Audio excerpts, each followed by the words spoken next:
The Perfect Husband by Lisa Gardner. Series Book 1, FBI Profiler. Category, Fiction Thriller. Synopsis, Jim Beckett was everything she'd ever dreamed of. But 2 years after Tess married the decorated cop and bore his child, she helped put him behind bars for savagely murdering 10 women.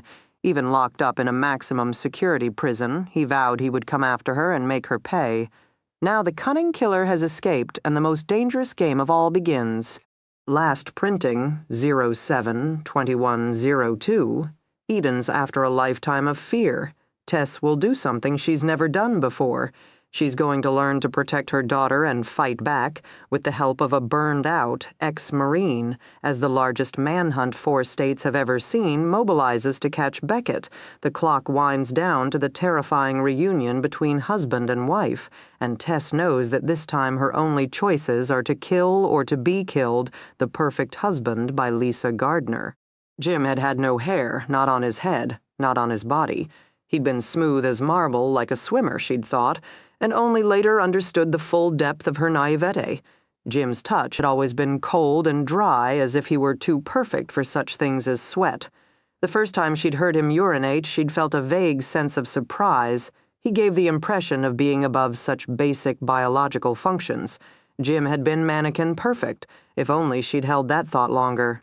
She'd stick with J.T. Dillon. He'd once saved orphans. He'd been married and had a child. He'd destroyed things for money. For her purposes, he would do, and if helping her cost J.T. Dillon too much. She already knew the answer. She'd spent years coming to terms with it. Once she dreamed of a white knight. Someone who would never hit her. Someone who would hold her close and tell her she was finally safe. Now she remembered the feel of her finger tightening around the trigger. The pull of the trigger, the jerk of the trigger, the roar of the gun, and the ringing in her ears, the acrid smell of gunpowder and the hoarse sound of Jim's cry, the thud of his body falling down, the raw scent of fresh blood pooling on her carpet. She remembered these things. Steve Belanger, corrections officer, who shared with me enough details about life in a maximum security prison to convince me never to commit a crime. Chris Fuss, college buddy and dear friend, who not only provided his experience in orienteering and the Revolutionary War reenactment, but also let me play with the rifles. Aaron Keckley and Valerie Weber, 2 Williams alumni who told me so much about quaint, beautiful Williamstown, I just had to use it for murder. And to the remaining police officers, FBI agents, and other corrections officers who kindly agreed to answer my questions but asked that their names be withheld. These people gave me their knowledge. In some cases I did take artistic license. Any mistakes, of course, are mine alone. Finally, special thanks to my agent Damaris Rowland for believing in my talent even more than I did, to Nita Talblib for being willing to take a risk on this book, to Beth de Guzman, whose razor-sharp editing made this manuscript come alive, to my family and my friends Heather, Dolly, Mikhail, Terry, Lori, and Betsy for their support and endless supplies of chocolate, and to my fiancé, Anthony Ruddy, for sharing it all with me and showing me a beautiful future. Words aren't enough. Prologue. The first time he saw her, he simply knew. He watched her red and white pompons bounce in the air. He saw the long golden ribbons of her hair wave across the blue summer sky. He memorized her gleaming white smile as she cried her cheerleader chants and pranced with the other girls around the freshly mowed football field. Once he'd been hungry, now he looked at her and was full. Once he'd been barren, now he studied her and felt his insides burst. He knew everything about her. He knew her parents were well respected in Williamstown, a unique position for non-academics in this liberal arts college enclave. He knew her family came from good German stock, 4 generations of fair-skinned blondes running the local store, Matthews, and living out their years without ever traveling more than 4 blocks from their place of birth. They had a tendency to die peacefully in their sleep, except for Teresa's great-grandfather, who died of smoke inhalation at the age of 75 as he'd helped free horses from his neighbor's burning barn. He knew Teresa rushed home from cheerleading practice every afternoon to help her parents at their store. She tidied small shelves packed with imported olive oils, spinach nutmeg pasta, and local-made maple candies molded to look like oak leaves. During late September and early October, when Williamstown was overrun by people oohing and aahing over the golden hills and scarlet underbrush, Teresa was allowed to slice Vermont cheese and fresh creamery fudge for the tourists. Then the season would pass, and she would be relegated to housekeeping once more, dusting the blue-checkered shelves, sweeping the 100-year-old hardwood floor, and wiping down unfinished pine tables. These were the same duties she'd had since she was 12, and he'd listened to her father tell her half a dozen times in a single afternoon that she would never be smart enough to do anything more. Teresa never argued. She simply tightened her red-checkered apron, ducked her blonde head, and kept sweeping. She was a popular girl in her high school class of nearly 100, friendly but not outgoing, attractive but demure, while other 17-year-old girls at Mount Greylock High School were succumbing to the star fullback's urgent groping or the forbidden lure of cheap beer. Teresa came home every Friday and Saturday night by 10. She was very, very punctual, Teresa's mother told him. Did her homework the way she was supposed to, went to church, attended to her chores. No hanging out with dopers or druggies. Not their Teresa. She never stepped out of line. Mrs. Matthews might have been as beautiful as her daughter once, but those years had come and gone quickly. Now she was a high-strung woman with faded blue eyes, dirty blonde hair, and a doughy body. She wore her hair pulled back tight enough to stretch the corners of her eyes and crossed herself at least once every 2 minutes while clicking together her rosary beads. He knew her kind prayed to the Lord to deliver her from all sorts of evil. Was glad at her age she was no longer required to have sex. And on Friday night, when Mr. Matthews drank a whole bottle of wild turkey and smacked her and Teresa around, she figured they both deserved it because Eve had given Adam the apple, and women had been serving time ever since. At 50 years of age, Mr. Matthews was pretty much what he'd expected as well. Steel gray hair, buzz cut, stern face, trim waist, huge arms that bulged as he hefted 100-pound bags of flour and 70-pound tanks of pop syrup. He sauntered through the tiny store like an emperor in his domain. While his family worked busily, he liked to lean across the counter and shoot the breeze with the customers, talking about the falling price of milk or the hazards of running a small business. He kept a loaded gun beneath his bed and a rifle in the back of his truck. Once a year he shot 1 deer legally and, according to local rumors, bagged a second illegally just to prove that he could. No one told him how to live his life, mind his store, or run his family. He was a true bull-headed, narrow-eyed, dumber-than-a-post son of a bitch. Jim had spent just 2 afternoons in the store inspecting father, mother, and daughter, and he'd learned all he needed to know. The parents would never cut it in high society, but they had no genetic defects or facial tics. And their daughter, their beautiful, quiet, obedient daughter, was absolutely perfect. Jim opened the door of his car and stepped out. He was ready above him. The spring sky was pure blue. Before him, the Berkshire Hills framed Mount Greylock High School with pure green. Below him, the unbroken valley spread out like a verdant buffet, endless fields spotted by faint dots of red barns and black and white Holsteins. He inhaled the scents of spicy pine, fresh mowed grass, and distant dairy farms. He listened to cheerleader songs. Go fight, win. Go fight, win. He watched Teresa's long, limber legs kick at the sky.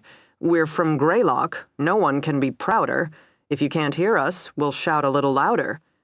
He smiled and stepped into the full brilliance of the spring sunshine. He caught Teresa's eye as her lithe body dropped into the splits, her pompons victoriously thrust into the air. She smiled back at him, the gesture reflexive. He took off his sunglasses, her eyes widened. He unfurled his charming grin until she blushed becomingly and finally had to look away. The other cheerleaders were now glancing from her to him with open envy. A few pouted prettily, and one overdeveloped redhead pushed out her perky breasts in a belated attempt to redirect his attention. He never took his eyes off Teresa. She was the one. He turned slightly, and the sunlight glinted off the police shield pinned to his young, well-toned chest. 100 feet from him, behind the chain-link fence, Thyrsa's gaze fell to his badge. He saw her instant nervousness, her innate uncertainty. Then her beautiful brown eyes swept up his face, searching his eyes. He knew the moment he had her. He registered the precise instant the wariness left her gaze and was replaced by vulnerable, tremulous hope, and the power that filled him was unimaginable. In his mind, he heard his father's voice, low and soothing as it had been in the beginning, before everything had gone to hell. His father was reciting a parable.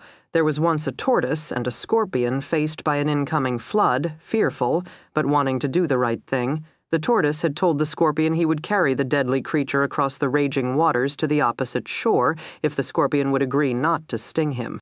The scorpion gave the tortoise his word and climbed onto the tortoise's back. They set out, the tortoise's short, strong legs churning powerfully, fighting to bring them to shore. The waves crashed over them, sending them reeling back. The tortoise swam and swam, struggling to bring them forward even as the water swept them back. The waves grew fiercer, the tortoise became tired. Soon, even the light weight of the scorpion began to seem like a heavy chain, threatening to drag him under. The tortoise, however, refused to ask the scorpion to jump off. He swam harder, and finally the shoreline appeared in view. It looked as if they would make it, and then Scorpion stung him, just dug in and jabbed the poison deep into his flesh. The tortoise looked back in shocked bewilderment, the poison burning his blood, his legs turning instantly to lead. He could no longer move. They both began to drown. At the last minute, with the salty brine filling his mouth and nostrils, the poor tortoise cried, "Why did you do such a thing? You have killed us both." The scorpion replied simply, "Because it is my nature." Jim liked that story. He understood. It was his nature, too. He could not think of a time when he hadn't known that he was better than everyone, smarter than everyone, faster than everyone, colder than everyone. What he wanted, he got. Now he smiled at beautiful 17-year-old Teresa Matthews. He let her see the Berkshire County badge he'd worked so hard to earn, and his hand lovingly stroked the billy club hanging at his waist. "Look at me, Teresa. Look at your future husband." In the beginning, it had been that simple in the beginning.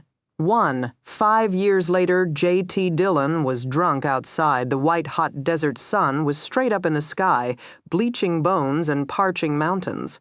Saguaro cacti seemed to surf waves of heat while sagebrush died of sunstroke at their feet. And all over Nogales, people hid in darkened rooms, running ice cubes down their naked chests and cursing God for having saved August's apocalypse for September. But he didn't notice. In the middle of the cool green oasis of his ranch-style home, J.T. Dillon lay sprawled on his back, his right hand cradling the silver-framed picture of a smiling woman and gorgeous little boy. His left hand held an empty tequila bottle. Above him, a fan stirred the air-conditioned breeze through the living room. Below him, a Navajo print rug absorbed his sweat. The room was well-maintained and tastefully decorated with wicker furniture and sturdy yucca soap trees. He stopped noticing such details after his first day of straight tequila. As any Marine knew, true binge drinking was art, and J.T. considered himself to be Tequila Willie's first Michelangelo. Shot number 1 scared away throat lining. Shot number 2 burned away the taste of the first half a bottle. Later, no man worth his salt even winced at the sensation of cheap, raw tequila ripping down his esophagus, into his stomach, and sooner or later out his bowels. By the end of day 1, J.T. had been beyond conscious thought. The ceiling fan had become a prehistoric bird, his wicker sofa a tiger lying in wait. The toughest, meanest Marine in the world had developed a bad case of the giggles. When he closed his eyes, the world had spun sickeningly, so he'd spent his first night with his eyelids propped open by his fingers, staring at the ceiling hour after hour after hour. Now, on his 4th day of straight tequila, he'd gone beyond thought and surrendered most of his body. His face had gone first. He'd been sitting by his pool, swigging some great Cuervo Gold, and abruptly he'd realized he could no longer feel his nose. He tried to find it with his fingers, no dice. His nose was gone. An hour later, his cheeks disappeared as well. No rasp of whiskers, no sting of sweat. He had no cheeks. Finally, not that long ago, he'd lost his lips. He'd tried to open them, and they hadn't been there anymore. No lips. It made it damn hard to drink, and he had 24 hours of serious boozing left. He rolled slowly onto his side, discovering he still had arms and a remnant of a pickled brain. He squeezed his eyes shut, and hazy images clustered behind his eyelids. He'd been a champion swimmer and percussion rifle shooter once. He remembered the welcoming smell of chlorine and the heavy weight of his black walnut rifle. He'd been a Marine with raw talent, lots of potential before he'd been asked to leave. After the Marines had come the stint as a mercenary, doing work he never told anyone about because then he'd have to kill them. The next image was more hesitant, still raw around the edges, as if it understood that even after 4 days of straight tequila, it had the power to bruise. He was back in the States. Rachel stood beside him. He was a husband. His gaze dropped to the little boy squeezing his hand. He was a father. Now he was a drunk. His manservant Freddie arrived taking the silver-framed portrait from JT's hands and replacing it in the safe where it would remain until next September. "How are you doing, sir?" His iguana crawled into the room, its 4-foot tail slithering across the red-tiled floor. The tequila screamed, "Red alert! Godzilla attacks!" The sane part of him whispered through parched, rubbery lips, "Glug, go away, I mean it." Glug pointedly ignored him, settling his plump body in a sunbeam that had sneaked through the Venetian blinds and making himself comfortable. JT liked Glug water, sir. Freddie inquired patiently. "What day is it?" "The 13th, sir." "Then gimme another margarita." In the distance, a phone rang. The sound made JT groan, and when the noise had the audacity to repeat itself, he crawled painfully toward his patio to escape. The sun promptly nailed him like a ball-peen hammer. He swayed onto his feet, squinted his eyes from long practice, and oozed straight tequila from his pores. Dry heat, they'd told him when he first moved to Arizona. Sure, it's hot, but it's dry heat. Bullshit. 120 was 120. No sane man lived in these kinds of temperatures. He'd spent enough time in jungles pretending he didn't notice the water steaming off his skin or his own pungent odor. He'd learned to block out some of it. He'd simply inhaled the rest. The jungle lived inside him now. Sometimes, if he remembered Virginia plantations and the way his father had sat at the head of the table, clad in his full Green Beret uniform, his trousers bloused into glossy black Corcoran jump boots, his shirt pressed into razor-sharp creases and ribbons pinned ostentatiously to his chest. The jungle took up its beat in his veins. Then JT would laugh. It was the one valuable lesson he'd learned from his father. Women cry, men laugh, whiners moan. Men laugh. Wimps complain. Men laugh. When Marion had called to tell him the colonel was dying of prostate cancer, JT had laughed so damn hard he'd dropped the phone. Freddie emerged on the porch, austere in his neatly pressed linen suit. "Telephone, sir." "Is it still the 13th? "Yes, sir. Tell him to go away." Freddie didn't move. "It's Vincent, sir. He's called 4 times already. He claims it's important." JT plopped down on the deck and dangled his fingertips into the pool. He'd dreamed of owning a pool like this most of his life. "He half hated it, sir. Vincent always thinks it's important. He refuses to hang up, sir." Freddie placed the phone on the patio. His indignant sniff indicated what he thought of Vincent. JT rolled over on his back. Neither Freddie nor the phone appeared to be willing to go away. Grudgingly, he lifted the receiver. "I'm retired, Vincent. No kidding, old man." Vincent's booming voice made JT clutch his forehead. "I got a live one for you, Dylan, right up your alley. It's the 13th, all over half the globe. I don't take calls until the 14th, and I don't take your calls any day. I'm retired, Dylan. Wait till you hear about the money. I don't need money. Everyone needs money. I don't need money, I don't need business. I'm out. Goodbye. Hey, hold on. Come on, JT, hear me out for old time's sake. Listen, I met this woman. She's really terrific." "Good fuck. That's not what I meant. Blonde, probably. You always were a sucker for blondes." "JT, buddy, don't be such an ass. I wouldn't have called you about just anyone. I know you're retired, but this woman needs help. I mean, she needs help." "Yeah? Grab a phone book, look up St. Jude, dial the number. If anyone answers, let me know. I might try dialing it myself someday. Bye." "I don't care." JT hung up the phone. Freddie was still standing there. A bead of sweat traced his upper lip. JT shook his head. "What were you so worried about?" He chided his manservant. "That I'd say yes. That I'd give up all this for a 30-second adrenaline rush? Freddie, I thought we knew each other better than that. I'll bring you another margarita, sir. Yeah, Freddie, we understand each other just fine. JT let his head fall back against the heat-proofed patio. The sun pierced his eyelids until he could see the red veins zigzagging his flesh. Freddie reappeared with a salt-rimmed glass and set it by JT's head. Freddie? JT said. Yes, sir. Let another call come through and I will fire you. Yes, sir. Even if it's the colonel, Freddie, do you understand? Of course, sir. Good. Freddie pivoted sharply and left. JT didn't bother to watch. He tipped into the pool, fully clothed. He sank all the way down. He didn't fight it. He'd never had to fight water. From the beginning, Marion had been able to do anything on a horse, and JT had been able to do anything underwater. His feet touched bottom. He opened his eyes and surveyed his kingdom, the sides of the pool formed by jutting red stone, the bottom that looked like strewn sapphires. The tickling started in the base of his throat. The instinctive need to breathe, he didn't fight that either. He accepted it, the need, the panic, the fear. Underwater, he could accept anything. Underwater, the world finally made sense to him. He ticked off the seconds in his mind, and the tickling in his throat grew to full-fledged choking. Don't fight it, don't fight. Ease into the burn. He passed the 2-minute mark. Once he'd been capable of 4, but that wouldn't happen today. 2 minutes 45 seconds, that was it. He rocketed to the top. He broke water with a furious gasp, swallowing 4 gulps of air at once. His jeans and t-shirt were plastered to his skin. The tom-toms pounded against his head. The memories were still in his mind. Rachel and Teddy, laughing, smiling, screaming, dying every year he had his bender, 5 days of remembering what he couldn't stand to forget, 5 days of blackness rolling over him like a fog and choking out the light.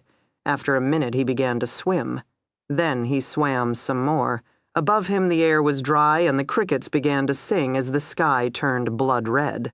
You a leave? What? JT groggily lifted his head. He'd passed out face down on the patio. Something clammy was sticking to his skin. Wet clothes. Mr. Dillon? Mr. J.T. Dillon? He squinted his eyes, his pupils refusing to cooperate. Somehow everything seemed red, and shadowed and ugly. He tried focusing harder. A human being appeared before him. She had black hair, which reminded him of an Elvis wig. He let his forehead sink back down. Are you all right? That's always been subject to some debate. He didn't bother to look up again. Lady, I don't buy Avon products or Girl Scout cookies. On the other hand, if you have any Cuervo gold, I'll take 2 cases. I'm not the Avon lady. Tough break. He had to be dying.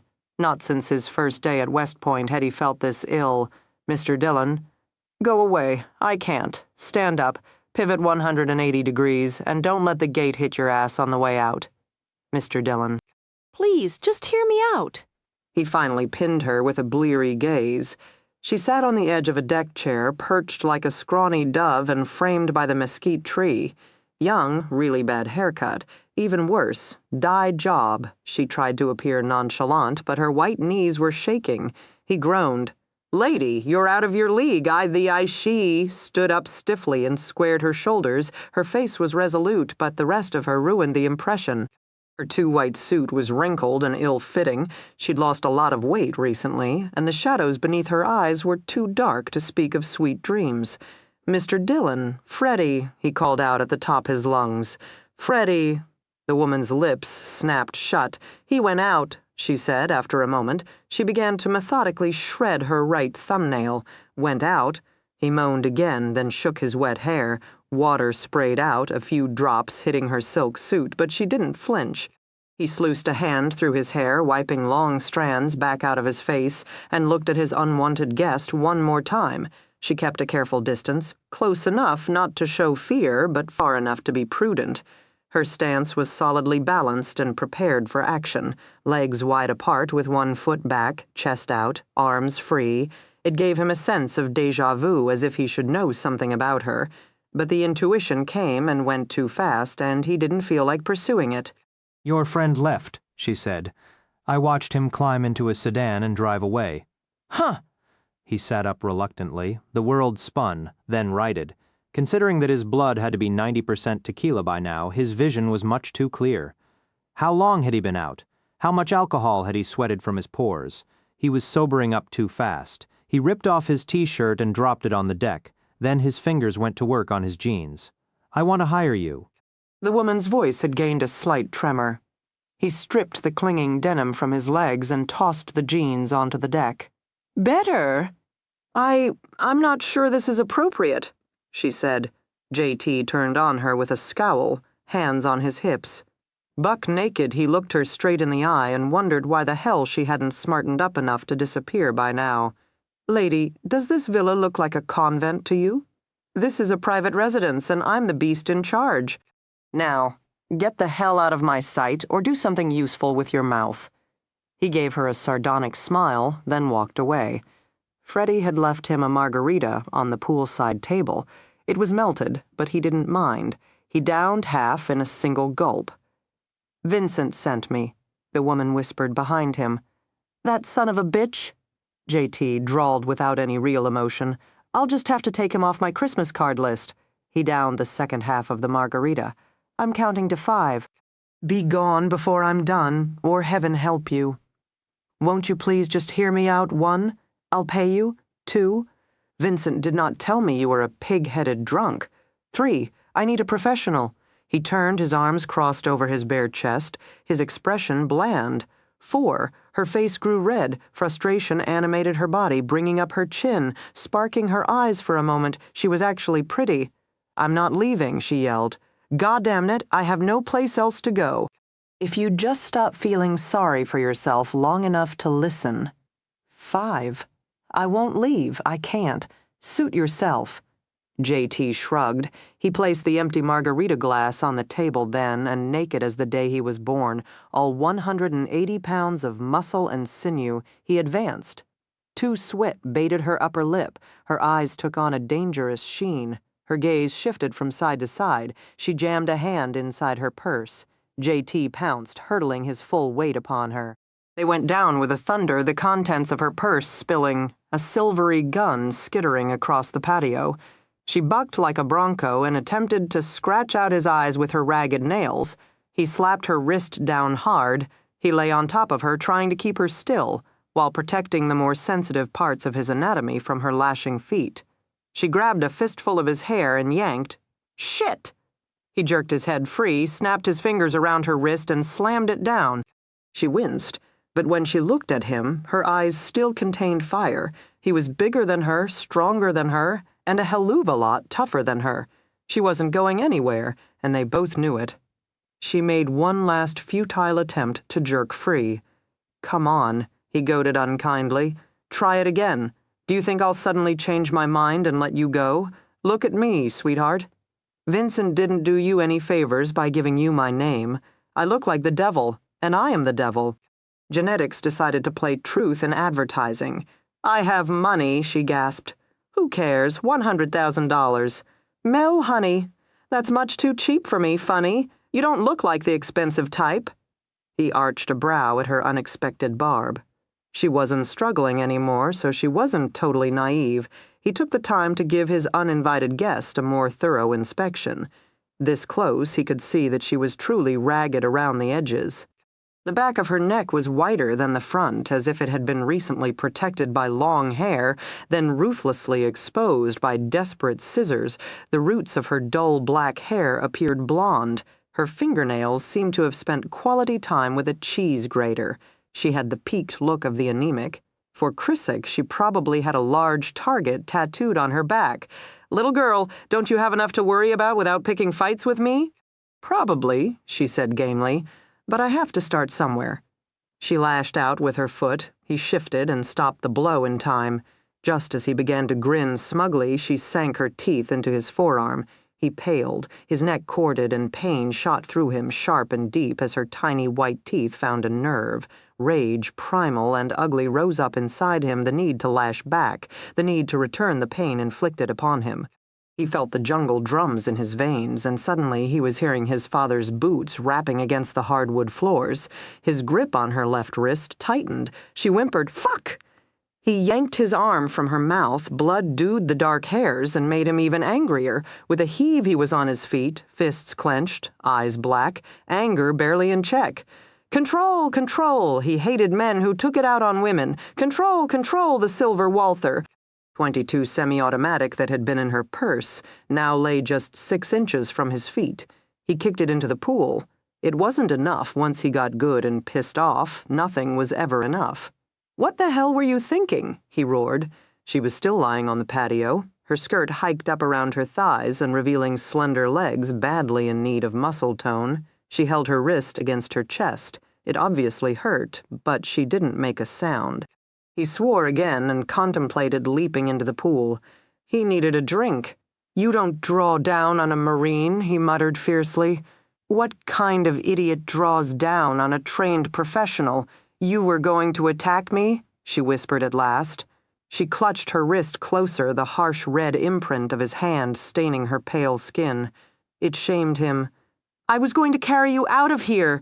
She didn't say anything. He thrust a finger at her. "This is my home." "You shouldn't go barging into homes uninvited, unwanted, and untrained," she supplied. "Exactly." She didn't argue. She merely worked on getting to her feet. She swayed slightly when she stood. She didn't seem to be aware of it, smoothing down her skirt and clutching her jacket shut as if that would somehow protect her. "I know you don't want me here. Vincent's been trying to call you, and you were never home. And I couldn't afford to wait, so I got your address, and I just came here. Train me," she said abruptly. "Just train me. That's all I want. 1 month of your time, I'll give you $100,000 and you teach me everything you know." "What the hell? 1 month, that's all I'm asking. You never have to leave the villa. You don't have to do anything other than lounge around and tell me what to do. I'm stronger than I look. I learn fast. I don't whine." "Who are you?" She hesitated. "T? Angela? Angela? Uh-huh. Well, just for the sake of argument, why does a happy homemaker like you need training, Angela? I'm being stalked, of course. Who? Who's what? Who is stalking you?" She fell silent. He shook his head. "You don't need a mercenary. You need a shrink." "A man," she whispered. "No kidding, she seemed to debate how much to admit. "My husband, ex-husband, you know how it goes." She spoke too quickly. She glanced at him to see if he believed her or not. He shook his head again, this time in disgust. "You came all the way here just because of a domestic disturbance, lady? You track a man like me down and the least you could do was have half the Medellin Inn cartel after your hide. Jesus Christ, go get a restraining order and leave me alone." She smiled wanly. "Do you really think a piece of paper scares away a monster? It beats hiring a professional. What did you do? Run into Vince at a Tupperware party?" "You're looking at Stay Fresh Seals. He's hawking his connections with retired reprobates. We were introduced by a mutual friend who understands that I need real help." "Real help?" he snorted. "You've seen too many Sunday night TV movies? Go to the Nogales police. I'll draw you a map." "The police are the ones who lost him," she said quietly. "Now, I'm turning to you." He shook his head. He tried his best scowl. She remained standing there, somehow dignified in her ugly white suit, somehow regal with her bruised wrist held against her stomach, and for once in his life, J.T. couldn't think of what to say. The night grew hushed, just the sound of the water lapping against the edge of his pool and the lonely cry of the crickets. The mesquite tree fluttered with a teasing breeze behind her while white rocks at her feet glittered in the porch light. The night was warm and purple-black, deceptive in its softness. "J.T.," she whispered, "did you save the orphans in Guatemala?" "What?" His heart began to beat too fast. "Vincent told me about the orphans." "Did you do that? Did you really do that?" No, you can't blame that one on me, but his denial was too sharply spoken, and they both knew it. 1 month, she repeated, 1 month of intensive training. Self-defense, shooting, evasion, stalking, population control, intelligence gathering, ambushing and counter-ambushing, sniping and counter-ambushing, sniping and counter-sniping, evac and evade, infiltration and penetration, all spec war goodies, yes. No, you don't get it. Do you think killing machines are made overnight? Do you think Rambo rose up out of the ground? It takes years to learn that kind of focus. It'd take decades more to learn not to care, to sight a human being in a scope and pull the trigger as if the target really is nothing but the watermelon you used in practice. Her face paled. She looked ill. Yeah, you're just a lean, mean killing machine. Get out of here and don't come back. I'll give you me. What? I'll give you my body for the month. Chiquita, you were better off sticking with the money. She smiled, her expression apologetic, resigned, knowing. Before he could stop her, she dropped to her knees. I'll beg, she said, and raised imploring hands. Oh, for God's sake. He crossed the patio and grabbed her shoulders, shaking her, as if that would rattle some sense into her head. Please, she said simply. Please. He opened his mouth. He tried to yell, and he tried to snarl. Hell, at this point he'd settle for gnashing his teeth, but the words wouldn't come out. So many years of dirty living, and still he could be thwarted by such a simple thing as the word please, goddamn it. It's September 13th, and I'm sober. Would someone please get me a drink? She took a step to comply, but then she swayed like a laundry sheet, her knees beginning to buckle. That's it, to bed, he commanded, furious as hell. Just pick a room, any room with a bed, and lie down in it. I have a couple of hours of tequila left, and I don't want to see you again until the 14th unless you're bringing me a bottle and have a lime in your navel and salt on your breasts. He pointed toward the sliding glass door. Out of my sight. She took an obedient step forward and tottered dangerously. He had no choice. With a muttered oath, he swung her up in his arms. She went rigid, her hands bawling as if she would fight him, but her rundown state defeated her before he did. She sank into his arms like a balloon that had just had all the air let out. He could feel her rib cage clearly. As tiny as a bird's, he could smell her, the clear sense of exhaustion and fear, and a warmer, mysterious odor. Then he pinpointed it, baby powder. She carried the scent of baby powder. He almost dropped her. He didn't want to know. He refused to know the closest bedroom was neat and tidy thanks to Freddie. JT dumped her unceremoniously onto the double bed. Got any stuff? One bag. Where? The living room. Freddie will bring it in, car, out front. Took a taxi. Used a fake name. Angela? Yes, and I paid cash. He grunted. Not bad, I'm learning, she told him, honestly, I'm learning. Well, learn how to sleep, it's as good a skill as any. She nodded, but her brown eyes didn't close. Are you an alcoholic, sometimes? What are you the other times? A Baptist, go to sleep, she murmured. I know why you saved the children. Yeah, right. Good night. Because you missed your family. He jolted to a stop in the middle of the room and shuddered. Rachel and Teddy and the golden days of white picket fences and four-door sedans. She was wrong, of course. His family had come after the orphans, and yet her words cut close. You don't know what you're talking about. I have to. She sighed and her eyes drifted shut. My daughter and I need you. You're the only hope we have left. Shit, JT. Said again and made a beeline for the margarita mix. Midnight in downtown Nogales. Some bars were just opening. It wouldn't be uncommon for JT to be heading out the door at this hour dressed in jeans and a chambray shirt, pocket full of money in hands, desperate for a beer. He'd stumble home at 3 or 4, a couple of six-packs beneath his belt, and a woman in his arms. The nights ran together. This was the first time the man could recall a woman sleeping in the guest room with her own suitcase. The first time he knew a woman was in the house, but not in JT's bed. Instead, JT was face down in the living room, the iguana keeping him company. The house was still, quiet, almost stagnant, and yet the man knew that everything had changed. After 3 years, the pattern had been broken. His instructions on this point were clear, the darkened hall. Moonbeams bathed the living room in silvery light. In one corner, a small, yellow glowing heat lamp illuminated the iguana and JT's bare feet. Neither creature stirred. The man turned away and moved carefully down the hall to the study. He picked up the telephone, years of practice making the motions soundless. He dialed from memory, already cupping his hand over his mouth to muffle his voice. There's a woman, he said, the moment the other end picked up. A woman, Vincent sent her. Damn. A long pause. Her name? Angela, that's all. Not her real name, obviously. Vital statistics: mid-20s, 5 feet 2 inches, 100 pounds, brown eyes, fair complexion, originally a blonde. Armed? A .22 Walther semi-automatic. Huh? Child's toy? ID? Nothing. She must have something. There was nothing, he insisted. I checked her suitcase, the lining, hairspray canister, hairbrush, shoe soles, everything. Plenty of cash, but no ID. She has an accent. I can't quite place it. Northern, maybe? Boston? A professional? I don't think so. She doesn't seem to know much. Given the company JT generally keeps, she's probably an axe murderer who hacked up her husband and children. What should I do? A frustrated sigh. He's back in business. She's here, isn't she?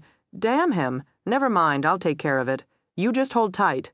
All right, you did the right thing by calling. Thank you. How? How is he? The silence stretched out. He's dying. He's in a lot of pain. He wants to know why his son isn't here. Does he ask for me? No, but don't worry. He doesn't ask for me either. All he's ever cared about was, of course. His voice was appropriately apologetic. He'd given his loyalty to a hard man a long time ago. His loyalty had never wavered over the years. He'd simply grown accustomed to his place. I'll call you if anything changes. You do that.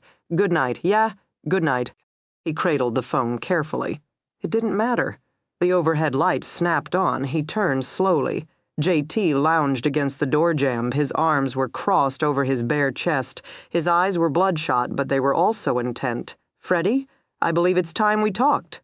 3. Tess Williams awoke as she learned to awaken slowly, degree by degree, so that she reached consciousness without ever giving herself away. First, her ears woke up, seeking out the sound of another person breathing. Next, her skin prickled to life, searching for the burning length of her husband's body pressed against her back. Finally, when her ears registered no sound and her skin found her alone in her bed, her eyes opened, going automatically to the closet and checking the small wooden chair she'd jammed beneath the doorknob in the middle of the night.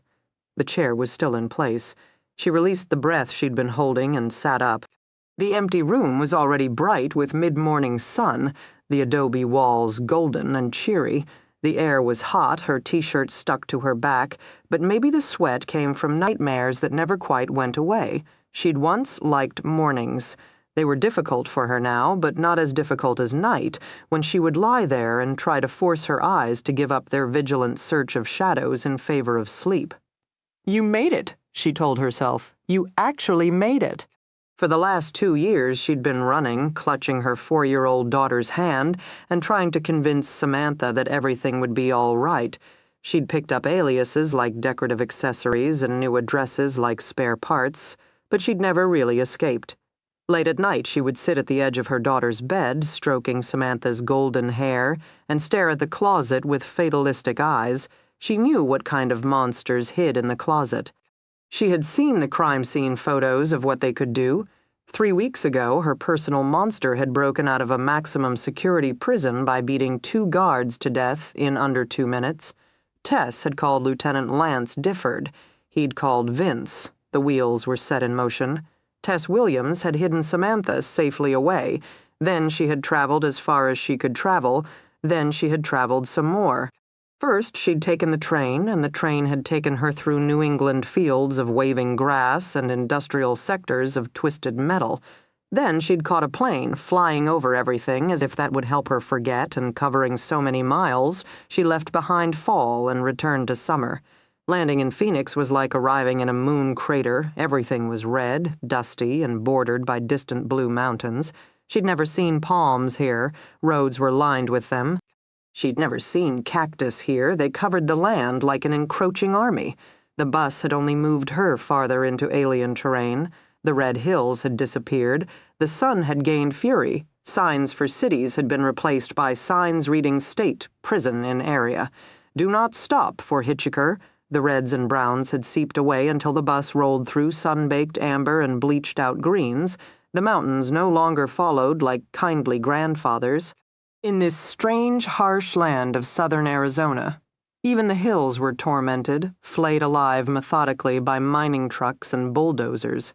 It was the kind of land where you really did expect to turn and see the OK Corral, the kind of land where lizards were beautiful and coyotes cute, the kind of land where the hothouse rose died and the prickly cactus lived. It was perfect. Tess climbed out of bed. She moved slowly. Her right leg was stiff and achy, the jagged scar twitching with ghost pains. Her left wrist throbbed, ringed by a harsh circle of purple bruises. She could tell it wasn't anything serious. Her father had taught her a lot about broken bones. As things went in her life these days, a bruised wrist was the least of her concerns. She turned her attention to the bed. She made it without thinking, tucking the corners tightly and smoothing the covers with military precision. I want to be able to bounce a quarter off that bed, Teresa. Youth is no excuse for sloppiness. You must always seek to improve. She caught herself folding back the edge of the sheet over the light blanket and dug her fingertips into her palms. In a deliberate motion, she ripped off the blanket and dumped it on the floor. I will not make the bed this morning, she stated to the empty room. I choose not to make the bed. She wouldn't clean any more either, or wash dishes, or scrub floors. She remembered too well the scent of ammonia as she rubbed down the windows. The doorknobs, the banisters. She'd found the pungent odor friendly, a deep, clean sort of scent. This is my house, and not only does it look clean, but it smells clean. Once, when she'd taken the initiative to rub down the window casings with ammonia, Jim had even complimented her. She'd beamed at him, married 1 year, already 8 months pregnant, and as eager as a lapdog for his sparing praise. Later, Lieutenant Difford had explained to her how ammonia was one of the few substances that rid surfaces of fingerprints. Now she couldn't smell ammonia without feeling ill. Her gaze was drawn back to the bed, the rumpled sheets, the covers tossed and wilted on the floor. For a moment, the impulse, the sheer need to make that bed and make it right because she had to seek to improve herself, you should always seek to improve, nearly overwhelmed her. Sweat beaded her upper lip. She fisted her hands to keep them from picking up the blankets. Don't give in. He messed with your mind, Tess, but that's done now. You belong to yourself and you're tough. You won, damn it. You won. The words didn't soothe her. She crossed to the bureau to retrieve her gun from her purse. Only at the last minute did she remember that the .22 had fallen on the patio. J.T. Dillon had it now. She froze. She had to have her gun. She ate with her gun, slept with her gun, walked with her gun. She couldn't be weaponless, defenseless, vulnerable, weak. Oh, God. Her breathing accelerated, her stomach plummeted, and her head began to spin. She walked the edge of the anxiety attack, feeling the shakes and knowing that she either found solid footing now or plunged into the abyss. Breathe, Tess, breathe, but the friendly desert air kept flirting with her lungs. She bent down and forcefully caught a gulp by her knees, squeezing her eyes shut. "Can I walk you home?" She was startled. "You mean me?" She hugged her schoolbooks more tightly against her Mount Greylock high sweater. She couldn't believe the police officer was addressing her. She was not the sort of girl handsome young men addressed. "No," he teased lightly. "I'm talking to the grass." He pushed himself away from the tree, his smile unfurling to reveal 2 charming dimples. All the girls in her class talked of those dimples, dreamed of those dimples. "You're Teresa Matthews, right?" She nodded stupidly. She should move. She knew she should move. She was already running late for the store, and her father did not tolerate tardiness. She remained standing there, staring at this young man's handsome face. He looked so strong, a man of the law, a man of integrity. For one moment she found herself thinking, if I told you everything, would you save me? Would somebody please save me? Well, Teresa Matthews, I'm Officer Beckett, Jim Beckett. I know. Her gaze fell to the grass. Everyone knows who you are. May I walk you home, Teresa Matthews? Would you allow me the privilege? She remained uncertain, too overwhelmed to speak. Her father would kill her. Only promiscuous young women, evil women, enticed men to walk them home. But she didn't want to send Jim Beckett away. She didn't know what to do. He leaned over and winked at her. His blue eyes were so clear, so calm, so steady. "Come on, Teresa. I'm a cop. If you can't trust me, who can you trust?" "I won," she muttered by her knees. Damn it, I won. But she wanted to cry. She'd won, but the victory remained hollow, the price too high. He'd done things to her that never should have been done. He'd taken things from her that she couldn't afford to lose. Even now, he was still in her head. Someday soon, he would kill her. He'd promised to cut out her still-beating heart, and Jim always did what he said. She forced her head up. She took a deep breath. She pressed her fists against her thighs hard enough to welt her skin. "Fight, Tess! It's all you have left." She pushed away from the dresser and moved to her suitcase, politely brought to her room by Freddie. She'd made it here, step one of her plan. Next, she had to get JT to agree to train her. Dimly, she remembered mentioning her daughter to him. That had been a mistake. Never tell them more than you have to. Never tell the truth if a lie will suffice. Maybe JT wouldn't remember. He hadn't seemed too sober. Vincent should have warned her about his drinking. She didn't know much about JT. Vince had said JT was the kind of man who could do anything he wanted to, but who didn't seem to want to do much. He'd been raised in a wealthy, well-connected family in Virginia, attended West Point, but then left for reasons unknown and joined the Marines. Then he'd left the Marines and struck out solo, rapidly earning a reputation for a fearlessness bordering on insanity. As a mercenary, he'd drifted toward doing the impossible and been indifferent to anything less. He hated politics, loved women. He was fanatical about fulfilling his word and non-committal about everything else. 5 years ago, he'd up and left the mercenary business without explanation. Like the prodigal son, he'd returned to Virginia, and in a sudden flurry of unfathomable activity, he'd married, adopted a child, and settled down in the suburbs as if all along he'd really been a shoe salesman. Later, a 16-year-old with a new Camaro and even newer license had killed JT's wife and son in a head-on collision, and JT had disappeared to Arizona. She hadn't expected him to be drinking. She hadn't expected him to still appear so strong. She'd pictured him as being older, maybe soft and overripe around the middle, a man who'd once been in his prime but now was melting around the edges. Instead, he'd smelled of tequila. His body was toned and hard. He'd moved fast, pinning her without any effort. He had black hair covering his head, his arms, his chest. Jim had had no hair. Not on his head, not on his body. He'd been smooth as marble like a swimmer, she'd thought, and only later understood the full depth of her naivete. Jim's touch had always been cold and dry, as if he were too perfect for such things as sweat. The first time she'd heard him urinate, she'd felt a vague sense of surprise. He gave the impression of being above such basic biological functions. Jim had been mannequin perfect. If only she'd held that thought longer, she'd stick with J.T. Dillon. He'd once saved orphans. He'd been married and had a child. He'd destroyed things for money for her purposes he would do, and if helping her cost J.T. Dillon too much? She already knew the answer. She'd spent years coming to terms with it. Once she'd dreamed of a white knight, someone who would never hit her, someone who would hold her close and tell her she was finally safe. Now she remembered the feel of her finger tightening around the trigger. The pull of the trigger, the jerk of the trigger, the roar of the gun and the ringing in her ears, the acrid smell of gunpowder and the hoarse sound of Jim's cry, the thud of his body falling down, the raw scent of fresh blood pooling on her carpet.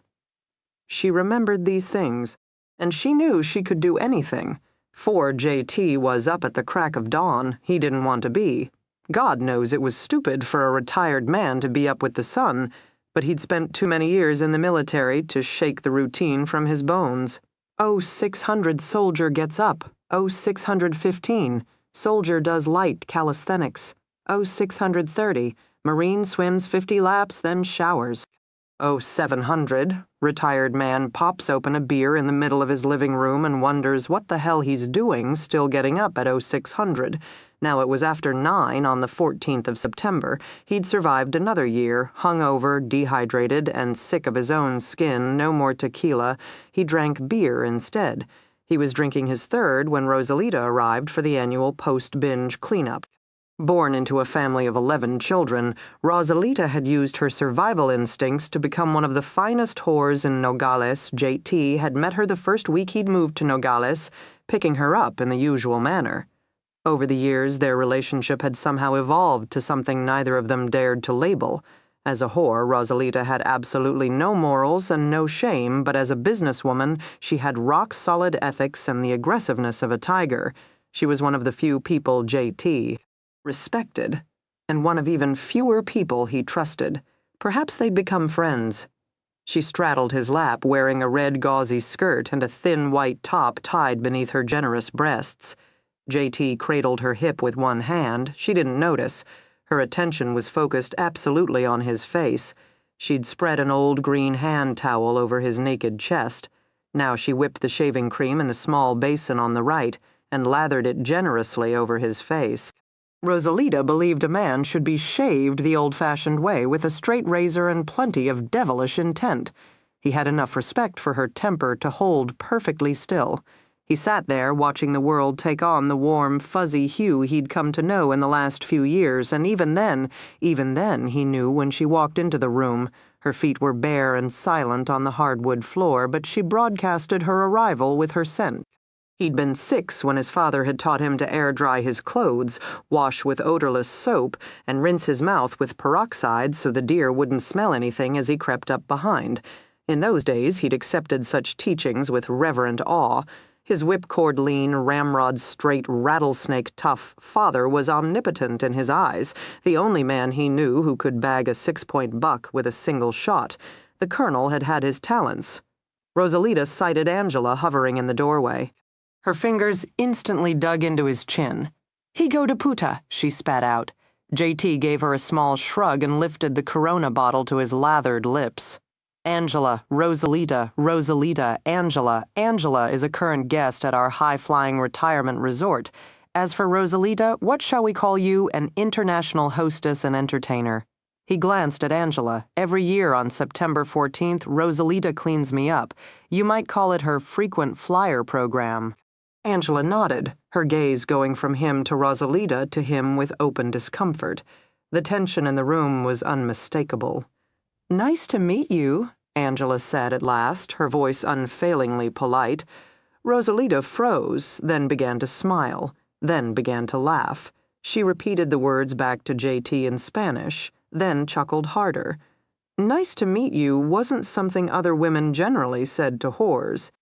Only a good girl would feel compelled to say such a thing, and at this stage of her life, Rosalita knew she had nothing to fear from good girls. She picked up the razor, shoved J.T.'s head back, and exposed his throat. She pressed the straight edge against his jawline and slowly rasped it down, her dark eyes gleaming. Angela sucked in her breath nervously. "She can't kill me yet," J.T. volunteered conversationally. "I'm one of the few men who can pay her what she's worth." 4 forceful strokes and his neck was clean. Rosalita shoved his head to the side and turned her attention to his cheek. Angela finally entered the room. She wore an old white tank top and frayed khaki shorts that had probably fit her once. Now they hung on her frame in daylight. Her coarsely dyed, badly whacked hair looked even worse, as if she was wearing a bad wig. For no good reason, it annoyed him tremendously. "Your wrist?" he barked, startling Rosalita and Angela both. "My wrist?" Oh, that. It's fine, just a bit bruised. I have some ice. We'll put that on it. No, it's not necessary. It's not even swollen." She moved along the side of the room, up on the balls of her feet, her back to the wall. As he watched, still searching for something to do that would make him feel better, she took a careful inventory of all the exits. Someone had at least told her a thing or two. Her gaze fastened on his iguana, a frown marring her brow. "Real," he supplied. "What? The iguana? That's Glug. He's alive." "Oh." She looked at Glug for several seconds. The creature didn't move. "Where's Freddie?" she asked. "I gave him the day off." "Gave him the day off?" "Yep, so there's no one here." Rosalita probably doesn't like to be called no one. "But she doesn't live here, does she?" "Nope, so only you'll be around today?" She was clearly nervous. Her stance went from relaxed to prepared. Legs apart, shoulders back, hips rotated for balance. Just as it had last night, it tugged at his brain. Abruptly, recognition came to him. "Cop." She froze. "Uh-huh. I noticed it yesterday. You stand like a cop, feet wide, chest out for balance, left leg slightly back to keep your holster out of reach." She looked cornered. He frowned, angling his head more so Rosalita could attend better to his cheek. "You're not a cop, though? You can't even hold a gun?" "Not a cop," she muttered. "I'm just who are you, Angela, and what about your daughter?" "What daughter?" Her voice had gone falsetto. "Oh, give it up. You can't lie worth a damn," she smiled tightly. "Then you'll have to teach me how Hanidotus," Rosalita interjected. She grabbed the towel and rubbed the remains of the shaving cream from JT's face with more force than necessary. "Hombres y mujeres? Bah! Perritos y gatitas." With another shake of her head, she flattened her palm on JT's chest and tried to launch herself from his lap. He clamped one hand over Rosalita's wrist. Wait! He twisted her lush form on his lap, bringing her ample hips intimately against his groin. Angela had gone still, as if expecting some new form of attack. "Look at her," he said, pointing at Angela. "Look at that haircut, Rosalita. We can't have her running around like that." Rosalita raked Angela up and down with a scathing eye. She was clearly unimpressed. "I can't take it any more, Rosalita." With that due, she might as well pin a fugitive sign on her coat. "Fix it for me, will you? We'll consider it my good deed for the decade." "You're too kind," Angela murmured. JT continued, focusing on Rosalita. "I'll pay, of course." Payment was the magic word.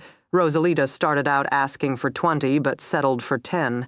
JT took the money from a highly skeptical Angela, pointing out that Rosalita certainly couldn't do any worse than Angela had.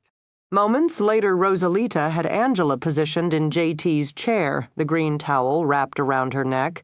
While she washed Angela's hair and set about snipping with expert flair, JT propped himself up on the edge of the couch and opened a fresh beer despite Angela's disapproving frown.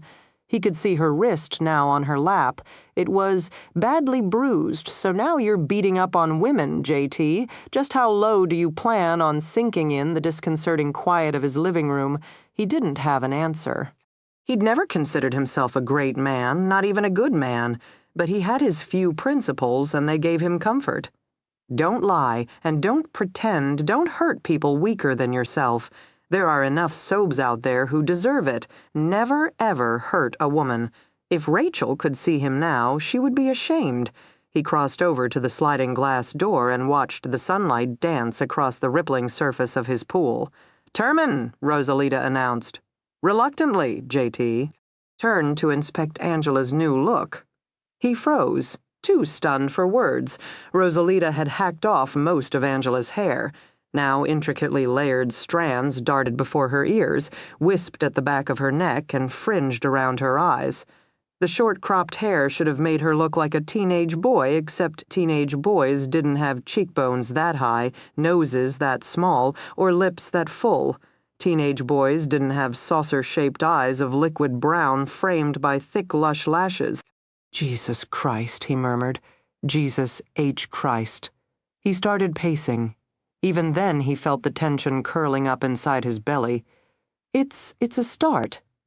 Angela sounded a little stunned by the transformation herself as she gazed into the hand mirror.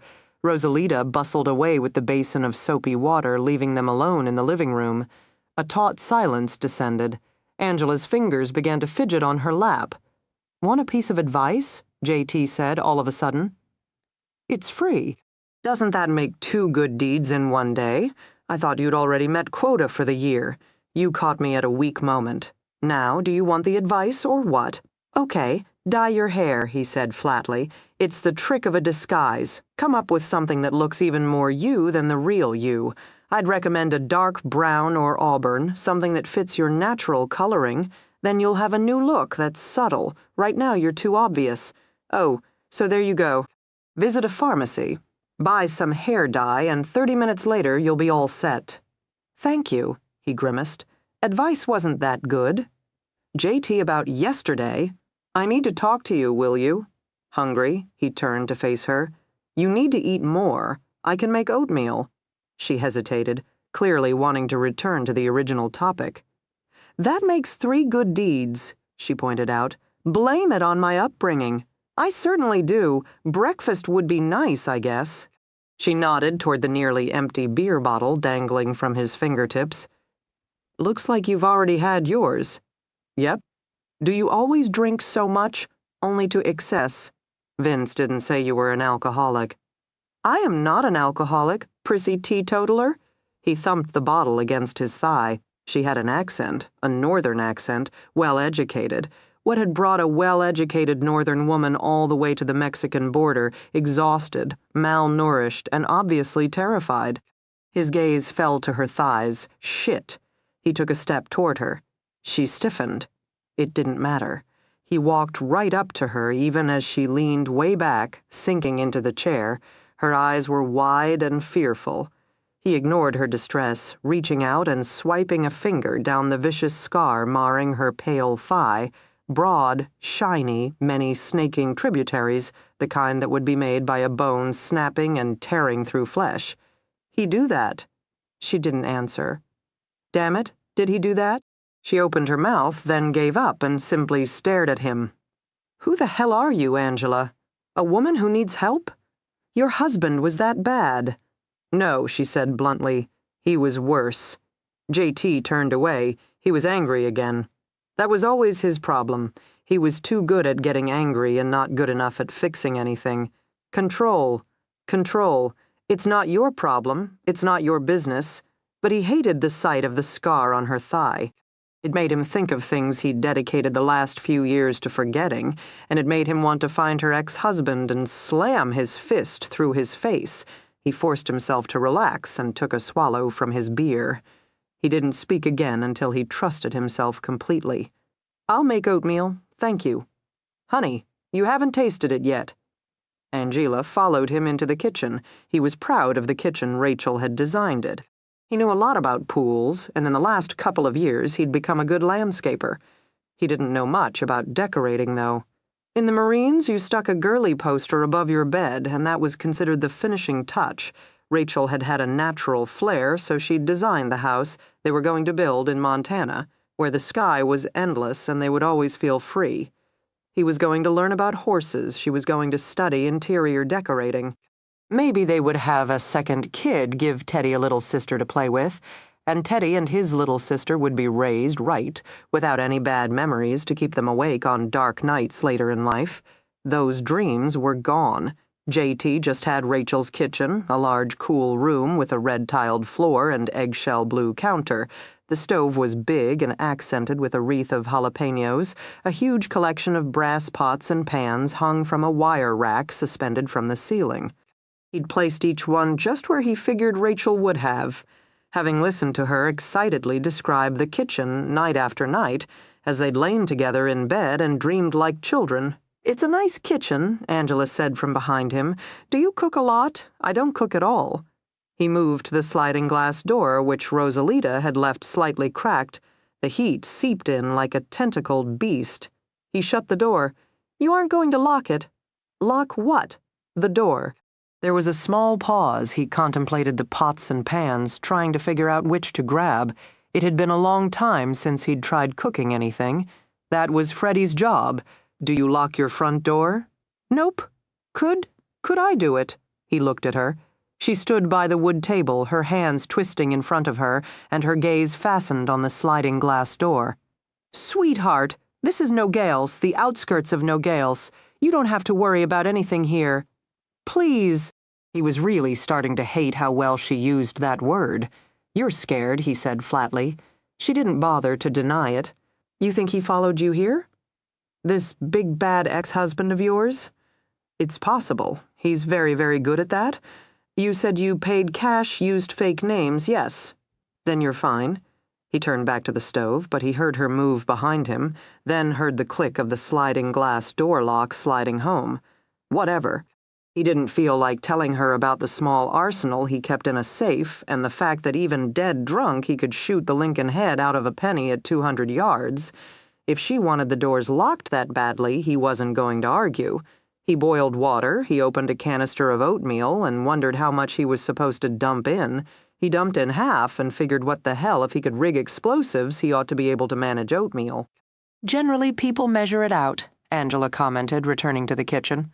I like to live dangerously. I want my gun back. The waterlogged .22? You'd be better off with a slingshot. I want my gun. It irritated him. Too many people thought guns fixed things. They didn't. He ought to know there wasn't anything he couldn't do with a rifle, and yet everyone he'd ever loved had been destroyed. Guns didn't fix anything. First, let's get through breakfast. He dumped the oatmeal into 2 bowls. It had the same consistency as mud. He sprinkled the bowls with raisins for more iron and poured 2 glasses of milk. Angela looked at the oatmeal as if it were an unrecognizable life form. "Eat," he said. "Tough guys never turn away from a nutritious meal. Hell, if we were outside, I would have topped it with bugs. They're almost pure protein, you know."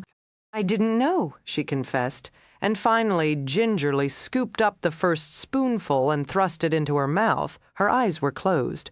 She looked like a little kid, and he found himself thinking of Teddy again with a sharp, bittersweet pang. "Yook," she said. "Told you I wasn't a cook." He took in 3 spoonfuls at once. "Don't chew. It goes down easier." She looked horrified. She pushed the bowl away just as fast he pushed it back in front of her. "Eat," he ordered. "I wasn't kidding before soldiers eat what they're given. And you need your iron, Rambo, so stop dreaming about room service." For a moment it appeared that she would defy him. But then she picked up her spoon and eyed her oatmeal as if it were a summit to be scaled. "I can do this," she dug in. "It's oatmeal, Angela, not Armageddon." She ate the whole bowl and cleared the dishes without saying a word. Then she began washing them with the smooth movements of someone who'd done chores all her life. JT wasn't used to having someone else around who wasn't Freddie or Rosalita. He felt uncomfortable and, worse, self-conscious. Virginia etiquette crept up and tapped him on the shoulder. He should put on a shirt. He should put on shoes. He should pull out a chair for the nice young lady, offer her lemonade, comment on her beauty, and talk about the weather. "Why move to Arizona?" Angela asked. She stacked the rinsed dishes noisily beside the sink. Her bruised wrist didn't seem to bother her. No helmet laws. Oh, she'd run out of things to say. He'd run out of them a long time ago himself. He began ticking off the seconds in his mind. He'd hit only 6 when she shut off the water and pinned him with a determined look. "I'm not going to leave," she announced. "I need your help. Sooner or later you'll realize that. I'm not going to realize any such thing." "You're lying to me through your teeth." Her lips thinned. "You don't want the truth. I know men like you. You don't want to become involved. You think you're happy living in a self-pitying vacuum? Self-pity. That's what's wrong with me. First it's drinking, now self-pity. Do you watch a lot of Oprah? You think you'll be better off if you never care again? Can you prove otherwise? I don't need you to care, Mr. Dillon. I don't need you to give a rat's ass about me." "I want you to train me anyway. You want me to be a lapdog," he corrected her. "You want me to listen to your lies, do as you ask, and never question a thing. I know how it works. I've seen Oprah, too." He kicked back his chair and crossed the alcove. He passed the barrier of the counter. He kept advancing, his eyes dark slits. He saw her mouth open, but no word of protest emerged. She took a step back, but was brought up short by the kitchen sink. She was trapped. He flattened her against the counter. Her breath came out more rapidly, but she didn't back down. She brought her chin up defiantly and met his gaze. He leaned into her, flattening her breasts against his bare torso, pressing his body against hers so she'd know exactly what he was capable of. He lowered his head until his breath whispered across her cheek, and she sucked in her breath in an attempt to put distance between them. "I don't believe you," he said softly, dangerously. "I don't believe a woman abandons her daughter and comes halfway across the country to a mercenary's house just because her ex-husband is stalking her. And I don't like being lied to and used." He planted his hands on the countertop. "Why shouldn't a woman hire a trained professional?" She licked her lips nervously, then caught herself and stated more fiercely. "Husbands, boyfriends, fathers kill women all the time. Hire a bodyguard." "I don't want a bodyguard." "I want to know how to fight. I want to know how to protect my daughter. I'm so sick and tired of running scared. Her finger jabbed his chest. You probably don't know anything about being vulnerable, being frightened, but I know, and I'm sick of it. I want my life back." She grabbed one of the porcelain bowls and shattered it against the sink. She raised one jagged shard and wielded it like a knife. "I might have been slow once. I might have actually thought that if I was just good enough, just obedient enough, just sweet enough, it would keep me safe. Well, I don't do sweet anymore, and I don't do obedient anymore. So don't mess with me, Mr. Dillon. You have no idea what I am capable of." She pressed the sharp edge against his bare chest with enough force to line his skin. The edge ran against the scar that zigzagged furiously down his sternum. That scar had been inflicted by a man known for his sharp temper, fast hands, and utter lack of remorse. JT explored Angela's eyes now to see if she had that in her. He wouldn't grant her speed, he wouldn't grant her skill, but in her gaze he found something better: dispassion. "Jesus, you're a dangerous woman, I'm learning." A sound split the air, startling them both. High, shrill, sirens, wailing sirens approaching his house. He took a step back.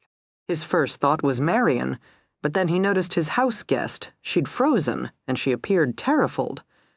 Why would the cops frighten a woman running from her husband? Then he knew, absolutely knew, that he'd been used. "What have you done?" "Nothing. Absolutely nothing," she muttered.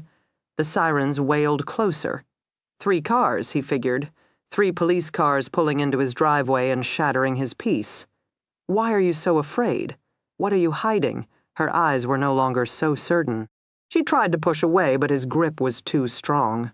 "Let me go. I didn't do anything. I just don't want anyone to know I'm here, especially not the cops." "That's shy, Angela. It's not safe. He has contacts. He sure, Angela, this omnipotent, he? The mystery man who may or may not be stalking you, who may or may not have injured your leg, who may or may not even exist. I'm tired of he, Angela. You want my help? You'd better do a helluva lot better than that. I'm not lying." "Jim wants me dead. No, he wants me to suffer horribly. I saw the pictures. I saw what he did." Her voice trailed off. Then she went wild, beating at him furiously. She tried to jab his shoulder with the porcelain shard, but he deflected the blow, knocking the makeshift weapon from her hand. "Let me go," she cried. The sirens came to a screeching halt on his driveway. "Oh, my God," she whispered. "Maybe he's already found me." His hands gripped her shoulders, but suddenly he wasn't so sure. Her fear was too genuine, her panic too real. He could feel the tremors beginning now, snaking down her delicate frame. "Talk to me, Angela. Tell me the truth. Come on. He was a cop. Don't you get it?" He was a cop. He stepped back in shock, automatically letting her go. He was surprised, but didn't know why he should be. There was no rule saying cops had to be good guys, just as there was no guarantee that well-respected Army colonels didn't torture their families as a hobby. Angela moved into the middle of the kitchen. Her arms were wrapped tightly around her thin waist. "I need my gun back. Give me my gun." "I can't do that." "Oh, what are you so afraid of? Do you think I'm going to try to shoot my way out with a pea shooter? A gun won't help you. It's the only thing that has—" She paced a dizzying circle. "I'm leaving. Tell them what you want. I won't let them see me here. I thought confidentiality meant something in your line of work." "Wait. I don't have time." She kept moving. They both heard the first of several car doors open and then slam shut. Angela didn't turn around. Seconds later, he heard the door of her room shut, then the telltale sound of the bolt lock sliding home. He had visions of little Angela flipping over the bed and hunkering behind it like the last man at the Alamo. He was left alone in his kitchen, with the disorienting feeling that everything had slid out of control. What if this ex-husband had actually arrived? What was he prepared to do these days? How could he stand aside? Then he heard the voice over the bullhorn. His shoulders relaxed, his lips twisted. No big, bad, evil Jim. It was just his sister, summoned by Freddie and riding to the rescue. He squared his shoulders and prepared for the real war. Whoever had written that blood was thicker than water had never met the Dillons. 5, Marion Margaret McAllister had committed only 2 sins in her life. 1, she'd been born the second child. 2, she'd been born a female. She'd done her best to rectify these sins over time. In the men's locker room world of the FBI, she could outshoot, outfight, and outthink her fellow agents. With her cool blonde looks, she'd earned the nickname Iceman. She liked it. Until 2 weeks ago, when her world had started falling apart, she'd just turned 34 and had been passed over for promotion again, ostensibly because she was too young. William Walker, who did get the post, was only 36 and bailing the deputy director's daughter. Her father was dying of prostate cancer, a death that was taking a long time coming, and her husband of 10 years had left her for a 22-year-old cocktail waitress. Then last night she'd gotten the call from Freddie. JT always had impeccable timing. She motioned for the Nogales police to stay back and approached the house on her own. She wore her favorite navy blue pantsuit. It was sharp and 100% business. It was also too hot for Arizona. She focused on the cool feel of her gun pressed against her ribs while the dusty air stung her eyes. "Good morning, Marion," JT drawled. He lounged against the door jamb, half naked and rumpled as if caught mid-fuck. "How kind of you to visit. We received a report of an intruder I came to investigate all the way from D.C. Nothing's too good for my older brother." She smiled with brittle sweetness and had the rare satisfaction of seeing her barb strike home. "Step out of the way, Jay." The officers here will secure your house. I don't think so, Jordan Terrence. Freddie call you from town? He shifted, crossing his ankles and getting more comfortable. She knew from Freddie that he drank a lot. She'd expected the alcohol to have taken a greater toll, but JT had always been a lucky sobe. Not even booze had thickened his waistline or sagged his middle. He was still the lean, fit man. She remembered the kid who'd won all the swimming trophies. The son whose uncanny shooting had made their father so proud, she wanted to strangle him. Freddie filed the report, she replied stiffly. "Ah, and here I thought he and I had reached an understanding." "What do you mean?" JT made a great show of examining his fingernails. "I know he calls you Marion. I know he's Daddy's little spy. You're both so afraid that someday I'll get drunk enough to speak the truth. Don't worry, I've been speaking it for quite some time now, and nobody's interested. I don't know what you are. I sent him away. Told Freddie to take a few days off. I didn't think my visitor wanted an audience. As for myself, well," he shrugged, "Freddie makes a fine margarita. Of course, now I'll have to reconsider his return. Calling the police about an intruder, that was pretty clever. I think he's a lot more clever than either of us suspect. So there is an intruder. Step aside." No, goddammit. JT, I know there's a woman inside, and what do you really know about her? Look at your track record. Leave my past out of it. We're going to search the house, JT. I want this woman gone. Got a search warrant? Of course not. We're responding to a report of an intruder, and I'm telling you as owner of this property there is no intruder. Now, take your little blue men and find another party to crash. "You stubborn, drunken son of a Marion. You never did learn how to play nice. JT, as your sister. You're ashamed of me, embarrassed to have me in the family, and on really good days you wish I was dead.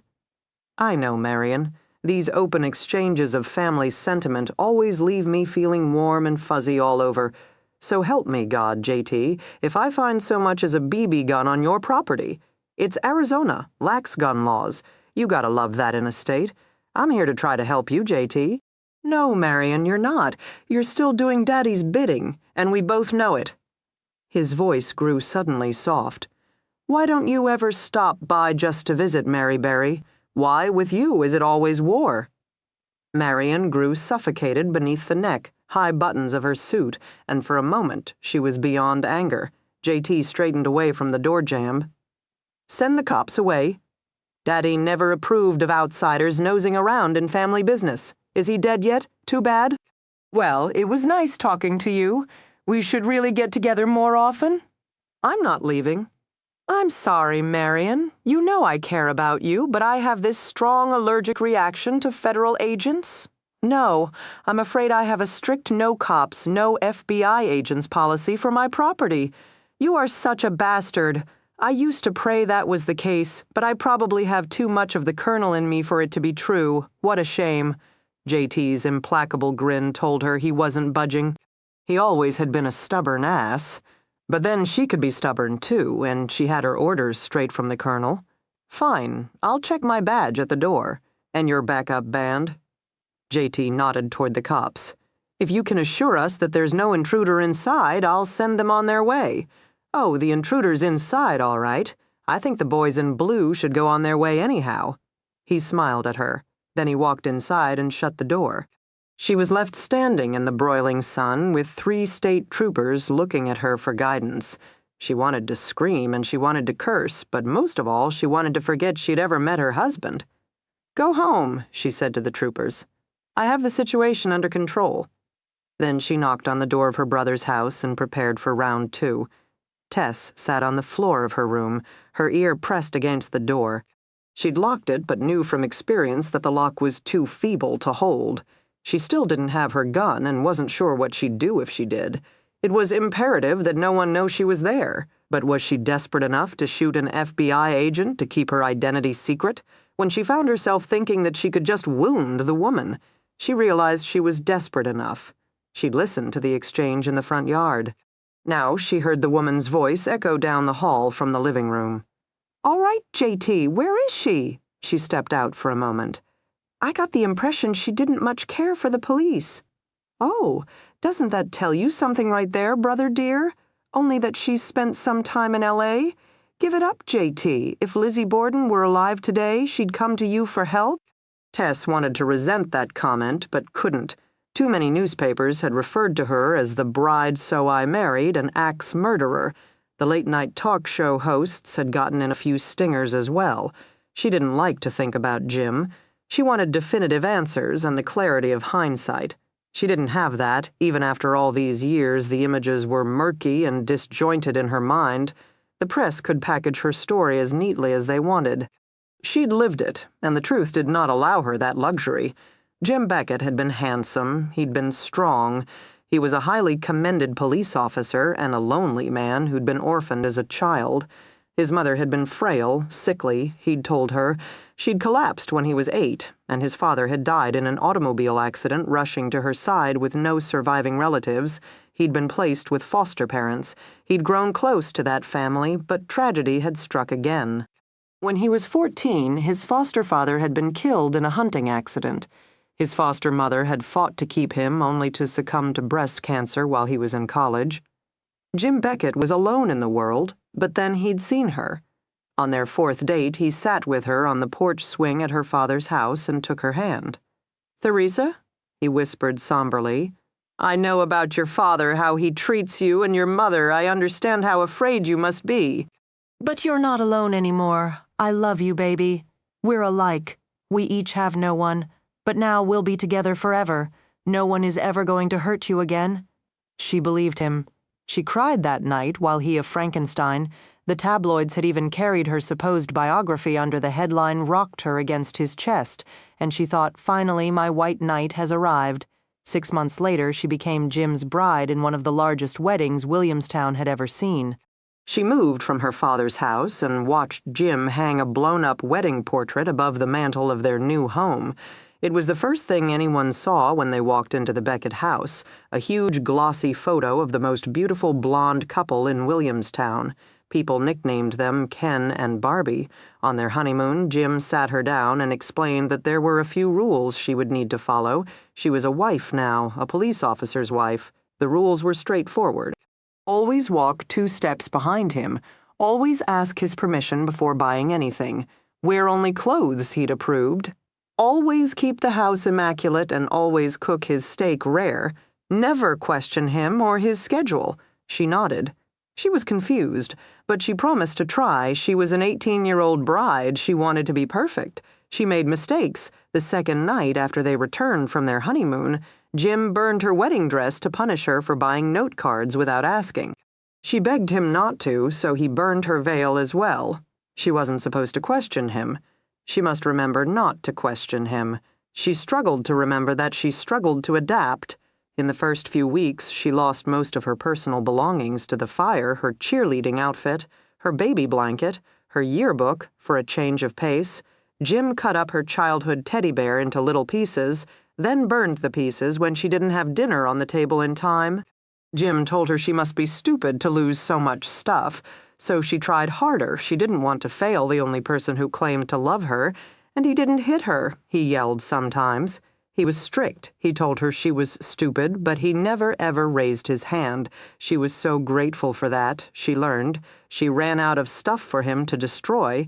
Then she discovered she was pregnant and life settled down. Jim couldn't wait to be a father. When she gave birth to Sam, he showed up at the hospital with the most ridiculously expensive strand of pearls. He told her she was beautiful, she'd done well, and she thought everything would be all right.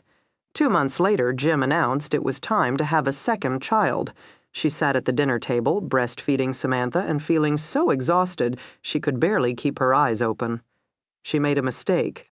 She forgot about the rules and said no. She couldn't handle 2 babies and maintain a spotless, perfect household. Jim grew quiet.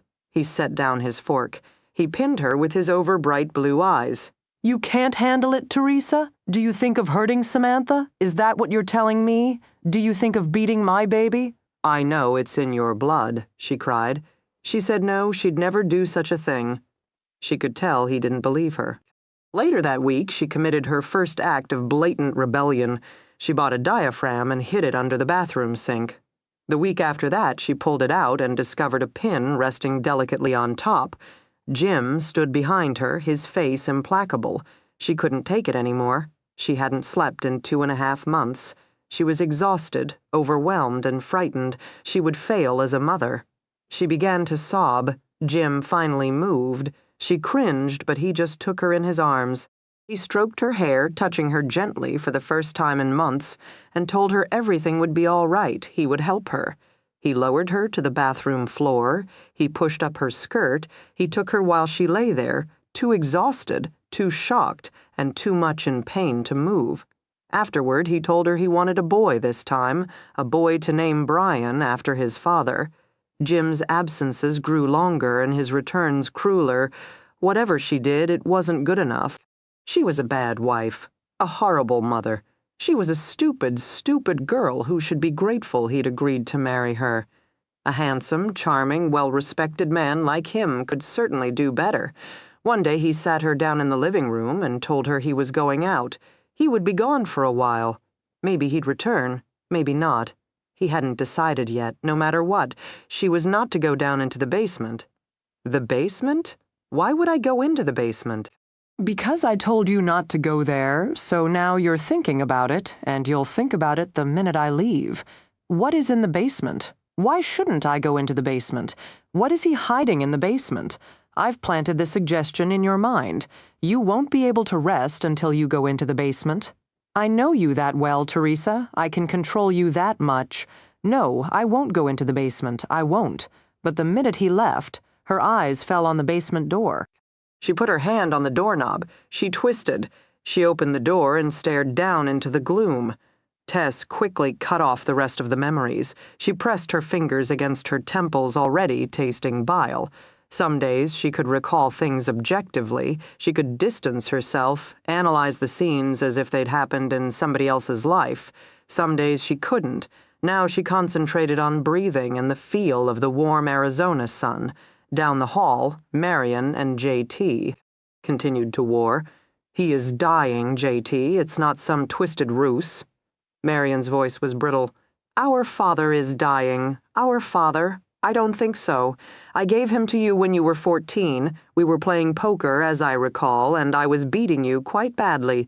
You threw a fit, so I said fine. What was the one thing you really wanted? Fuck you, Jordan Terrence. And you said you wanted Daddy all to yourself, so I gave him to you, lock, stock, and barrel. To this day, I believe you got the bad end of that deal. Or tell me, Marion, did you forget that as well? I didn't forget anything, J.T. I just choose to remember happier days. There was a long pause, then Marion said, It's because of her, isn't it? A second pause. She had a name, Marion. She was a human being. She was a lying, manipulative prostitute who caught Daddy in a weak moment. He'd just retired. He was vulnerable to female attention. Mom will be happy with this analysis. Mom has more bats in her belfry than a Gothic church. Finally, we agree on something. The point is, Daddy made a mistake. A mistake? He got a 17-year-old girl pregnant. Our father, the pedophile, he took care of her. Is that what you call it? JT's voice dropped to a low tone that prickled the hair on the back of Tess's neck. Marion didn't recover quickly this time, but when she did, her retort was sharp. Oh, that's right. Daddy is the root of all evil. Hell, he was probably the one standing at the grassy knoll. I wouldn't put it past him. Have you ever watched the JFK tapes closely? Grow up, JT. Daddy needs you right now, though God knows why. Maybe you don't like him. Maybe you're never going to see eye to eye with him. But for Chris' sake, he gave you life. He put a roof over your head. He raised you and gave you anything you ever asked for, the sports car, West Point, military appointments. Cover up. You got it all, and it still burns, doesn't it, Marion? JT said quietly, though Roger was hardly a shabby consolation prize. Roger left me, JT, but thanks for asking. What? JT sounded genuinely surprised, perhaps even stunned, Marion. I'm sorry. I swear to you, I'm sorry. I did not come here for your pity. You utter those words one more time and they'll need super glue to put your face together again. No, don't say anything more. I'm sick of this conversation. It never gets any better. I'm staying 7 days, JT. 7 days for you to see the light. Then I wash my hands of this whole mess. Mary Berry, don't call me that and tell your guests that if I catch either one of you doing anything remotely illegal, I'll arrest both your asses. Got it. You don't have to scream for me to know how much you care. Oh, go knit yourself a Hallmark card. Tess heard the sharp, ringing sound of heels against hardwood floors. The fast, furious footsteps grew closer, and Tess held her breath. But the sound passed her by. Marion stormed to the end bedroom, where her arrival was punctuated by the sound of the door slamming shut. Tess released her breath. Her body sagged against the door. Everything was okay. This Marion was an FBI agent, but she was also JT's sister, and was here for reasons that had nothing to do with Tess. She was safe. No one knew who she was, and she was still in Arizona. She couldn't take any more. It was still afternoon, but her exhausted body demanded rest. She crawled into bed, pulled the covers over her head, and welcomed slumber. 6 it was cold in the basement. She could feel a draft, but couldn't identify the source. The light was feeble, just a bare overhead bulb that lengthened the shadows. Beneath her feet she felt hard-packed dirt. What was that leaning in the corner? A shovel, a saw, a hammer, clipping shears, and 2 rakes. Had she ever seen Jim use any of those things?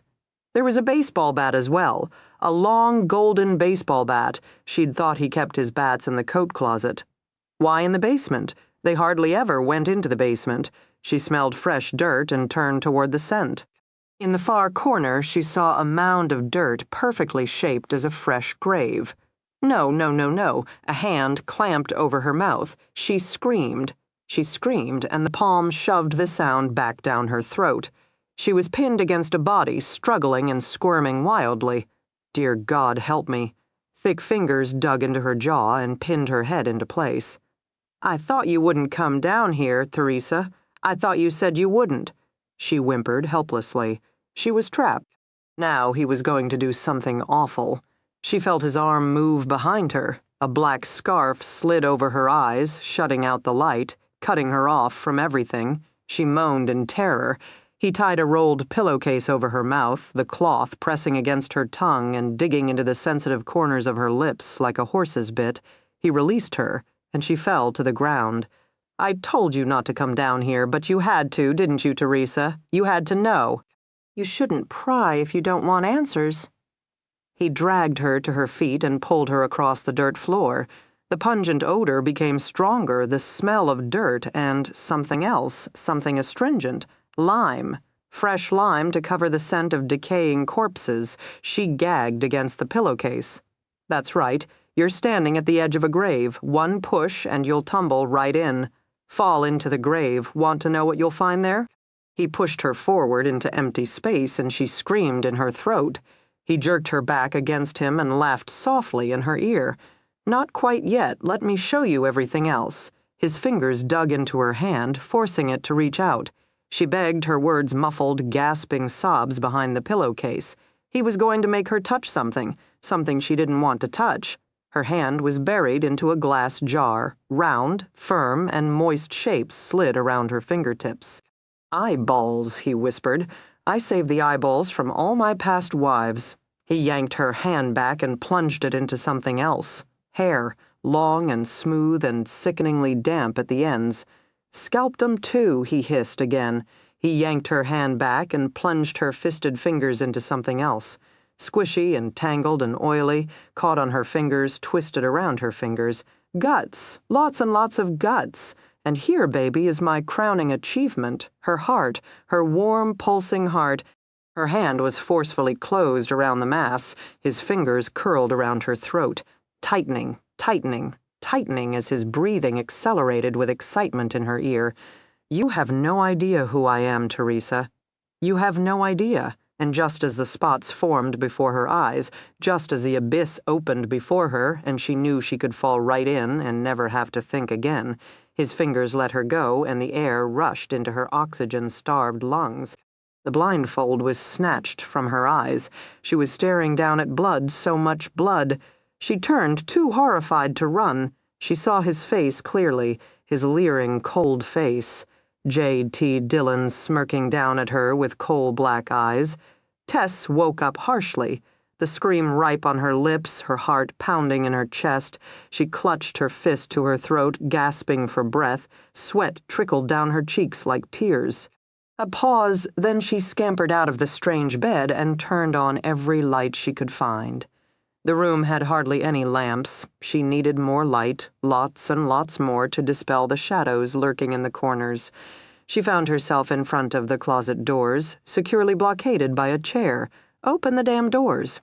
Know that he's gone, that you won, you won. Suddenly, with a cry of rage, she kicked the chair away, grabbed the handle, and yanked the door open. "Come on, where are you, you bastard?" Only empty hangars stared back at her. She took a deep breath, then another, until her body stopped shaking. "You're in Arizona. You're safe. There is no blood on your hands. It was a cow's heart. A cow's heart, linguine in olive oil, silk threads, and peeled grapes, stuff from a grade school haunted house. Look around you, Teresa," Jim had said after he'd snapped on the basement light. "Look at what you're so terrified of. If you're willing to believe peeled grapes are eyeballs, no wonder you look at me and see a monster." She collapsed on the ground. He squatted down until he was eye level. "I told you not to come into the basement, but you did. You're so determined to think I'm doing something wrong. Why do you think so little of your husband, Teresa? Why are you so determined to be afraid of me?" She wasn't able to summon an answer. "You know what I think? I think you have really low self-esteem, Teresa. I think your father and his abusive behavior taught you to think of yourself as nothing, and now you have this handsome, charming, decorated police officer who loves you, and you just can't believe that, can you? Rather than accept that a good man loves you, you wonder what's wrong with me. You obsess that there must be something wrong with me. I suggest you stop focusing on my problems, Teresa, and spend a little bit more time contemplating yours." He left the basement. She remained on the floor, actually wondering why she questioned her perfect husband. Jim had been that good. Then other memories, other images overwhelmed her. Jim's hands around her throat, squeezing, releasing, caressing, soothing, choking. The baseball bat arching up, looking like a fairy's wand in the moonlight, whistling down her thigh, cracking. She ran for the door, undid the lock, and made it to the bathroom just in time to be violently ill. "Was it something I said?" JT stood in the doorway, her eyes squeezed shut. She remained hunched over the sink, her arms trembling, her legs shaky. She tasted bile. She tasted despair, by far a more savage flavor. "Please go away," she whispered. "Sorry, but there isn't a Virginia man alive who can walk away from a puking woman. Consider it our southern charm." She heard the patter of his bare feet against the bathroom floor tiles and caught the faint odor of chlorine as he approached, his torso pressed against her. She stiffened, and his chest rumbled with a growl of disapproval. He said, "Just turning on the water tastes like the rusty pipe it uses to visit us all the way from Colorado, but last I checked it was better than vomit." He stepped away. With a sigh, she scooped the water over her face and neck, letting it pour through her mouth. It did taste metallic and rusty. "Better?" he said after a moment. She turned off the faucet and faced him. He wore nothing but a pair of swimming trunks, which rode too low on his hips, revealing a faint white line of untouched skin. Water trickled across his shoulders, down into the fine black hair on his flat belly. He raised a half-filled beer bottle and, looking straight into her eyes, polished it off. "Take it. What?" "The towel, Chiquita. You look like hell." Belatedly, she saw the hand towel he was holding. She took it gingerly from him. He hadn't done anything, but she was scared anyway. In her experience, men, and particularly muscled men, were a clear threat to women. She couldn't picture her father without seeing his fleshy face turn beet red as he raised his thick fist. She couldn't picture her ex-husband without seeing his cold blue eyes dispassionately returning her stare as he fed her wedding gown to the flames, but JT came highly recommended. Surely mercenaries didn't kill their clients. That had to be bad for business. What about a policeman murdering taxpayers? That was bad for business, too, but she'd been in JT's house for 48 hours without incident. He fed her breakfast. He shielded her from the police. Surely if he had violent tendencies, she would have seen some indication. Of course, it had taken her 2 years to recognize the violence in Jim. Her hands came up and rubbed her forehead. She wanted to own herself. She wanted to trust herself. 2.5 years after putting Jim in prison, she still wasn't sure that had happened. She was stuck somewhere between the old Teresa Beckett and the new Tess Williams. Rough night for the Better Homes and Garden lady. "It's that knit, one pearl, too," she murmured. "I keep having nightmares of dropping the stitch. Yeah, and here I keep dreaming of blowing up churches. Come outside, the cool air does a body good." He turned, and she realized that he expected her to follow. She looked down at her legs, uncovered by her purple Williams College t-shirt. Generally, she didn't follow half-naked men around while wearing only a t-shirt. Her mother had had strong feelings about women showing too much flesh. Only bad women did that, and they went straight to hell where little devils did horrible things to them every night to punish them for being so wanton. The image of herself as a wanton was so absurd she had to smile. She'd never been a femme fatale, never sparked hidden flames. She'd been the dutiful, confused wife. Now she was the scared, emaciated mother. All signs indicated that JT found her about as attractive as an animated skeleton. She was fine with that. She just wanted him for his semi-automatics. She followed him out to the deck, shivering as the night air hit her.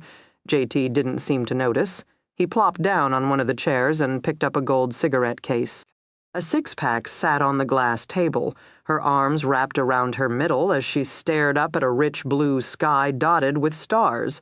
The nights in Williamstown would be cool and clear by now, but the air would be scented with the rich, musty odor of drying leaves and aging pine, the refreshing tang of wind sweeping down from the Berkshires.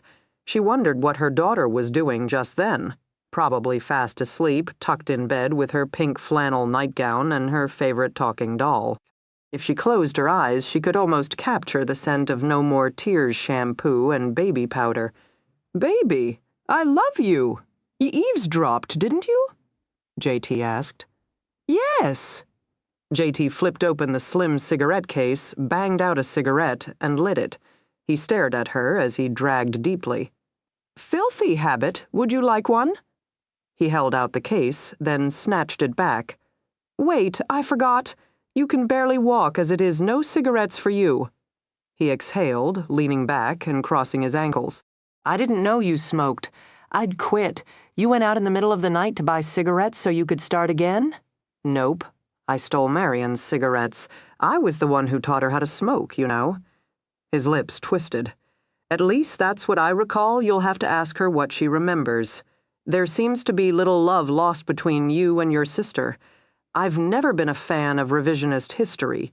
Keeping her voice neutral, she asked, "She's really an FBI agent?" "Yes." Briefly his chest puffed out. "A damn good one," I heard her say. "She's staying for a week.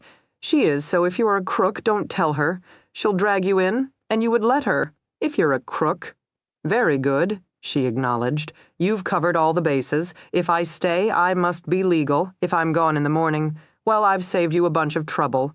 Don't let my good looks fool you, sweetheart. I'm no dumb bunny." She nodded, her gaze returning to the night sky. She was cold. She wanted to go inside and sleep. She was terrified of the nightmares that would find her again. 1 month of training, JT said all of a sudden. "I'll do it. I know.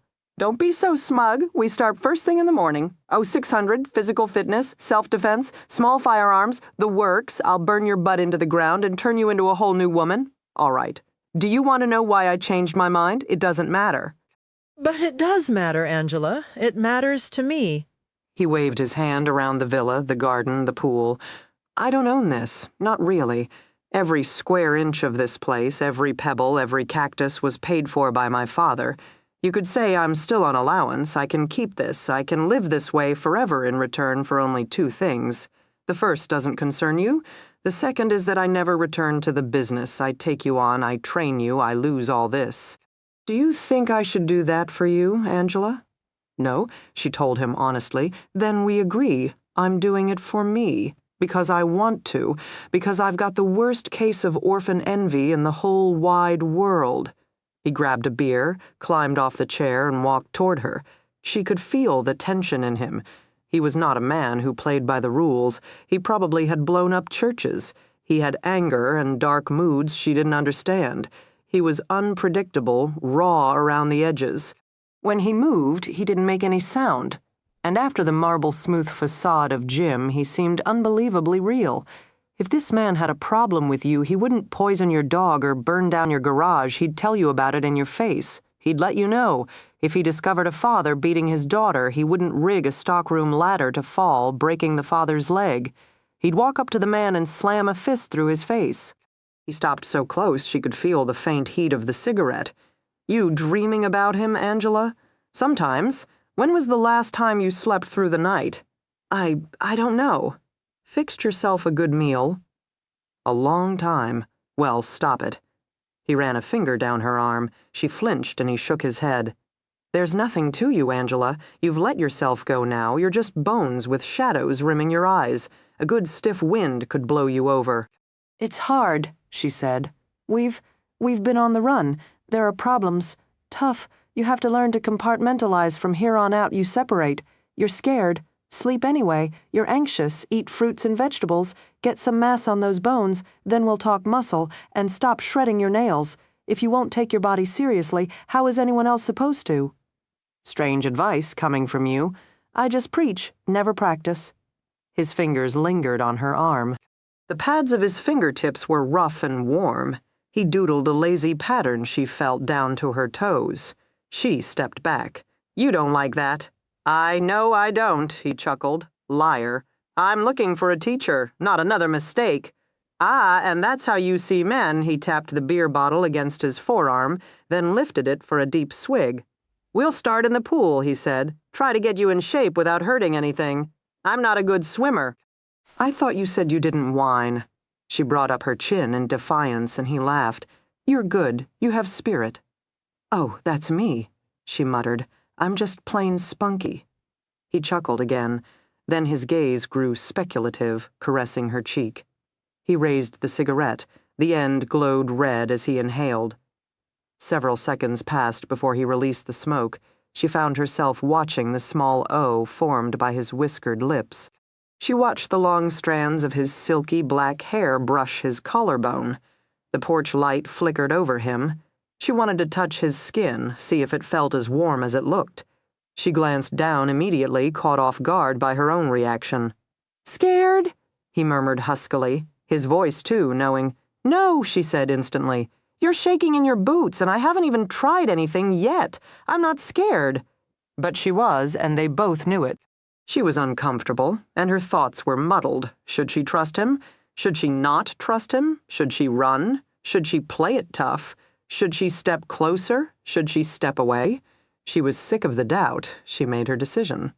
Before she lost her courage, she grabbed the beer bottle and yanked it from his grasp. She crossed to the white gravel bed bordering the cactus garden and dumped the beer out. No more. I hired you. I want you sober. A Marine shoots better drunk, he said curtly, no longer amused. Well, J.T., you're not a Marine. Big mistake, Angela. Big mistake. He stalked toward her. She stood her ground. You getting mean? She said haughtily. Do you miss the beer that much already?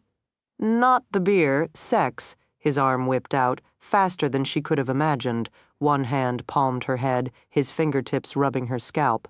You still haven't moved. Maybe you want to kiss me? If you do something that dangerous, will you feel strong? He bent over her.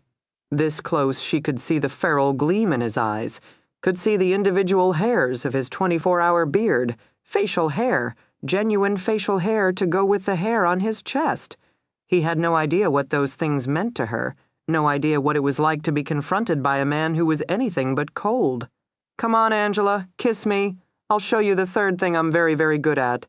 He leaned closer, still, but didn't touch her lips. They both knew he wouldn't. He wanted her to do it. She reached up and carefully, hesitantly touched the prickly rasp of his beard. It was softer than she imagined, her fingertips tingled. He sucked in his breath, she was holding her own. She followed his jaw, learning its strong, solid line, her fingers tangled in his hair. "For God's sake, don't you know how to kiss a man?" He yanked her closer, and she punched him in the shoulder. He grunted, more with surprise than pain, and fell back a step. "That's what I'm supposed to do, right?" she stated firmly. "I'm supposed to take a stand. Well, I did, and while I'm at it..." She yanked the cigarette from his lips. "I hate smoking, too late.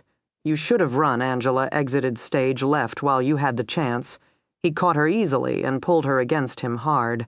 1 minute she was standing by the cactus garden, the next she was pressed against a burning body, her legs cradled by muscled thighs, her torso clamped by sinewy arms. She opened her mouth to protest, but he merely took advantage and captured her lips. He was not bashful or calculating. His tongue plunged in deep, hot knowing and tasting of tobacco. He filled her, stroked her, grazed her teeth, and challenged her. She squirmed in his arms. The kiss deepened and ripened, never painful, but insistent until she felt something unfurl in her stomach. She wanted to melt a little. She wanted to dig her fingers into his shoulders and hold on to him. With a harsh cry, she hammered her fists against his chest. He let her go. Bastard. Absolutely. And I warned you. She wiped the back of her hand over her mouth. She felt raw and exposed all over. She wanted to beat the crap out of him. He didn't step back or come closer. He just stood there, challenging her. She couldn't overpower him. He was stronger. Men were always stronger, and she didn't know how to fight yet. Her eyes began to sting. Damn it, she was going to cry. "Don't," he said. "Leave me alone." "Oh, come on, Angela, you were doing so much better than that. Don't give up on me now, you arrogant son of a..." "Much better. It's the spirit that will keep you alive, Angela. Don't lose the spirit. Now go to bed. And yourself?" she fired back. "Are you going to stay out here all night, ignoring your own advice?" "Probably." She cocked her head to the side, sizing him up. "I see," she said casually. "Your sister's only been here 12 hours and you're already falling apart. Shut up, Angela. Why? You can mess with my mind, but I can't mess with yours. I might not be very strong and I'm probably a lousy shot, but I can connect the dots. You and your sister have some different opinions on your father. You seem to want to have a relationship with her. She seems to want to burn you at the stake. How am I doing so far?" "Go to bed," he warned. "Not when I'm on such a roll. What did your father do anyway? What didn't he do? Good night." "Did he hit you? I know about that kind of thing." "Your father beat you." "All the time," she stated flatly. "I still hate him for it, huh? Now, see, I think that kind of hatred is healthy. I'm a firm believer in it myself." Marion disagrees.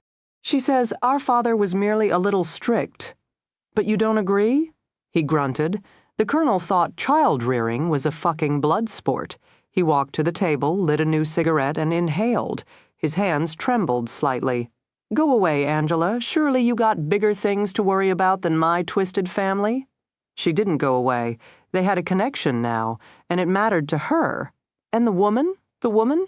The prostitute who had your father's child?" My, you really did eavesdrop." "Yes," she said shamelessly.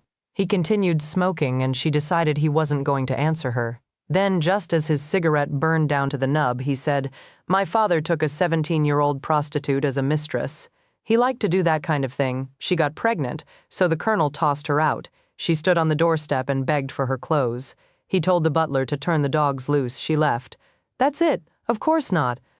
The girl tried going to Marion next. She didn't want money for herself, but for the baby. But Marion turned her away. Marion's whole life is about selective memory.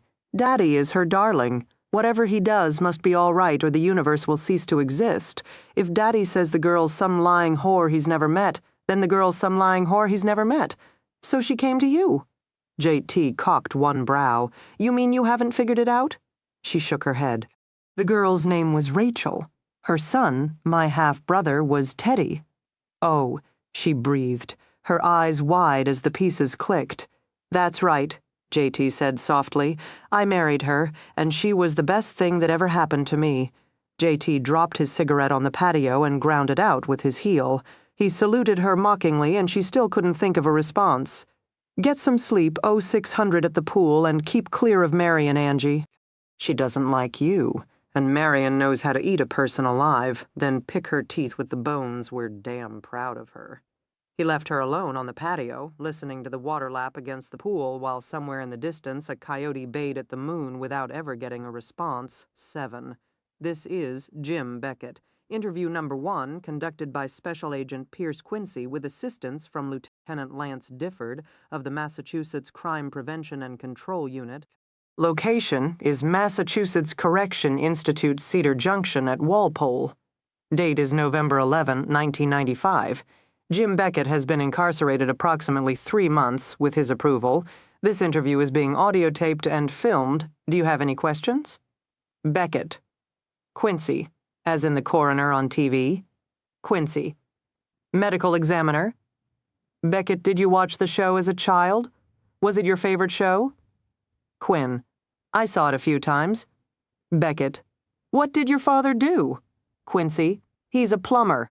Beckett. Not nearly as exciting as a coroner. I see your point.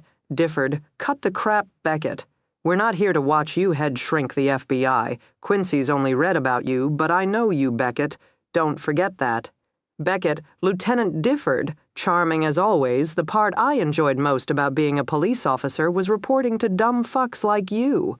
The big bad police lieutenant whose experience and street savvy will keep everyone safe at night, when all along it's your own man who's going out there pulling over sweet blondes and dicing them up. How's your insomnia, Lieutenant? Difford. Fuck you, Quincy. All right, let's get down to business. Lieutenant Difford's right, I've never personally met you, Jim, but I know all about you. I also saw all the files you pulled from our investigative support unit, so I know you're familiar with serial killer profiling techniques as we've discussed. This interview is strictly voluntary. You don't get anything in return except a break in what must be a very monotonous routine here at Walpole. Would you like a cigarette or anything? Beckett, I don't smoke. My body is my temple. Difford, Jesus Christ. Beckett, I want to see my profile. Quincy, we're not into swaps, Jim. Beckett, afraid I'll be able to refute it? See all the flaws? Or are you afraid I'll be able to someday use it to my advantage? Quincy, you have an IQ of 145.1. Don't underestimate that, Jim. Beckett, laughter. You're not half bad, Special Agent Quincy. I may just come to like you. Difford, shit. Are you two going to exchange love letters, or can we get on with it? Beckett, wait a minute. I get it. You two are playing good cop, bad cop. The smooth, sophisticated FBI agent and the blue-collar, illiterate street cop. Have I mentioned yet that the FBI and local law enforcement agencies haven't had an original thought since 1975? Difford. Maybe, Beckett, we're just being ourselves. Quincy. Jim, I'd like to start by having you describe yourself in your own words. If you were profiling yourself, what would you say, Beckett? I don't think so, Quincy. You're the professional here. You go first. I'll tell you if you're getting warm. Pause. Quincy. All right. The FBI entered the case with the discovery of the third body outside of Clinton, Mass. Later, it was determined that this was the 6th victim, but at the time, there were only 2 other crime scenes for comparison. The victim was a 23-year-old mother and cocktail waitress returning from work. Her car was found pulled over on the side of a secluded back road, the windows rolled up and the doors locked. Inside, the glove compartment was open, her keys were in the ignition, and her purse was sitting in the passenger seat. Her clothes, covered with debris from the nearby woods, were found neatly folded and stacked in the trunk. There were no signs of struggle. A quarter of a mile from the car, the body was discovered in the ditch. The victim had been stripped naked and placed face up, arms and legs spread eagle. A tree branch was stuck in her vagina. Clearly, the body had been arranged for shock value. The victim had been sadistically tortured and sexually assaulted. Exact cause of death was difficult to determine. The victim's own pantyhose had been tied around her neck for ligature strangulation. In addition, the victim's head had been savagely beaten with a blunt instrument later, determined to be the same tree branch that was inserted in her vagina. Bruises around the victim's breast, buttocks, and inner thighs revealed the unidentified subject had spent a significant amount of time torturing the victim before killing her. The extensive amount of post-mortem mutilation, combined with the precise posing of the body, indicated that he'd probably spent at least an hour with the victim after the murder. The unsub had also taken the time to clean up the crime scene. There were no prints, no body hair, no semen samples or torn clothing left behind. The victim had some defense wounds on her hands indicating a struggle, but she'd been quickly subdued. We could find no traces of skin cells or blood beneath her fingernails. We theorized that the unsub had utilized some credible ruse to lure the victim from her car. He'd then controlled the victim, tortured her, raped her, and killed her with particular fury. Afterward, he'd arranged the body, vented further rage in post-mortem picarism, then returned to her vehicle where he stored the clothes in the trunk and locked the car doors. Several aspects of this crime stood out. First, the fact that the unsub had lured the victim from the safety of her automobile versus using a blitz-style attack suggested that the unsub appeared to be a safe, credible person with advanced communication skills. The amount of time spent with the victim indicated the unsub was comfortable and confident in his abilities to execute the crime and escape. Lab tests revealed traces of spermicide and latex in the woman's vagina, indicating that the killer had most likely worn a condom for the sexual assault, then removed it from the crime scene. Most likely, the unsub was already at the stage where he traveled with a murder kit containing such items as condoms, gloves, perhaps disguises, anything to assist him with his attack. Finally, the level of sheer violence and cruelty combined with the vicious and shocking post-mortem mutilation indicated a man with unbelievable rage toward women. We were dealing with a psychopath. Beckett, please continue. You're finally getting interesting. Quincy, the unsub, was most likely a white male in his late 20s to early 40s. Age can be difficult to determine, but given the elaborate nature of the crime and mutilation, we estimated that the homicidal rage had been developing for quite some time. The unsub was already refining and perfecting his technique. His use of a ruse indicated the foresight and planning of a more experienced man, leading us toward an age of early to mid-30s. We predicted he would be outwardly charming and charismatic, a man of above-average IQ, socially adept, a capable employee, and either married or involved in a significant relationship. He was physically fit, good with his hands, and probably working in a macho job. His car would be a middle-class dark sedan, possibly an old police cruiser. He had spent time in the military, but his egocentric personality and arrogance made him a poor fit. He was discharged under less than honorable circumstances. He probably has a past record of assault and/or minor sex offenses, perhaps DWI arrests also. The style of ligature was similar to what you see in prison rapes, indicating that this man had probably served time. He obviously considered himself a sophisticated killer. All three women were young, beautiful, and blonde. Also, all three were risky victims for him to choose. These were not prostitutes or strippers, but mothers, daughters, and college students who had families to miss them and pressure the police for further investigation. The killer probably spent a great deal of time patiently driving around, waiting to find the right woman in the right place. Beckett, he's disciplined. Quincy, well, as disciplined as a homicidal maniac can be. Beckett, it's discipline, Quincy. Trust me. When the urge to kill is that strong, it takes strength and willpower to wait for the right one. You wouldn't know that. I doubt you've ever had a strong, passionate impulse in your life. What about trophies? Quincy. Generally, serial killers take trophies from looking at a crime scene. It's impossible to know what's missing. Maybe the unsub took a ring to give to his wife so he can experience a cheap thrill every time he looks at her. Maybe it was just a lock of hair. He'll take something, though, to help him relive the crime later. Beckett, see, you're wrong. I didn't take anything.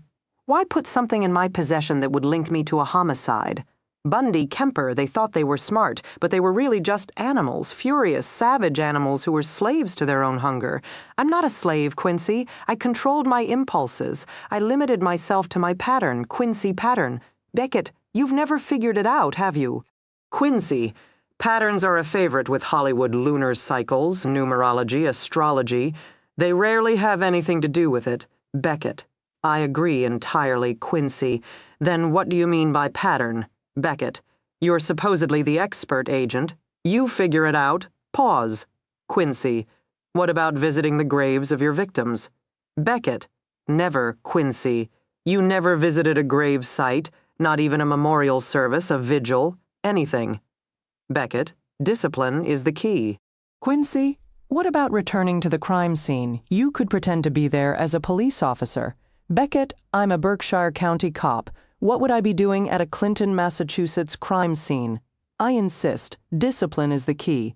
I'm not toying with you, agent. Differed. Bullshit. The omnipotent guise is how you get your rocks off, Beckett. If you were so fucking smart, so fucking disciplined, so controlled, you wouldn't be sitting in jail right now. Beckett, have you ever thought of going on a diet, Difford? Look at you. You're hitting the donuts much too hard these days. Difford, you came back for Teresa Beckett, just like she said you would. A smart man would have skipped town, but not you. You couldn't let it go, not after what she did. You weren't so disciplined then, were you? Asshole? Beckett. And where were you, Difford? When I wrapped my hands around my lovely wife's neck and began to squeeze the life out of her flailing body, where was her police protection? Where was your fat, lazy ass? Quincy, gentlemen, Beckett, the agent's right. This exchange of pleasantries isn't advancing science, but I have to say I'm not impressed, Agent Quincy. At this point, you might as well have been reciting a textbook.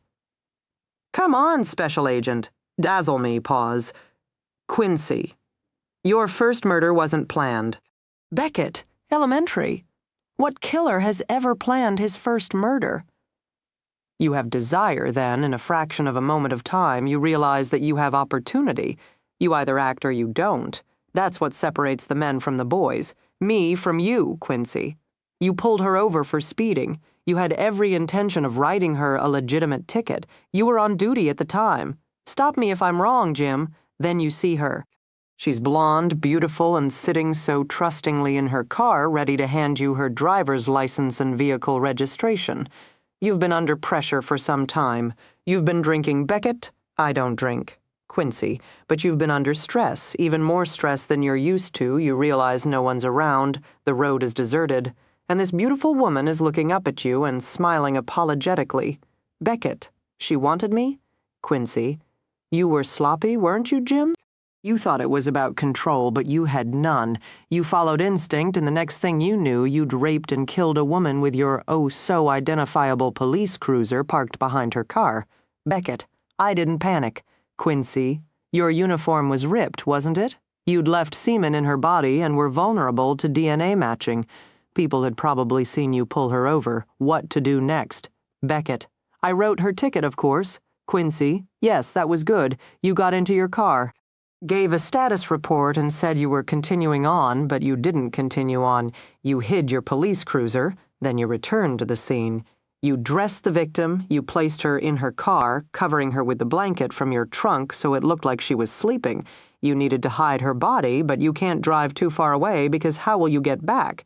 So you drive her car into the nearby lake knowing the water will do your dirty work for you. If she'll just stay in the water 4 or 5 days, it's hard to gather evidence from a floater backed, particularly after a year. Quincy. No, you got a good break, didn't you? The woman is listed as missing. Your superiors call you in to ask since you gave her a ticket. You handle it cool as a cucumber, all paperwork appropriately filed. Beckett, I already said that half the fun was reporting to shit-for-brain lieutenants who never suspected a thing. Difford, son of a bitch, we caught you in the end. Beckett, 10 bodies later that you know about. But Quincy, I'm still not impressed. So the first murder was unplanned. So the body was dumped in a lake to cover the crime. That's all logic. Tell me something cool. Tell me something that will send goosebumps up my spine. Quincy, the night you killed the first victim, Lucy Edwards, your wife, was in the hospital giving birth to your daughter. That was the stress you couldn't handle, Jim. The birth of your daughter, pause, Beckett, too easy. You have the date on the ticket, so you know she disappeared that day, Quincy.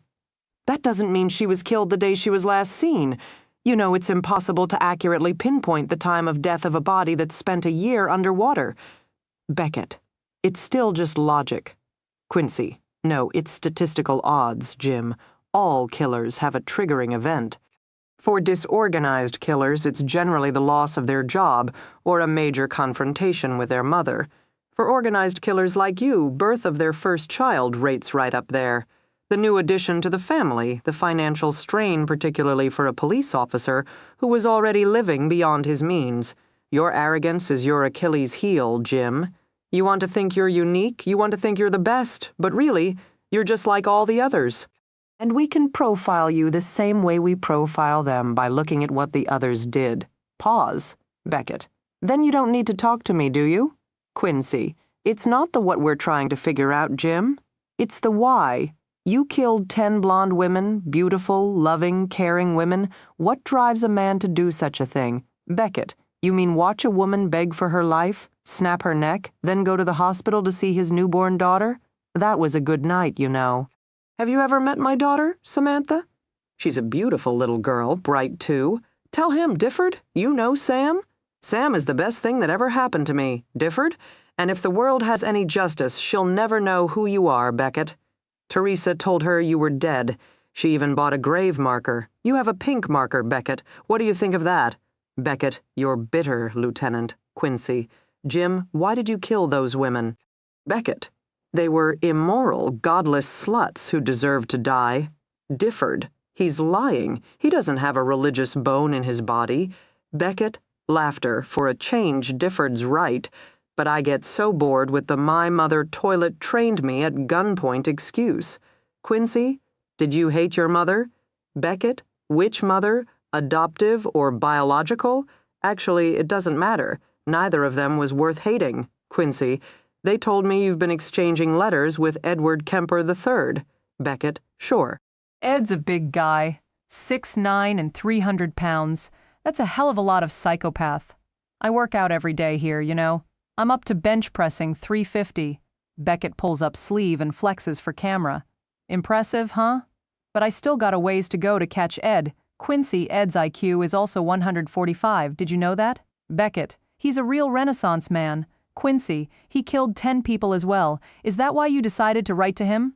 His victims were closer to home, though his grandparents, his mother, and her best friend. Beckett. Yeah, Ed's read a little too much Freud. All he talks about is how much he hated his mother. For God's sake, he attacked her with a claw hammer, decapitated her, then raped her corpse. It's time for him to move on. Have you heard about the larynx? Quincy. I read the interview notes. Beckett. Now is that irony or what? Poor bedwetting, traumatized Ed is jamming his mother's larynx down the garbage disposal as a last symbolic act, and the disposal jams and throws the bloody voice box back up at him. Ed says, even when she was dead, she was still bitching at me. I couldn't get her to shut up. That's one of my favorite stories. Quincy, did your mother bitch at you? Was she demanding, Becker? My birth mother was a weak, pathetic hypochondriac without an intelligent thought in her head. When she dropped dead, she merely fulfilled her own prophecy. Quincy? Your father? Beckett. My father was a good man. Don't bring him into this. Quincy. Would he be ashamed of you now, Jim? Beckett. For what? Quincy. I think he would be, Jim. I think you know that. I think Jenny Thompson really got to you. Beckett. Who differed? You know who the hell he's talking about, Beckett. Little Jenny Thompson, the 17-year-old from Enfield, the girl whose head you cut off. Quincy, you didn't decapitate anyone else, Jim. Only her. You also let her get dressed after you had raped her. I think she shamed you. I think she told you that she was driving home from visiting her dying father in the hospital, that he needed her. She was his last reason to fight for life, that she loved him very much. But she'd seen your face. You had to kill her. So you did. But you didn't feel good about it, not like the others. The others you looked in the eye, but not Jenny. She was manually strangled from behind. But even then, you didn't feel right about it. You were troubled and you were angry because you didn't want to be troubled, so you cut off her head. Classic depersonalization. You hid it under a pile of leaves, not able to look at her. You left her body covered, not exposed like the others, but you still felt shame, didn't you, Jim? Every time you think of her, you feel shame? Beckett. No, Difford. You're shifting in your seat, Jim. You don't look so comfortable anymore? Beckett. My leg's fallen asleep. Difford. Sure, Jim. Beckett. I saw Jenny's father in the hospital, Quincy. What? Beckett. The nurses never put it together, did they? I went to the hospital. I wanted to see if her father was really there, if he was really dying. You can't trust what a woman says, particularly once you have her. They'll say anything if they think it will save their life. So I checked up on it. I found him in an oxygen tent in intensive care, Mr. Quincy. He wasn't allowed visitors, but I told the nurses I was working on his daughter's case, and I had good news for him. Of course they let me in. Young nurses. One of them was quite beautiful, but she was a brunette. I leaned over until I could press my face against the oxygen tent, and I told him how beautiful his daughter was and how wonderfully she'd screamed. I told him she'd begged for her life and she'd prayed to God, but God hadn't saved her. She belonged to me, and I took her. He died the next day. You want to know what makes me, Mr. Quincy. If you want to understand me, forget the mommy-hating or the bedwetting, animal-torturing, fire-starting triad you guys developed. It's so much simpler than that. There's power in the world, and that is me. It's the power of being alone with a woman and having her plead for her life. It's the power of having her on her knees and watching her implore God to intervene. He doesn't.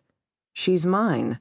I'm the strongest. I am the best. I used to not understand the Nazi officers and what they did during the Holocaust.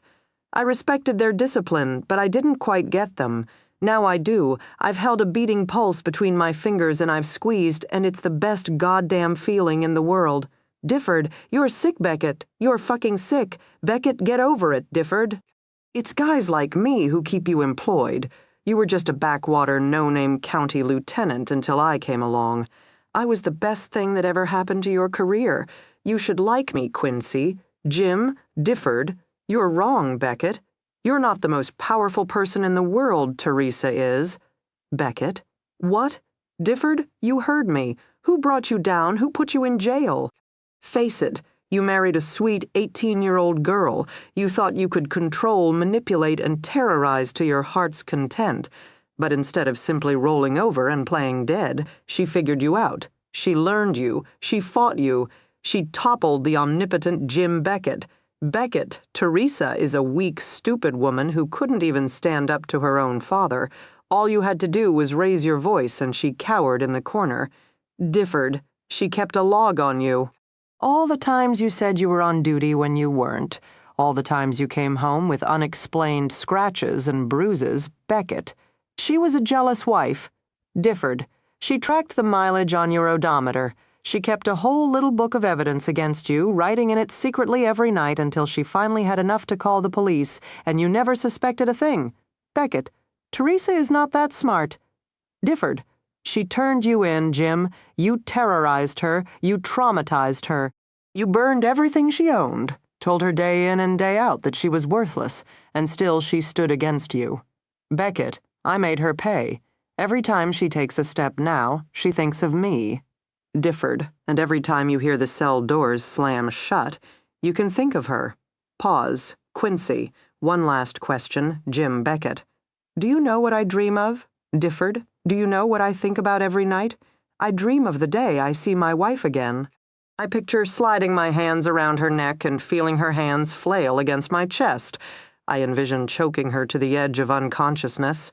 And then, while she's lying there staring at me helplessly, I pick up a dull Swiss Army knife and hack off her fingers one by one, then her ears, then her nose, and then I cut out her beating heart. I'll do it someday, Difford. And when I do, I'll mail her heart to you. Lieutenant Richard Holohan walked to the front of the debriefing room and shut off the film projector. At his signal, the lights came back on and 65 police officers and federal agents blinked owlishly. The room held the largest task force Massachusetts had ever seen. The second largest task force had been assembled 2.5 years ago for the same purpose, to find former police officer and serial killer Jim Beckett. Now, you know what we're up against. Lieutenant Houlihan said without preamble. Jim Beckett has always prided himself on his superior intelligence, and last week he demonstrated again what he can do. At 9 a.m., 2 corrections officers escorted Beckett from 10 block at Walpole to the multipurpose room where he had signed up for time to conduct legal research. The corrections officers had followed proper protocol. Beckett's hands were cuffed behind his back, his legs were shackled, and they were with him at all times. Yet somehow he managed to slip free of the cuffs. We believe he may have fashioned a homemade lockpick, and the minute they entered the multipurpose room, he turned on the 2 officers. In 2 minutes, he beat both men to death with his bare hands. One officer managed to activate the red alarm on his radio. When Walpole's security officers descended upon the room 90 seconds later, they found Beckett's handcuffs and leg shackles on the floor and 2 dead men, one missing his uniform and radio. Immediately, all units were locked down, the lieutenant in charge issued a red alert, and a full-fledged search began. Somehow, in this time period, Beckett entered Central Command dressed as the guard. In full sight of the main facilities, he knocked out the lieutenant and sergeant running Central Command, seized the master key, and unlocked the system, opening all cell doors and blocks in the ensuing prison riot. Beckett simply walked away, still dressed as a corrections officer. It took 8 hours to determine that he was missing, an 8-hour head start. Nobody has seen him since. I won't lie to you people, the weeks ahead will be the toughest weeks of your career.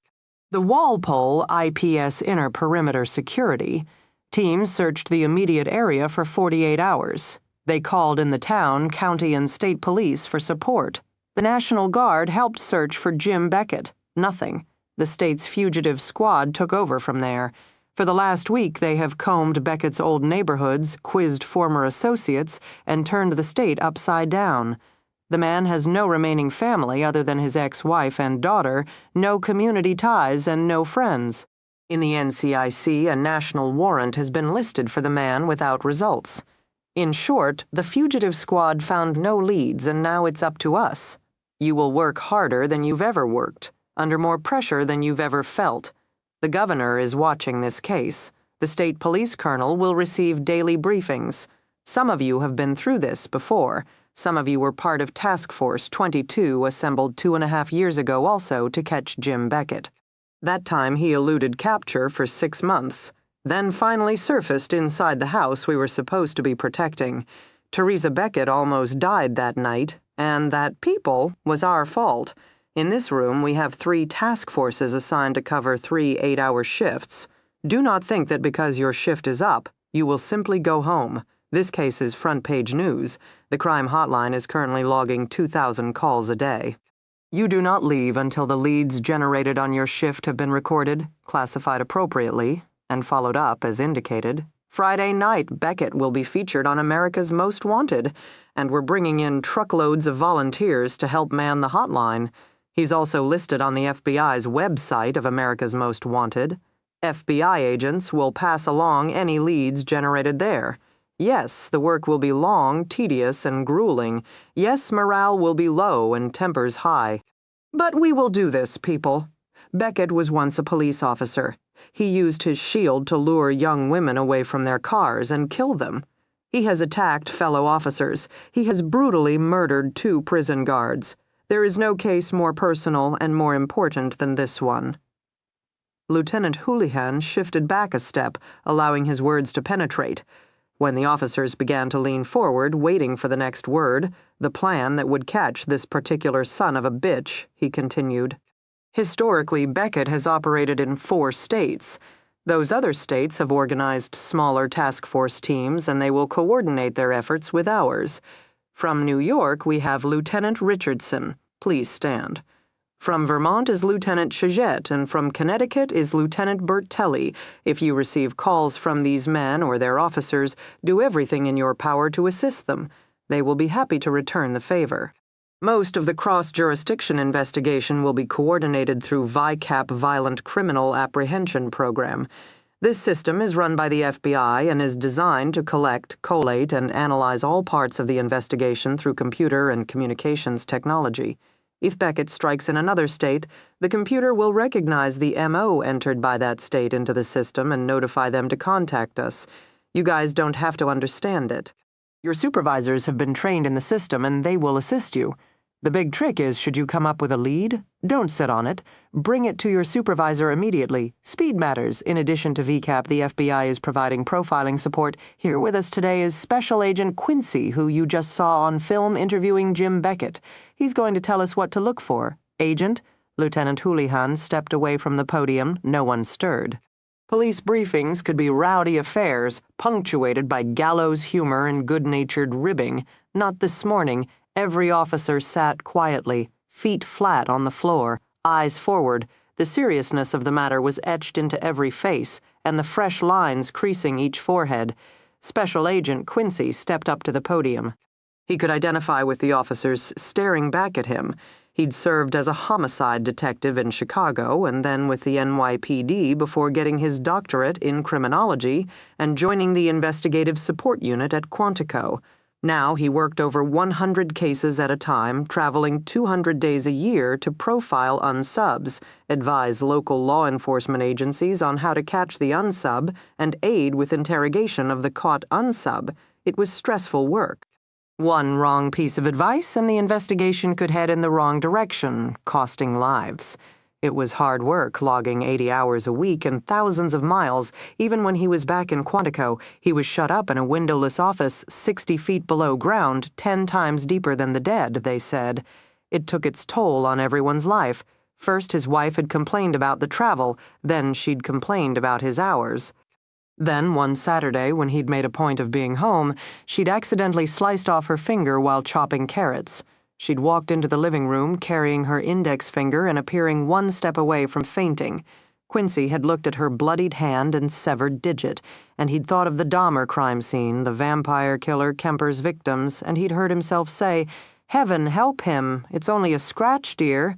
The divorce papers had arrived last week. But Quincy still couldn't give up his work. Jim Beckett had been wrong in the interview. FBI profilers did understand about passion, obsession, and compulsion. Quincy began. Jim Beckett is a pure psychopath. Most of you out there probably think you know what that means. I'm here to tell you that you don't forget what you've read in the papers. Forget what you've seen in the movies. I'll tell you what to look for, and we want you to focus on that. We know this man. We knew him when he killed the first victim, and we knew him when he returned 6 months after his first disappearance to kill his wife. We knew him in prison, and we know him now. Working together, we're going to get him. Beckett is a master of disguise. His high IQ and natural charm enable him to blend into almost any situation. 2.5 years ago, he successfully hid from one of the largest manhunts in New England history for 6 months. We still don't know where he hid or how he did it. The bottom line is, forget what he looks like. From here on out, he's the unidentified subject, the unsub, and like any unsub, we can catch him without a physical description. We can catch him because of who he is. That's the one thing the unsub can't change. All right, our unsub is a 36-year-old pure psychopath. This means he is highly compartmentalized. On the one hand, he is perfectly aware of community standards and norms. He knows how to fit in, how to be successful, and how to make people like him. He's charming, outgoing, and self-assured. On the other hand, he considers himself outside of societal norms and above anyone he meets. He has no feelings of guilt, remorse, or obligation. He lies easily and is obsessed with appearance. He has a powerful sex drive, and in fact, for all his outward disdain toward women, he is dependent on them for his identity and self-esteem. He can't stand to be alone. He will maintain at least one female companion at all times. This may not sound like much, but it gives us a lot to work with. First, this is not an unsub who will hole up his need for companionship, sex, and interaction means. He's out there right now, moving among us. He could be the security guard applying for a position at a small Vermont college or the new hire of the Connecticut Highway Department. His disguises will be macho, lookout for firemen, construction workers, security guards, cowboys, etc. He lies easily, which means sooner or later he may trip up and give himself away. Second, he is highly materialistic and image-obsessed before he maintained his perfect house, perfect clothes, and perfect car through supplementing his cop's salary with credit card fraud and theft. He'll utilize those skills now, probably stealing cars, wallets, etc. Remember, Bundy was first pulled over in Florida on suspicion of auto theft and stolen credit cards. If you receive calls of a middle-aged white male or pretty blonde female involved in auto theft, jump. Third, we have Beckett's need for women in prison. He hooked up with a young blonde groupie named Shelley Zane from the Walpole area. She hasn't been seen since the day of the prison break. Most likely she's his accomplice. In your files, you'll find copies of all the letters he sent her. Mostly your generic pornographic prison stuff, but searching Shelley's apartment has already given us our first big break. If you'll turn to the section marked Possible Aliases in the binders on your desk, we assembled this list based on researching Shelley's last 2 weeks in Walpole.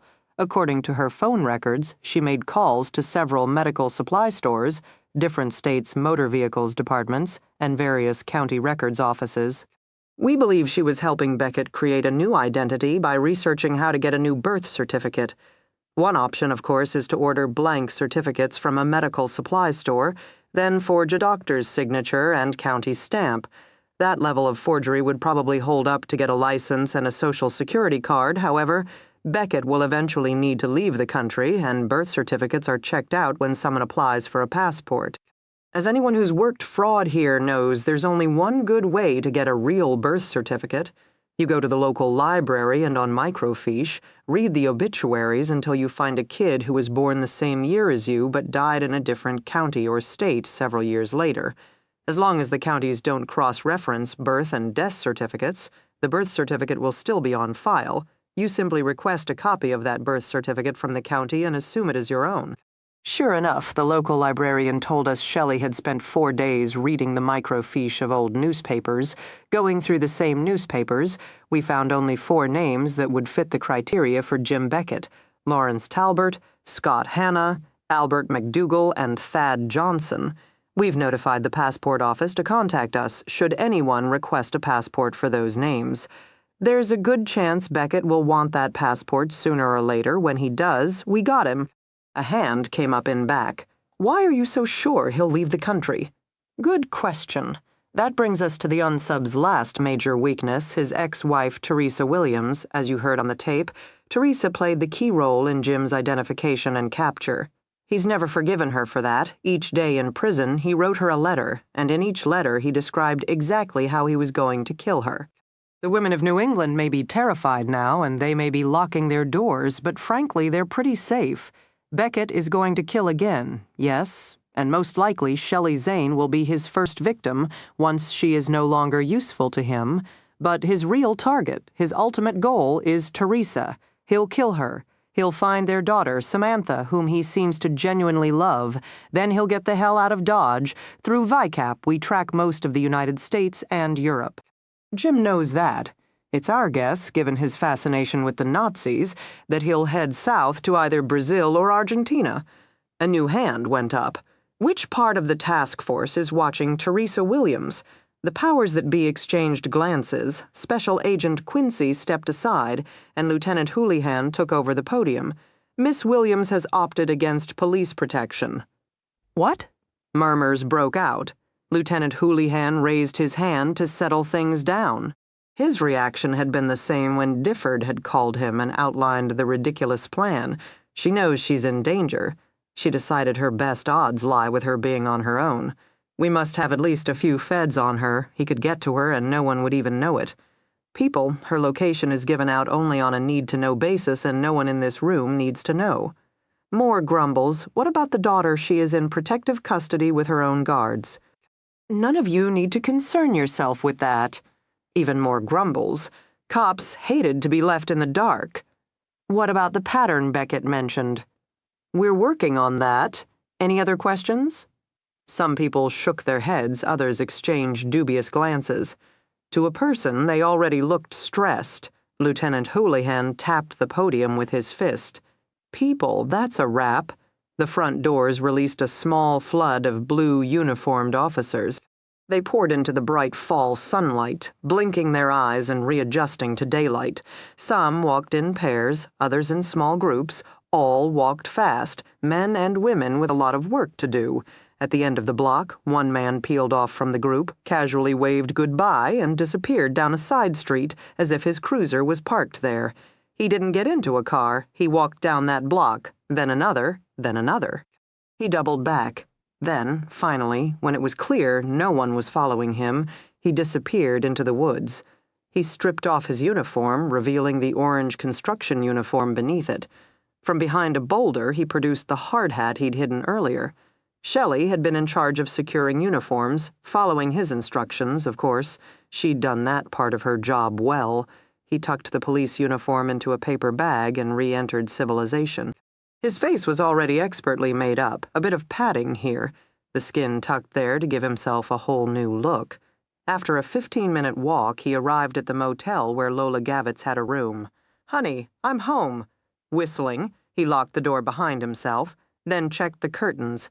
He didn't bother turning on a light. He tossed the paper bag onto the single queen-size bed and walked through the gloom to the bathroom. Shelley, hung naked in the shower duct tape, covered her mouth. More tape bound her wrists and ankles. A small hand towel protected the tender skin of her neck from the clothesline he'd wrapped around it. The other end of the clothesline was attached to the shower head, suspending Shelley 3 inches off the ground. Classic autoerotic asphyxiation setup. One did learn so many useful things as a police officer. Shelley could keep the clothesline from strangling her by looping her arms over the shower head and holding herself up. Or she could swing her feet onto the edge of the bathtub. Of course, then she ran the risk of her feet slipping off and the sudden fall snapping her neck. Her arms must have gotten tired, though, for now she did have her feet on the edge of the tub. As he entered the bathroom, she raised her head wearily, her long blonde hair sliding back from hollow eyes. He looked at her feet. He curled one hand around her ankle. "One push, that's all it would take." She rolled her eyes in terror. "What do you think, Shelley? Do you want to live?" She nodded as furiously as she could with a clothesline around her neck. "The police predicts that I'll kill you once you're no longer useful to me." "Are you still useful to me?" More nodding. He reached up and slowly loosened the clothesline. She collapsed into the tub like a sack of grain. He studied her for a moment, noting the silky cascade of blonde hair over white skin. He stroked that hair for a bit. Then he undid his construction overalls and let them fall to the floor. Shelley stirred in the bathtub, recognizing her cue. She lifted her face and he ripped off the duct tape with one quick tear. "That's a good girl, remember. You have to be useful, Shelley. You have to be useful." Her mouth closed around him. He let himself relax by degrees into the frantic sucking. His hands continued to stroke her blonde hair, lifting it in fistfuls and releasing it. For one moment, he indulged himself in the fantasy that it was not Shelley on her hands and knees in front of him, but Teresa, his stupid wife. Teresa. He'd never made her perform like this. He'd never made her do any of the things he'd had the others do. She was his wife, the mother of his child. He'd considered her separate. Now he saw the error of his ways. Now he dreamed of all the things he would have her do when he saw her again. He closed his eyes and his hands curled around Shelley's, Theresa's neck. "I'm coming for you, baby. I'm coming for you." She was fading on him. Her strokes had long since passed the fluid point. She did little more than beat at the water, and he could see her chin trembling. 20 laps, that's all she'd done, barely over 400 yards when he could swim 3,000. Jesus, they were in trouble. He'd started her with calisthenics. She couldn't do a single push-up. Fine. Arm muscles were a problem for some women, and she had a particularly slight build. They'd moved on to stretching. Her flexibility was pretty good. She did a solid 20 sit-ups, survived 20 jumping jacks. He'd moved her on to squats, and she practically keeled over on him. No arm muscles, no legs. The woman was beyond out of shape. She simply had no muscle mass, and skin and bones didn't fight very well. "Another," JT commanded. "No," Angela said, but was too tired to put any force behind her word. He scowled at her. She turned sluggishly into another lap. "You call that form?" he barked out. He needed a whistle. "I told you I'm not a good swimmer." "No kidding. And no push-ups, no squats. Honey, how have you gotten through life?" "Housewives don't do the Iron Man," she snapped. Well, it was something. If all else failed, maybe she could verbally spar Big Bad Jim into the ground. She reached the end of the pool and, without his permission, clung to the wall. Her shoulders were shaking. She placed her cheek against the patio as if finding a pillow. She looked like a worn-out child. She looked like someone ought to pick her up, curl her in his arms, and rock her to sleep while stroking her hair. Jate stalked away from her in a hurry. Know what your problem is? No, but everyone seems to have a theory. Her lips twisted into that enigmatic too-old smile that meant she was referring to her husband and the suitcase of secrets she wouldn't share. You think too much. I've heard that before. I mean it. You're clinging to the patio and you're thinking, I'm tired. You're thinking, my legs hurt. Tell me I'm wrong, Angela. Her eyes finally opened, her lashes spiky with water. All right, I'm tired. My legs hurt. You have to find the Zane. The zone? The zone. You ever play sports? Sports. Sports, Angela. You know, football, basketball, hockey, swimming, whatever. We can look it up in the dictionary if you'd like. I was a cheerleader. Now, why didn't I guess that? It's not as easy as everyone thinks, she retorted immediately. It takes a lot of flexibility and discipline. Have you ever been able to kick above your shoulder? I don't think so. We practiced very hard and it was brutal on the knees. I'm not arguing. Must take some strength, too. Building pyramids, all that. Yes, but I was one of the smaller girls. I was the top, not the base ever fall. All the time. Get back up. All the time. Why? Because that's what you were supposed to do. Exactly. So you didn't think about it. You didn't say, I hurt too much, or I'm afraid, or she'll drop me again. You just got back up because you were supposed to. That's what you do here, Angela. You swim and you keep swimming without a thought in your head because that's what you have to do. And you do the push-ups and you jog and you do all the things beyond exhaustion because you have to. Then one day you'll discover you're in the zone and you don't feel your legs anymore. You don't feel your arms anymore. You exist just as motion. That's the zone. Then you can do anything. She looked fascinated. She looked awed. He wasn't comfortable with her looking at him like that. He was just telling her the facts, not revealing the laws of the universe. People thought soldiers and jocks were brutish men. It wasn't true. A lot of the Navy SEALs or Green Berets or Force Recon Marines looked more like accountants. Some of them were small enough to be nicknamed Mouse. Others were 6'4", and so string-bean skinny they could barely walk through a strong wind.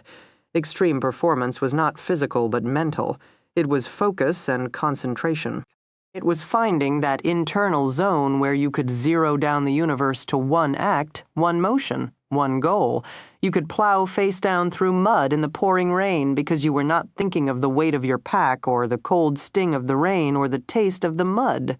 You were not thinking of the 2 hours sleep you'd had last night or the 12 miles you'd run this morning or the 200 push-ups and 200 pull-ups you'd done the minute before. You thought only of the next inch you had to crawl, and then the inch after that the world became a simple place. And for a moment you could do anything Spec War superstuds were not Arnold Schwarzenegger. They were Buddhist monks, and former Force Recon Marines like JT were the men who realized the zone couldn't last forever. Sooner or later, training ended, combat ended, everything ended, and you were the same man you always were, lying on your bunk with the rage bunching your shoulders and the unrelenting memories racing through your mind. Then you poured yourself a drink. I'll do another lap. Angela volunteered. Her eyes had narrowed. His pep talk must have worked because she looked fierce. You do that, she pushed off with more force than grace. She didn't have a swimsuit, so she wore an oversized t-shirt and shorts. The excess material created a lot of drag and quickly slowed her down. She slogged forward anyway. Toward the end, she faltered badly, and he thought he might have to drag her out by the scruff of her neck to keep her from drowning. Her flailing hands found the patio as he took the first step forward.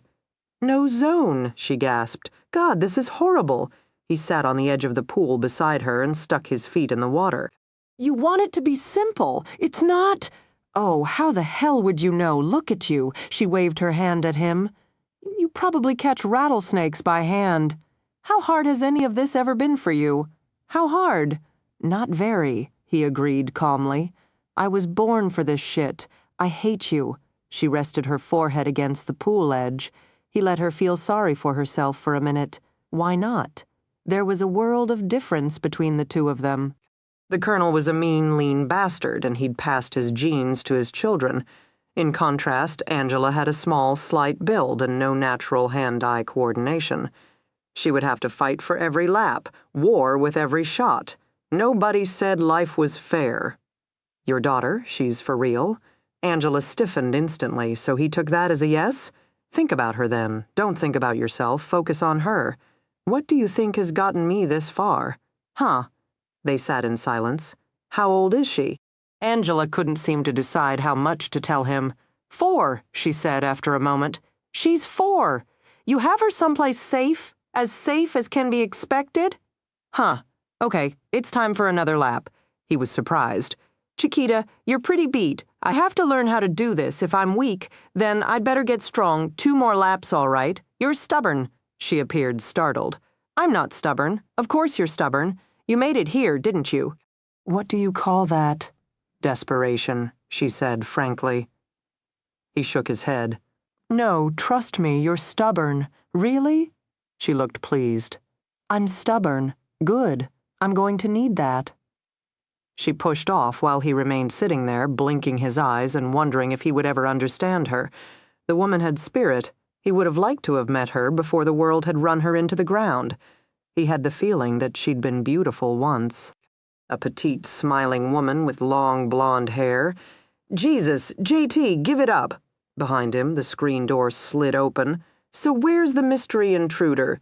JT pointed toward the pool. Oh, for God's sake, Marion said as she walked over to the edge. She looks like she's drowning. That's her version of the doggy paddle. You're kidding me.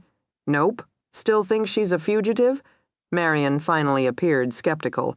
I don't know, she hedged. She doesn't look like much, but given the company you usually G. Thanks, Marion, that's kind of you.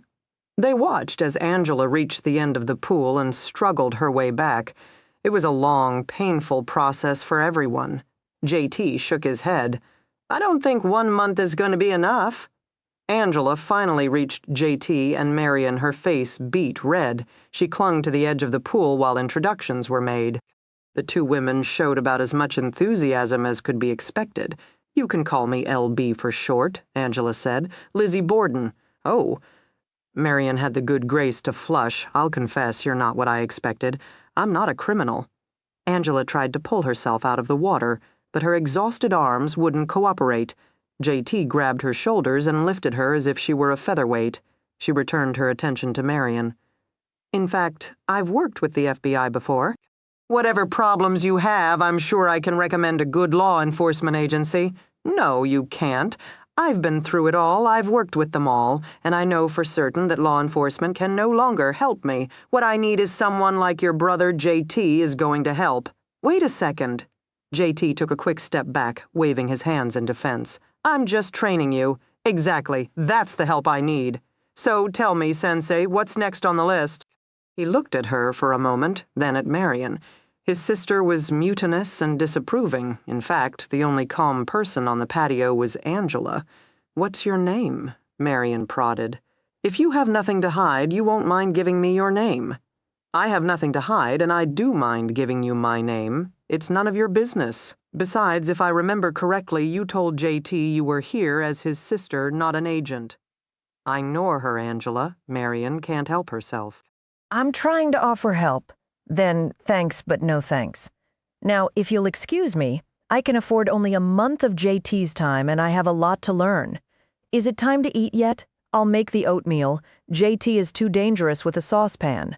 She headed for the house without another word. Marion released her pent-up breath in a low hiss.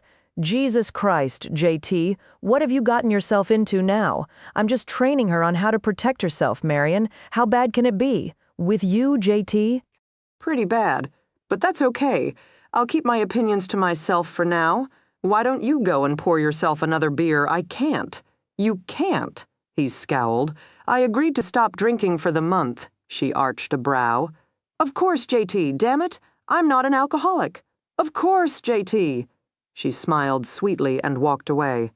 JT squeezed Angela a glass of fresh orange loose that gave Marion her first opportunity. A cold drink created condensation on a glass, ruining fingerprints. A hot drink suffered the same due to steam. A room temperature drink was perfect. She joined them for the end of breakfast, behaved admirably by making polite conversation, and offered to do the dishes. She set Angela's glass and spoon to the side. Later, when JT took Angela outside for a walk, Marion got out her fingerprint kit and went to work. One full thumbprint and 2 partial indexes. Later, she called the lab. The Nogales police will be faxing you some prints this afternoon. I want you to run them for me immediately. Call me here as soon as you know. Talk only to me. Are we clear? No, I have to go through the police. I don't have a fax machine here. It's not a big deal. They're just backwater cops. They'll cooperate. We can trust them. Nightfall JT stood over the barbecue wearing a red-hot Cajun lover apron and grilling boneless breasts of chicken. Marion was tossing a salad and downing beers as if she were determined to pick up where her brother had left off. Tess didn't cook anything, she didn't help with anything, and JT and Marion seemed fine with that. It had been 7 years since she'd had someone cook for her. She found she wasn't very good at letting go. Her fingers twitched at her sides while the anxiety built in her belly. She was supposed to look perfect for dinner, hair done, makeup done, dressed to the nines. She was supposed to have Samantha fed ahead of time so she would play quietly in the bassinet, where Jim could admire his child without being bothered by her. The table had to be set a certain way, candles lit, flowers fresh, forks on the left, dessert spoon above, knife and spoon on the right. Their 3-bedroom house should be spotless, the old hardwood floor smelling of lemon wax while the area rugs were freshly vacuumed and cleared of children's toys. Jim had chosen their house because of the beautifully carved wood trim around the fireplace and windows. In other old homes, some generation always made the mistake of painting the trim white or cream or olive green, fine old wood latexed out of existence. Not in their home. Jim had turned the original oak trim over to her like a precious gem. It had survived 120 years. It gave their home the class and elegance befitting a decorated police officer. Nothing had better happened to the mantel or the banister or the door jambs on her watch. When Samantha was 1 year old, she'd gotten her hands on a spatula covered in spaghetti sauce. She'd waved it with glee, promptly splattering red dye all over herself, the walls, and the oak windowsill, 2 drops on the 120-year-old wood, and Teresa couldn't get them to come all the way out. She tried Formula 409. She tried mayonnaise. She set a plant on a lace doily and hoped Jim would never figure out that she'd failed in her mission. 2 weeks later, he dragged her out of bed at 2 a.m., he took her down to the kitchen, he handed her sandpaper and stain, and he stood over her until 7 a.m. supervising her sanding down and restaining the window frame, his arms crossed and his face grim. Samantha began to cry upstairs. Jim made her continue to work while her arms ached. Her eyelids dragged down and her daughter sobbed her name in the little room above. Tess curled her fingers into the lounge cushion to get them to stop shaking.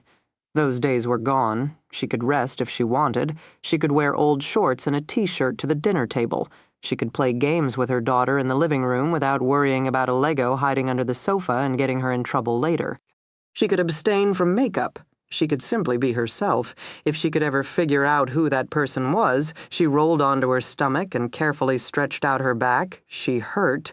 JT had led her through a tough regimen of swimming and weightlifting. She figured she must have some muscle after all, because surely bone couldn't hurt that much. JT had done most of it with her. He'd done 50 push-ups and 200 stomach crunches. Then he'd stood on his head with his back to the wall and lowered his straight legs until his toes touched the ground. Up and down, up and down. Her stomach had hurt, just watching. "Take a couple of Advil before you go to bed," JT advised from the grill. "You'll be grateful in the morning." "If I live that long?" she muttered. She rolled over onto her side. She was sore around her ribs. She hadn't realized muscle existed there. "Food's ready. Eat up. We'll take a walk after dinner." "It's important you don't get stiff," she said. "Ah. Remember, no whining, for God's sake, JT. Give the woman a glass of wine and ease up before you kill her." Tess looked at Marion with surprise, then gratitude. Marion had remained in the house most of the day. Tess could pinpoint her location by following the smell of chain-smoked cigarettes. Now the agent was dressed in fine linen slacks and a classic cream-colored silk blouse with billowing sleeves and graceful cuffs. With her hair pulled back in a French twist, delicate gold hoops winking at her ears, and more gold accenting her narrow leather belt, she belonged in an upper-class garden party. Her face, however, ruined the impression. Her delicate features were frozen into a hard look, her blue eyes perpetually narrowed into a stern, suspicious stare. When she walked, she had the fast, determined footsteps of a woman who would mow you down if you didn't get the hell out of her way. If Marion McAllister had met Jim Beckett, Tess was sure she would have fired her gun first and asked questions later. They ate out on the patio. Marion served a salad with a light raspberry vinaigrette, JT barbecued chicken accompanied by dirty rice and beans. She needed protein, he told her, and dumped an extra spoonful of rice and beans on her plate. She ate everything, discovering an appetite that was powerful and foreign to her. She started out with silverware and delicate movements.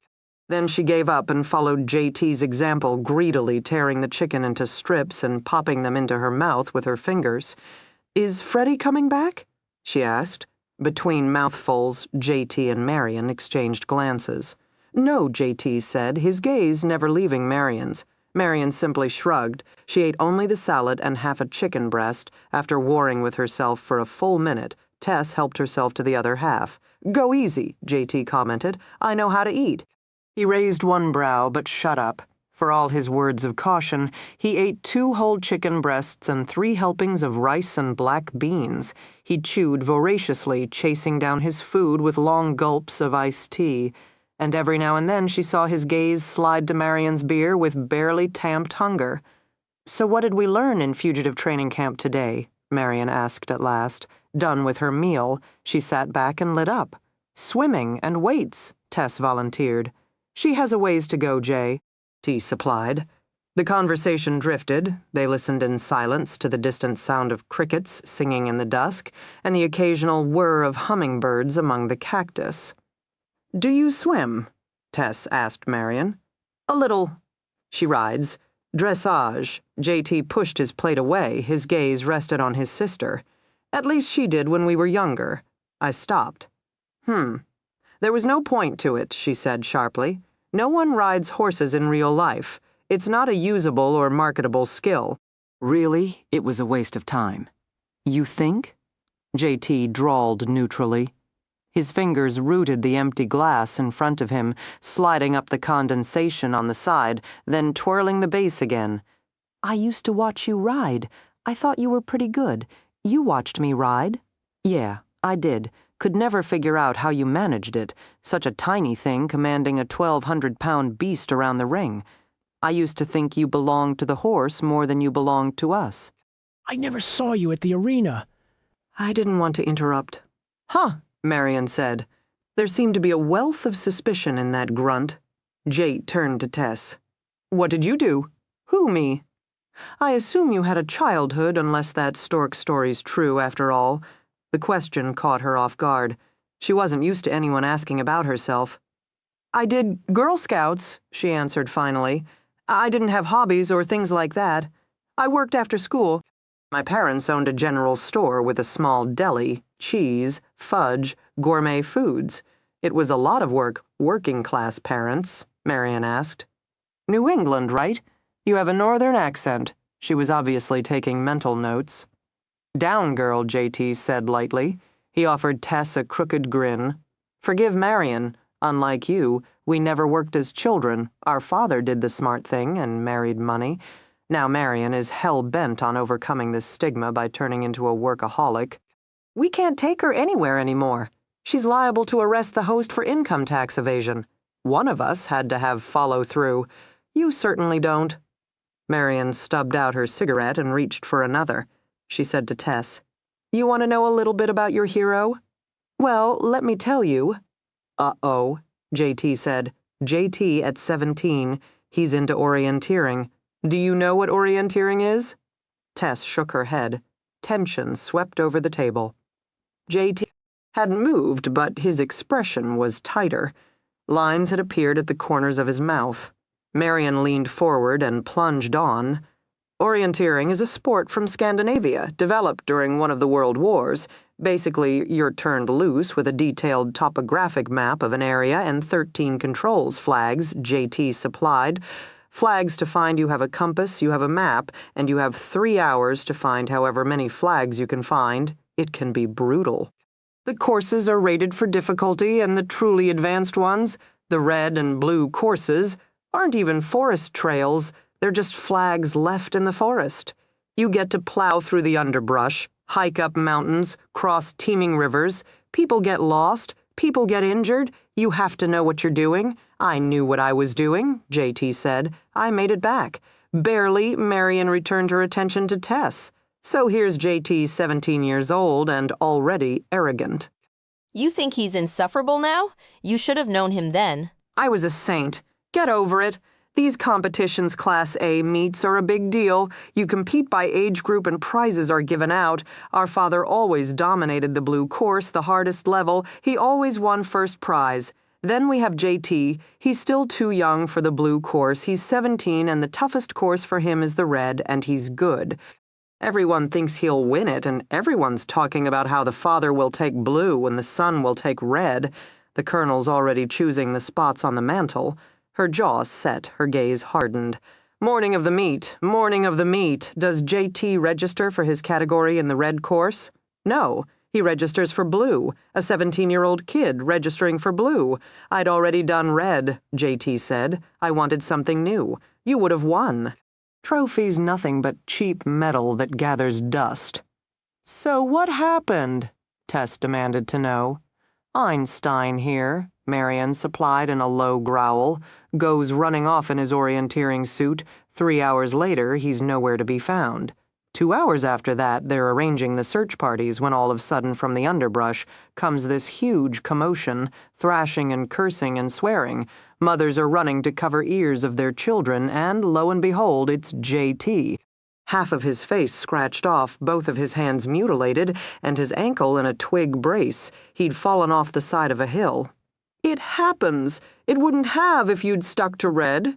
It did, and I made it back. He turned to Tess with a wicked grin. Walked 2 miles on a broken ankle? How's that for cojones? More like stupidity, Marion muttered. The colonel was impressed. JT's voice was deceptively innocent, but Marion flinched. That was the kind of thing Daddy liked JT. Continued, his eyes fastened on Marion's face. Enduring pain, having balls, walking on broken bones. Being an MAN, Marion remained silent. Between her fingers, the cigarette trembled. He was wrong, you know, JT said. His fingers spun away the glass in front of him. He should have let you compete, Marion, the orienteering, the Civil War Reenactment Society. I taught you how to read the compass, do you remember that? No. What about my percussion rifle? You watched me carve out the stock from the black walnut during the afternoons? Do you remember that? Or did you block that out too, Marion? Did you leave all the memories behind? Marion remained mutinously silent. I remember, JT said softly. I remember you watching me forge the barrel and locks. Took me a year to carve out that damn rifle, and you watched every day. I remember you trying to pick it up. You must have been 10 or 11. But at 4.5 feet long and a front heavy 12 pounds, it was too big for you. You couldn't get the end of the barrel off the ground, so you poured the powder in it instead and rammed down the patch and ball with the rod. Then I lifted the rifle waist high so you could half cock it, place the percussion cap and move it to full cock. All that was left for me was to raise it to my shoulder, aim, and fire. Do you remember that, Marion? Do you remember any fucking thing? You're lying. Why, Marion? Why would I lie about that? Because that's what you do, JT invent fantasies about percussion rifles? You can't stand the truth. You can't stand knowing just how much Daddy gave you, just how much Daddy favored you, and just how badly you fucked up anyway. Jace knuckles whitened, then abruptly JT pushed away. Sure, Marion, that's it. He stood and began gathering dishes. Everything happened the way you imagined, and Daddy's only crime was shutting you out. You do have follow-through. If you'd done orienteering, you would have won the trophy. We'll never know, will we? No, we won't. At least you have trophies from dressage. Who the hell cared about dressage? You did, Marion. Marion rose. She wouldn't look at JT. She grabbed 3 plates, creating more noise than necessary, then stalked through the sliding glass door. JT's gaze remained on the door. His hands held 2 glasses in midair. You'll have to forgive her, he murmured after a bit. She can be very intense. He gathered more dishes, his movements short and choppy. Wanna hand me that bowl? I'll help. You don't have to. You must be sore as hell. He wouldn't look at her, his gaze fixed on the table, his voice brusque. Still, she could see the darkness rolling upon him, bunching the muscles on his neck, rounding his shoulders. The patio lights washed over his face but couldn't penetrate the shuttered look, masking his expression. Just his hands moved, long, calloused fingers reaching, grasping, stacking, thrusting, lifting, slamming, rapping out a staccato beat of frustration and anger that ran all the way through him and deep into the ground. Take some Advil, he commanded crisply. Get some rest. You got a helluva lot of work ahead of you, Angie. None of it's going to be easy. All right. She still didn't move. Get in the house, Angela. I could carry something in. I don't need any help. She remained standing beside him, not sure what she wanted and not sure why she stayed. She studied his face, looking for something that eluded her. His expression didn't offer her any miracles. You and your sister, you grew up doing this stuff, didn't you? What stuff? He finished stacking all the plates and bowls. Now he gathered silverware, orienteering, and the Civil War reenactment. Horses and hunting, swimming. I did it, not Marion. The colonel was more interested in his son than his daughter. It worked for a while, then I got too old and stubborn, stopped winning the trophies, got sick of shooting Bambi, and maybe the colonel stopped trusting me with a gun in his presence. The colonel wasn't stupid. Tess shivered. No more father-son outings, JT announced. I joined the swim team and became the 1-mile freestyle champ for Virginia instead. The colonel thought swimming was for sissies. I think he had something against men shaving their legs. He gathered up the glasses. I wish I'd learned all that, Tess said softly. I wish my family had been into those kinds of things, that I'd had an older brother or uncle or anyone to teach me about guns or self-defense or survival, even how to read a compass. I wish I'd known it sooner. JT turned toward her. His eyes were empty and spiritless. Yeah, Marion and I, we're tough. We're just so damn tough. He carried dishes to the house. Tomorrow we start with handguns. Tess slept, and as always, Jim found her again in her dreams. In the shadows of the night, she was back in Williamstown, lying in bed, the covers pulled up to her chin. He's going to come out of the closet, she thought. Her mother had told her there was no such thing as monsters, but her mother had lied because her mother hadn't wanted to believe in such people as Jim Beckett. He's going to come out of the closet. Run, Tess, run, but she couldn't run. She had no muscle. She was a shapeless blob, a weak, defenseless feather pillow. In the distance, she heard a baby crying. She knew she had to move. You must protect Sam. You have to protect Sam. It was too late. Her closet door slid open, and he stepped into the room, grinning and golden and hefting the baseball bat. Did you miss me, Theresa? I missed you, she whimpered. She heard the plea bubble in her throat, and she knew she was going to die. Samantha had stopped crying. Maybe she sensed the danger. Please let her remain quiet if she would just remain quiet long enough. Jim leaned against the wall and bounced the baseball bat off his ankle. "Where's Sam? Gone," she whispered. "Don't cry, Sam, don't cry. Tell me, I'm her father. I have rights." He lifted the bat and stalked toward the bed. "I'm going to kill you, Theresa. Samantha will be all mine, and you're too pathetic to do anything about it." The bat lifted, and she whimpered, and she remained frozen, watching it arch. The house was silent, her baby was silent. No more crying. "Discipline is the key," Jim whispered, and the bat whistled down. Tess woke up, terrified and already reaching for the phone. She wanted to call Difford and hear Samantha's voice. Her fingers clenched convulsively around the receiver as she lay in bed, her chest heaving, the sweat rolling down her cheeks slowly. She forced her fingers to relax. It was dangerous to call Sam at the safe house, dangerous to do anything that would connect her daughter to her. If you really want to keep her safe, Difford had told her, you have to let her go. So Tess let her go. Tess hugged her baby, kissed the top of her sweet-smelling head, and let her go. And now she curled up in her bed, hugging her pillow as if it were her daughter, and thirsting for the scent of baby powder. 6 a.m. Massachusetts time. Sam would be at the waking edge of slumber. Did she sleep well at the safe house? Or did she have nightmares the way she sometimes did? During those times, Tess would crawl in bed beside her and whisper the story of Cinderella, with Sam cradled in her arms and smelling like Johnson & Johnson's No More Tears shampoo. They would both make it through the night, and in the morning, like any child, Sam would smile and be happy once more. Tess wanted so much more for her daughter than running from city to city and living in fear. She wanted Sam to grow up feeling smart and strong. She wanted her daughter to know she was beautiful and loved because Tess's parents had never told her any such thing. She wanted Sam to be happy, and the desire made the darkness sweep over her like a wool blanket, stifling her. She wasn't sure how to give the gift of joy. She wasn't sure how to be a good parent. She had no examples to follow. 4 a.m., she crawled out of bed, shaking and shivering and feeling her leg throb. She saw Jim stepping out of the closet and heard the crack of the baseball bat connecting with her leg. "I'm going to kill you, Teresa. Sam will be mine." Tess padded through the silent house. Not knowing what else to do, she followed JT's lead. She jumped into the pool and started to swim. Edith Mager took pride in her garden. She'd lived alone all her life, never having found Mr. Right, and by the time she was 40, she knew she was destined to be a childless spinster, and that was that. She adopted her garden instead, each flower stalk and leaf becoming precious to her. She worked outside every day, spring through fall. In the narrow 6 streets that served as her tiny neighborhood, she was widely regarded as having the best yard, and even that new couple who bought the house on the corner kept their big, pawing Labradors at bay. She was outside now, preparing her flower beds for winter. Late September was generally beautiful in Lenox, Massachusetts, the trees turning a rich gold, the sky an unbelievably bright blue. This year, however, the weather was turning cold unusually fast.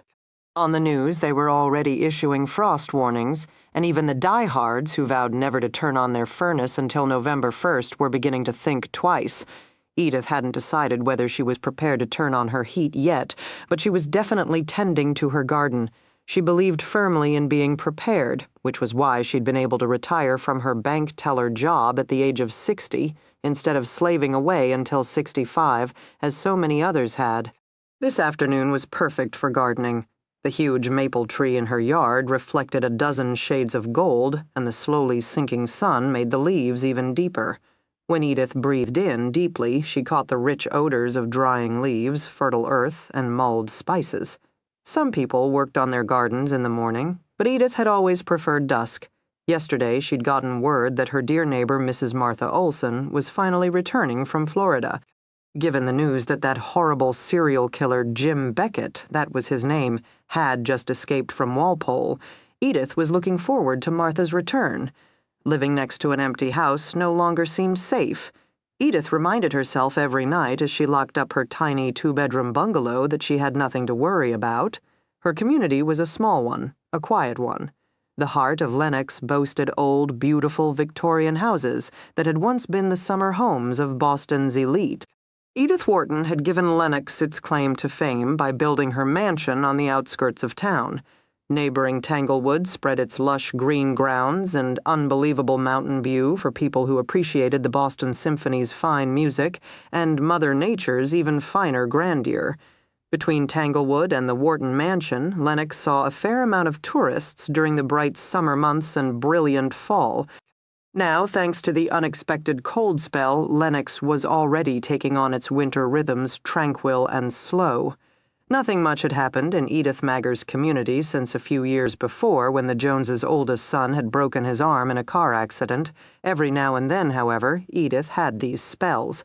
Not often, it had been years since the last one, but she was having them now, and sometimes at night she found herself lying awake, just listening to the sound of her own heartbeat. She looked over her shoulder more, too, as if expecting to see something awful. Her great-great-grandmother Mager supposedly had had the gift of sight. Edith didn't believe in such things. She trusted only the earth, the power of Mother Nature, and the beauty of her garden. which was why when she looked up now and saw the ephemeral image of a thin blonde girl standing at the base of the old oak with blood on her face, Edith shook her head and said, "Don't you do that to me." The vision politely vanished. Edith went back inside her house and brewed a strong cup of black tea. 10 don't stand there. Why not? Jate grabbed her arm and dragged her toward him. Because that's a jumping chola. Tess glanced at the stubby, fuzz-covered cactus, then gazed at his long, tanned fingers, still wrapped tightly around her upper arm. So? He shook his head, massaging his temples with one hand. His eyes were bloodshot, his cheeks thick with beard. For a change, his black hair was pulled into a ponytail and he'd donned a worn t-shirt and a pair of sandals.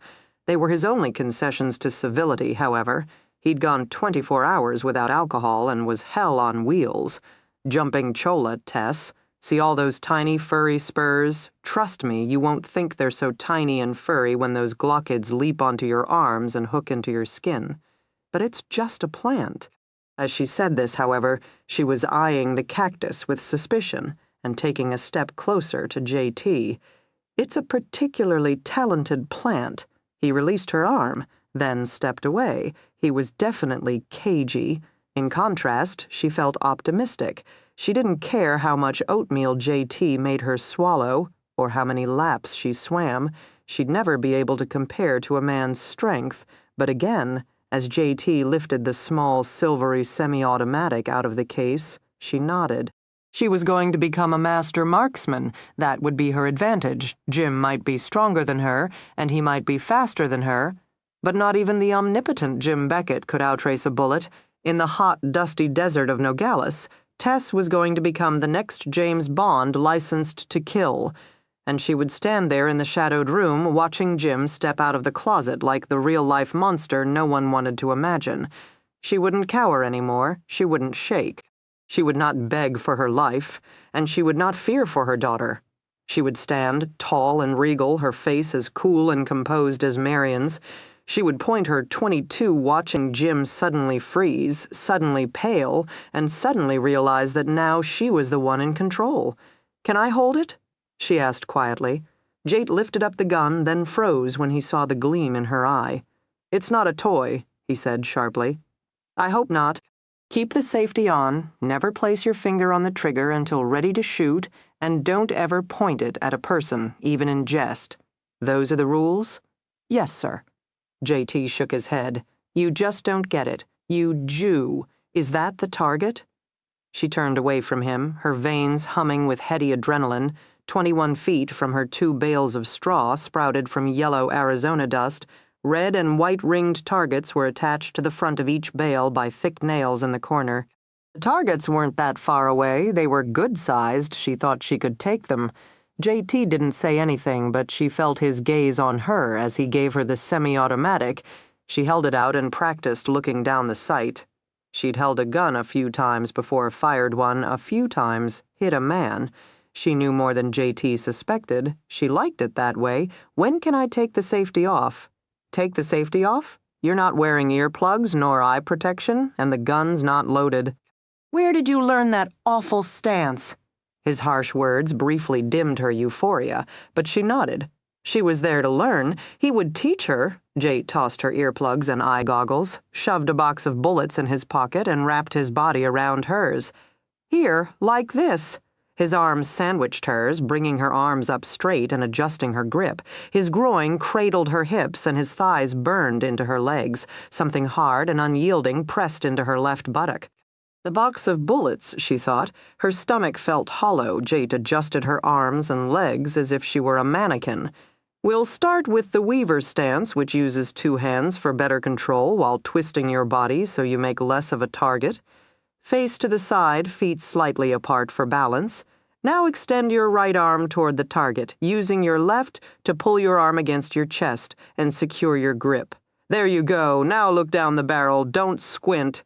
"You've been watching too many Dirty Harry movies." He withdrew. She almost fell. "What do you see, Angela? Straw.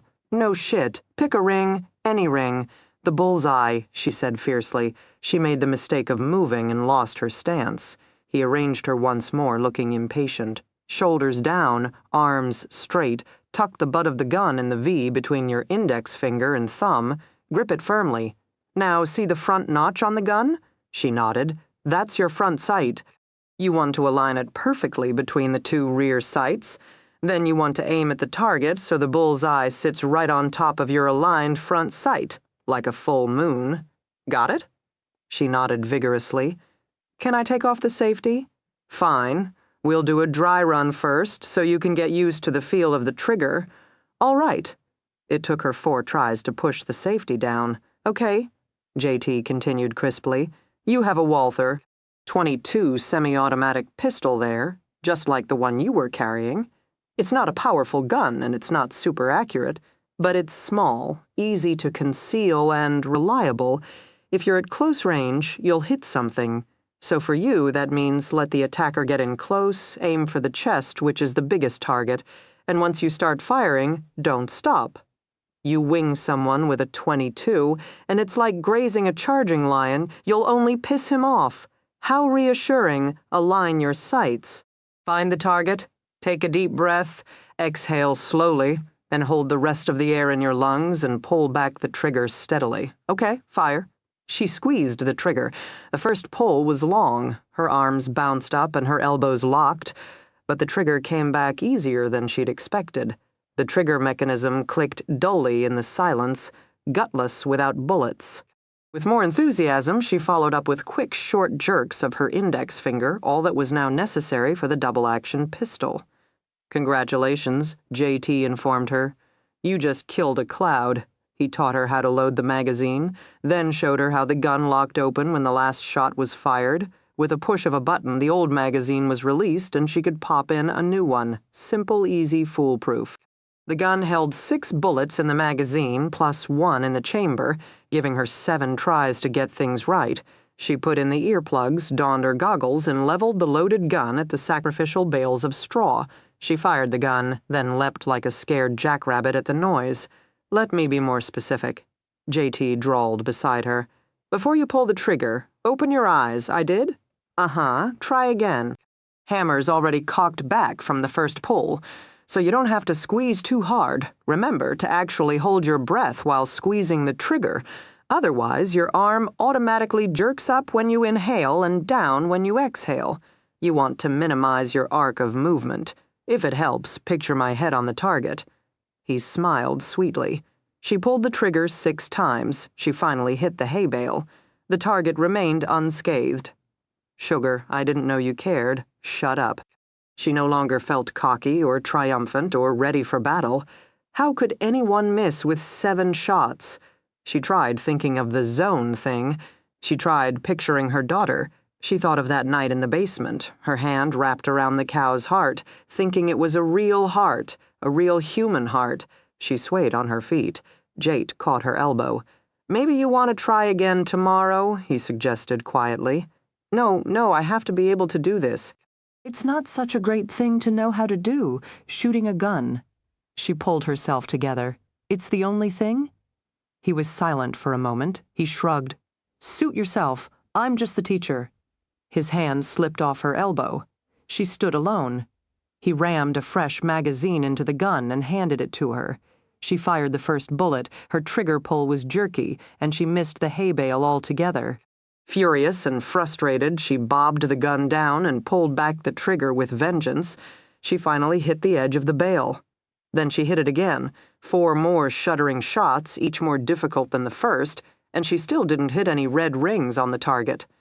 The gun emptied, her ears were ringing. She continued to pull back the trigger until JT removed the gun from her grasp. Her face was ashen, her eyes dry. She couldn't look at him. She stared at the hay bales and wondered how she could do so badly. What are you going to do, Teresa? Hit me? Beat me? Shoot me? We both know you're not that tough. You couldn't even stand up to your father. You couldn't protect your mother. You're nothing, Teresa. Absolutely nothing. And I own you. Stop it, stop it, stop it. She wanted him out of her head. Angela, JT said sternly, you're thinking too much. I swear I'm not thinking. Find the zone. Whatever is going on in your head, block it out. Just block it out. I don't have a zone, he shook his head, suddenly furious. You want to do this, Angela? Are you serious about this? Forget the damn gun, grow a backbone instead. You're tough. I've seen it. But you're an endurance tough, and that's not enough. I bet when this gym guy hit you, you took it. I bet when anyone threatens you, you curl up in a little ball and you survive. Well, that's fine if survival is all you want.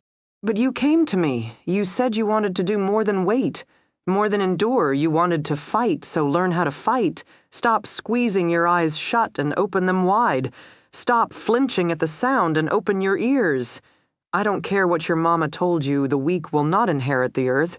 It'll go to the people who can run the distance and still stand at the end. Like you, she said bitterly. You think I'm still standing? Chiquita, you are not looking close enough. He popped the empty magazine out of the gun and in one clean motion replaced it, his arm extended. He glanced once, 1 second was all he seemed to need. Then his head swiveled back to her and he pulled the trigger. She flinched at the noise, but he didn't. He kept squeezing. Bam, bam, bam, the concrete man in action. The gun emptied, his hand dropped to his side, the center red circle of the target had just been annihilated. My God, she whispered. He slapped the gun into her palm. Stop flinching, stop jumping, start focusing. Maybe you gotta learn to hate. I know it works for me. All right, she said. She could hate. She hated her father for every time he pulled back his arm in rage. She hated Jim for letting her believe he would save her, then plunging her into a hell deeper than even her father could imagine. And she hated herself because she'd let both of them hurt her, because it had taken her 24 years to figure out she had to fight, and she still wasn't any good at it. She assumed the opening stance. Picture Jim, she thought. Picture the police photos. Remember every single thing that he did?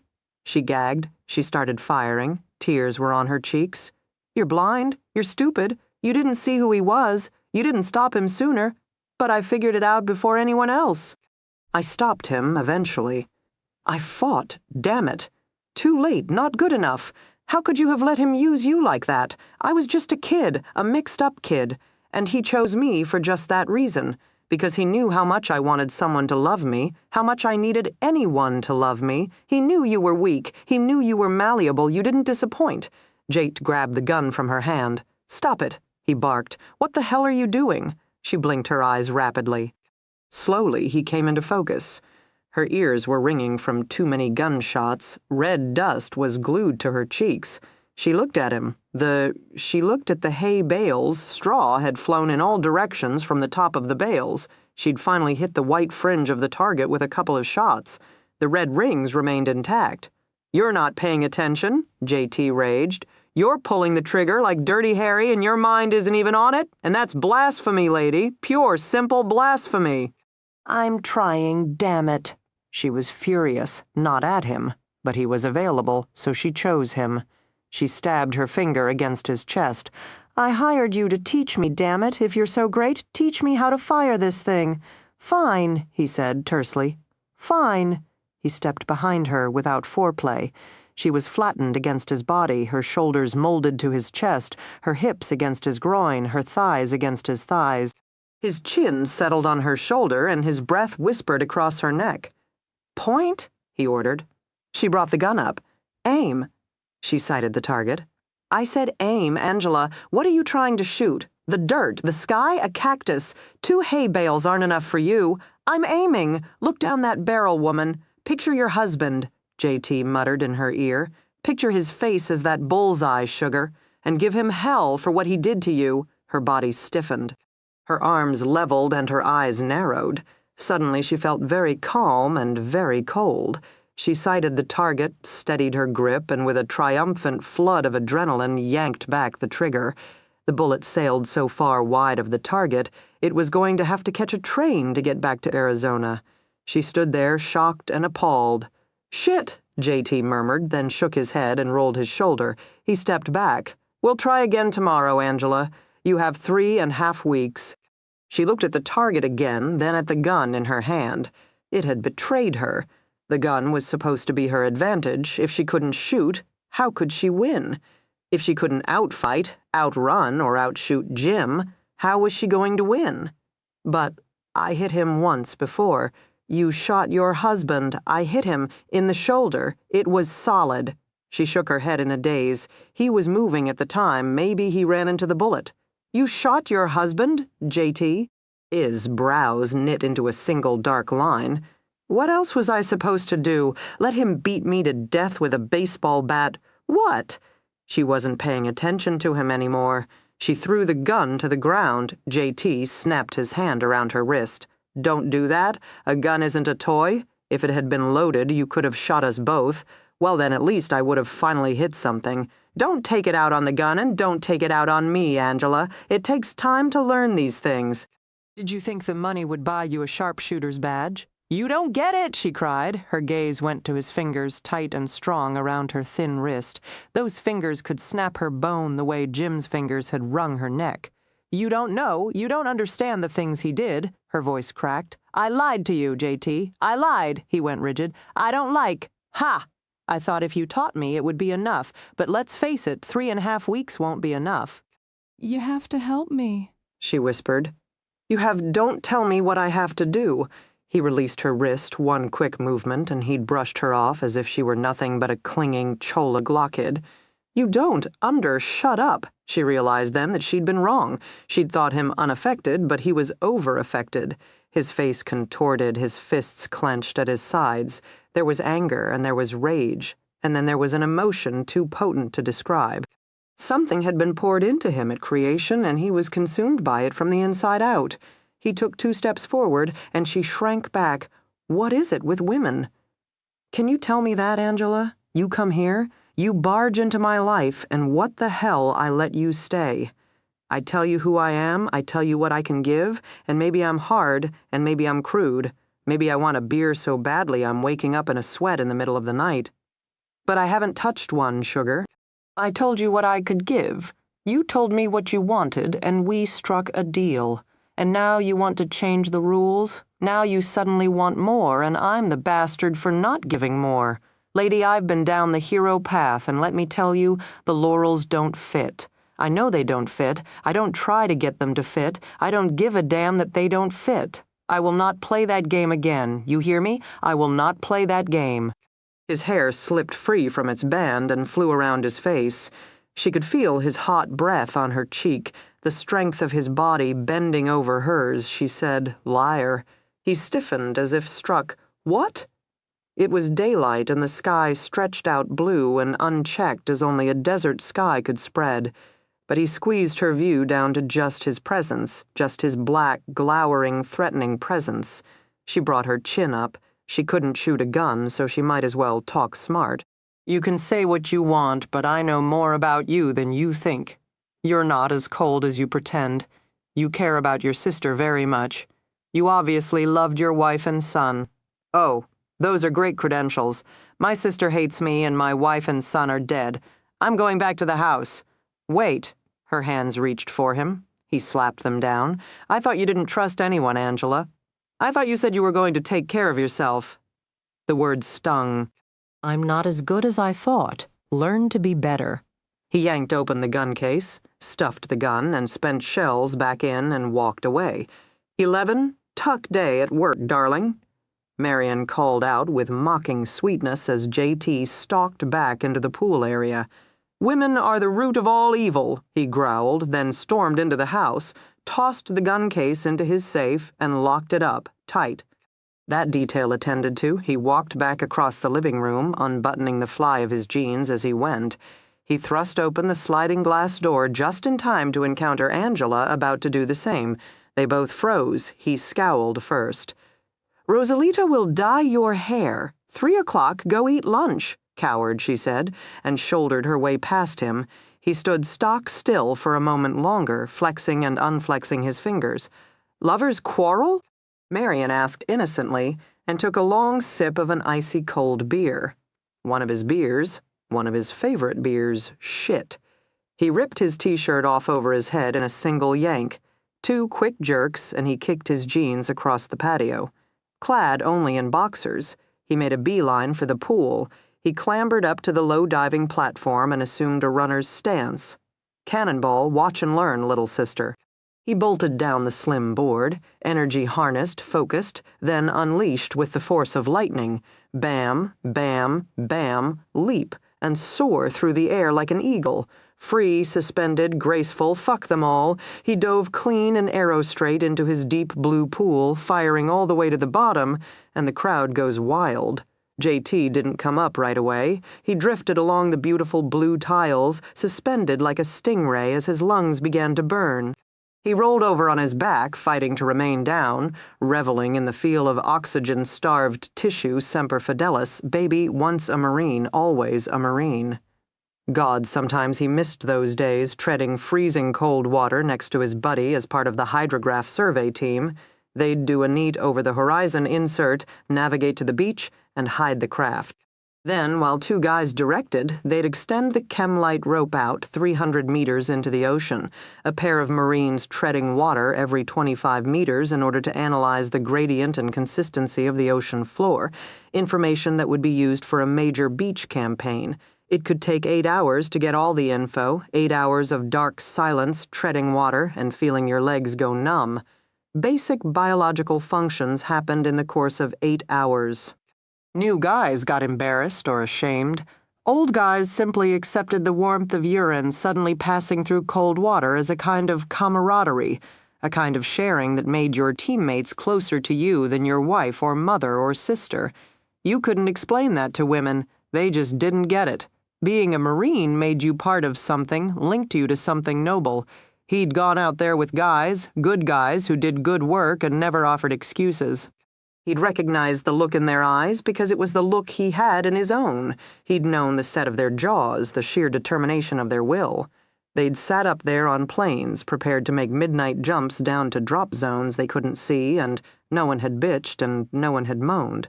They'd shared their fear quietly in the steam fogging up their goggles. Then when the command came, they'd risen as one, stood in line, and each hit the butt of the guy in front of him in the universal signal of jump. And God go with you. He'd liked it. He'd thought he'd finally found something he could do, a place he belonged. But even Marines had to take orders, and the first time he'd had to deal with a hypocritical, shit-for-brains, wife-beating senior officer. He'd lost it. He'd tried to hold his temper, but then he was thinking of Mary Berry and all those nights he'd listened to his father's jump boots clip down the hall to her room, and he was thinking of all the times he tried to tell someone of what really went on in their house at night and all the times he was beaten by the colonel for spreading ugly, foul rumors. You got a problem with me, boy? You fight like a man, you take me on, hit me if you think you can, but don't go spreading lies, boy. That's the way a wuss fights. A weak, pussy, whipped mama's boy, one night his had pulled back his hand to smack his wife and JT had stepped over the edge. He'd beaten the man to within an inch of his life and would have beaten him more. Would have liked to pulverize his head, smash the man into the ground until nothing remained. 4 guys had to pull him off. And the wife called him a brute and ran back to her mushy-faced husband, throwing her arms around his neck and burying her black eye against his shoulder. That had been the end of the Marine Corps for J.T. Dillon. At last he saw what he'd been waiting to see, Marion peering down over the edge of the pool. He pushed himself off the bottom and rocketed toward the top. He emerged in a flurry of water, shaking his head like a Labrador and spraying his sister liberally. "Now that's a dive!" He exulted and shook his head again. Oh, for God's sake. Marion took a step back and stared at him in disgust. Then she looked down at her water-spotted silk tank top. "Look what you've done, JT. Christ, it's like you're 6 years old or something. Loosen up, Marion. Want to swim? Or are agents too tough for that?" He got what he wanted in under 30 seconds. Marion was as predictable as a wind-up doll. She might as well walk around with a sign reading "Ego Push" here for best results. "I can fucking swim." She jabbed the air with her bony index finger. "Suicides? Suicides? I don't know, Marion. Pretty serious for a woman." He continued treading water and smiling at his little sister. "Oh, you're going to pay for that, JT. First one who cries uncle loses." She grabbed the bottom of her tank top and, to his amusement, stripped it off. He had her mad and he had her wired. He would feel bad about it, but she was an adult. She should know better than to take up the gauntlet without thinking it through. Suicides involved swimming the length of the pool, jumping out to do 5 push-ups, diving back in, and repeating the process. They required serious upper body strength, giving the man the clear advantage. Not that Marion would ever admit to something like that, not perfect, ambitious Marion, her linen shorts puddled onto the deck. He discovered that even his sister's underwear was businesslike, practical pink lycra bra and panties that were less revealing than a bathing suit. Had Roger gotten tired of efficient underclothing? Even JT wasn't self-destructive enough to ask his sister that question. He swam to the end of the pool, hefted himself out, and stood ready. Marion had that gleam in her eye and that tilt of her chin that said she was more than ready. She was going to wipe the deck with his ass. His sister had been keeping in shape, too. No fat on that body and no glimmer of weakness in that gaze. He was looking forward to the competition. They sprang in unison, firing into the pool like serious seals. JT made it to the other end first, but he had length on his side. It also took him slightly longer to pull his entire 6-foot frame from the water. 2 steps forward and he dropped squarely onto his flattened palms. He was aware of Marion right beside him. 1, 2, 3, 4, 5 up, and into the water we go. He was adrenaline and he was energy and he was delighted. The first 10 laps were easy. Then lungs started to burn more. Motions took on a rubbery, slow motion-like feel. He heard Marion's labored breaths as she fell down for more push-ups. Then again, maybe he was just listening to his own. They both stumbled a bit upon rising, jostled into each other, then like punch-drunk fools exchanged glares and dove back into the pool for more. After 15 laps, they definitely weren't seals anymore. Not even walruses, more like corked bottles bobbing in the water and reaching desperately for shore. His chest seemed to have been invaded by an army of stinging red ants, and his biceps were as obedient as overcooked spaghetti. Marion's push-ups made her look like a teepee swaying in the breeze. But she didn't cry, Uncle. Not Marion. And he didn't cry, Uncle. Not JT. He decided they had more in common than they appreciated. They were both stupid beyond words, weak, ugly children determined to prove that they weren't. "Fuck you, Colonel, sir." He hefted himself out for number 20. His hand slipped and he went splashing back in. Marion was still in the water beside him. She seemed to be beating at the deck more than using it to pull herself up. "You're never going to say it, are you?" he gasped. "Bite me. Such language, Marion. Bite me." She gave a last lunge and managed to beach herself on the patio, flailing on her stomach like a dying fish. He had no choice but to follow. "We'll say it together. You cryin' cleef, I want to cry, Uncle." She expelled in one breathless rush. "Yeah, then let's see your next push-up, Pocahontas." Her eyes closed, she groaned but didn't move and didn't cry, Uncle. He decided 2 could play that game. He beached himself beside her and concentrated on enjoying the warm, solid feel of his patio. Idly, in the hazy world of the oxygen-deprived, he thought that he felt the best he'd felt in days, like liquid gold. He was going to hate himself in the morning, but then he could say that about innumerable things he'd done the night before. At least suicides weren't likely to come after him with a shotgun or give him a hangover. Marion was moving. She planted her hands on the deck and prepared to lift her quivering body. "You just don't quit, do you?" he asked, with genuine awe. "No." She gritted her teeth and with a determined grunt heaved her body up. Her arms shuddered like leaves, slowly. So painstakingly he had to grit his teeth to watch. She lowered herself to the patio and touched her nose to the surface-even good form. "1!" she gasped, triumphant, so he was forced onto his arms to do 5 more.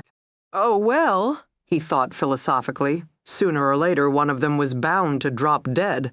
An hour later, they were both collapsed on the patio chairs, not moving, not talking, just lying, and lying suddenly felt like hard work.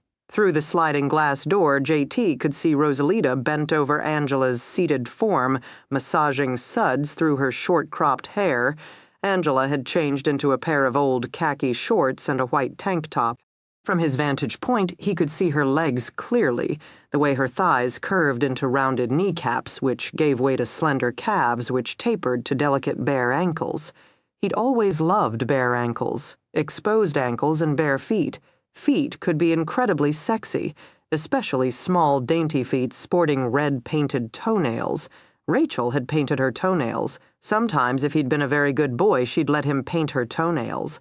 He remembered late Saturday nights when she would lie back on their down-covered bed and place her small white foot on his dusky chest. She would relax, talking, laughing, giggling over inconsequential things while her long blonde hair pooled around her like a halo. His job was to carefully apply the glossy red lacquer to her toenails and enjoy the sound of her happiness. He'd always liked Saturday nights. Then there were the Sunday mornings when Teddy would crawl into bed with them and JT had finally understood why people loved the smell of talcum powder shit. He didn't want to think about any of that. That was always the kicker for him. He didn't have the stamina for the bad memories or the strength for the good. "You want to talk about Roger?" he asked Marion, apropos of nothing. "No. I thought you guys had a good marriage. You, other than the fact that he was Daddy's hand-picked henchman and had absolutely no redeeming qualities of his own. Didn't I just say I didn't want to talk about it?" "Yeah, but we both know I'm a son of a bitch." She snorted at that, and they both drifted into silence. "He left me," she said finally, her voice flat. "He found some young cocktail waitress and decided she was the love of his life, bastard." "Yeah, guess you can say you were right, JT." He nodded but didn't actually say the words. He didn't have the heart to do that to her, not to proud Marion, who he would have sworn had actually loved Lieutenant Colonel Roger McAllister. "I'm sorry, Marion," he said softly. When Rachel died, it's tough. I know it's tough." She was silent for a moment, then turned toward him. "I hate him, JT. You can't imagine how much I hate him for betraying me. He wanted to reach over and take her hand. He was afraid if he did, she'd snap it off at the wrist." "You're better off," he said, but the words sounded weak. "He wasn't strong enough for you, Marion. You need a real man, not some army bureaucrat. That's the lowest life form imaginable." She returned to staring at the sky. "Maybe. Have you filed for divorce?" "I should. It would kill Daddy, though. He's already furious with Roger and me for not having produced grandkids." Jade read between the lines, angry at her and Roger. He doubted it. He bet the good old Colonel called Marion into his room on a regular basis and screamed that she was a bad wife, disobedient daughter, and an all-round failure as a woman for not giving birth. Yeah, Colonel was probably spitting mad at not having another life to ruin. Daddy's already dying, so I'd go ahead with the divorce. If it kills him a little faster, well, there are a whole host of people willing to pay you for that. Of course, I top the list, or I would if I had money. I've lost all that now. Her lips thinned disapprovingly, but for a change, Marion didn't pursue the subject of the Colonel. "I think Angela is a fraud," she said, abandoning traditional battlegrounds for new territory. "She lies through her teeth." "No shit, Sherlock. Why, JT, I thought you hated liars. I thought your twisted moral code did not tolerate such behavior." He shrugged. "I'm getting old, Marion. The world is wearing me down." He turned to look at the woman in question, her shoulders covered by old towels and her eyes closed while her hair marinated. He remembered her pounding his chest with those tiny hands that now gripped the chair arms. She was bright, she was proud, she was determined. She'd shot her husband, he'd tried to beat her with a baseball bat. "I want to know who she is," he said. "Can you help me, Marion?" There was a long, long silence. "What do you mean?" his sister asked, carefully. "I mean, of course she's lying, and of course Angela's not her real name. Normally I wouldn't pursue the matter, it's bad for business. But now I want to know. I want to know who she is, who's her husband, and what the hell has he done? You're sure? Yes, you're serious. Yes, I already started. What? I took her fingerprints," Marion said calmly.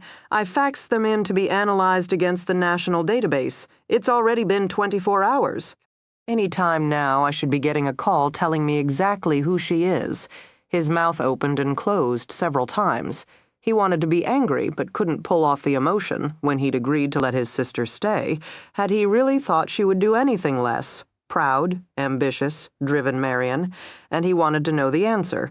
"You'll tell me what you learn," he commanded quietly, "and no one else if she has done something, Marion. If she is in trouble, you won't handle it like hell." I am a federal agent. No, you're my sister. You're here as my sister, and that's what I want you to be. 5 more days, Marion, is that asking too much? 5 days, please. Just be my sister. I don't mind so much being your brother. I'll try not to embarrass you. She was silent, stunned. He could feel it. For once, cool Marion wasn't so composed. All right, she said, and seemed as shocked as he was by her answer. I'll tell you what I find, JT, and it's up to you to deal with it. For 5 days. Thank you. I mean, honestly, thank you. The sliding door opened. Angela appeared on the patio, looking self-conscious. Her hair had been rinsed and blown dry, though it still looked a little damp around the edges. She raked one hand through the short strands, then nodded her hands in front of her. Well, what do you think? She looked beautiful. The fading sun sparked the rich brown color, giving it fire. Her face looked pale and lovely, her eyes endlessly deep. He thought she looked nothing like the woman she'd been just hours before, and that scared him. He said, "It suits you. That's what a disguise is supposed to do, right? Suit you? You do learn fast." "I do," she assured him. "So don't worry about me and my little outbursts, JT. I will get tough, and I'm going to learn how to shoot that gun." Marion shook her head. "You'll be sorry, JT," she murmured under her breath. "You'll be sorry." Dinner on the patio was a silent affair. JT. Grilled swordfish. Angela and Marion consumed it without comment. As soon as the last bite was taken, Angela rose, cleared the table, and disappeared into the kitchen.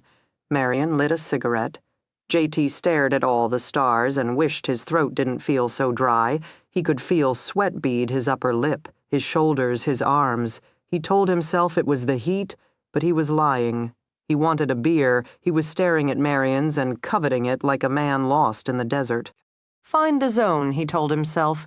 Use the zone. But the phone rang and jarred him back out. Marion looked at him for one moment, then got up to answer it. He sat there alone with the crickets, his gaze still locked on her beer. "Just 1 sip. Maybe 2, you gave your word." "Ah, Christ, it's just a beer. What's so criminal about a man having a beer? Men shouldn't listen to women anyway. It only gets them into trouble. You will not be an alcoholic. Having a beer after dinner is not alcoholism. It's enjoying a beer. Just 1. I drank all the time in the service. We all did. And could we perform? We always performed. It helps take off the edge.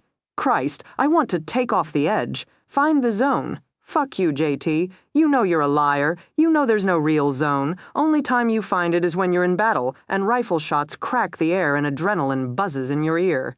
The only time you're calm, you're centered, you're at peace, is when someone's trying to kill you, and that's just plain twisted. His hand reached out on its own, his fingers curled around the base of the cold, wet bottle. God, he was so thirsty. His fingers were trembling. He wanted. The sliding glass door slammed back, and he leapt guiltily, stuffing his hand beneath his thigh. Marion stood on the patio with the lights golden around her. The picture shook him back to other times. Marion standing at the foot of his bed in her long white nightgown, her blonde hair cascading down her back, her hands twisting in front of her. Marion begging him to save her while the colonel pounded at his locked door and demanded his children let him in, JT searching for a place to hide his sister, the colonel taking the door off its hinges. He bit his lower lip to contain the memories. She took a step forward, then another. Slowly, her face became visible. She was uncommonly pale. "Angela isn't in the kitchen," she whispered. "She isn't anywhere in the house." JT nodded dumbly. That was the information division. "I know who she is, JT, and my God, I think I may have screwed up. I may have really, really screwed up." 12 Lieutenant Lance Difford was getting old. He was unbearably conscious of it these days. His hair had thinned considerably. It was harder to get up in the mornings. Coffee was starting to hurt his stomach, and he was actually contemplating giving up donuts and prime rib. Now the weather was getting colder, and his insomnia was growing worse. He wasn't actually that old. 50 was hardly 1 step away from the grave in this day and age. He'd never planned on leaving the force until he was 60. He was a good lieutenant, a decent cop, a respected man. Once he'd thought he'd spend his days investigating death, helping the Hampden County DA prosecute homicides, and eventually retired to Florida to visit baseball's spring training camps. Then a girl was found outside of Ipswich, her head beaten in and her own nylons wrapped around her neck. 8 months later, they had another girl in Clinton and calls from the DA in Vermont wanting to compare their crime scenes with homicides from Middlebury and Bennington. Virtually overnight, Difford went from low-key police work to one of the highest-profiled cases Massachusetts had ever seen. At the end, he could summon unbelievable amounts of manpower just by snapping his fingers, from county resources to state resources to the FBI. Everyone wanted to help catch the man who'd probably killed 4 women in 3 states, except then it became 5 women, then 6 women, then 10. Difford had aged a lot those days. 6 task forces operating around the clock and the most manpower logged on a single investigation in the state's history. What we have here, boys, is the worst serial killer New England has seen since Albert DeSalvo in '67. And you know how many mistakes he's made? Zero Special Agent Quincy had them staking out grave sites and memorial services without avail. They'd arranged with columnists to profile the victims, keeping their names and tragedy fresh in the public mind.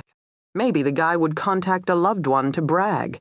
Maybe the guy was actually the bartender at the local police hangout, pumping officers for details. They'd executed the case like a textbook study, and still more, blonde daughters, wives, mothers went out for a drive and never came home. Then one night, Difford had gotten the phone call not on the hot line, but at home. The woman's voice had been so muffled, he could barely discern her words. "I think I know who you're looking for," she whispered without preamble. Difford had the image of a woman crouched in a closet, her hand cupping her mouth, her shoulders hunched in fear. "Ma'am, is it true? It's a blunt wooden object. Could it be a baseball bat?" Difford gripped the phone tighter.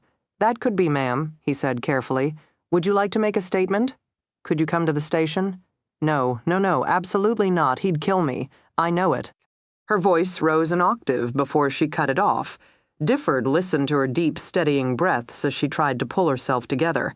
"I know who it is," she said. "It's the only explanation. The bats, his temper, all the unexplained hours. The look I sometimes see in his eye, I just didn't want to believe." Her voice broke. "Promise me you'll protect my daughter. Please, promise me that. Then I'll give you anything, ma'am. This man, this killer you're looking for, he's one of you." Difford felt the chill shudder up his spine, and he knew then that they had him. The Hampden County DA had become involved in the case at the request of the Berkshire County DA the minute the Berkshire County team began to suspect a Berkshire County cop might be involved. The next morning, Difford arranged with the Berkshire County DA to keep Officer Jim Beckett busy that afternoon. Then Difford paid a visit to Beckett's wife. Difford liked Teresa Beckett. He didn't know why. He'd been prepared to hate her, to think nothing of her. If her accusation was true, then she was the bride of Frankenstein. What kind of woman married a killer? What kind of police force gave him a job? Maybe it was the way Teresa sat across from them, so young and scared, but still answering their questions one by one. Maybe it was the way she cradled her 2-year-old daughter against her neck when the baby cried, rocking her gently and whispering over and over again that everything would be all right. Maybe it was the way she handed over her life to them. Every small, tortured detail, with her whole face telling them she would do the right thing. She needed to do the right thing. They stripped her bare that first week. They met with her at prearranged locations every afternoon and dissected her marriage. How long had she known Beckett?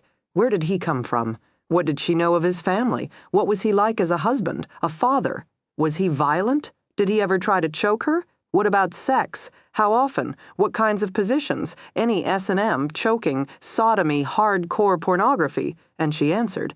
Sometimes she couldn't look them in the eye. Sometimes tears silently streaked down her cheek, but she gave them everything they asked for, and then she gave them even more. She'd kept logs of his car odometer for 6 months. She'd noted what time he left for work, what time he came home, and listed any inexplicable scratches or bruises on his body.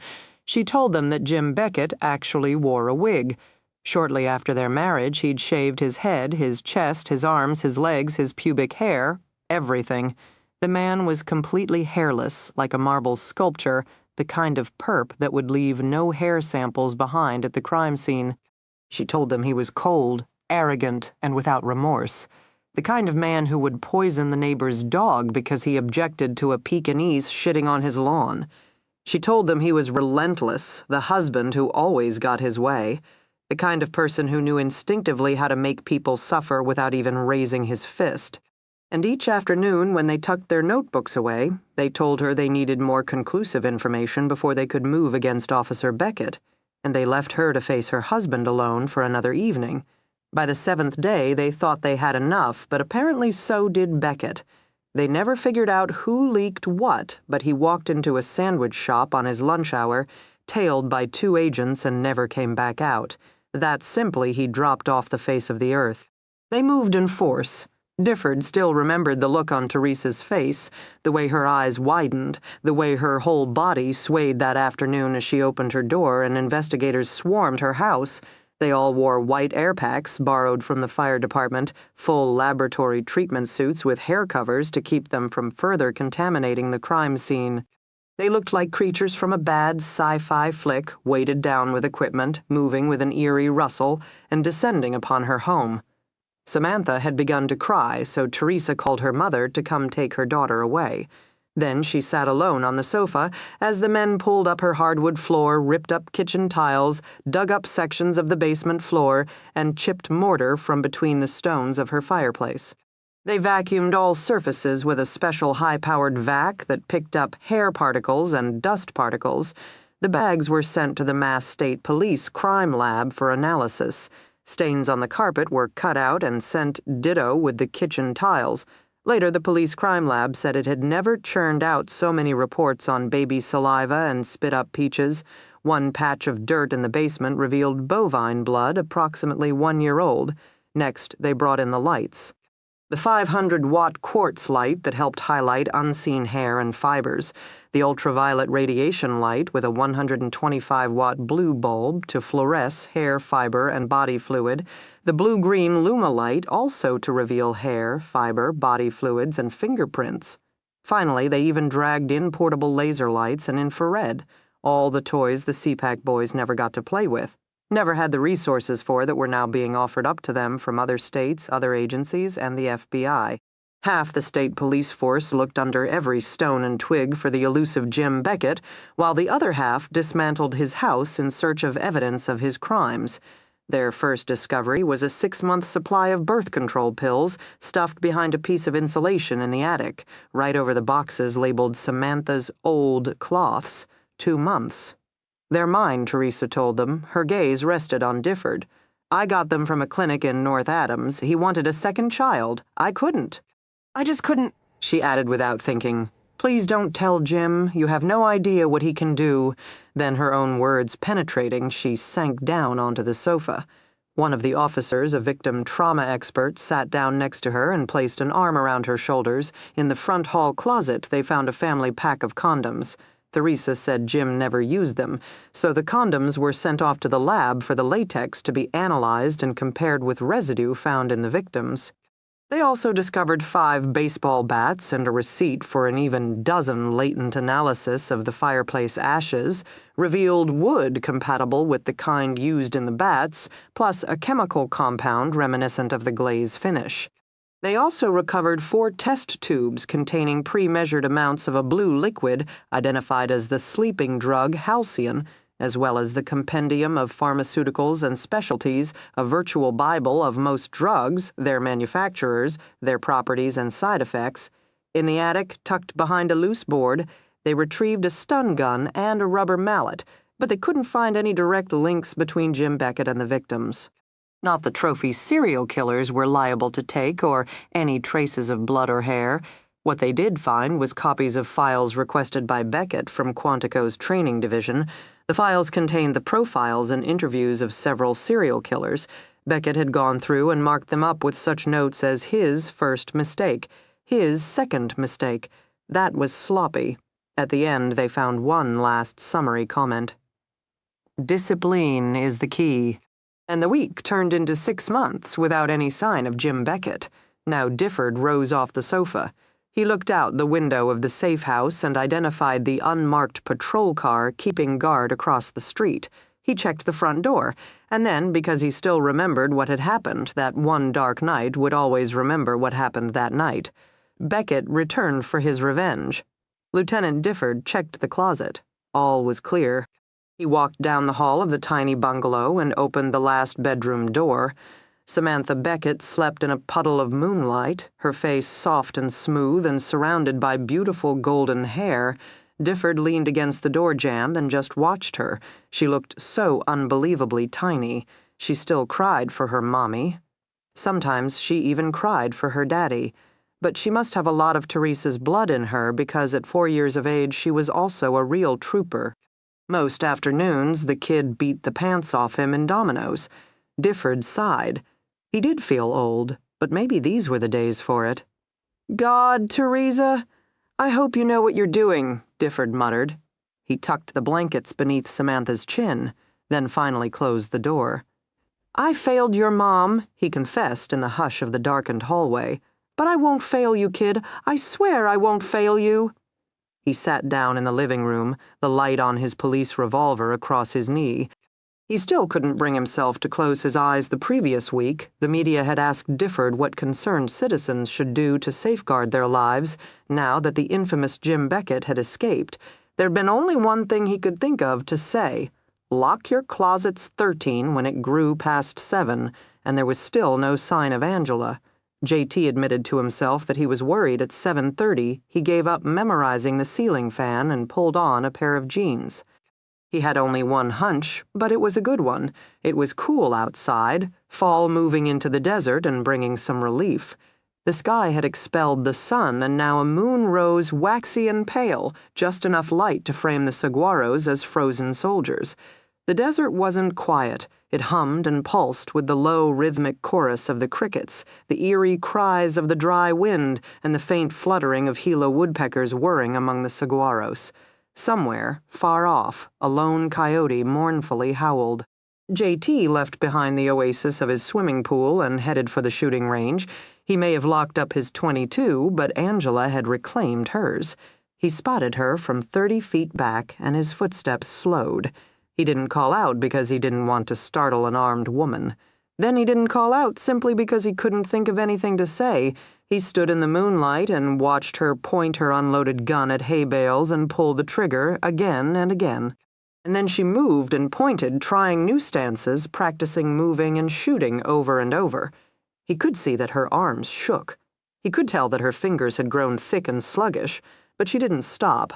She had set up a flashlight to illuminate her targets, and she seemed intent on not wasting the light. She raised the gun and sighted the target and pulled the trigger yet again.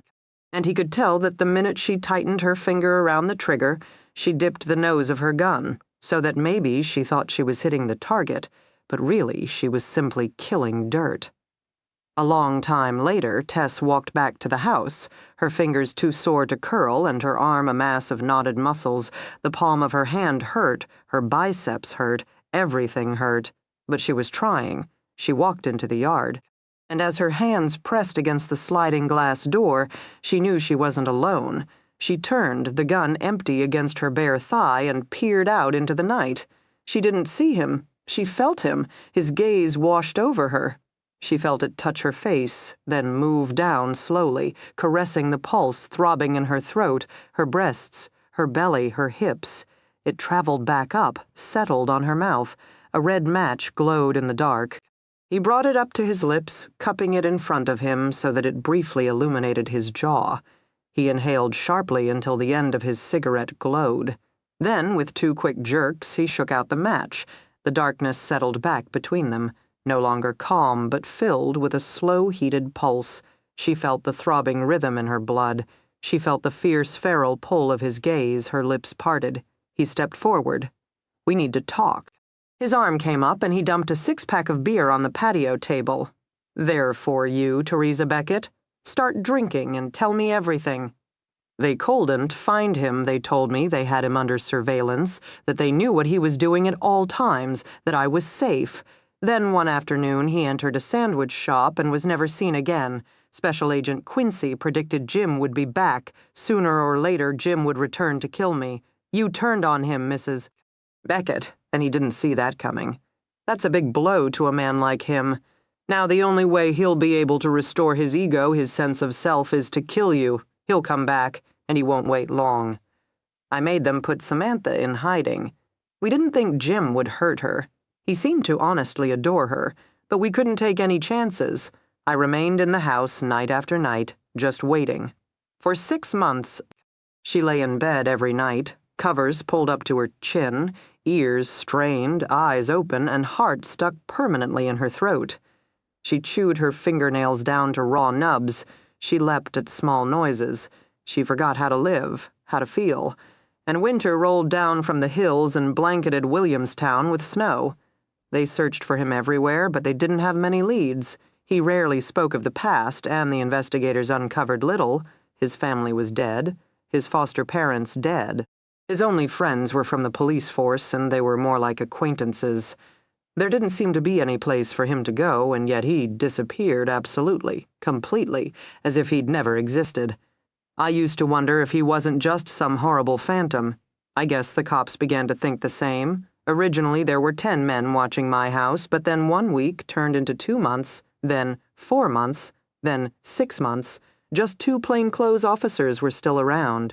And suddenly Jim reappeared. Scratching resonated on the roof. She lunged across her bed, yanked the receiver from the phone, and stabbed the touch-tone buttons.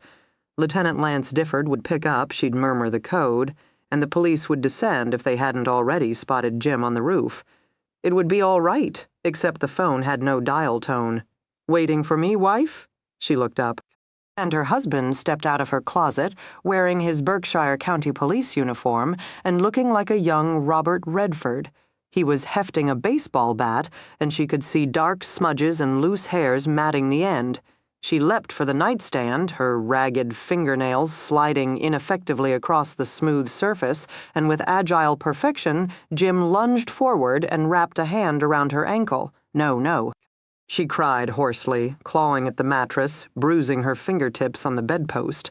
He yanked her onto the floor, and she landed hard, the breath escaping her in a painful whoosh. She fought anyway, trying to crawl away as his hand snaked up her exposed calf. "Where is Sam? You'll never find her. Didn't they tell you what I can do, Teresa? Didn't they tell you exactly how I like to inflict pain?" His fingers dug into her ankle. Then she felt his breath as he leaned over her back and pinned her neck against the carpet with his forearm. He spoke. His voice drifted over her like velvet, soft, heavy, suffocating her word by word. "You helped them, Teresa. You told them things about me. Did you think it would go unpunished?" Jim slid his hand down and curved it almost lovingly around her throat. He curled his fingers tight and slowly started squeezing the air from her lungs. He told her to fight him. He told her he liked it when they fought him. She squirmed, her heels searching for traction against the old carpet. She knew he would asphyxiate her slowly, then revive her and do it again, and revive her and do it again. Somewhere along the way he would rape her and torture her. And then, when he finally tired of the sport, he would pick up the bat, and she would be grateful that it was ending. Her fingers flexed and unflexed above his grip. Her hips writhed desperately. In her mind, she kept calling for the police. She was so sure they would figure out what was going on that any minute they'd bang down the front door, they'd save her. No one came. Spots appeared before her eyes, white and dizzying. She felt herself spinning away, sinking into a dark, whirling vortex of nothing. She was dying, and a part of her was too frightened, too overwhelmed to care. "If you don't fight now," she thought dimly, "you will die, and years from now your daughter won't even remember your name." "I know what you're thinking," Jim whispered in her ear. "You're looking deep inside yourself, trying to find the will to defy me. You don't have it, Teresa. I took it from you. I've known you since the day I met you, and I've turned you inside out and climbed inside of you, and now there's nothing left of you. Every bit of you, every last thought you have really belongs to me. I made you. I'm inside your mind. I own you." The lights grew brighter behind her eyelids. The burning spread from her lungs to her whole chest. Her fingers moved feebly, then stilled. His hand slipped from her throat, and she slammed her fist into his nose. He fell back with a guttural cry, and she didn't wait. Her flailing hand reached for the lower drawer, scrambling with the handle. "You bitch!" He rolled off her. She heard the heavy swish of air as he raised the baseball bat. "Please, please," she whispered hoarsely, and ripped the drawer from the nightstand. A sharp sound, a whistle, she ducked and rolled, and the floor shook with the force of the bat hitting the carpet. "I'm going to kill you."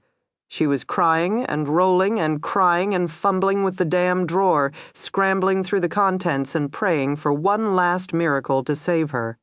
Another whistle, the bat came down on her thigh. She heard a loud crack, then felt a red-hot bolt of pain fire through her leg, and suddenly she wasn't frightened anymore. She wasn't exhausted. She was just really pissed off. She tried to leap to her feet, but the blinding pain toppled her. Savage, fierce, stabbing agony that ripped up her leg and brought tears to her eyes. She sensed more than saw the autographed Louisville Slugger arch and suspend, her head turned. She stared at him as he stood tall and majestic in an icy sliver of moon, his fake blonde hair waving over his forehead, his smooth, hairless chest like sculpted marble, and she thought that no one had ever told her the devil would be so beautiful. The bat came down, her hand curled around the gun she had sought, and she moved through the pain, screaming her terror and agony and fury as she rolled over her cracked femur bone and raised her trembling arms. The bat slammed into the carpet. "She started firing the gun. You hit him," JT said at last. She was into the fourth beer now and swaying a bit. Her eyes were flat and glassy. "Yes," her gaze fixed on the shimmering water of the pool. "I hit him in the shoulder, enough to take him out. The police heard the gunshots. Difford came bursting through. They took him away. It was over. But you never stopped being afraid. No, he was right. I couldn't get him out of my mind. I sold the house, took Sam, and we ran. For 2 years, new names, new towns. I go by Tess Williams now, but Samantha only calls me Mommy. She can't keep track of the names, and she's always scared she'll get them wrong. So she doesn't learn names anymore. She's too frightened. It's a horrible thing to do to a child. You did what you had to do. It wasn't enough. I dreamed about him every night, and every night he was coming after me. A man like that, he shouldn't be left alive. No, he shouldn't. He killed 2 prison guards last week, beat them to death. He's very strong, you know. I wish Massachusetts had the death penalty. Angela. You might as well call me Tess.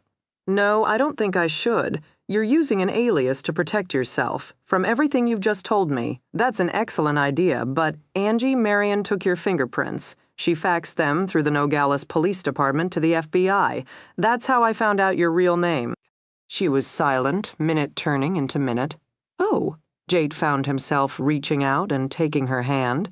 It felt cold. She was just doing her job. She knew you were lying, and she wanted to check up on you.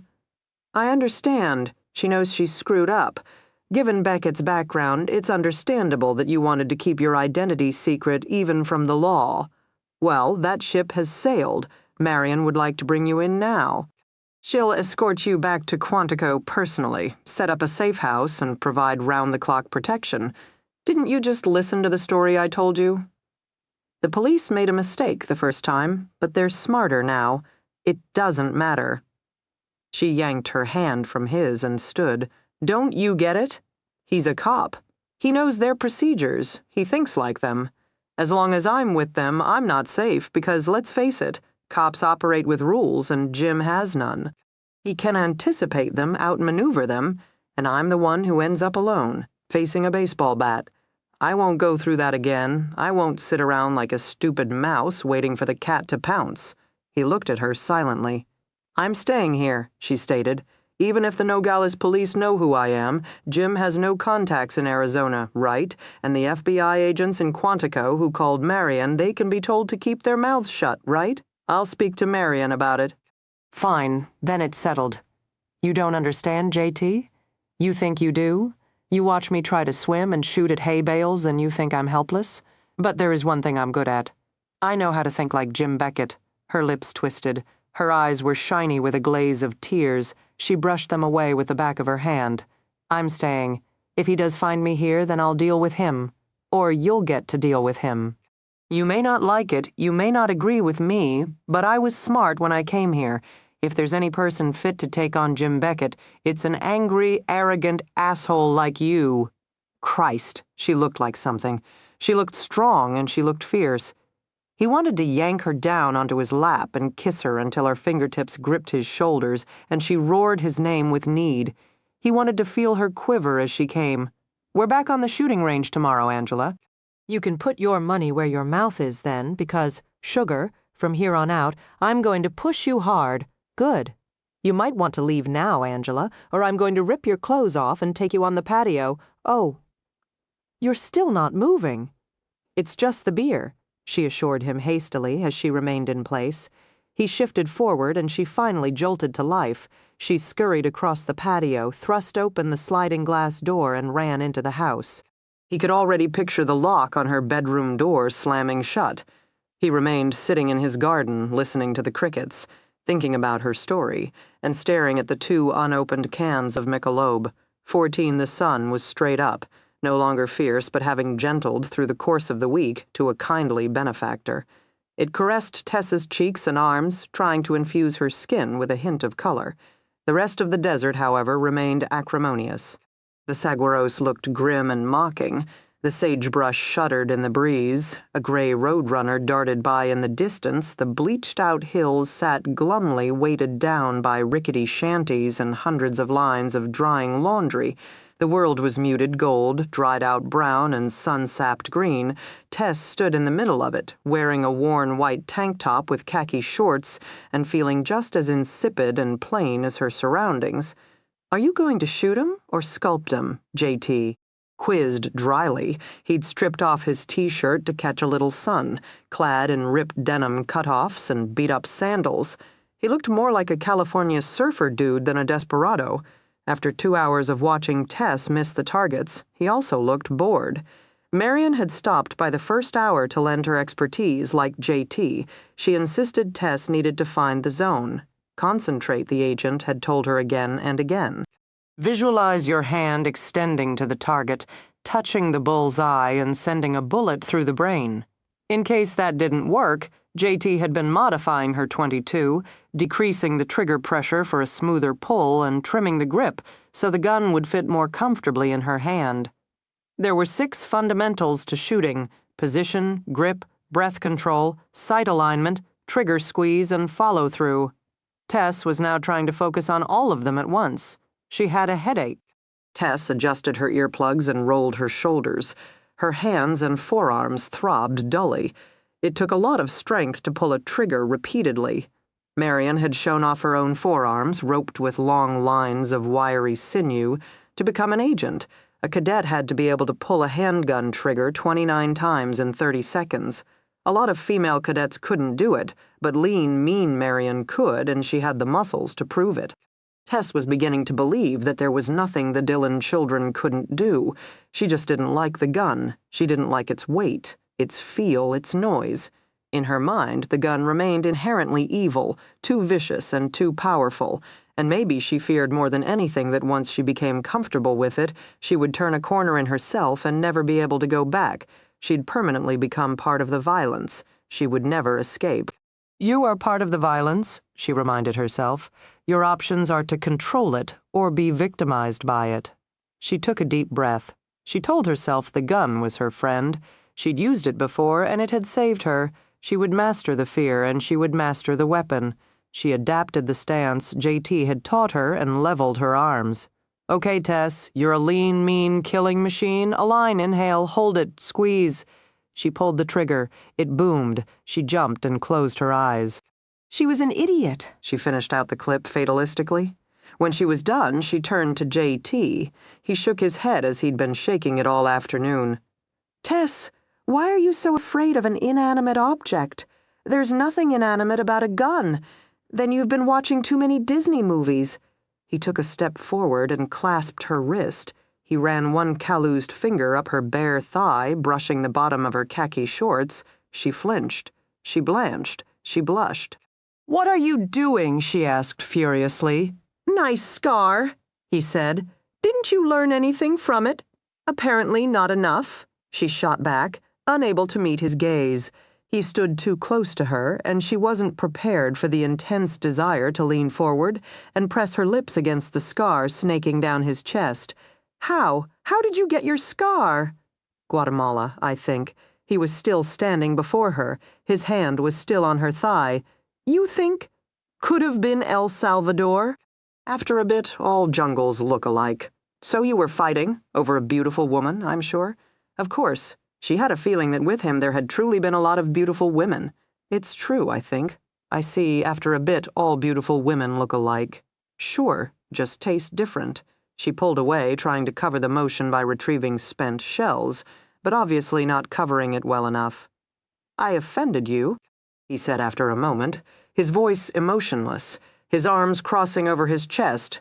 After a week of your company, hardly. Now you're shockless. You're that tough. I'm a fully functional badass, she assured him. Good, he said. Then you'll have no problem firing the gun. He smiled at her grimly again. Tess, we're not leaving here until you get this right. The gun is a tool. Learn to use it. He yanked her around, and she came up hard against his chest. We're going to try an experiment, he murmured. His whiskered cheek nuzzled back her hair until his lips were on her ear. Okay, she whispered. She was licking her lips. Pick up the gun for me, okay? Put in a fresh clip. Okay. Sight the target. She straightened her arms and assumed the weaver's stance. He smoothed his palms down her arms, encircling her wrist with his fingers. Tess, you're getting some muscle tone. She started shivering. He misinterpreted. Chiquita, you don't even have the safety off yet? What are you doing? I'm going to shadow you. You shoot, I'll correct. The relax against me. Come on, sweetheart. Relax. He nudged her arms. She stiffened further. Tess, he murmured. His teeth found her earlobe and bit down gently. Relax. Oh, my lord, she said, and melted into him. I always knew that trick would come in handy. His body shifted, assuming the correct stance and seeming to mold hers. She let him mold her. She could feel his leg hair and his chest hair, his raspy 12-hour beard. Focus on the target, he told her. Fire. She did as she was told. She pulled back the trigger, and her arms leapt spasmodically. He caught them right as they bobbed down and forced them up. Finally, receiving proper guidance, the bullet fired straight and true. It buried itself into the outer ring of the target. Oh my God, would you look at that? See, his voice rumbled in her ear. It's not so hard, she whispered, again. She emptied the clip each time his body contracted around hers, halting her natural flinch, compensating for her mistake. They went through another clip, and the hay bale took a beating. Good, JT said. He stepped back, but his hands remained on her shoulders. After a moment, his fingers squeezed her stiff muscles, rubbing her down like a star athlete. She closed her eyes and let her head fall forward. He made her feel relaxed. He made her feel loose. He made her feel as if she could do anything. All right, he said. His hands fell away. She tried not to moan. Now it's time to try solo. It's just like before, stay relaxed, point and shoot. The gun is just a tool in your hand. A tool, she repeated obediently. A tool. You own it, Tess. You control it. It doesn't control you. She took a deep breath and exhaled through her nostrils. She positioned her feet and raised the gun. She closed her eyes. The gun was a natural extension of her hand, her tool for her to control, for her to use.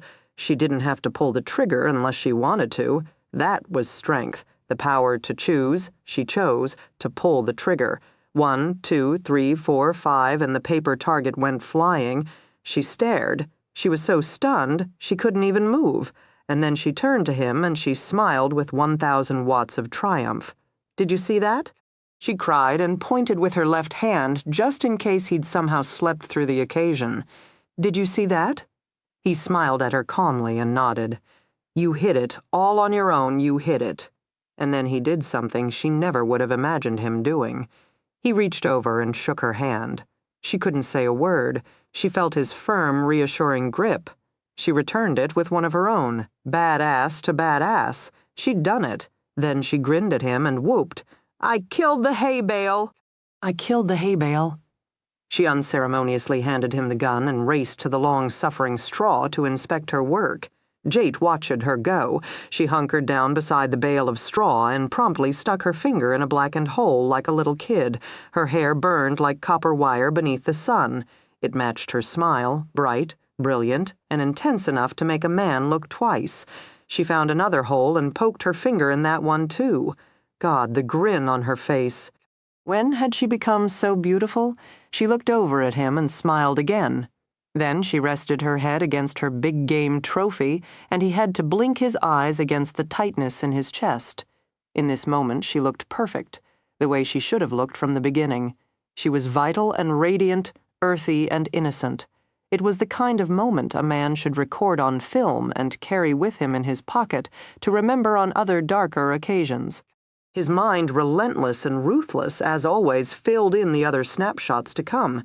Tess sprawled face down on a carpet, face bruised and pulpy from a baseball bat, body outlined in white chalk, clothes torn and ripped. He looked away. He focused on the dirt. No, he thought. It won't come to that. She was tougher than that. The police were smarter than that. Hell, maybe Jim Beckett was already out of the country, sipping Planter's punch in the Bahamas, but he didn't believe any of it. God damn, he wanted a drink. He thought sobriety was supposed to be good, making a man clear-headed, sharp, focused. For him, it was the opposite. He couldn't sleep at night. He was constantly edgy, and his mind was drowning beneath the weight of images he could no longer control. Maybe a guy like him was meant to be drunk. Maybe a guy like him could only really function with the edge worn off. He noticed things like Marian's cutting comments. He remembered things like the dreams he'd had when he'd returned to the States 5 years ago, and the fresh hope he'd found as a newly married man.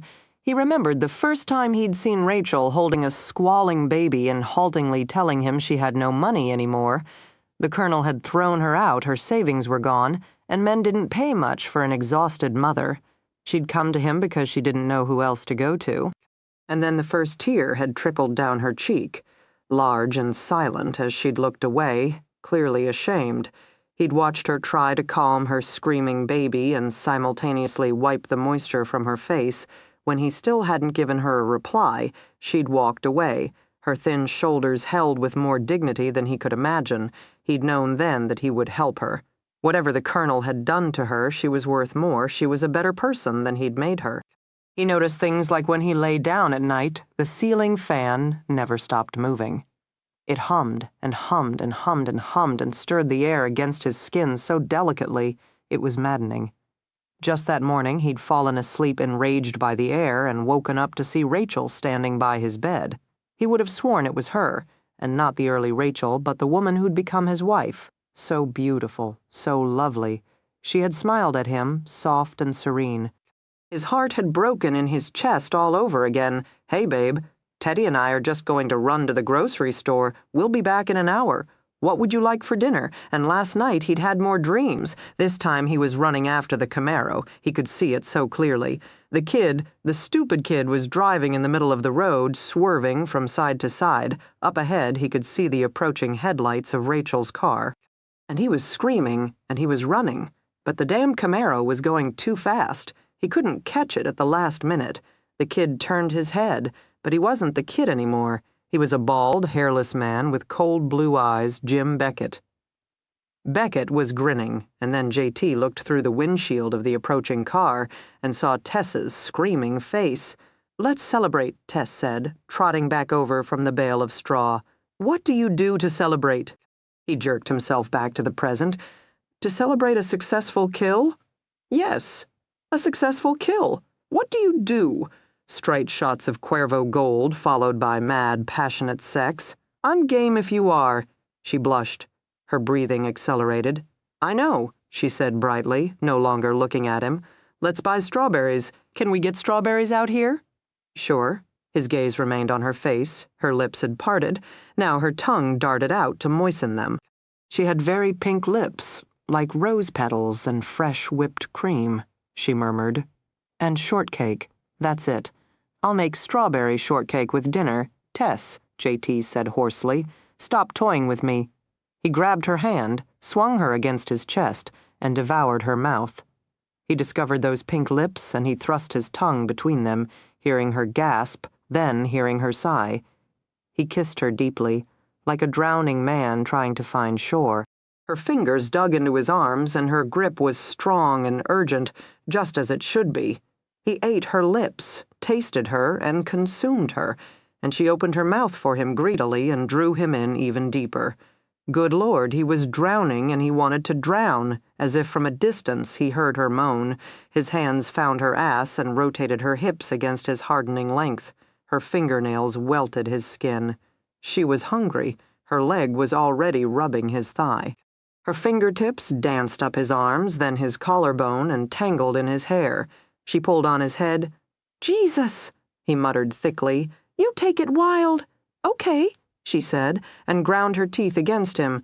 She split his lip, then jerked back in shock. He touched the cut with a finger and pulled it back wet with blood. "Didn't realize you were into that kind of stuff, Tess." He put the finger in his mouth and licked it clean. "I don't know what I'm doing." Abruptly, she buried her forehead against his chest and her shoulders started shaking. "I'm sorry. I'm sorry." She caught him off guard with her sobs. He stood stiffly, stunned, then some old instinct flared gamely to life. Slowly, he curled one arm around her shoulders. She felt tiny against him. Carefully, his other hand palmed her head. His thumb stroked her cheek once, twice. "It will be all right," he found himself whispering. "It'll be okay." He brushed the tears from her cheek. He stroked her neck. She felt so unbelievably fragile. Images swamped him. A baseball bat arching up, a man arching the bat over her curled, defenseless body, a 200-pound pumped-up giant about to annihilate his 100-pound wife. The rage was instantaneous. He blanked it from his mind and held her closer. "You want to talk about it?" he asked at last. "I'm so humiliated," she moaned. "Why?" He shifted her more comfortably against his chest, but kept his grip. He suspected the first time he let go she would bolt. "Because I'm a 24-year-old mother, and I don't know how to kiss, and I don't know what to do, and I don't know what to want. Oh, God, it's all so messed up and crazy." Her shoulders started heaving again. "Your husband was your first? The only one? And lousy?" "Yes!" Her arms slid around his waist, and she clung to him. He hadn't had anyone hold him like that for a very long time. He'd forgotten about these things.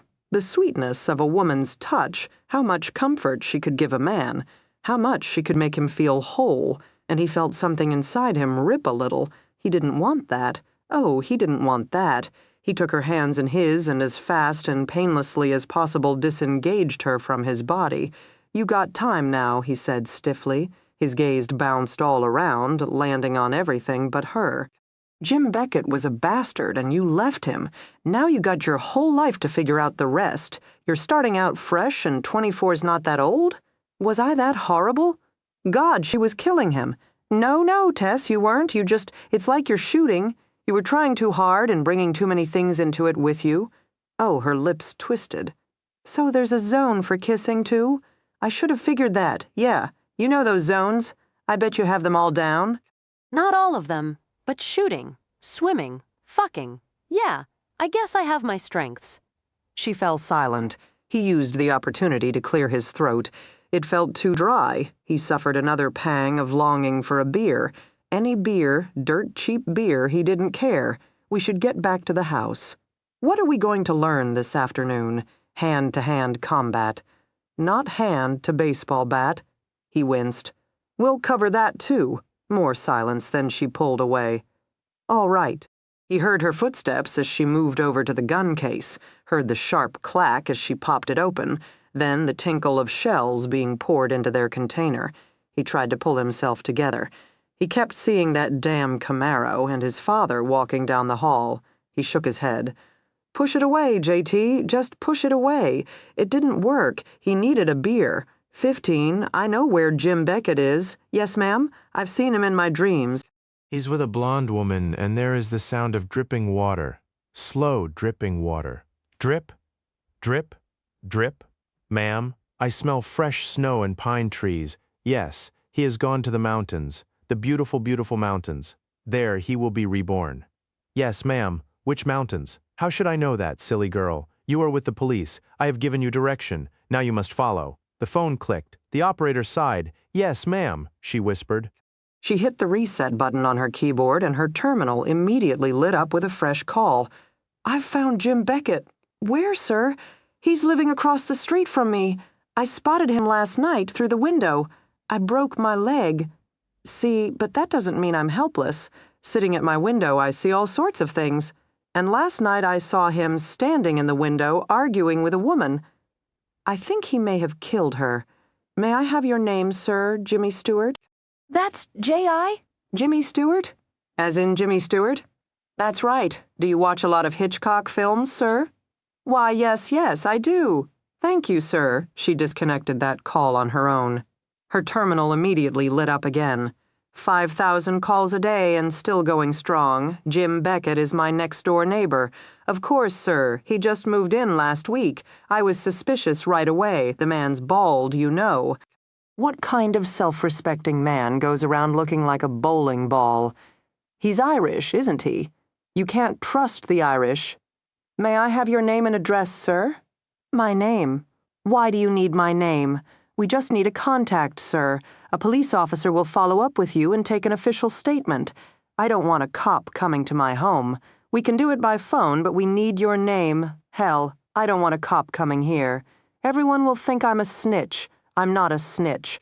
Of course, sir. But The caller slammed the phone, and the operator winced a little, but there was no time for contemplation. Her terminal lit up again, and with a tired sigh, she hit the enter key and started over.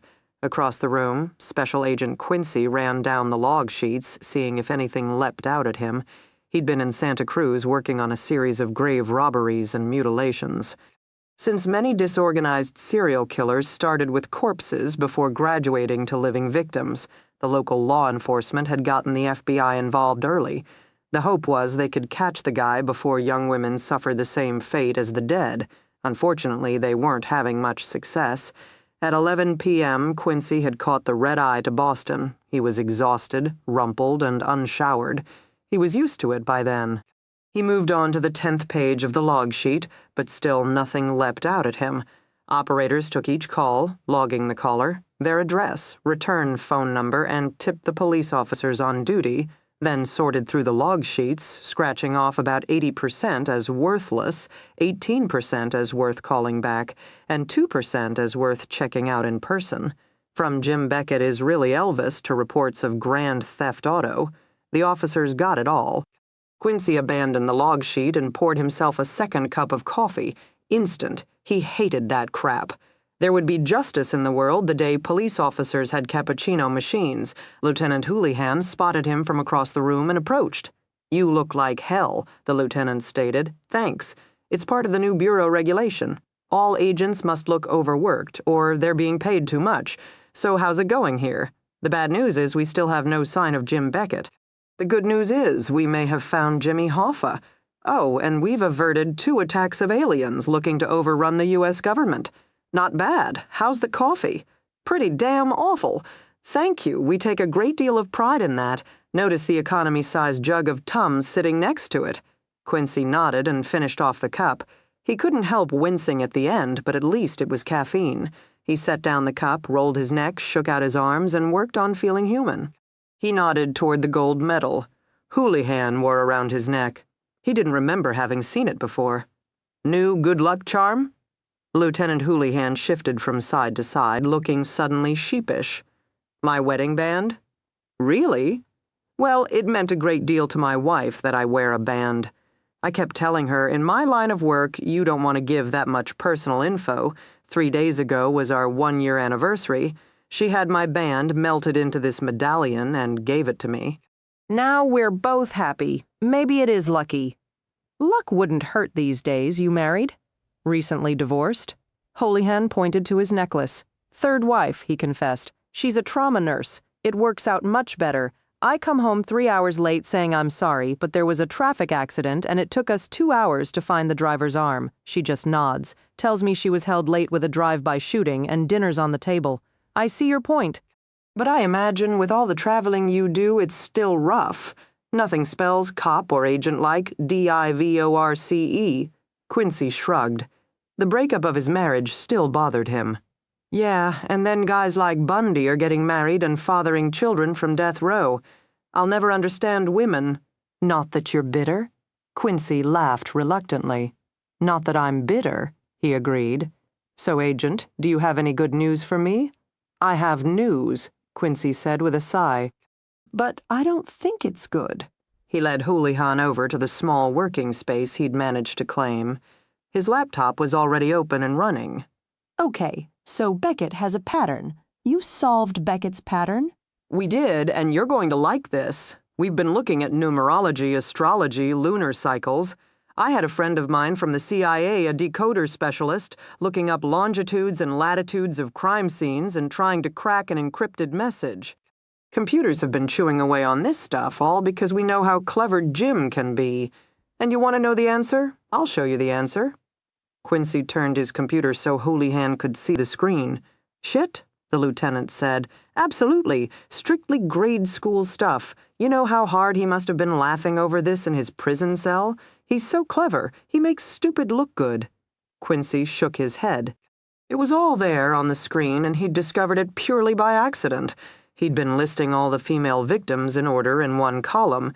Then he'd listed the crime scenes in order in the next column. He'd glanced at the column. If you took the first letter from each city and scrambled them, they read, Jim Beckett.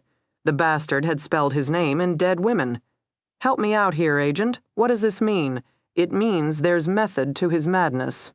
It means his talk of discipline isn't completely smoke and mirrors. And, Lieutenant, it means he isn't done.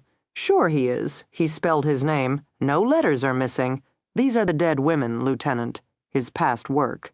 Then he attacked his wife in Williamstown. He didn't kill her. Nope, he didn't. But he was sent to jail, and there he killed 2 prison guards at MCI Cedar Junction in Walpole. Lieutenant Houlihan fell silent.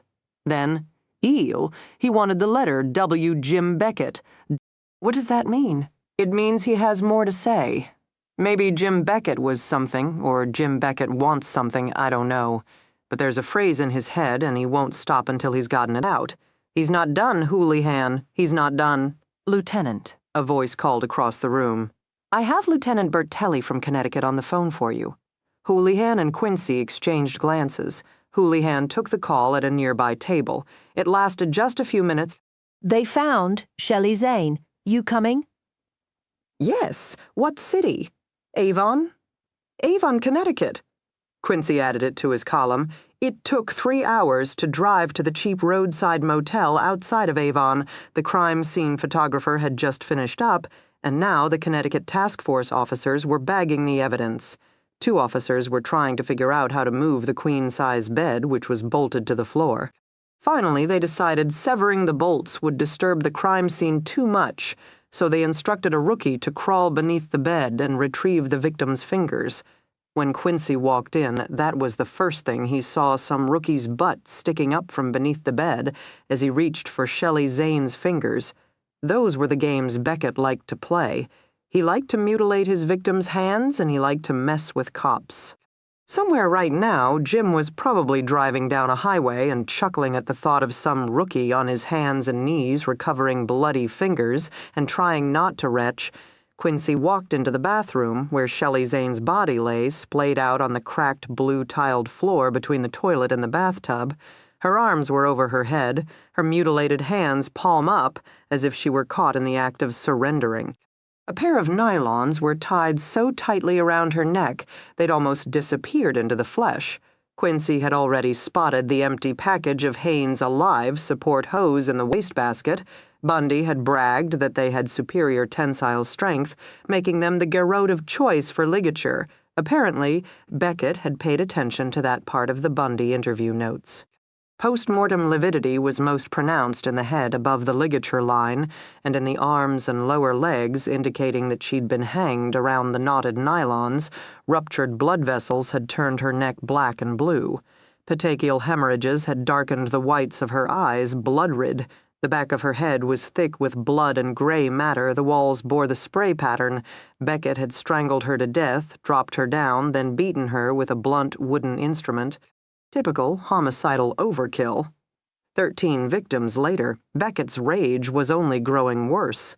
Shelley Zane's body was already outlined with chalk, unusual for this early in the evidence-gathering process. Behind him, Lieutenant Bertelli was raking a young officer over the coals for it, probably the officer who'd arrived on the scene first. "What the fuck were you thinking?" the lieutenant was screaming. "Didn't they teach you to never mess with the crime scene until the photos are taken? What am I supposed to tell the DA now? I got a bunch of fucking photos of a fucking outlined corpse that no fucking judge is gonna admit as evidence. I swear I didn't do it. Well, it wasn't the fucking chalk fairy, Beckett," Quincy said calmly. Lieutenant Bertelli shut up long enough to pay attention. "Beckett knows the rules of evidence." Quincy continued, "And he likes to mess with our minds." Quincy's gaze came to rest on the note pinned to Shelley Zane's stomach. "The officers left it for you," Lieutenant Houlihan supplied. The note had his name on it. It said in simple block letters, "She was no longer of use to me." Quincy rose. "He's on the move." "You think he's going after Tess?" "Yes, we should call and warn her." Quincy eyed him sharply. "I thought you didn't know where she was." Lieutenant Houlihan shifted. "I don't personally know where she is, but I know who does, and you would contact this person and he would contact her." "Yeah, something like that." Quincy nodded. "Lieutenant Houlihan, absolutely, positively, do not do that. What?" He gestured at the note, and for the first time Houlihan caught the anger simmering in his eyes. "Don't you recognize those words? Do you think it's mere coincidence that he's using the same phrase I used in the briefing 1 week ago?" Houlihan blanched. "Holy shit. Do you see now how much he's toying with us? That note is a lie, Lieutenant." Because Shelley Zane is still useful to him. You react to her murder, you break the silence, you contact the person who contacts Tess, which is exactly what he's waiting for us to do. He's watching us, hiding wherever the hell he hides. The minute we break silence, he'll have her. Holy shit. Houlihan looked as if he'd gained 10 years in 10 seconds. Quincy figured he looked the same. Tess was right to go out on her own. We are absolutely, positively dangerous to her. "Beckett's too close for us to see. He hides in our wake, and he's not going to stop until he finds her. He's got his message in mind, but his ultimate target, his ultimate goal, is killing Tess." Houlihan looked at the blonde corpse on the bathroom floor. He stared at the note, piercing her skin. "God, I hate this job. Me too, Lieutenant. Me too." The young, somber-faced man walked into task force headquarters, went straight to the officer on duty, and flashed his badge. "Detective Beaumont," he introduced himself. "I'm from Bristol County, and I have an urgent message for Lieutenant Houlihan." "I'm sorry, Detective, but Lieutenant Houlihan is currently unavailable, officer." "You don't understand. This is urgent. I mean urgent. I just drove up 40 minutes from Bristol to make sure Houlihan gets the news. I need to speak with him." The officer wavered. Detective Beaumont leaned forward. "Please, we think we may know where Jim Beckett is." "I have to get word to Tess Williams or Lieutenant Difford immediately. Help me out here, officer." "Speed matters," she caved in with a sigh. "See that man standing over there? That's Sergeant Wilcox. He's in charge of the safe house. He can probably help you." "Sergeant Wilcox?" "Yes, that's him. Thank you, officer. You've been very helpful." Edith smoothed a hand over her old blue flannel shirt and tried not to shift too much on the front porch. Last night she'd received a call from Martha stating that she would arrive first thing this morning. The poor woman had been driving all the way up from Florida over the last few days. That was Martha for you. At 60 years of age, the woman was as proud and independent as they came. She'd moved into the neighborhood only a few years earlier, but the first evening she'd knocked on Edith's door and offered a pint of scotch. The two women had sat on Edith's patio, opened the 50-year-old bottle, discovered a mutual love of cigars, and spent 2 hours agreeing that there hadn't been a decent president since Eisenhower. Edith appreciated such relationships. She was too old for foo-fooing or fussiness. Most women her age started off talking about Jell-O salad and soon fled from the premises when Edith stared them straight in the eye and declared, "Who the hell cares about Jell-O? It's the rapid proliferation of assault weapons that keeps me awake at night." She didn't want platitudes or shoulder shrugging. Everyone should say what they wanted. It saved time. Martha spoke tersely. At times she could be imperious, but Edith figured That's what came from living your whole life head and shoulders above the rest. Martha was tall, and that was an understatement. Of Swedish descent, she had her father's impressive height and shoulders. Though neither was so attractive on a woman, most men were too intimidated to come anywhere near a woman of Martha's impressive bulk, but apparently she'd met an equally impressive Swede in her youth, and before he died, they'd had one sizable, and son Edith had never met the son. From the few things Martha had casually mentioned, he was a salesman of some kind and moved a lot. Martha didn't see him often and generally didn't go on and on about him the way some mothers did. Edith appreciated that.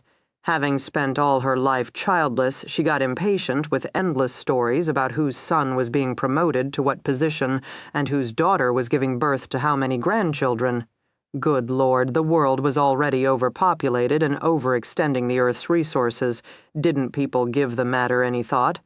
An old brown Cadillac turned down the street like an unwieldy boat. Martha had arrived. Minutes later, Edith was pumping her neighbor's hand vigorously. Lord, Florida was good for you. Martha's faded blonde hair had lightened to a snowy white, which looked natural with her sun-darkened skin. It had been years since they'd last seen each other, but after one glance, Edith could tell that Martha was Martha. She still had the same startling blue eyes and smooth complexion. Swedes aged so nicely. Martha's taste in clothes hadn't changed either. Today, she sported a huge pair of brown polyester pants and a man's oversized red flannel shirt. A wide-brimmed straw hat perched precariously on her head, smashed there at the last minute. Martha patted her generous waistline. The food was too good, she drawled huskily, her voice still carrying a hint of Swedish mountains, but the weather was too hot. I missed snow. Edith shook her hand again. It's good to have you back, she repeated. And it was good. She tried to pretend she didn't see things. She tried to pretend she didn't feel things, but the air in their community was different these days. Edith didn't like it. And more often, Edith found herself staring next door and thinking that now was not a good time to live so close to an empty home. Let me help with your luggage, Edith volunteered, already moving toward the trunk and shaking away the shivers creeping up her spine. She had no use for feelings or visions. A person couldn't act on a feeling. You travel light at my age. Who needs things? Martha pulled out 2 suitcases and the house just the same as you left it. Edith had agreed to take care of the house when Martha had announced she was going to visit Florida for a spell and try her hand at golf. Edith had a key to the place and gave it the once-over every month. Martha called every few months to ask about the house, though generally the discussion turned quickly to politics. Martha didn't like Clinton. Edith couldn't stand Newt. They both enjoyed the conversations immensely. Edith turned to the front door, already tugging on the suitcase, but then she froze, the hair on the back of her neck prickling up. The girl stood in front of the door perfectly naked. This close, Edith could see the butterfly tattoo above her left breast, nothing big or vulgar. The butterfly was small, dainty even, a light flickering of color that spoke of a lonely wish for flight. Blonde hair cascaded down her shoulders. Of course, all the girls were blondes. Edith raised her gaze, even though she didn't really want to see more. There was nothing. No message, not a plea to give her a hint. The girl just stood there, naked with blood on her face, and her eyes were faintly apologetic, as if she knew she was as unwanted dead as she had been alive. "Go away, child," Edith said softly. "There's nothing I can do for you." The girl remained stubborn. Edith squeezed her eyes shut, and when she opened them again, she'd won, and the girl was gone. Belatedly, she became aware of the quizzical look on Martha's face. "You all right?" Edith didn't answer immediately. "Did you hear that serial killer got loose?" "Huh? Jim Beckett?" "That's his name. Killed 10 women, and now 2 prison guards got out of Walpole. That's not far from here." Martha didn't say anything, but for one moment Edith saw something flash across those bright eyes. It looked like fear. Bone-deep fear. The big woman composed herself quickly, squaring her broad shoulders. "This is a small community, Edith, a quiet place. Someone like him wouldn't have any cause to come here." Edith watched Martha a while longer, but Martha's expression was blank. "I'm sure you're right," Edith said at last. She didn't believe either one of them, though. And it bothered her that they'd each told their first lie over such a man as Jim Beckett. It bothered her a lot. 16 JT was on edge. By night, he paced the living room with enough energy to power a small city. Marion took one look and returned her beer to the refrigerator. She re-entered the room with 2 glasses of water instead, handing one to her brother. Jate downed it wordlessly. He wiped his mouth with the back of his arm. Then he resumed pacing. "Oh, for God's sake," Marion said at last. "You're giving me gray hairs. Sit down." He pivoted and headed the other direction. "Don't you feel it?" he asked. "Feel what, Tess? Go to your room." "What?" "Lock the door. Knit a sweater." "Oh, no. If there's something going on, I want to know." JT's gaze locked on his sister. Marion shook her head. "I walked the grounds just half an hour ago, JT. There's nothing out there but your own dark mood. Stop panicking, Tess." She wanted to stay. "Would someone start speaking English?" Tess demanded. Her belly had nodded. "I don't like it," JT repeated. "Air's different. Something shit. We're out of here." "What?" JT strode across the room. "You heard me. Grab your purses, girls. We're blowing this joint." "JT, this is stupid." JT halted. "You got friends in the Nogales Police Department, right, Marion?" She nodded warily. "Call them. Tell them we're going out for a few hours.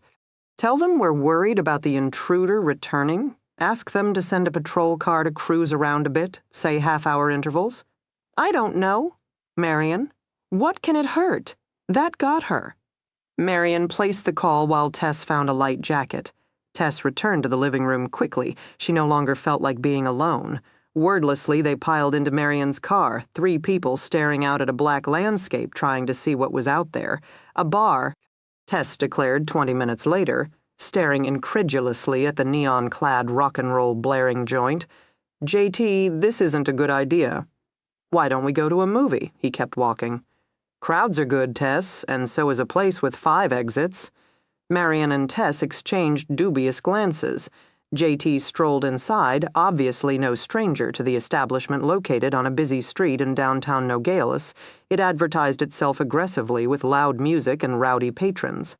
At the moment, Bruce Springsteen was blasting everyone new eardrums with the loudest rendition of Born to Run that Tess had ever heard.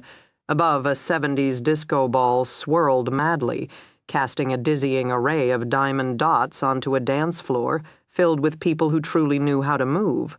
The light disappeared at the corners, leaving gaping pools of blackness where she could dimly see couples in various stages of drinking and displaying public affection. Everyone looked Latino, JT. Cut a clean path through the madness. His gaze watchful, Tess and Marion kept close to him.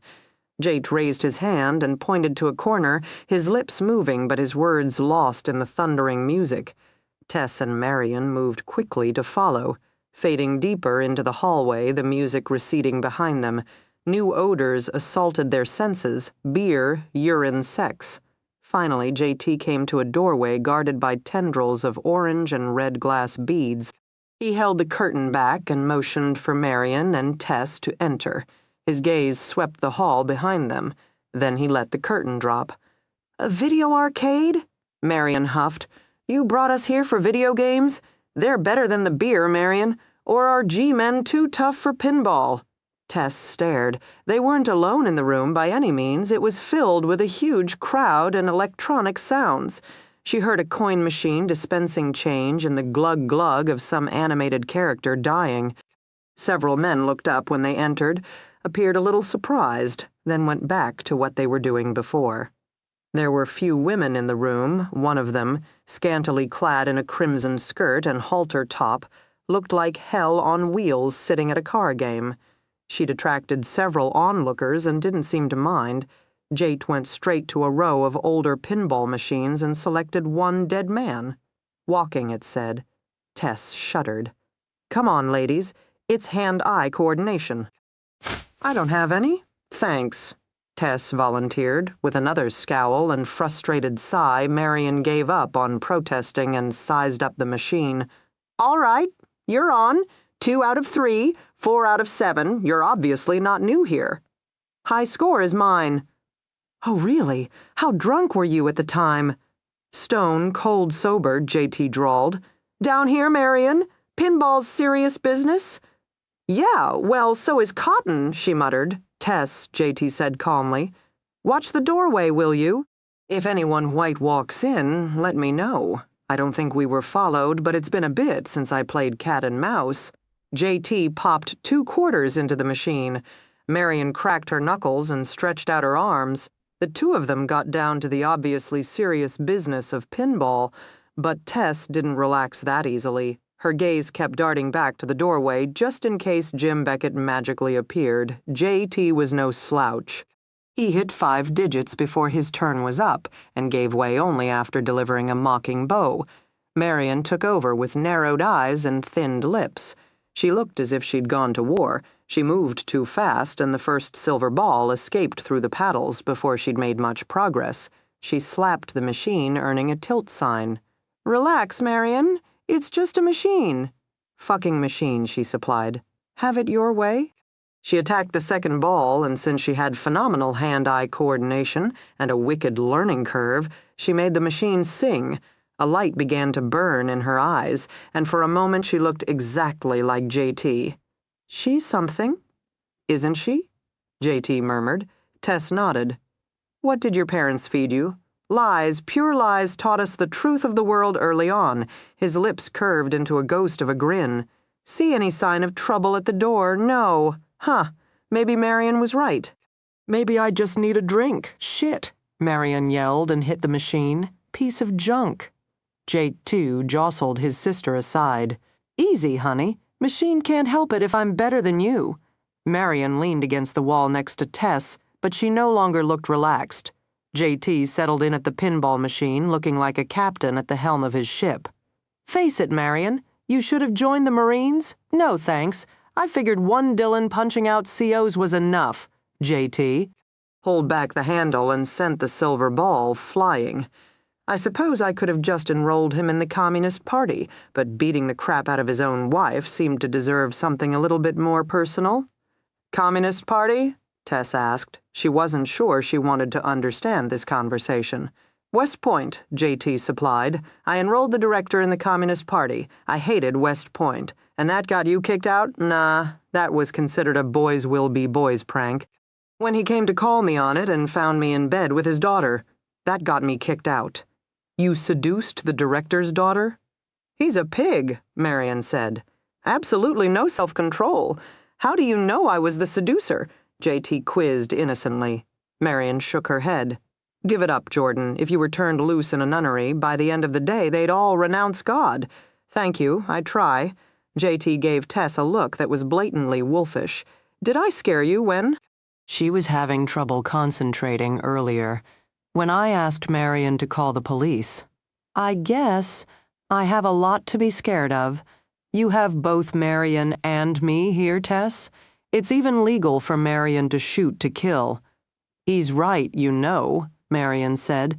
At least this time, it's not easy to become an FBI agent, and it's even harder for a woman. I'm good. I'll make sure nothing happens to you, Tess. Tess didn't answer. She'd been told such things before, and none of the assurance had helped her when Jim had stepped out of her closet and hefted a bat to his shoulder. She said, That was a nice thing you did, putting away the beer. Teetotaling is really getting to him. Yeah, I guess it is. I knew about the annual tequila binges, but they're only once a year and, well, given the circumstances. His wife's death? Tess guessed. Marion nodded. Teddy died instantly, but Rachel... She was in a coma for 5 days. JT just kept sitting there in the hospital holding her hand. He seemed so certain that she would open her eyes and be with him again. He just couldn't let her go. He's weak that way. Marion pushed away from the wall. You have to be able to cut your losses, to move on. But JT can't seem to do that. He wants to go back and fix things way after the fact. It's a waste of time, JT. Lost his turn, and Marion strode forward, leaving Tess to digest this unexpected burst of information. JT came to lean against the wall beside her, stretching out his legs and crossing his arms. He already appeared much more relaxed. She moved a little closer to him and joined him in a comfortable silence. It wasn't until the 7th game that the trouble happened. Tess never did know who started it. One moment she was watching JT volley the silver ball back into the megapoint's zone. The next, she heard a scream followed by a crash. Everyone turned at once. A man, obviously drunk, was towering over the woman who'd been playing the car game. He pointed at her and cursed her in voluble streams of Spanish, though only half his size. The woman didn't give an inch. She stood to her full height and screamed right back. The man pulled back his arm. He slapped the woman hard, snapping her head around. She crashed against the machine, falling bonelessly to the ground. "For God's sake, no," Marion cried. She lunged for JT's arm, but she was too late. JT lunged into the thick of it. Like a massive tidal wave, the crowd of people surged, some eddying out the door to escape and others moving in closely. More people, muscle-bound, testosterone-pumped men flooded in, looking for action. Tess saw the woman try to rise, then flounder and fall back. Something dark and wet matted the woman's hair. "Blood. Damn," Marion said. She shook her head, then seemed to lose the war with herself and stepped forward. Tess looked at JT. He was raising his left arm to block one blow and pulling back his right arm to deliver another. She looked at Marion, striding purposefully ahead. She took a deep breath. She set her sights on the fallen woman and stepped into the whirlpool. IT was hot, sweat-soaked flesh pressed against sweat-soaked flesh until the air seemed to steam. It was loud. She couldn't distinguish any single voice or cry. She just heard the dull roar building to a crescendo. It was thick. She was too short to see over and too small to shoulder her way through, so she pushed and pawed as if hacking her way through a dense undergrowth, trying to remember where she'd last seen the woman and head in that direction. She burst into a small clearing and drew in a huge gulp of air. Then, like a swimmer, she held it in her lungs and plunged back in. An arm caught her in the shoulder and she stumbled. Another arm caught her and tossed her back onto her feet. She lurched forward, her hands fisted at her sides, her jaw clenched. Saman jostled her, and in a spurt of terror, she used some of her newly developed muscle to push back. The body gave way instantly. She was amazed. She pushed herself through and found the fallen woman, who was moaning and clutching her head. Tess hunched down, eyeing the woman anxiously. A crash resounded above them.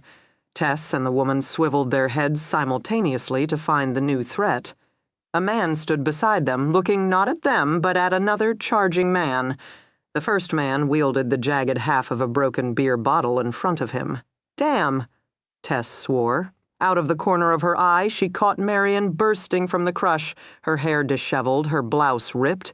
She didn't even glance at Tess or the fallen woman. She went straight after the man with the broken bottle. He tried to bring up his arm to fend her off. He didn't have a chance. Two smartly delivered chops, and Marion had him writhing on the ground, holding his twisted arm and screaming curses. The charging man hesitated, not sure what to do with a woman. Marion decided the matter for him.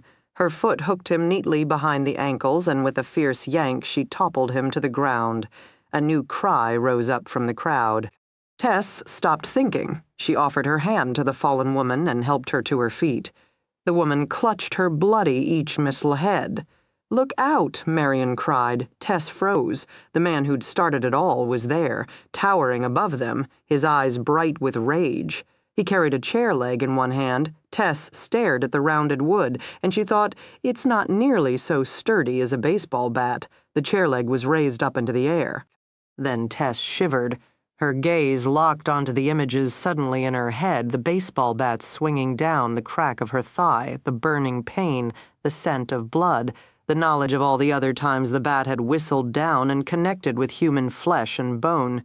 How did a head sound when hit by a bat, like wood cracking, or more like a melon going splat? A dull roaring filled her ears. Dimly she heard the chair leg whistle down. Dimly she saw the man tossed forward and JT standing in his spot. Then, as if from far, far away, Marion said, "God, JT, she's going to faint? Shit!" Suddenly strong arms were around her, swinging her up. She went wild, fighting and clawing, and she couldn't even remember what she was fighting. She just had to fight. JT's hand caught hers, trapping them against his chest. "Chiquita, I have you. I have you." She buried her face against his shoulder and prayed he wouldn't let her go. carried her out of the building and into the cool, fresh night. "Are you all right?" JT asked half an hour later as he set her down on the sofa. Marion had dragged the wounded woman out of the bar and trusted her to the care of the few people in the parking lot. Then they'd escaped the scene. Now JT's thumb brushed Tess's cheek, then feathered through her hair. His gaze was intent as he searched for wounds. Yes, I'm fine," Tess murmured, too embarrassed to meet his gaze. JT. And Marion had been ready to take on the place. She'd seen one raised chair leg and almost fainted. Some badass she was. That wasn't how the evening was supposed to turn out. I suppose it's a bad sign when your star pupil almost loses her lunch during her first brawl. Maybe next time Jim shows up, I can vomit on him for self-defense. "Tess," Marion returned from checking the grounds, snapping on the living room light. She'd already spoken to the police. They hadn't seen anyone lurking in the vicinity. Jate moved back. For the first time, Tess noted the scratch running down his cheek and his bruised knuckles. "You're hurt." He glanced at his hands idly. "It's nothing." He turned to Marion. "And you?" "I'm fine." Marion leaned against the door jamb, her silk blouse ripped and linen pants beer-stained. Her hair had come undone, golden waves now rippling down her shoulders. The style took 10 years off her age. "You should leave your hair down," Tess blurted out. "You look beautiful. Gets in my way." The agent was already braiding the strands. "Forget it," JT told Tess flatly. "She likes the feminazi style.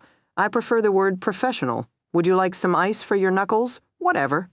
Marion rolled her eyes but went after the ice. An awkward silence filled the room. Tess didn't know how to break it. She examined her hands. She wished she had bruised knuckles. "I'm sorry," JT said abruptly. "For what?"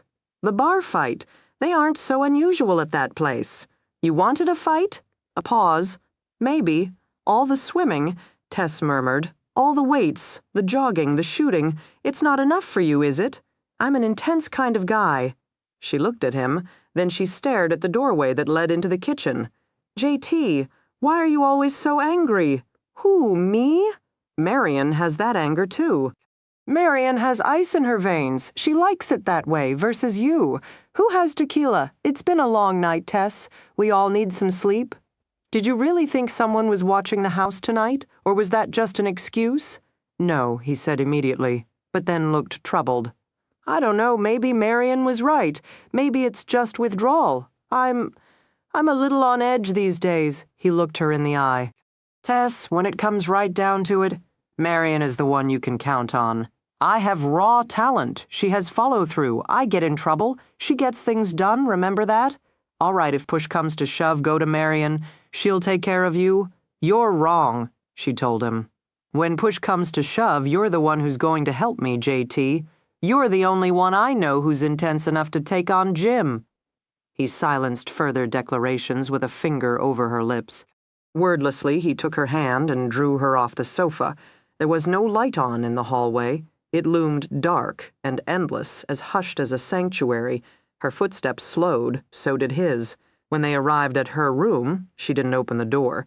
She leaned against it and stared at his face. She traced the fresh scratch marring his cheek. "Does that hurt?" Her fingers curled around his chin, then brushed his lips. "What are you doing, Tess?"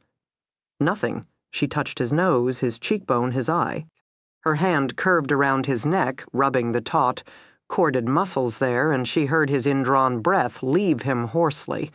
She liked touching him. She could feel his power, electric and tantalizing and held precariously in check. She had done the right thing in coming to him. She'd found the right man. And she wanted him.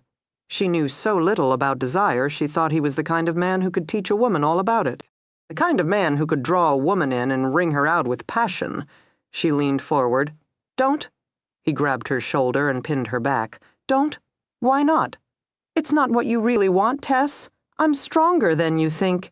"Yeah, but maybe I'm not." He let her go. "Good night." But his gaze stopped her. It washed over her and stripped her bare. He moved closer, then closer still, his head dipped. She held her breath and opened her lips, prepared to meet him all the way. He twisted his head to the side at the last moment, and his teeth caught her earlobe delicately. "Go to bed, Tess, and lock your door." Then he was gone. 17. I'm Mirda. You are not even trying. Jesus, lady, you're demanding. JT rolled off Rosalita, lying on his back and staring up at the swirling ceiling fan. Rosalita propped herself up beside him. You are not yourself. He cocked a brow. You get off twice, and you're still so pissed you speak gringo, Rosalita. You are the Antichrist. She didn't scowl. She didn't sulk. She looked worried instead. He hated that. God Almighty, someone deliver him from the women in his house. Tentatively, she ran one finger down the scar on his chest. He barely resisted the urge to bat it away. It's Aya, Chiquita. No, you like her. I don't like anyone, Rosalita. It's part of my charm. No, he was not himself this evening. He was taut and aching. He was screwing the best whore in Nogales and thinking of another woman. Christ, he wanted her. He wanted to take her until she couldn't walk, she couldn't stand, she couldn't breathe, until all she could do was scream. Then he wanted to take her again. And afterward, his mind whispered, what could you give a woman like that out of bed, JT? What could you offer a woman like her? She was changing, becoming strong, capable. He knew because he'd seen it before. Seen a woman come into herself and realize that she didn't have just arms and legs, but that she could run, fight, give, take. She could reclaim all the pieces of herself that had been stolen by stronger, cruel men and do whatever she wanted. Rachel had chosen to give herself to him, and he had loved her for that unbearably. He reached for the nightstand, found a crumpled pack of cigarettes, and pounded one out. He brought it to his lips and lit it. The tobacco scared 10 years off his lungs. Gotta hate it. Gotta love it. It was just his style. Rosalita was still watching him. Now she pressed her body next to his. He could roll her over and thrust into her again, and she would only sigh her contentment. He could guide her head down, and she would swallow him whole if he could think of it. She would do it, and she could probably do a few things that defied his imagination as well. He simply lay there, exhaling smoke and watching it drift languidly up to the whirling fan blades. I'll bring you a drink. Rosalita climbed out of bed, wrapped the sheet around her body. You'll feel better then. You should get married, he said lightly. Find yourself a husband and raise a few kids instead of hanging out with the likes of me. The look of concern on her face grew. If he did or said one more thing out of character, the woman was going to check his forehead for fever and fetch him a doctor. She opened the door and trailed down the hall. Who was she most likely to run into tonight, Tess or Marion? The woman he didn't want to save but seemed to think that only he could save her, or the woman he'd once tried to save but now seemed to think that he was the devil. God does have such a sense of humor, he muttered to the ceiling. Even a worse sense than mine. The cigarette burned down to his fingers. He let it drop to the floor, pressing it out with the pad of his thumb. He gave up smoking every morning and started again every night. And tonight, it wasn't even dulling his brain the way it was supposed to. He was still thinking of Tess, and thinking of Tess made him remember Rachel J.T. had married Rachel because he understood that she was an 18-year-old mother who wanted the best for her son. He'd married her because if she was as corrupt, twisted, and manipulative as Marion said, then it was the Colonel who'd molded her into that shape. His father had come up to him after the ceremony, pumped J.T.'s hand, and stated, Now Teddy will have the family name, and I'll get my second son into West Point to redeem my first son's mistakes. I knew you'd do the right thing, Jordan, and J.T. had said, You touch Rachel or Teddy ever again, and I will kill you. Understand, Daddy? It was the only time J.T. ever saw the Colonel pale for the first 6 months he and Rachel lived together like awkward acquaintances. She had her room in the apartment. He had his when they talked and interacted. It was about Teddy, but sometimes late at night they would sit at the kitchen table drinking beers and revealing little bits and pieces of themselves. She told him about the stepfather who made it impossible for her to remain at home. He talked about the first time his father had whipped him and how sure he'd been that he deserved it. She recalled trying to find a job, then realizing homeless 15-year-olds couldn't get one. He spoke of the jungle and the endless hours of sitting in steam, waiting for the right moment to pounce and destroy. One night she told him about the first time she'd sold her body. She'd recited Dr. Seuss rhymes in her mind to block out the act. Afterward, she hadn't cried. The man had paid her well, so she hadn't cried. She just rocked herself back and forth and tried not to remember the life she'd dreamed about as a little girl. Neither of their lives made much sense, but somehow, sitting up together late at night, they made the warped, jagged pieces fit. They offered each other the forgiveness they couldn't offer themselves. They planned a future. They built a new life. Until the little kid who'd been beaten by his father loved her, and the adolescent who'd been rejected by his younger sister loved her, and the man who'd gone off to fight wars because he no longer cared if he lived or died loved her, until every single deranged, hopeful, frightened part of him loved her. Then Rachel had gone and gotten herself dead. JT reached over to the nightstand, retrieved another cigarette, and started destroying his lungs all over again. Rosalita drifted back into the room. She paused at the foot of the bed and smiled. And just for a minute, in the twisted corridors of his mind, he saw Marion, young, vulnerable Marion, and his baby sister's hands were clasped and her face terrified as she ran from the monster. They both knew too well. Hide me, JT. God help me. Please, please, please. Shh, he whispered to his own mind and squeezed his eyes shut. When he reopened them, Rosalita was by his side, no longer concerned but triumphant. She held out the icy glass. Tequila on the rocks with a twist. He looked up at her, and she smiled at him, happy. "You will be yourself," she said simply. "You are the Antichrist," he whispered. His fingers curled around the glass. Marion entered the living room just as a woman in a white cotton sheet disappeared into her brother's room. For a moment, Marion thought she'd seen a ghost. She shook her head and crossed to the phone. She liked the living room late at night. Sometimes she went out there just to sit and watch the moon slide through the open blinds and sift over the wicker furniture. In one corner, the iguana slept by a heat lamp. Otherwise, she was alone. She contemplated lighting a cigarette, but knew by then that JT might appear sometimes. As she sat in the shadows, he would emerge from the hall and head straight for the patio. Minutes after he'd slipped through the sliding glass door, she'd hear the muted splash of a perfect dive. Marion took a deep, steadying breath, picked up the phone, and dialed. "How is he?" she asked. "Marion?" Roger's voice was groggy with sleep. It was 2 a.m., his time. Was he sleeping with his new toy? Had she interrupted something? She hoped so. "How is he?" She gave up on her earlier good intentions and found a cigarette. Her hand was trembling. "Marion, it's 2 in the morning." Thank you, Roger, but I can tell time. Now, how is he? Roger sighed. She thought she heard the low murmur of a woman's voice. So the cocktail waitress was there. It hurt. It hurt more than she thought it would. I loved you, Roger. I honestly loved you. He's dying, Marion. Jesus Christ, what the hell do you want me to say? The doctors have given him medication for the pain, but at this point, not even that's enough. Maybe another week, maybe 2, or maybe tomorrow he'll die. For his sake? I hope so. Not a very charitable thought about the man you considered your mentor, Roger. But then we both know just how highly you regard loyalty. He was silent. In her mind, she could see the way his lips would be thinning right now, and his high brow creasing into lines of tension. She'd been married to him for almost 10 years. She knew him inside and out. She knew he was slightly weak and spineless. She knew he was smart and ambitious.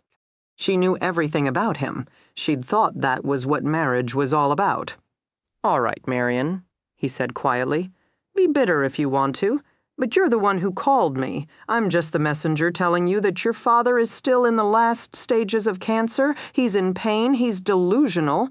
He moans, and sometimes he cries out for Jordan, and sometimes he cries out for Teddy. If you want him to live like that, fine. I think it's a helluva way to die. JT and Teddy."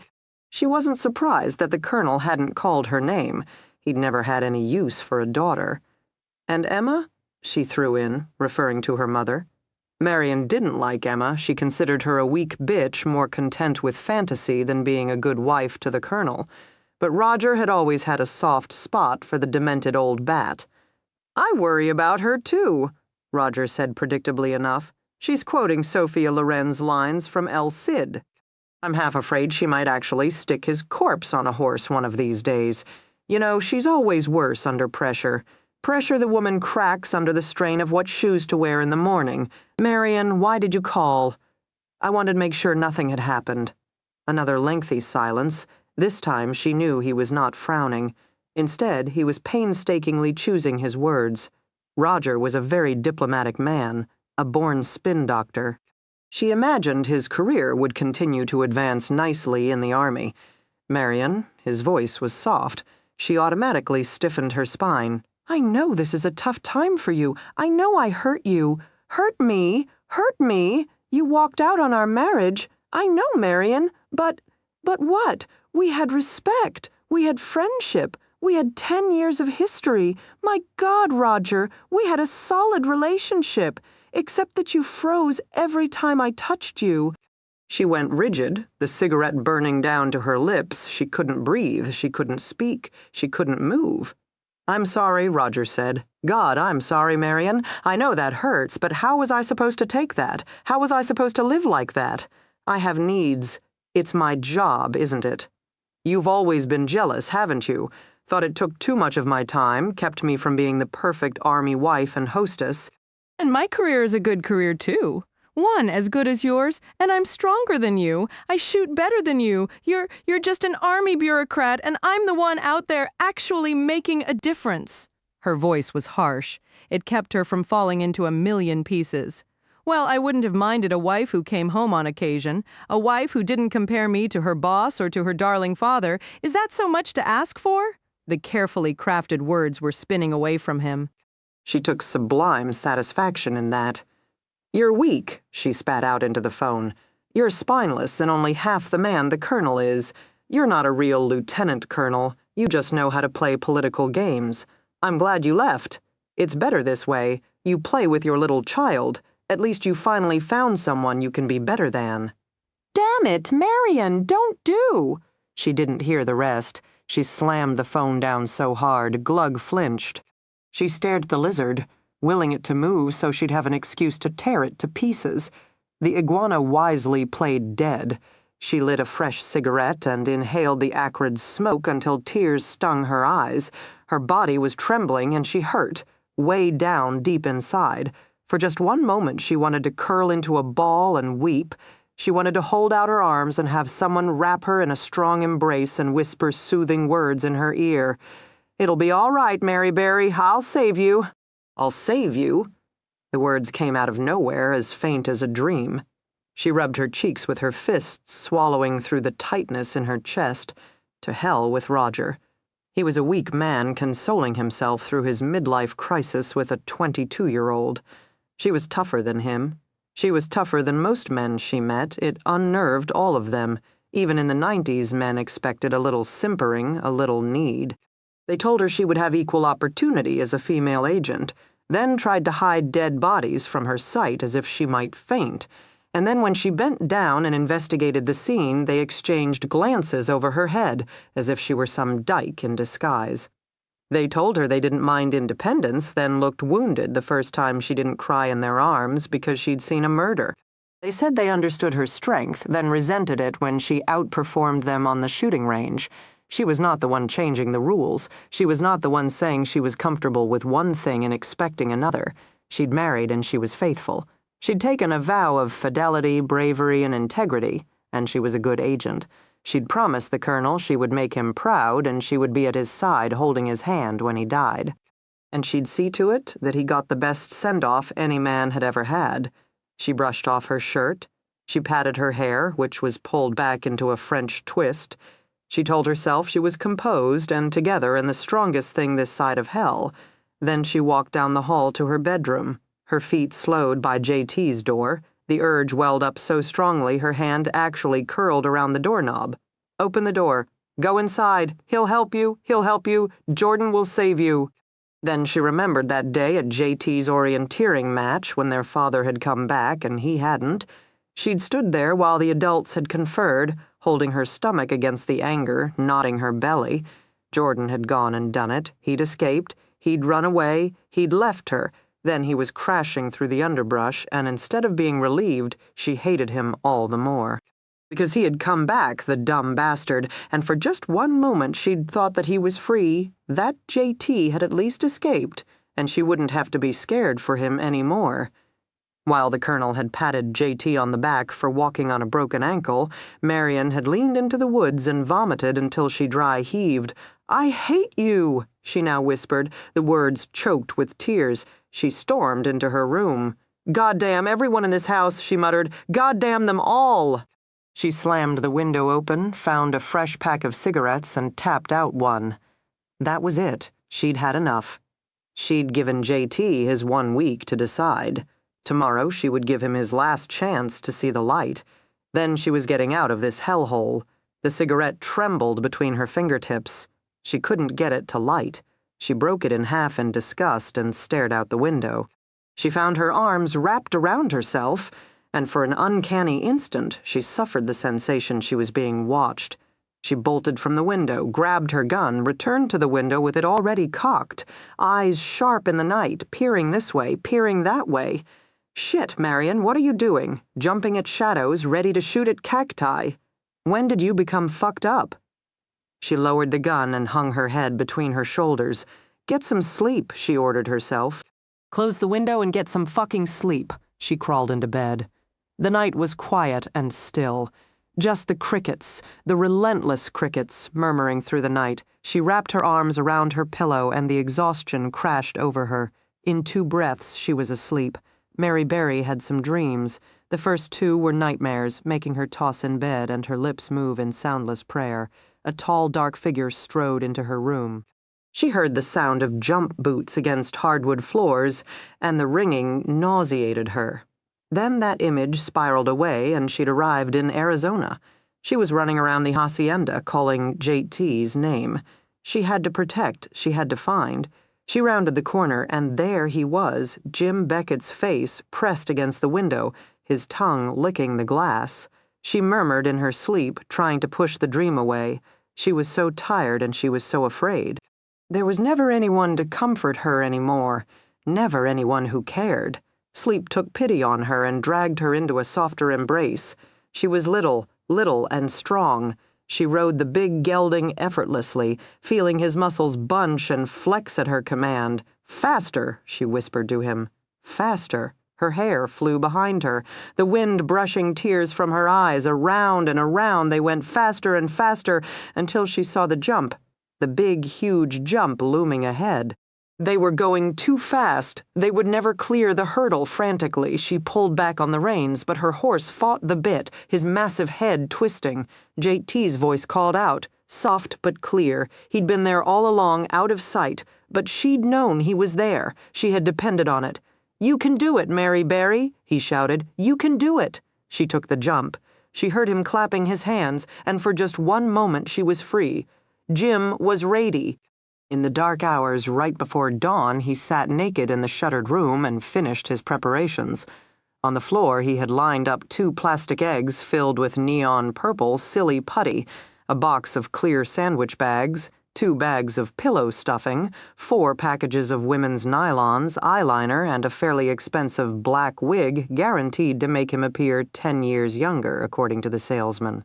Last was a large-size Middlesex County police uniform, stolen out of the police locker room from an officer who obviously spent most of his time at Dunkin' Donuts.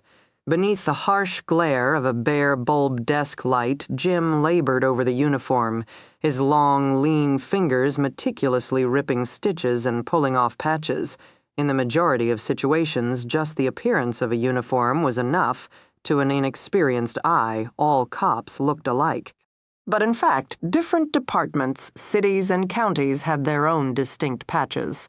Rank was indicated by the colored strip running down the trouser leg, as well as the bars or patches on the collar. Different counties also had different styles from straight trousers to balloon trousers, and different colors from brown to navy blue to black. These were all things to consider, since in the next 24 hours this uniform would have to withstand the intense scrutiny of people who knew better. Having made it this far, Jim had no intention of being screwed by such a simple thing as the wrong patch or an insignia he couldn't explain. Beside him, he had a full-color book illustrating all the different uniforms of different state and county law enforcement agencies. He also had a book on police patches, as well as his own personal collection he'd compiled during the 7 years he'd served as an officer. Some he'd purchased, some he'd stolen. All were useful. He pulled off the last patch and held the huge dark blue uniform up to the light. It would do. He set aside the uniform and turned to the items on the floor. He selected the silly putty first, pounding it out, molding it, and inserting it into the plastic sandwich bags. When tucked inside the mouth, the pouches would give the appearance of jowls. He cut off the legs of the nylons, filled them with pillow stuffing, and closed the top with a few quick stitches instant thunder thighs and Buddha belly. The wig and makeup would be applied at the last minute. He pulled out an old shoebox and sorted through his collection of badges and name tags until he found what he wanted. He'd started stealing badges 5 years before. Detectives and rookies were the easiest detectives because they were so arrogant they never thought anyone would rifle their jacket pockets. Rookies because they were stupid. Jim had realized such things as authentic badges would always come in handy. He'd built his stockpile carefully. Then 2.5 years ago, when he'd realized his activities were suddenly being monitored and 2 plainclothes officers were following him, he'd made his final preparations. He'd found the perfect lair. He'd stashed his badges, a fake ID, a ton of cash, and, yes, 2 passports. His diligence had paid off. The police never found his cover, and he spent 2 years in prison, knowing that sooner or later opportunity would present itself, and he could pick up right where he left off. He selected the appropriate badge and went to work sewing on the name patch. God was in the details. His conversation with Sergeant Wilcox had gone well, particularly once he'd taken the man out to lunch and pumped him full of halcyon. The good old sergeant had slept like a baby as Jim had driven him out of the city, tied him to a tree, and prepared his Swiss Army knife. It hadn't taken long to get all the information he required. He'd called the sergeant's wife and explained that Wilcox's assignment now required absolute secrecy. Her husband would not be home for a few days, nor would he be allowed to call. By the end of the week, they would be able to tell her more. Then he called the task force, spoke to the officer in charge, and said he was Wilcox's doctor. Wilcox had come down with an extreme case of food poisoning and would be out for the next 24 hours. Of course, he'd return to duty immediately after that. Sooner or later, the authorities would ask more questions. That was fine. Jim just needed 24 hours, it would all be over then. He rose, stretching out his long, toned body. 300 push-ups, 500 sit-ups a day, not an ounce of fat on him. Ed Kemper might be bigger, but in an arm wrestling match, Jim was confident he would win. He shook out his arms and legs. 4 hours of sleep was all he needed nowadays. A deep calm had settled over him. Tonight his plan entered phase 2, and he was prepared. He had thought of everything, accounted for anything. He was invincible, not because that's what he wanted to be. He was invincible because he worked at it. 2 years he'd rotted in Walpole. 2 years of living in a 6x8 cell in maximum security, allowed out for only 1 hour a day, Monday through Friday. Even then, he was placed in handcuffs and leg shackles before being escorted by 2 guards to the maximum security rec area, really just a new 6x8 cell outside, enclosed in wire mesh and nicknamed the dog cage. No more than 2 maximum security prisoners were allowed outside at once, and then they were put in distant cages, so even conversation was difficult. Not that it mattered. Walpole was run by the Latin kings these days. Like he wanted to mingle with a bunch of fucked-up, caked-up spics. They'd wanted his ass. He had seen it in their eyes sometimes as he was escorted by their cells. He could smell their hatred and bloodlust sluicing off their skin, flung toward him with their gang signs and low hisses. He liked to look them in the eye, stare them down, because they thought they were so bad when really they had no idea what it was all about. They clung to each other like weak-kneed bastards, passing drugs and handshakes, murdering over imaginary slights and figuring it made them men. It meant nothing. The correction officers cracked down. Walpole went to the highest level of security and became a no-contact prison. And Jim found himself sitting across from Shelley in the visiting center with soundproof, bulletproof glass between them, because the guards finally figured out girlfriends were swapping more than spit in all those passionate kisses. 2 years of wearing orange, 2 years of sitting alone on a cot, listening to stone walls reverberate with unbridled hatred and poorly thought-out politics. 2 years without sex, never again. He'd made his plans carefully. He'd tended to all the details. He would not be going back to jail, and he would have his revenge. He curled up naked on the bare cot. He slept and dreamed of the feel of Shelley's mouth sucking him dry, and the feel of his hands wrapping around her neck, squeezing, squeezing, squeezing. "I'm coming for you, baby," he murmured in his sleep. "I'm coming." 18. Tess was ready. She woke up with the first rays of the sun stretching out slowly. Newly formed muscles pulled and contracted. She could identify baby biceps, emerging triceps, and infant quads. She ran through a warm-up drill in the middle of her room and was pleased by the smooth, graceful flow of stance into stance. She was getting there. Her gaze went instantly to the phone. She wanted to call Sam. She wanted to hear her daughter's sweet voice and tell her everything was going to be all right. Did Difford tuck her in each night? Did he read the right stories? Did he watch her eat her fruit, or was she managing to drop it under the table? God, she wanted to hear her little girl's voice. And tell her what, Tess, that you'll come home, that you'll save her from her daddy, that you're putting her in jeopardy just by calling. She turned away, her hands fisted at her sides. Just a few more weeks. Then she should be ready to hunt down Jim. The nightmare would end. She would reclaim her daughter. Would they live happily ever after? Tess wasn't sure she believed in such things anymore. She got ready for her morning swim. But when she walked into the living room, she froze. JT and Marion faced off with the Navajo rug as their arena, so intent on each other they didn't notice her. They circled like warring destriers, nostrils flaring, chests heaving, and flanks quivering. Glug served as an unwitting and unlikely centerpiece for the exchange. "That's right," JT Marion muttered furiously. "Daddy's really Darth Vader and I'm Princess Leia. Now step over to the dark side so we can get this show on the road. I already told you I'm not going." "I gave you over a week, JT. How long are you going to carry a torch for a mythical past? Forever is a nice round number." Marion threw up her hands in disgust. "Stop it! Just stop it! What is it with you? No matter what, you have to make a mess of things. Don't you understand that this is your last chance? You walk away from Daddy now, and that's it. He's dying, and you will never get to wrap up loose ends. You make life sound like an Italian opera. And you like hating him, don't you, JT? He's an excuse for you. You get yourself thrown out of West Point. Blame Daddy. You punch out your CO. Blame Daddy. You drink too much, whore too much, try to kill yourself in God-forsaken jungles for causes no one cares about, and what the hell? You blame Daddy. Well, this is it. Tomorrow morning I return to D.C. You can come and redeem yourself, or you can stay here and rot. A muscle twitched in JT's jaw. He shook his head. I have to train Tess. Even if I was stupid enough to contemplate the trip, I still couldn't go. Coward. You're just using Tess as an excuse.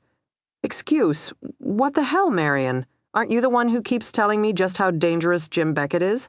First you tell me how much help Tess needs, then I'm supposed to just walk away to attend such mundane matters as the Colonel's death. Marion's face turned several shades of outrage. Bring her. Bring her? You heard me, JT. You don't want to leave her alone. You need more time to train her. Then bring her with you. Take her to D.C. It's not rocket science. Oh, that's just a great idea, Marion. You're right. I'll bring Tess to D.C. I'll introduce her to the man who beat my sister and raped my wife, and just to see if he's really dead. I'll leave her alone in the room with him. We both know nothing brings the Colonel to life like a beautiful, young, defenseless woman. You delusional son of... I hope he's dead, JT declared. Then his voice dropped low. Then I will go to D.C. just so I can dance at his burial. I'll build a champagne waterfall in the middle of the front lawn and dance around it, singing Ding Dong, Daddy's dead for the whole world to hear. You are hopeless, but most of all you are drunk. Tess stared at JT, waiting for him to deny the accusation, to state once again that he was a man who always kept his word. Instead, he said, I beg to differ. I've had only one drink. That means I'm merely myself. But you drank, JT, and you swore not to. You violated your own twisted moral code. Christ, look at you. Just look. You can't follow through on anything. You can't commit to anything. You are actually a talented human being, and yet your life is nothing but a string of failures, and now you're selling whatever future you might have had to the worm in the bottom of the tequila bottle. It was only one drink, Marion. One is all it takes." His jaw clenched. "And you?" he whispered. "The perfect daughter to the father who beat us as a hobby. And he did worse than that, didn't he, Marion? You can live your life in denial, but I was there too. I know what he did. I heard his footsteps in the hall every night. I saw him go into your room. Don't you think I tried to stop him? Don't you think God, I wanted to kill him." Marion's face had turned to stone. "Leave me out of your lies, JT. I'm not the one whose life is a lie. If anything, my life is too honest." "Forget it!" Marion threw her hands in the air. "I wash my hands of you, JT. You're sick and beyond help. You've destroyed our family, you know that? All of Daddy's hard work, all of his respect, ruined because of you. That's it. You're a waste of my time, and—" "I'm out of here." She whirled and stepped toward the hall. JT's hand snaked out fast, wrapping around Marion's wrist. She looked down. "Keep your hand there 1 minute longer and you will lose it." His grip tightened anyway, and he said, "Don't go, don't go. Stay right here, Marion. Don't go back to D.C., and don't go back to him. Let him die. Let the Colonel just die, and then maybe you and me, maybe we can start over again. For God's sake, Marion, you're my little sister." Marion glanced up at his face, at eyes that pleaded, and in a flurry of movement she pivoted, chopped his forearm with her left hand, and yanked her arm free. "You're a weak, self-pitying bastard, JT, and there's no way you're dragging me down with you." She thundered down the hall like a Sherman tank, pushing Tess aside. Seconds later, the sound of the slamming door registered her departure. JT slowly rubbed his arm where a red welt was rising to life. He looked lost, as if he didn't know what to do with himself. Tess took a step forward. "Going to jump in as well? Extract your pound of flesh while the meat's still fresh?" "No." "Why not?" There was no mockery in his voice, no sarcasm, no challenge. She hadn't thought there would be a time when she would miss that in him. "It's not fun to kick a man when he's down," she offered weakly, searching for some reaction in his face. At long last, his lips quirked. "Yeah, I suppose that's true." She took another step forward, but he moved away to the table next to the sofa. He picked up Marion's gold cigarette case, then pulled out a quick ticket to cancer. "Go away, Tess." The match flared to life. He brought it to the end of the cigarette and inhaled deeply. "I can't. Haven't we had this conversation before? Yes, and I won it then, too. It's one of the only things I do well argue with you." "Doesn't count. Everyone seems to win at that." "You really love Marion, don't you?" She wanted to touch his hand. She wanted to wrap her arms around his shoulders and hold him tight. It took JT a long time to reply. "Yeah, but I'm getting older and wiser every day. Your iguana?" she reminded him. He always told Marion she couldn't smoke in front of Glug.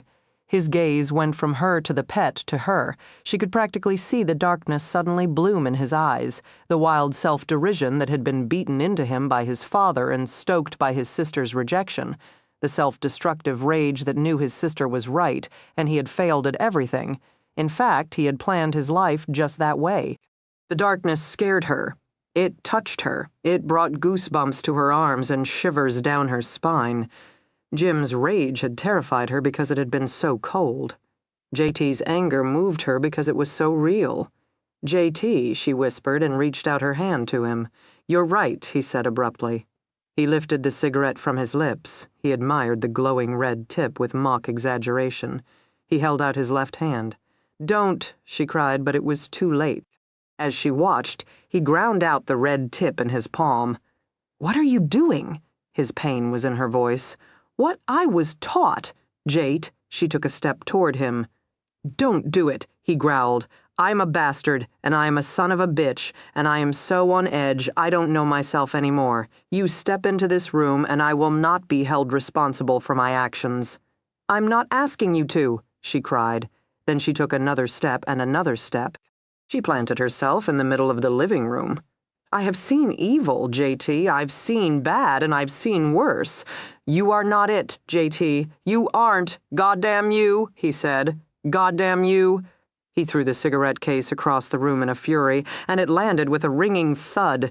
She held her ground. He flung out his arm and swept the side table clear. The porcelain lamp shattered. The clay coasters cracked. She held her ground. "You'll wish you never met me," he warned. Then, right on top of that, goddamn us both. He stalked toward her, and she was ready, his hands wrapped around her waist like a vice. Not soft, not gentle, she didn't murmur one sound of protest as he shoved her back and pinned her against the wall.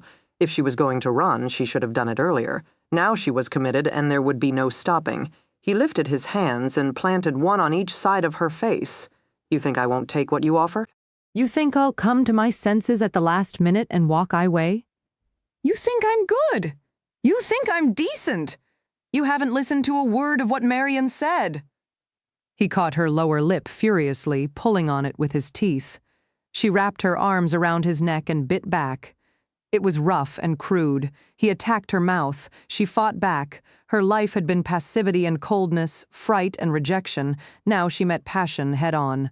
His body pressed against hers, his hips showing her exactly what he wanted and exactly what she would give him, because the time for no had come and gone, and baby, this was it.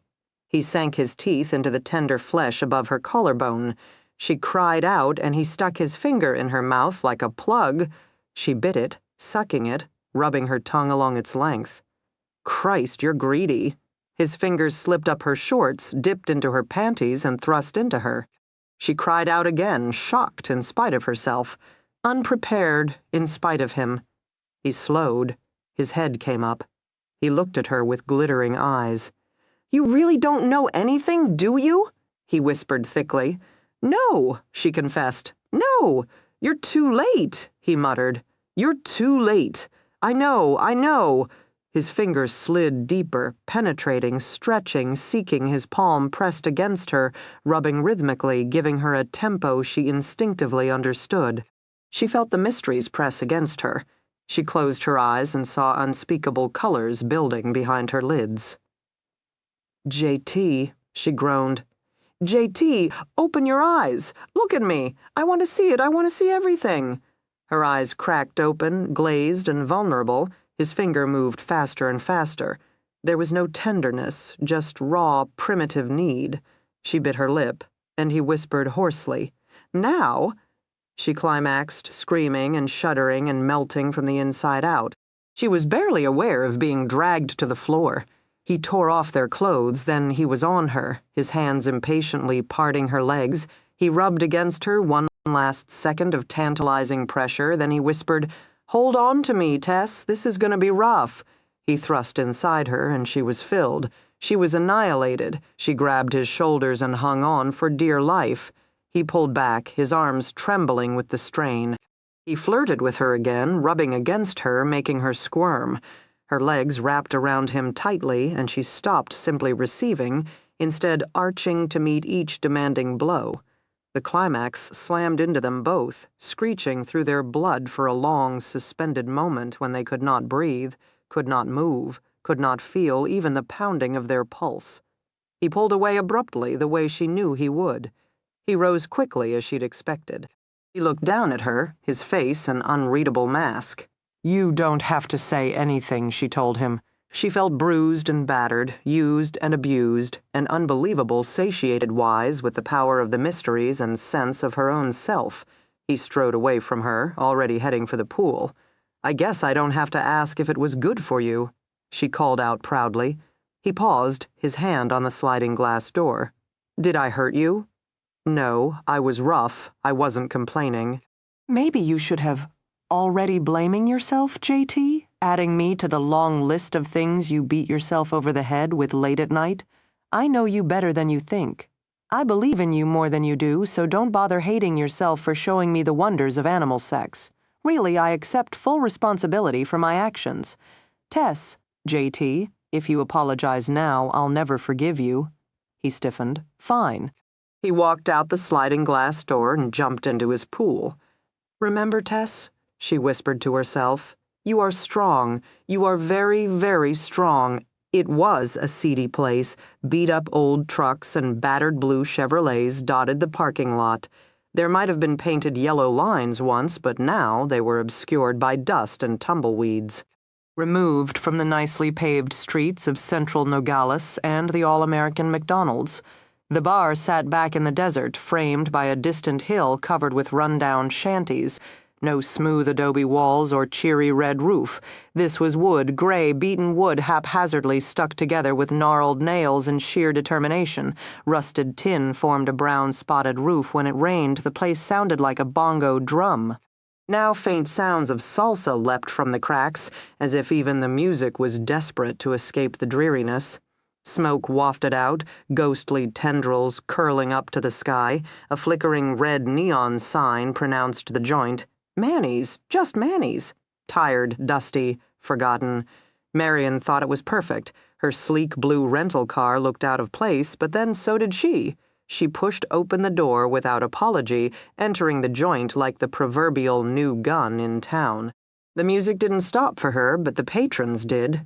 Two men to her left, hunched over a threadbare pool table, looked up from their game. Behind the bar, a short, bald man in a sleeveless denim vest that showed off his serpent tattoos stopped pouring beer from the tap. To her right, small clusters of men and a few women glanced up once, then did a double take. Marion pushed her way to the bar. "I want a whiskey. Straight up." Serpent man stared at her. She stared back. He still didn't move. "You got a problem with dollars?" she asked, coolly. "No.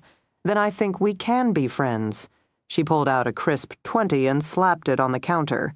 The bartender fetched a bottle of whiskey. As if it had been a signal, the crowd returned to its business. Marion didn't turn. She didn't look. She sat alone at the bar, listening to the murmurs. She couldn't speak Spanish, but she understood it well enough.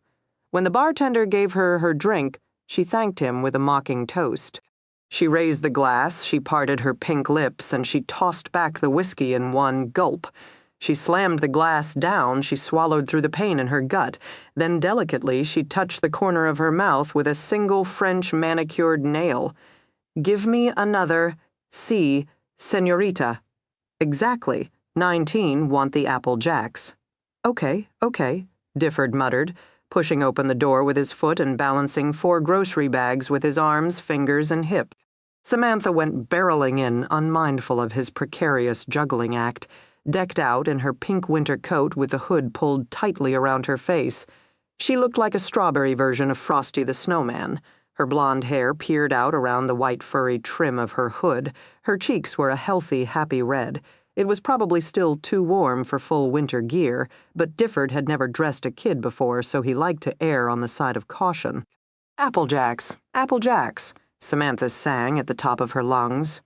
Difford grunted, wondered how mothers ever learned how to cope with children, and managed to kick the door shut with his foot. A bit more juggling, and he made it all the way to the tiny brown kitchen, dropping only 2 oranges. Samantha chased the fruit down the hall, then came trotting back with the oranges clutched in her mittened hands like trophies. She beamed at him triumphantly. At that moment, despite his best intentions, his chest tightened, and he did understand exactly why mothers coped with children.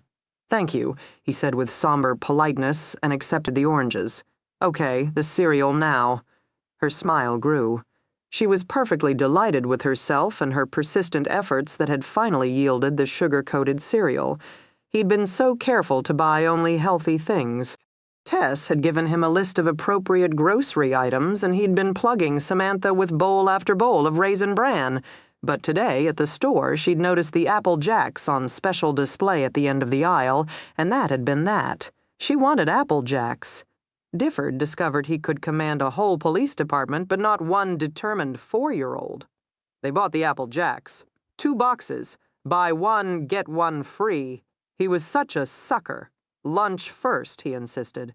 Her face fell, her lower lip jutting out suspiciously. He suffered an immediate burst of panic.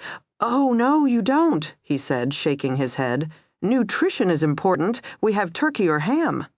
Samantha looked at him, her bright blue eyes keenly intelligent, her head cocked to the side, and by now he could read the signs. She was determining how hard to push him.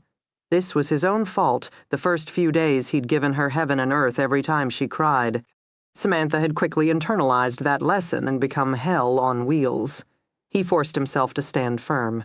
Think of her as a new recruit, he reminded himself, a cadet who needed a strong guiding hand. After a minute, he won the battle of wills. Turkey, she decided. Difford grinned, feeling ridiculously proud of himself. He didn't win often.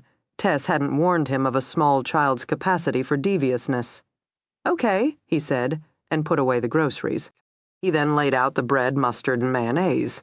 Samantha was in charge of adding the turkey, which she did with true flourish. They sat at the simple wood table and ate in silence. He figured they'd play dominoes afterward. The kid still kicked his butt, but he was getting better. He sent her to go get the game while he finished cleaning up. Minutes later, he wandered into the living room where they generally played, sitting cross-legged on the floor. His knees were getting sore. He was about to push back his reclining chair when he noticed the pillows. Yesterday, he'd tucked them behind his back for comfort as he'd leaned against the sofa.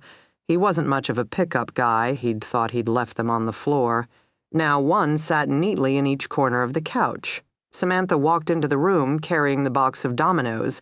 Difford said in as calm a voice as he could manage, "Sam, I want you to go to your room, but I didn't do anything wrong."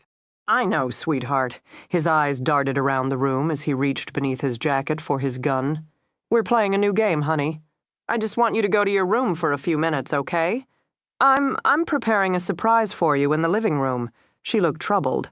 "I don't like this game," she cried, dropped the dominoes on the floor, and ran sniffling for her room. Difford didn't waste any time. Looking across the street, he could see an old green car parked at the corner. He raised his hand. Both of the officers waved back. Okay. His cover car was still present, and it was broad daylight. If someone had tried to approach the safe house, the officers would have noticed. He searched the house anyway, gun drawn and eyes sharp as he went from room to room. Living room was clear. Bathroom, including the shower, was clear. He entered his bedroom slowly, sweeping the space with a steady, level arm, pointing his gun in all corners.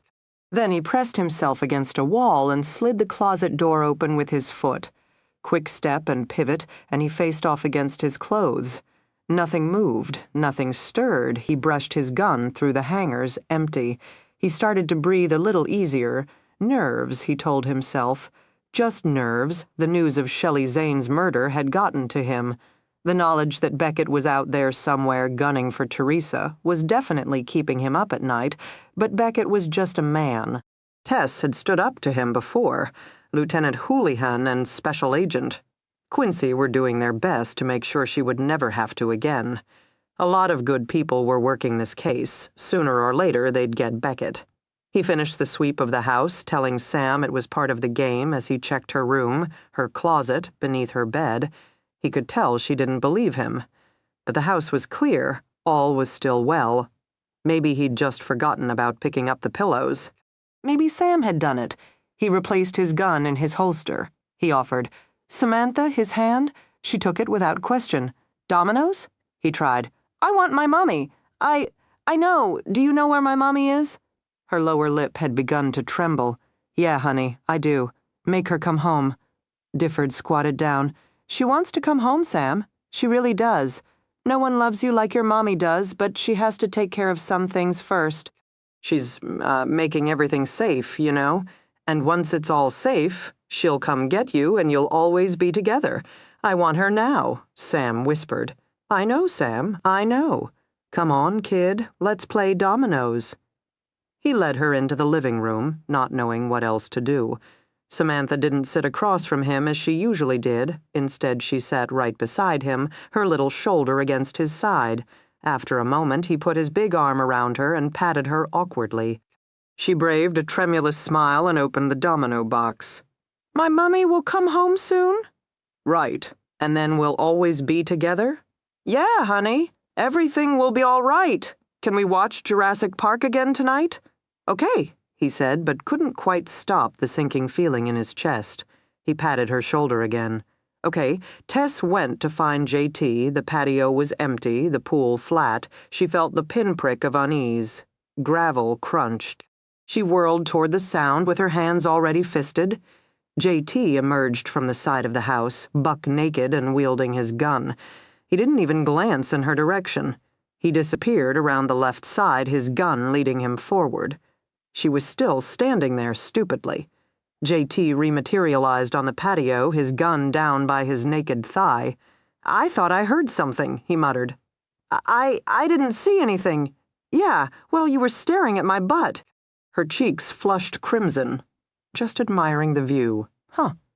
He took 2 steps forward, 1 step back, and finally stood still. "Guess I'm just edgy." She contemplated him silently for a moment. "Did you really drink last night?" "Yeah, 1 shot, tequila. Lord have mercy on my soul. I think it's a little late for that." She contemplated berating him. She contemplated calling him a fool. She decided in the end that neither was necessary. No one had ever been harder on JT. "Dylan, then JT Dylan," she said. "I need you. Don't. Too late. You know what I'm up against. JT Marion's told you enough about Jim. He's going to come after me, and I have to be ready. We've done so well this last week. I can swim farther. I have some muscle tone. I can shoot a gun. Barely, exactly. I need to learn more. I need you to teach me more. Be there for me, damn it. It's only a few more weeks. I can handle it," he said stiffly. "Are you sure?" It's not weak to call JT. It's not weak to admit that you need help. I'm fine. Don't you have any hay bales to shoot? None of them are as much fun as hounding you? She walked right up to him. She could feel the heat and tension radiating from him, and it made her hot. "Greedy," he whispered. "I learned it from you." He was growing hard. She could get him to want her again, get him to take her again. Here on the patio, or maybe beneath the mesquite tree, or maybe on a glass table? Maybe all 3. And then what? She pushed herself away, his breath exhaled with a hiss. "Get back on the wagon." I stopped with one, he interrupted tightly. "Good. Don't take it any further. Now go after Marion." His eyes widened incredulously. "What?" "She needs you, JT." He held up his forearm and pointed to the red welt. "Tess, open your eyes. I have. And I'm telling you she needs you." "Why do you think she ran away, JT? So that you would follow, so that finally someone would follow." Marion could chew up an armored tank for breakfast, then spit out perfectly formed nails the rest of the day. End of story. He strode toward the sliding glass door. "You still want a teacher, right?" "Yes. Then stop standing there yapping at me. This isn't Club Med. Get in your damn swim clothes. We'll begin with weights and in the pool." "You got 5 minutes?" "She's scared," Tess whispered behind him. He said to them both, "Stop kidding yourself." "Can I buy you a drink?" "I'm not stopping you." Marion leaned over the pool table where she was slowly and methodically annihilating all the men in the bar. The sun had gone down, the interior was darker and smokier than before. Her eyes had adjusted hours before, and now she didn't notice the changes. "8 ball, left corner pocket," she called. She lined up the shot, pulled back the stick, and slammed it forward with more force than necessary. The cue ball nailed the 8 ball, slamming it into the faded green lip of the edge, and forcing it to rocket into the corner pocket with a sharp clatter. She straightened and raised her cigarette to her lips. Inhale, exhale. "I believe you owe me $20. The man grumbled. She hadn't caught his name. She didn't care. He'd been better than the others, but still no match. He coughed up the money. She added it to her stack. She turned and scanned the bar. She had the tickling in the back of her neck, that sensation of being watched. Of course, the whole damn bar was staring at her. She turned back to the pool table. Fresh meat arrived with her drink. He smiled at her, trying to be charming, but she wasn't so drunk. She couldn't see the predatory intent behind his smile. She accepted the glass, leaning her slim hip negligently against the table and blatantly eyeing him since he was blatantly eyeing her. He was tall, over 6 feet. Beneath his red baseball cap, tufts of dishwater blonde hair stuck out like straw. He had a mustache and stubbly beard, and the broad shoulders and muscled arms of a working man. His stomach wasn't flat anymore, though. He'd been a stud once. Now he was going to seed. "So what's your game?" he asked with a wink. 8 ball, she said coolly. "I'll give you 3-to-1 odds. Betting starts at 20. He crossed his arms so that his biceps bulged. You really that into pool? You really think you can pick me up with one drink? His face reddened. She kept staring at him. Men couldn't stand up to that stare. They all fled like dogs with their tails tucked between their legs. Then they called her a bitch. All right, he said, surprising her. I'll play. But I'll warn you now, I'm better than what you're used to. I'll be the judge of that. She slammed back her whiskey and picked up the cue stick. Her gun was nestled beneath her arm, hidden by her jacket. She liked the feel of it there, comforting and cold. They got down to business. Do you miss me, Roger? Do you think of me at all, or am I just a cold bitch to you, one you married for Daddy's connections? How can a cocktail waitress make you so damn happy? She bent low and broke the balls with a fury. 2 solids went in. She inhaled another cleansing gulp of tobacco and contemplated her next shot. And you, Daddy? Why don't you ever call my name? Wasn't I a good daughter? Didn't I do whatever you asked? She sank 3 more, then scratched. Her opponent took over with a swagger. She was unimpressed. Then there's you, JT, running off and ruining the family name. You're nothing but a drunken loser, and then you say, I'm like you. I am nothing like you. I am strong. Her opponent cleared the table. She looked at him, mildly shocked. Told you I knew what I was doing. I suppose you did. He set down his cue stick while she counted out 3 20s and handed them over. He shook his head. Haven't you had enough foreplay? Aren't you ready to get down to the real business?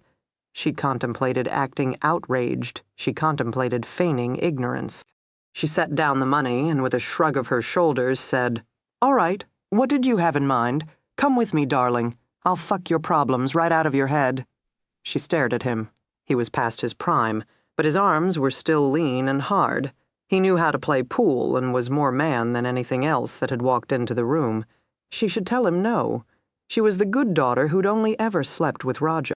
She was the good agent who knew better than to leave with a strange man, she said. All right. She picked up her purse and accepted his heavy grip as he led her to the door. And you froze up every time I touched you, Marion. She still couldn't shake the feeling that someone was watching her, that if she turned around now, she'd find one pair of eyes a bit too sharp, a bit too knowing. She didn't turn around. Outside, the air was cool and crisp, and her nostrils flared, almost offended by the sweetness after the reeking bar. The sky was pitch black, good for midnight doings. Her stud led her to his truck. No one was around in the parking lot, but she wasn't worried.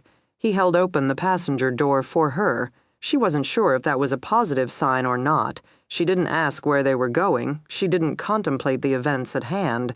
She lit another cigarette and rolled down the window to smoke. He drove to the middle of nowhere. Had he taken other women there before? Was he married, and that's why they didn't go to his apartment? She didn't care. None of it was her business. She was just along for the ride. No one comes out here, he said, looking at her for the first time. But it's nice on nights like tonight. You can smell the creosote, look at the stars. Thought you might like it better than some trailer that stinks of beer and socks. I don't clean much. It's fine. He opened the door. I have a blanket in the back. Grounds soft. So he'd come here before a regular lover's lane. She watched him in the side mirror. He pulled out a square army blanket and unfolded it on the ground. No iron pipes, no handcuffs, just a Don Juan after all. She opened her door and stepped out. The night was chilly. Penetrating the haze pressed over her conscience. Then he stepped forward and grabbed her, pushing her against the truck. His mouth swooped down and he stabbed his tongue into her mouth. The taste hit her hard, the intrusion shattering her apathy until she almost gagged. Then she remembered this was what she was supposed to want. She forced her body to relax. She wound her arms around his neck and tried not to wince as his meaty chest crushed her breast. He sank to his knees, began to unbutton her jacket. Wait, she said. She didn't want him to find her gun. I'll do it. You take off your shirt. His eyes were dark with lust. His thick fingers went instantly to his shirt. Turn around, she told him. Why? Because I'm fucking shy. Turn around. He shrugged and did as he was told. She stripped off her jacket, then unfastened her shoulder holster and placed it on the ground beneath her jacket.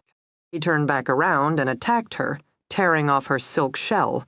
He pressed his teeth against her neck. He spanned her waist with his hands. He brought his fingers up and kneaded her small breasts as if he could force them to be larger, more voluptuous. She stood still, her hands at her sides. His hands found her bra clasp and undid it, baring her breasts to the night wind. The briskness made her nipples harden and peak. He took it personally, crowing his satisfaction. Hot and wet, his mouth fastened upon a nipple and sucked voraciously. She looked down. She watched his head bob up and down at her breast. She heard slurping, grunts, and groans. His hips were beginning to rock insistently. He switched to her other breast, his jaw working furiously.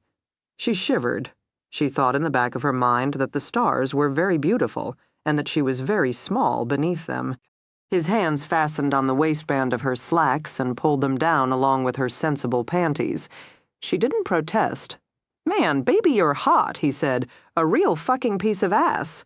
She looked at him blankly, wondering if he was even looking at her body. She was not hot. She had flat breasts and almost no hips. She was too thin and wiry. Roger had often complained that there wasn't a single soft spot on all of her body. She was muscle and sinew. There were young boys more feminine than her. The stud pushed off his pants. His dick sprang out, huge and purple, alien and grotesque. At least Roger had been small. She took a step back. It was too late. He dragged her down to the blanket, already snuffling between her breasts, his fingers kneading them painfully. "Baby, baby, baby," he muttered thickly. "Oh, baby, baby."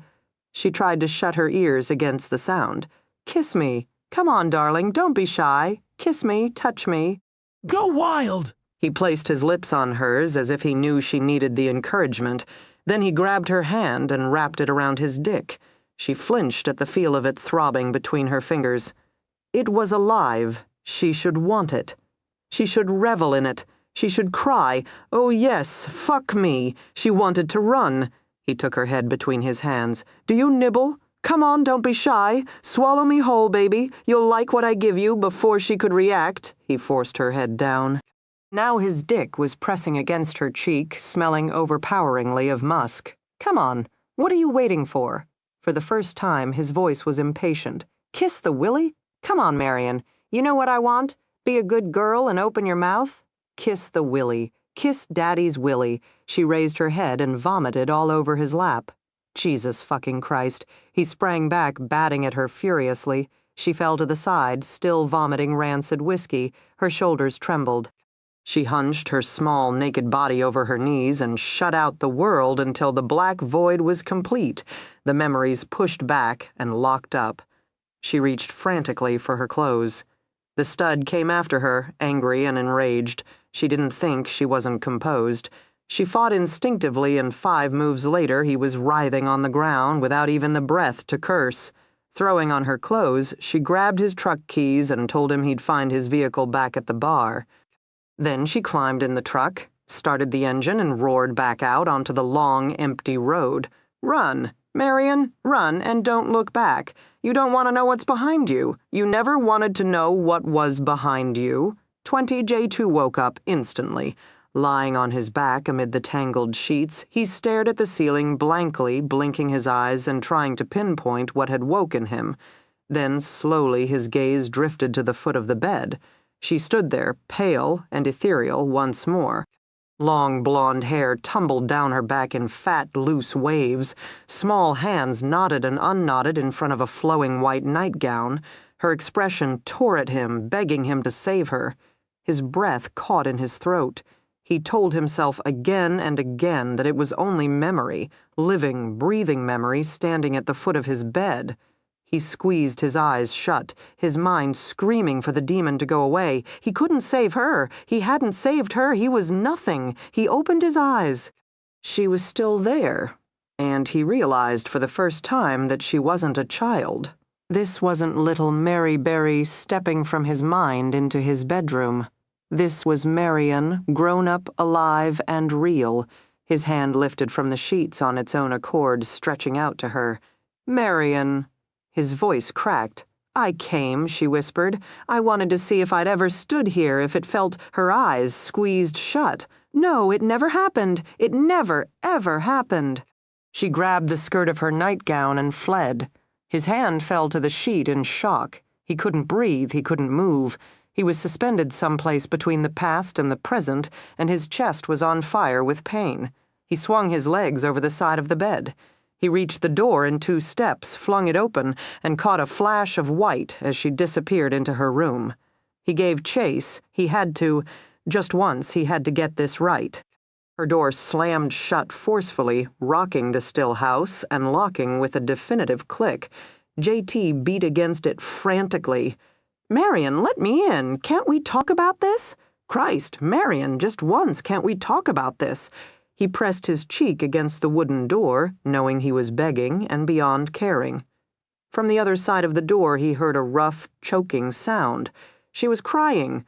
Cold, perfect Marion was sobbing. He sank down to the floor. "Marion," he called hoarsely.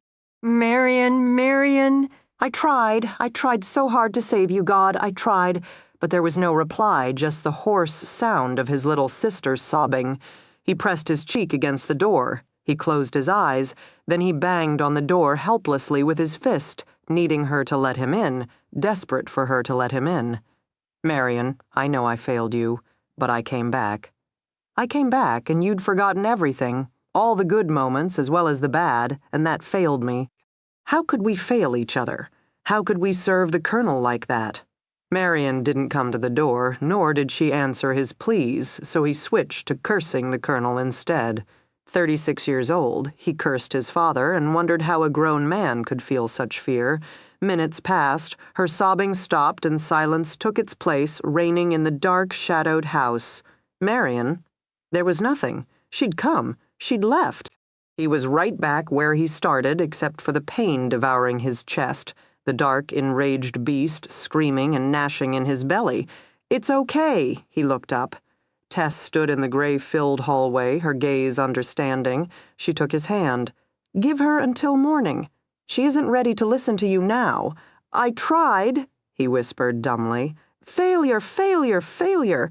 Pussy whipped Mama's boy. I know," she touched his cheek. "It's okay, you were just a little boy, J.T. It wasn't your fault." He buried his lips against her hand, squeezing his eyes shut against the unbearable darkness that had lived inside him for so long. He wanted to hate someone. For a moment he even wanted to hate her. But he hadn't enough energy left inside him. He was wrung out and empty. He felt her guide him to his feet. She led him to his room and tucked him into bed. He simply lay on his back, staring at the ceiling and going insane with the memories. He wanted a drink. Wouldn't someone give him a drink? Push it away, Rachel whispered in his mind. But he couldn't. The memories had been scared into his head, and he couldn't get them out of his mind. Tess pulled out a chair and sat down. "I'll stay. You shouldn't be alone on a night like tonight. Not with tequila in the house." "Stop it," he muttered. "Go away. Isn't a psychotic ex-husband enough for you? Can't you just leave the rest of us alone? I've been inside the darkness too, J.T. I know that sometimes the light seems too far away. We all get lost in the dark, and it's such a scary place, such a lonely place." Her words hurt him, looked inside him, and laid him bare. He was thinking of all those nights, listening to the Colonel's jump boots ring against the floor with no one to tell, no one who would help him or Marion night after night, lying there, wanted it to stop, needing it to stop, and always facing it alone. He gave in with a groan. He grabbed Tess by the hand and yanked her into bed. She fell against him easily, already whispering his name. "I know," she murmured against his hair. "I know." He buried his face against her neck. "I won't leave you," she whispered. "I won't leave you." His hands dug into her back and brought her closer. Difford was uneasy. Long after the sun went down, he and Sam ate their macaroni and cheese dinner. They watched Jurassic Park and saw the children survive the monsters. Difford checked out Samantha's room, but there were no demons beneath the bed or in the closet. He tucked her in, brushing back her hair and retrieving her fancy talking doll that did more things than any doll he'd ever heard of. Tonight, she had him read her Snow White. She went to sleep. He prowled the living room and wondered why his nerves were on edge. The phone rang. He almost jumped out of his skin. He lunged across the living room and caught it before the second ring. He didn't want it to wake Sam up. "Lieutenant?" "Yes." Difford's voice was wary. He waited for the security phrase. "It rains upon the plains in Spain," the caller said. "Difford, it's Sergeant Wilcox. Listen closely. I heard you had some kind of stomach bug. No, I had a bad case of halcyon poisoning. What?" Now Difford paid attention.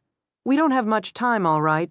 Some guy calling himself Detective Beaumont showed up yesterday, claimed to be from Bristol County with an urgent message for you. The man spiked my coffee while I was questioning him in the interrogation room." "Beckett." "Yeah, it was Beckett." He rifled through my notebook. "He asked me some questions, Lieutenant. We're pretty sure he knows where you are and that he has a copy of the house key. We have to get you out of the house now." Difford was silent. And then, finally confronted by a danger he could act against, he felt calm. "What is the plan?" "Okay, the minute you hang up with me, look out your window. Officer Travis is going to get out of the backup vehicle. He's a big guy. You can't miss him. Just drift casually toward the front door." "Okay, no sudden moves. Beckett might be watching." "Why don't you have a cup of coffee in your hand for the officer? It'll look like the man is just getting his caffeine fix." "The minute he's in, shut the door. He'll help you round up Sam. You'll take the car in your garage." "Wait. What?" Difford felt the first beads of sweat pop up on his brow. If he has the key to the house, he can get into the garage." "I haven't checked the garage recently. I just hadn't thought of it." "He could be. Shit." A tense pause. "All right, I'll tell Officer. Travis, once he's in the house, he'll check the garage. You cover him. If all is clear, the three of you exit the garage evasive maneuvers, then come straight to HQ. Clear." "Clear." Difford hung up the phone. He crossed to the window and pulled back the curtains. The hairs on the back of his neck were up. His breathing had gone shallow. He saw the car light come on across the street as the door opened. He saw a big, heavy-set officer climb out of the front seat. Briefly, he saw the second man bent over, as if picking something off the floor. The door shut and the light went out. Officer Travis now looked around. Difford saw the man's hand rest on his unsnapped holster. "Stay calm," he murmured to the junior officer. "Remember, you're just coming for coffee." But he could feel the young man's tension from here. Suddenly, in this quiet neighborhood, it seemed the whole world was watching them. Officer Travis advanced across the street. Belatedly, Difford moved to the kitchen to pour a hasty mug of coffee. His eyes were on the garage door. Beckett turned off the cellular phone and set it on the floor. He'd spent an hour that morning practicing. Sergeant Wilcox's voice, the effort had paid off. He turned his movements a bit awkward in the heavily padded uniform. His partner had been reclining in the passenger seat, a blanket pulled up to his neck so it appeared that he was sleeping. Knowing the car light would illuminate his form, Beckett leaned over the dead body, straightened the seat, and slumped the man over. Rigor mortis was beginning to set in, so it wasn't easy. Then again, Beckett had gotten used to maneuvering dead bodies. The trick was to bend the man at the bullet hole in his waist. Beckett looked up. Sure enough, Difford stood in the living room window, waiting for Officer Travis to step out of his car. "Happy to be of service," Beckett murmured, and opened the car door. The K-knocking echoed through the safe house quietly. Good, Difford thought. Officer Travis was at least thinking of Samantha. Difford approached the door, the steaming coffee clutched in one hand. He had to resist the urge to glance over his shoulder at the garage door. Keep cool, password," Difford demanded through the dead-bolted door. "It rains upon the plains in Spain." Difford checked out the officer through the peephole. The kid looked young, but then they all looked young to Difford. He was a big guy who obviously needed to work out more. Christ, how had the Pillsbury doughboy end up as his backup? Difford cracked open the door, not amused. He gave the junior officer another scathing inspection, with the chain still on. Difford wasn't about to act stupid now. The uniform checked out, though the kid had no awards to speak of. ID? Officer Travis dutifully produced his shield. Fine. Difford unfastened the chain and held out the coffee mug. "Take it and act calm. Remember, you just came over for a cup of coffee." His gaze swept the block. The streetlights created puddles of darkness. He'd always hated streetlights. So far, nothing moved. "All right, come in." Officer Travis stepped into the house looking tense and uncomfortable beneath Difford's scrutiny. "How long have you been with the force?" 2 years. 2 years, and you got this duty? Manpower shortage, the Camerini shooting, and this are sucking us dry. Huh? Ever secured a house before? I was part of the Gingham bust, that's why they signed me up.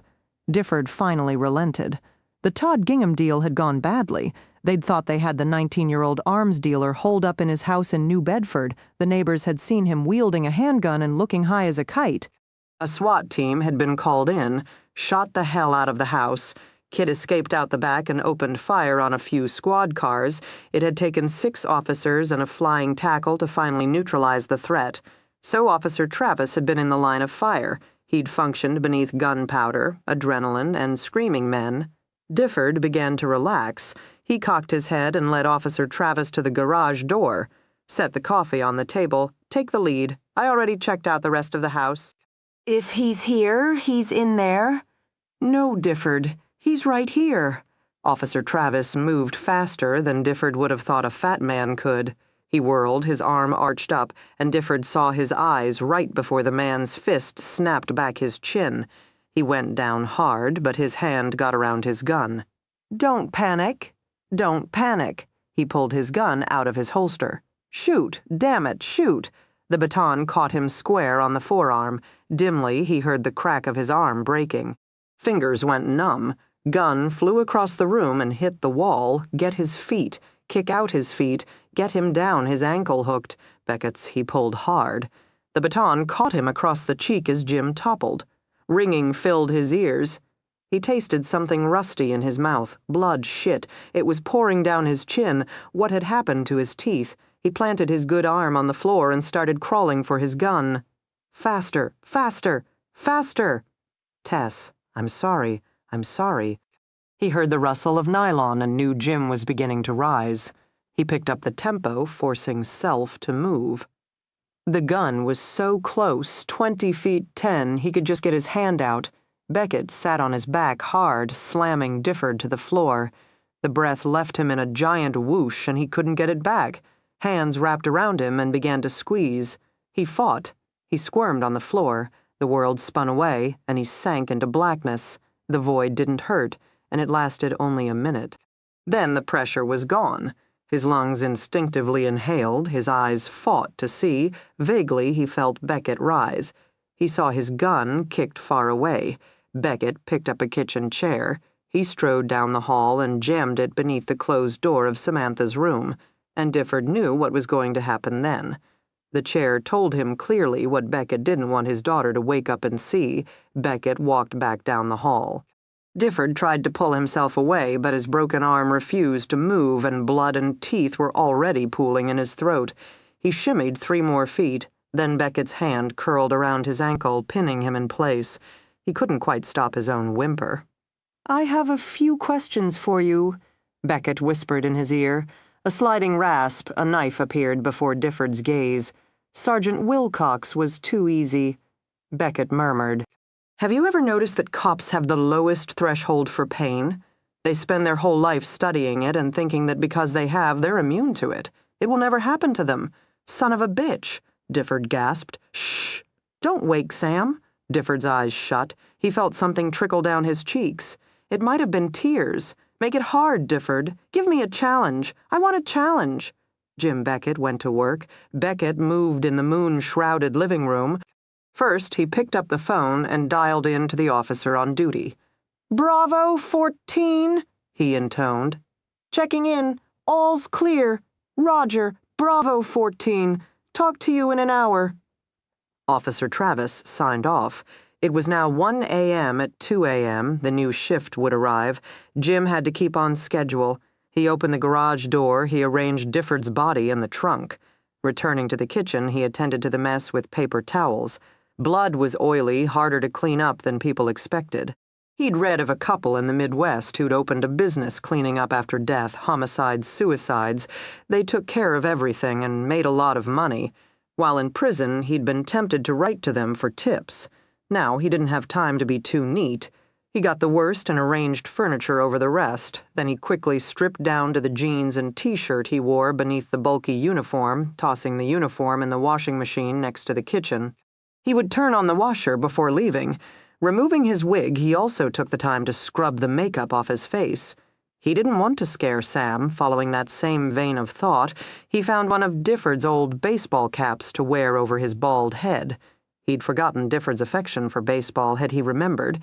He would have killed the lieutenant with a bat just for irony's sake. 1:20 a.m. Jim scrubbed his arms and hands in the sink, then placed the coffee mug inside. He'd left prints everywhere. It was the nice thing about being him now. He no longer had to hide.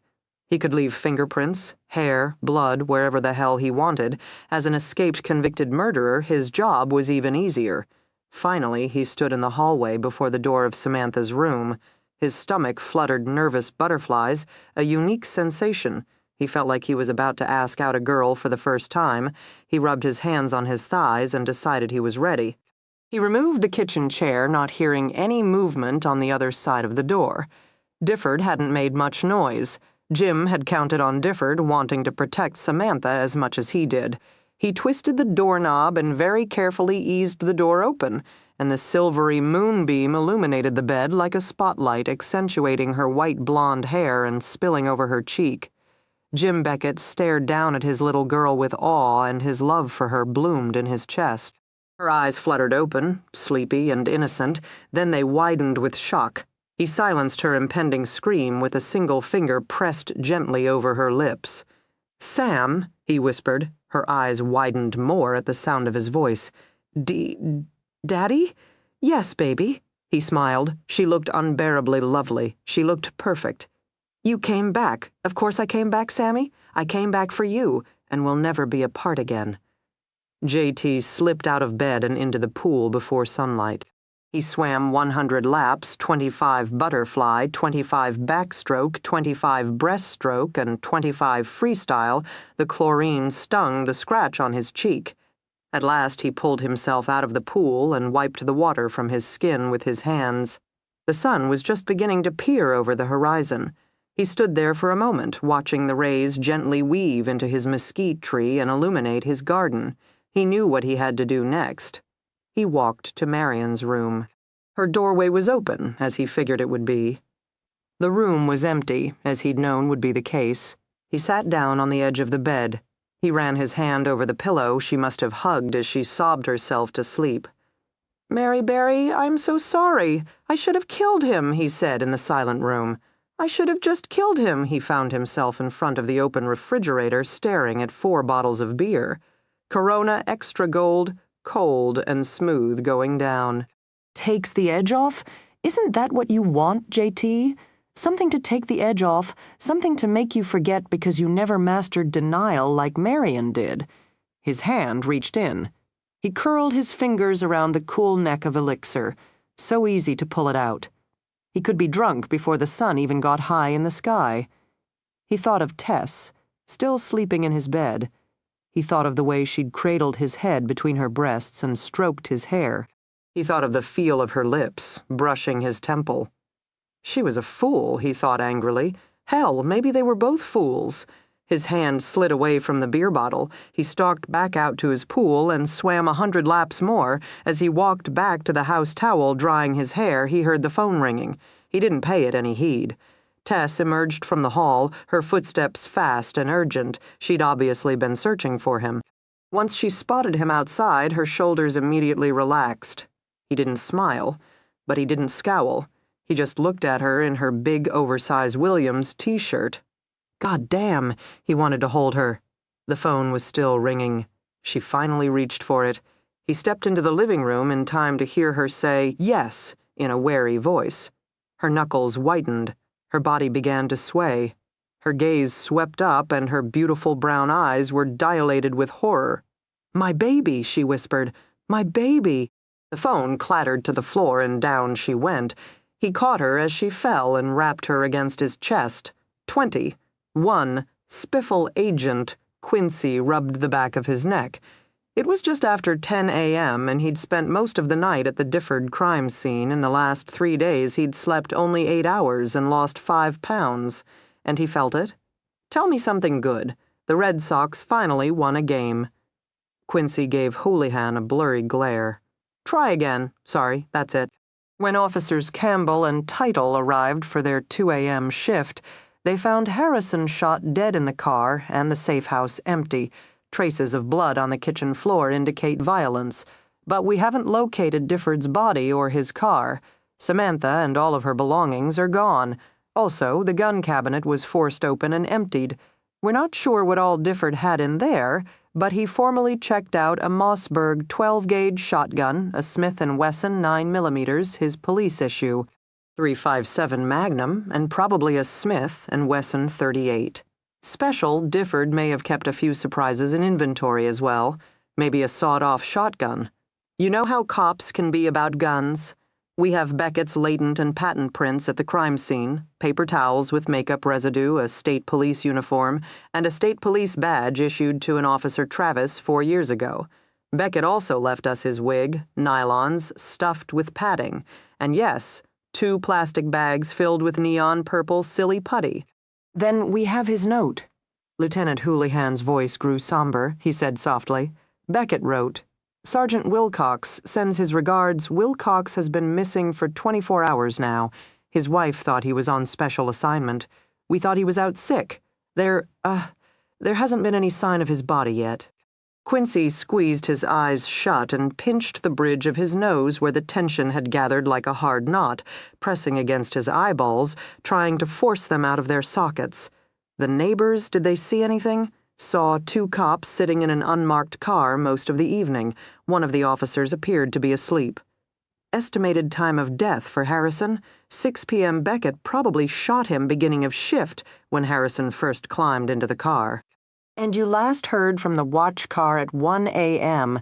Exactly. Difford called in a little after midnight, so sometime between midnight and 2 a.m. Wonderful you call in the National Guard.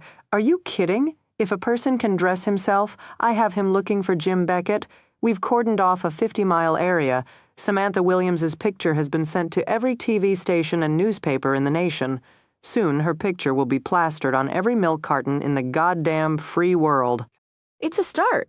We're going to get him, Quincy. How the hell is he going to hide a 4-year-old girl? No, he finally screwed up and we're going to nail his ass. Humph. Quincy wasn't convinced. He leaned back and studied the cheap white ceiling, the kind that could double as a dartboard and on slow nights. Probably did. The inset lights increased the pounding behind his temples. Some days the pressure made him want to flush his whole head down the toilet, and yet he still wouldn't give up his job. What kind of sick bastard did that make him? Want a few more ideas? He phrased it as a question because the task force fell under Houlihan's control, and Quincy didn't want to appear as if he were taking over. Cross-jurisdictional coordination was never easy during the best of conditions, let alone when everyone had been up all night and the case seemed to be unraveling before their very eyes. Well, you're the Einstein if you know the secret formula for catching Jim Beckett. Cough it up. Our department can't afford any more fucking nights like this. Houlihan's voice contained a bitter, rusty edge that they both felt in Quincy's career. He'd seen 8 officers go down and 2 damn good agents. How many times had he listened to the guns firing their grim salute? It never got any easier. It never got less personal. Okay, we know Beckett loves his daughter. We don't believe she's in any danger. So you're right. Let's exploit this for all it's worth. You have a 4-year-old girl to keep happy. What do 4-year-olds want? I'm the proud father of 2 Dobermans, Quincy. What the hell do I know about kids? And I can't even handle goldfish. Hold on a sec. Lieutenant Houlihan opened the door of the office and shouted, "Rich, get in here!" The middle-aged homicide detective materialized a few seconds later. He'd also been up half the night, but he didn't comment on it. Like all the task force members, his face was haggard and his shoulders drooped. Aye, the last 24 hours they'd seen Lieutenant Difford and Officer Harrison brutally murdered. Most likely, Sergeant Wilcox had met the same fate. They were angry. They wanted justice. They wanted revenge. Beckett's chances of being brought in alive were diminishing exponentially, much to Quincy's regret. They still had a lot to learn from a man such as Beckett, except that the price was becoming too high. "You got 2 kids, right?" Houlihan pressed the detective. "One girl and one boy, ages 3 and 5. Good, think like a 4-year-old for us. Jesus, you've been woken up in the middle of the night," Quincy supplied. You're tired and cranky. Beckett probably had to look for a hotel, right? Rich shook his head. He took Difford's car, yeah? Kids sleep great in cars. We used to drive Sean all night long when he was teething. It was the only thing that put him to sleep. Shit. So Beckett, with possibly 1 hour's head start, can drive straight through. What about the morning? By the time she does wake up, she's going to be scared, uncertain, cranky, Happy Meals, Rich supplied without hesitation. What? Greatest form of bribery on the planet? Kids are unhappy or whining? Take them to McDonald's. Is Beckett a cook? No, he's a chauvinist pig. Well, kids aren't really into restaurants, especially 4-year-olds. Check all the fast food places she'll need to eat, and any kid worth her salt will want to eat at McDonald's or Burger King or a place like that. Those commercials really brainwash the little guys. Quincy nodded. There you go. Let's get a map, plot out just how far he could get in one night of driving, and canvass fast food joints with her picture. I can get the field office to help.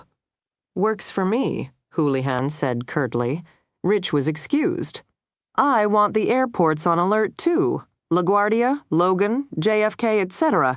Can you arrange it? He won't try to leave the country yet. How can you be so sure? Tess is still alive. He won't leave until he's gotten her. Come on. How's he going to track down Tess with a 4-year-old? I imagine he has a plan. Quincy leaned forward. Airports are alerted, Lieutenant. The international departure gates have had Beckett's picture ever since he escaped. We can get them Sam's picture, too, but I don't think he'll fly the coop yet. Sam was step 1. Killing Tess Williams will be step 2. Then he'll leave? I don't know. You don't know. You're the expert, and you don't know? Quincy remained silent for a moment, giving Houlihan a chance to take a deep breath and pull it together. When the lieutenant had succeeded in fisting his hands down by his sides, Quincy tapped his computer. Remember the pattern? For Chrissick, screw the pattern. He's doing it personal now, not by the numbers. He's doing both. Think, Houlihan. He uses the first letter from the place he leaves the bodies to play his little games. 2 guards in Walpole, W. Shelley Zane in Avon, A. Harrison, and most likely Wilcox in Springfield, S. was Jim Beckett was. The best. Number 1 here, supreme. It could be many things. The point is, the phrase is unfinished, and we still haven't found Difford's body. My guess is that he'll drop it somewhere else for another letter. Perhaps he's done the same with Wilcox's body. We won't know until we find it. But Beckett is still engaged in his little game, and he finishes what he starts. Maybe he'll complete it out of the country. Maybe he'll take a year off and then do it. But he'll kill again until we find him. He'll pursue Tess Williams, and he'll pursue others. The silence stretched out long. Houlihan's jaw was so tight, Quincy could hear the lieutenant's teeth grind with frustration. Quincy didn't say anything. Any comment now would merely light the lieutenant's fuse. He sat back and waited it out. I offered her police protection, Houlihan said abruptly, his voice tight. She turned me down. She won't come in. Tess Williams? Yeah. Difford left her contact number in a safety deposit box. That way, if anything happened to him, we could notify her. Difford liked to think of all the angles, plan for all contingencies. Beckett probably knows where she is, Quincy said quietly. He must have gotten the safe house information from Wilcox. He'll have used the same tactics on Difford. Yeah, what a way to go. Houlihan swallowed thickly, then made a big production of squaring his shoulders. I gave it to her straight. I offered her what? I could. She told me the police had done quite enough already. Quincy winced. She would handle things her own way. Oh, God. She's been training with a mercenary. You're kidding. Nope. She's gone vigilante. Houlihan tried to force a laugh. Can you blame her? Quincy shook his head tiredly. Let's just hope she doesn't do anything stupid. This is stupid. You don't have to be here, Tess. Think about it a minute. Beckett kidnaps your daughter. So what do? You return to his backyard. What do you think he intended? Tess stared stubbornly out the window. It was after midnight and they were on the Mass Pike headed towards Springfield. Few cars were on the road, the moon was weak and further obscured by a steady drizzle. The windshield wipers offered a rhythmic thump, thump, thump, thump. Otherwise, the rental car was quiet. JT was tired and grim at the wheel. He already missed the sun and the desert. 6 hours ago, he'd been wearing a t-shirt and admiring his garden. Now Rosalita tended his villa and glug while he and Tess landed in a state so damn cold. It was inhospitable. JT didn't like Massachusetts. Boston had strong ethnic populations from all over the world. Irish, Italian, Chinese, but everyone still had to answer the same 3 questions to consider themselves a true Bostonian. Did their ancestors get off the Mayflower? Did they go to Harvard? Did their family personally know any of the Kennedys? Fail that and forget it. You could live in Boston until you were 150 and you still wouldn't be a Bostonian. You said Beckett loves Sam, right, JT? Continued pressing. So she's not in immediate danger. Not in immediate danger? For God's sake, she's been kidnapped by a sadomasochist serial killer who rapes and strangles women as a hobby. How safe can she be? He'll never hit her, but he's on the run. What if the police corner him? What if there's a shootout? Dear God, what if there's a shootout? Tess, no! She shifted away from him. I don't want any platitudes. Oh dear, what will I say now? Listen to me and pay attention by your own admission. You are Big Bad Jim's prime target, and you've just traveled within striking distance. The police think he knows how to locate me in Arizona anyway. Yeah, but with a 4-year-old girl, it's going to be a little difficult for him to get there. Damn it, Tess, you're doing exactly what he wants. Tess simply shrugged.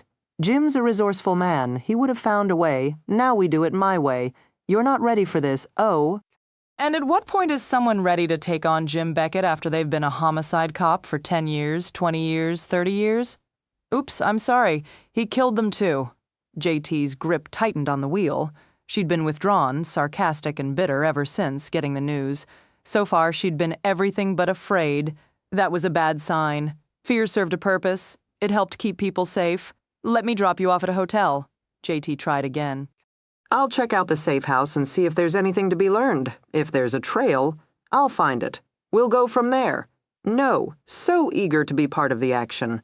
My daughter, my ex-husband, my problem, your death. Her jaw clenched. Tess, he said quietly, how long do you plan on punishing yourself? What? He took the exit for Springfield.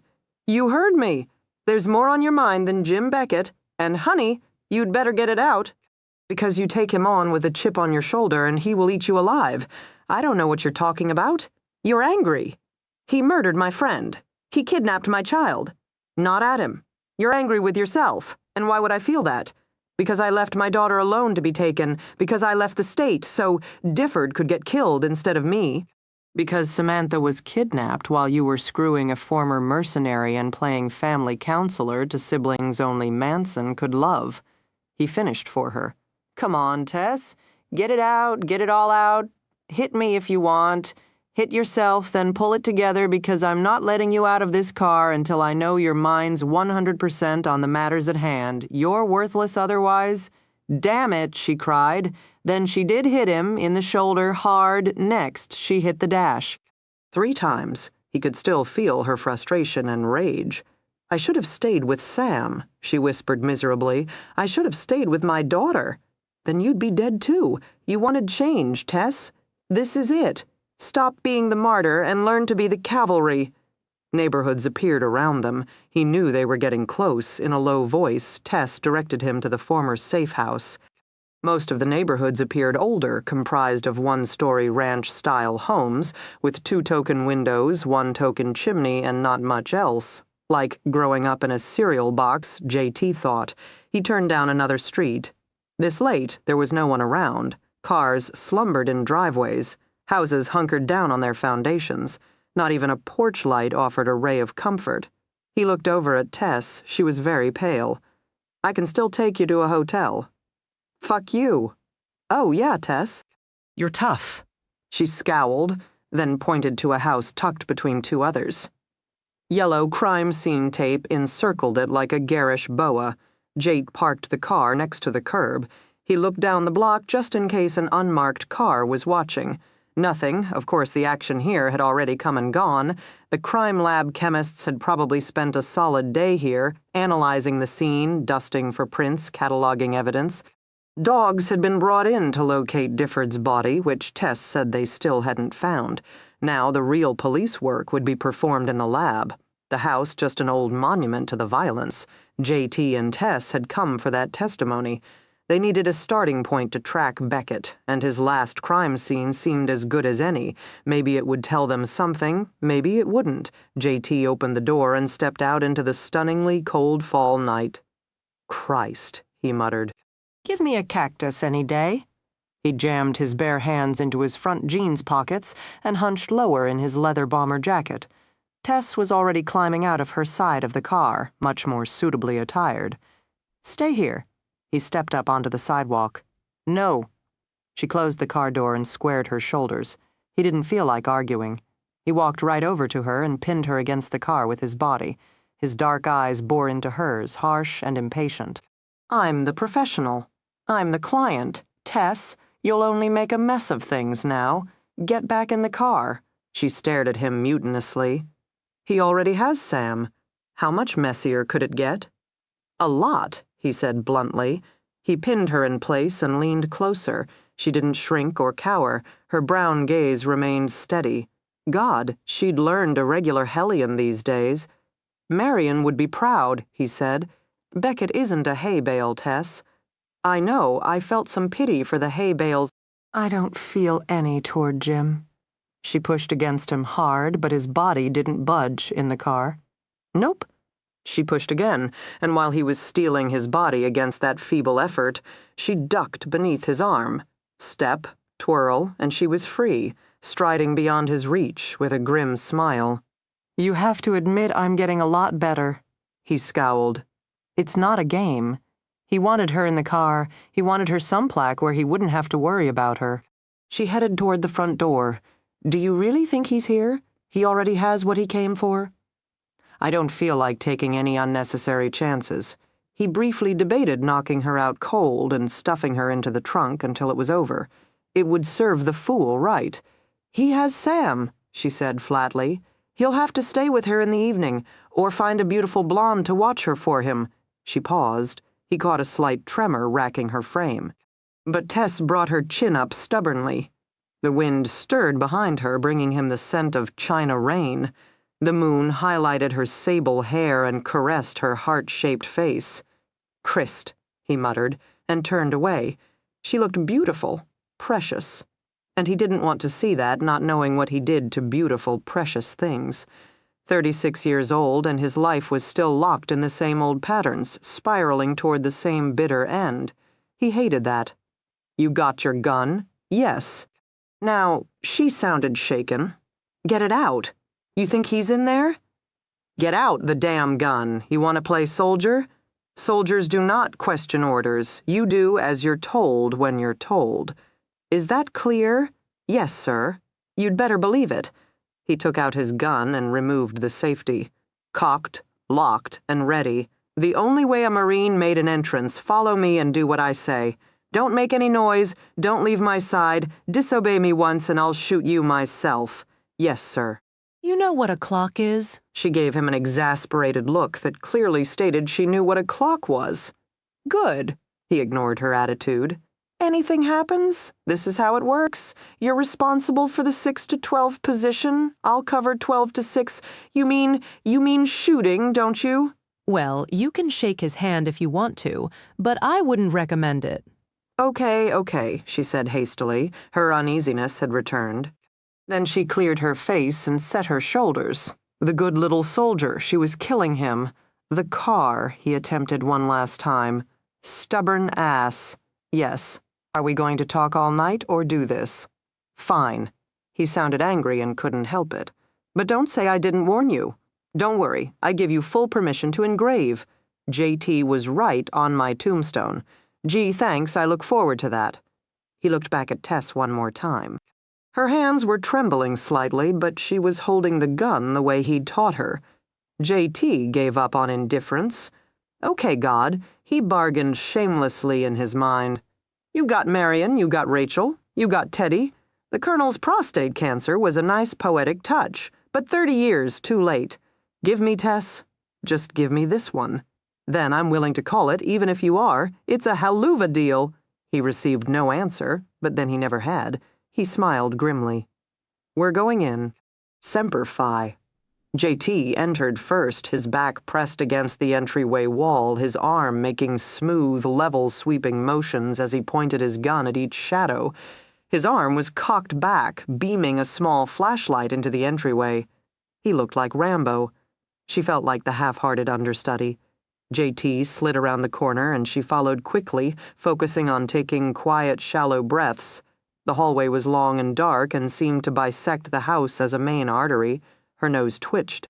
She recognized the scents from years before, the pungent odor of chemicals sprinkled and sprayed onto carpets, the oily residue of fingerprint powder clogging the air, the distant, rusty scent of something she didn't want to contemplate. Crime scenes had their own distinct fragrance of old violence and fresh chemicals. It made bile rise in her throat. She swallowed it back down. JT turned right and led them straight into a tiny kitchen. Dishes were still stacked in the sink, and a newspaper was open on the kitchen table, giving the eerie feel of life interrupted. The vinyl floor, however, no longer looked like a kitchen floor. Huge sections had been ripped up, cut out, and sent off to the state crime lab. Most likely they were being analyzed for blood. JT opened the lower cupboards and swept the dank depths with the penetrating flashlight beam. The light came up, washing over an old countertop, now coated in luminescent chemicals. The beam continued relentlessly.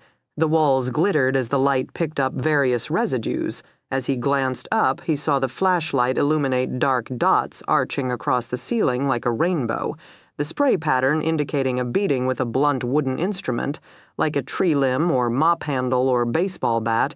She was having a much harder time breathing. She squeezed her eyes shut and pictured Sam. You're doing this for your daughter. You will be strong for your daughter. Hold it together, JT growled in her ear. He moved into the living room. After another deep breath, she followed. There was less disturbance here. The furniture looked like it had been hastily rearranged by cops looking for evidence. Random squares of carpet had been cut up and sent off to labs. It was obvious, however, that the main action had happened in the kitchen. The living room just got the residue. Stay here, JT said curtly. I'll check out the rest of the house. What about my 612 responsibilities? The wall is the only thing holding you up. Let's not push it. He slid down the hall without another word, taking his flashlight with him. She gripped her gun tighter in her sweaty palms. Carefully, she eased away from the wall. She wasn't going to be sick. She wasn't going to faint. She wasn't going to be scared.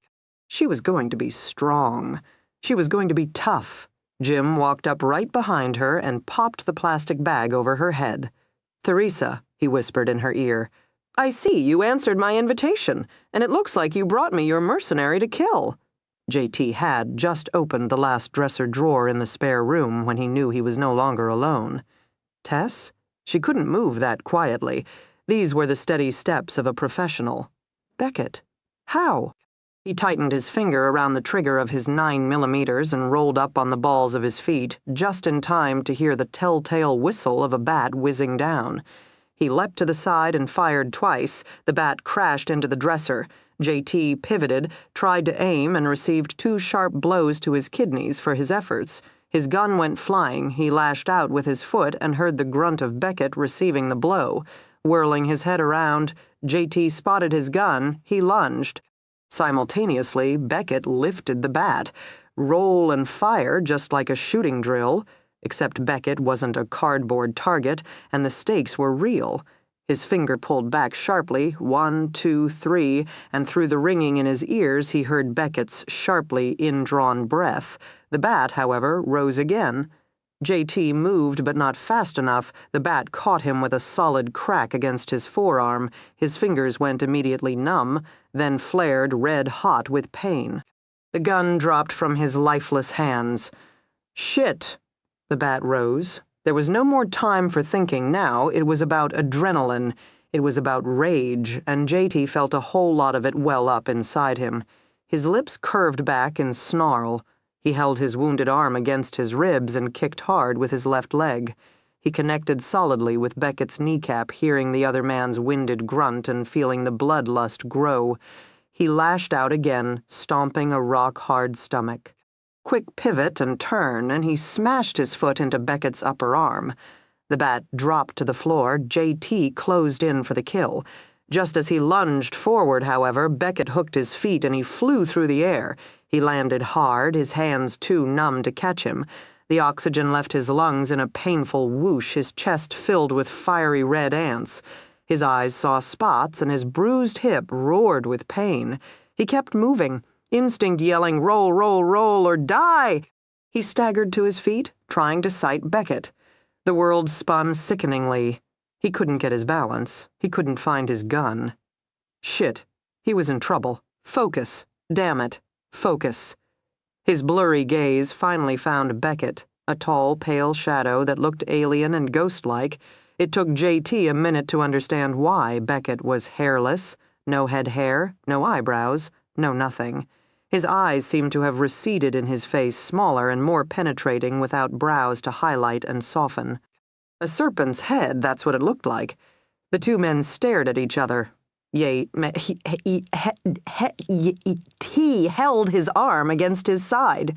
Blood trickled down Beckett's shoulder. Beckett moved. He clenched his teeth in blatant frustration and leapt for the window. J.T. lurched after him at the last minute, however. Beckett turned, one foot swung over the windowsill. "Theresa," he said simply. "By now I wouldn't think she has any oxygen left." J.T. halted. Beckett smiled. "You fool, I had her for years." "I can tell you she's not worth it. You're dead. She's mine. Help her, and you become mine, too. Just ask Difford when you see him again." Beckett slipped out the window, and there was nothing J.T. could do that wouldn't cost Tess her life. He recovered his gun from the floor, and with his left arm clutched against his ribs raced for the living room. Tess was handcuffed to the coffee table with a plastic cooking bag plastered against her skull. J.T.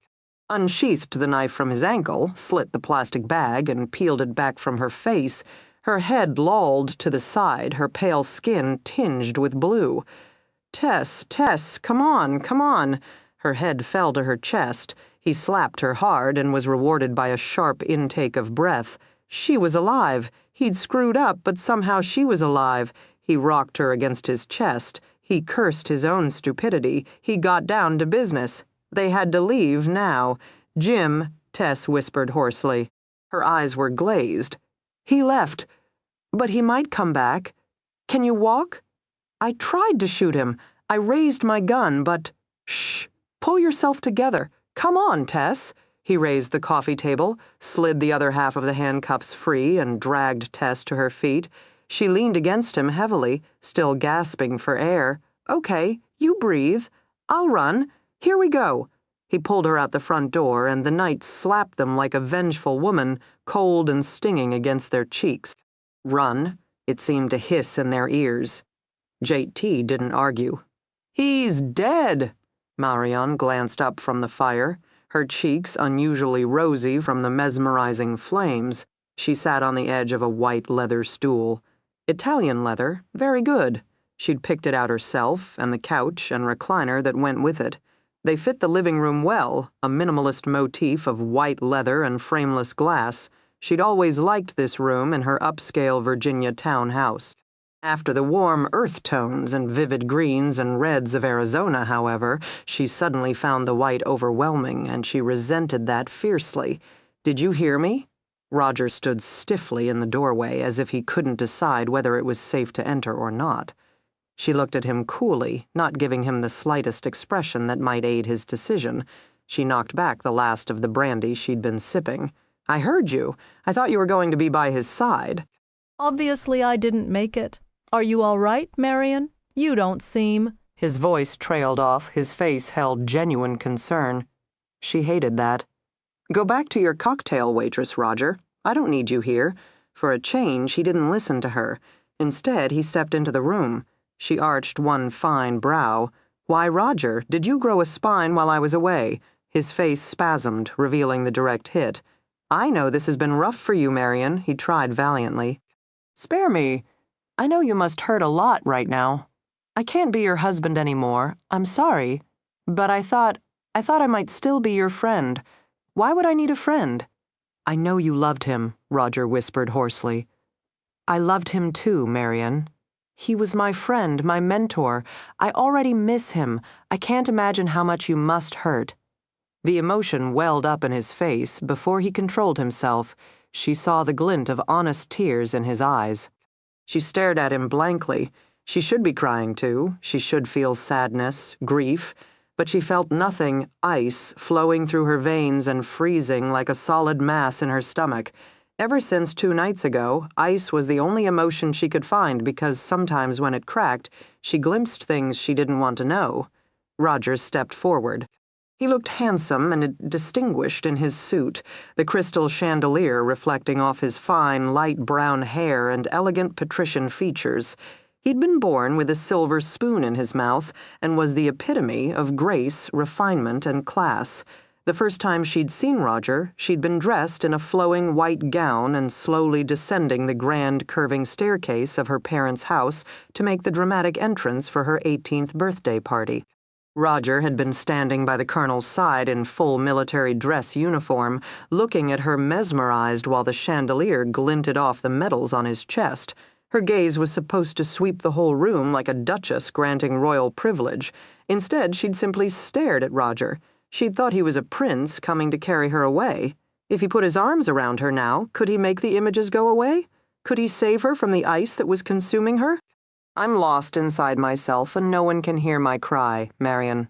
Go home, Roger. I don't want you here. You shouldn't be alone. Go home, goddammit. Go home or I will call your sweet little cocktail waitress and tell her just how strong and brave you really are. Get out of my home. Get out of my living room. Play the grieving protege on your own time. He looked stricken. She took a step forward and he shrank back. His face became shuttered, his eyes accusing, and he didn't have to move his lips for her to know what he was thinking. Cold Marion, unfeeling Marion, frigid Marion, and for her part she remembered life after the storybook wedding. She recalled the time she'd been in the bathroom washing her face and he'd slammed open the door, stepped into the bathroom, and in front of her startled gaze lowered his zipper and pissed in the toilet. He'd stared at her mutinously. After 5 years of marriage, we ought to be at least comfortable enough to take a leak in front of each other. Marion, I want that kind of closeness. She'd just stared at him, unable to keep the horror and disgust from her face. He'd never done it again. All right, he now said stiffly, retreating to the door. I'll leave if that's what you want. How many times do I have to say it? He opened the door, then paused long enough to shake his head. You've always been remote, Marion, he said quietly, but I don't remember you as being so cruel. I'm just getting wiser. Don't get too wise, Marion. You don't have that many friends left. Just Emma, whom you despise, and J.T., whom you hate. Emma is insane and J.T. is a drunk. I don't give a flying fig for either of them. J.T. is a drunk, absolutely, she said coolly. Goody two-shoe. Roger always had been fascinated by her brother and even more fascinated by J.T.'s obvious disdain. Is that why he didn't come back? I'm sure of it. You'll have to come to terms with it. Roger, my brother, is no longer some dashing rebel. He just an alcoholic. And wherever he is right now, I'm sure the tequila is golden. 22, the motel room was brown shit brown, brown floor, brown beds, brown curtains. Not even a traveling salesman would like the room. Tess thought it was fitting. J.T. was fetching ice. She stood alone in the middle of the room with her arms wrapped around her middle. She could hear a faint ringing in her ears. When she inhaled, her throat felt scratchy and raw. She'd called Lieutenant Houlihan and told him what had happened. The APB had been updated with the information on Jim's recent sighting, and local search efforts intensified. The lieutenant wanted her to come in. She didn't see what that would accomplish. They would put her in a house. She'd sit and wait as she'd waited 2.5 years ago. The mouse pinned by the cat, living day in and day out, waiting for him to finally pounce. She just couldn't do it anymore. You were going to be so tough. Instead, you walked right into Jim's trap. She found a thick wool sweater in her bag and pulled it out. Her hands were trembling so badly, it took her a few tries to get it on. She could still hear her teeth chattering with the unrelenting chill. Where is Samantha? Is she asking for you right now? Is she curled up, wondering why you haven't come to save her? Why didn't you save your daughter? The night was too dark. The room was too empty. The truth came crashing down on her, and there was no way to escape it. She had failed. Her daughter, JT, walked into the room. The slamming of the door sounded loud in the silence. You okay? No. She sounded raw. Have a glass of water. He stuck the plastic cup into her hand without waiting for her agreement. Drink it up. Pull yourself together. We need a new plan. She looked at him at last as he sat down by a warped brown table. He'd bought cigarettes while fetching the ice, and now he lit one up. He used only one hand. The other remained tucked against his ribs. You're hurt. I'm fine. Your arm. You know how to set a bone fracture. Not really. My father always took my mother and me to the emergency room so we could tell naive interns that we'd fallen down the stairs. Well, we're not going to any emergency room. I'm fine. She looked away. The acrid smell of cigarette smoke stung her eyes. She could feel the hot, salty knot of tears in her chest, but she couldn't cry. Samantha. Differed. How much are you going to let Jim take from you? I shot him, JT said at last. Her eyes widened. Jim and I had a little get-together in the back bedroom. He brought his bat. I brought my gun. Next time I'm leaving the 9mm at home and bringing an AK-47. Is he seriously wounded? No. JT sounded furious. Probably just a flesh wound. He sure as hell didn't slow down much. I don't understand why he was there, she murmured. Why did he come back? And where was Sam? He came for you, Tess. He planned it like a 2-for-1 sale, get his daughter, kill his ex-wife. Where did he come from? She whispered. One moment I was all alone, and the next, JT's jaw tightened. I screwed up, he said tersely. Didn't secure the perimeter, didn't scope out the full house before leaving you behind. I didn't really expect. Well, I screwed up. It's that simple. You didn't know. I should have. What do we do now? Sleep, eat, regroup in the morning. The room drifted into strained silence again. She snapped on the TV to fight it. The first image she saw was Samantha Williams was kidnapped late last night from a police safe house in Springfield. 2 officers were killed by her father, convicted serial killer Jim Beckett, who is considered armed and dangerous. Samantha is 4 years old, wears a pink winter coat, has long blonde hair and blue eyes. Anyone with information on Samantha can call the hotline listed below. Once again, Jim Beckett is considered armed and dangerous and should not be approached. He frequently disguises himself as a police officer or security guard. Police are currently combing the area with the aid of the FBI and the National Guard. Beckett escaped 3 weeks ago from the maximum security block of Walpole after killing 2 corrections officers. Tess couldn't stop staring at the screen. It showed one of Samantha's preschool pictures. She was looking over her shoulder with a toothy smile, her blue eyes bright, her blonde pigtails curly. Tess fell to her knees. Let it out, JT said quietly behind her. Let it all out. She couldn't. She couldn't cry. She couldn't yell. What are you going to do, Teresa? Fight me. We both know you're too weak for that.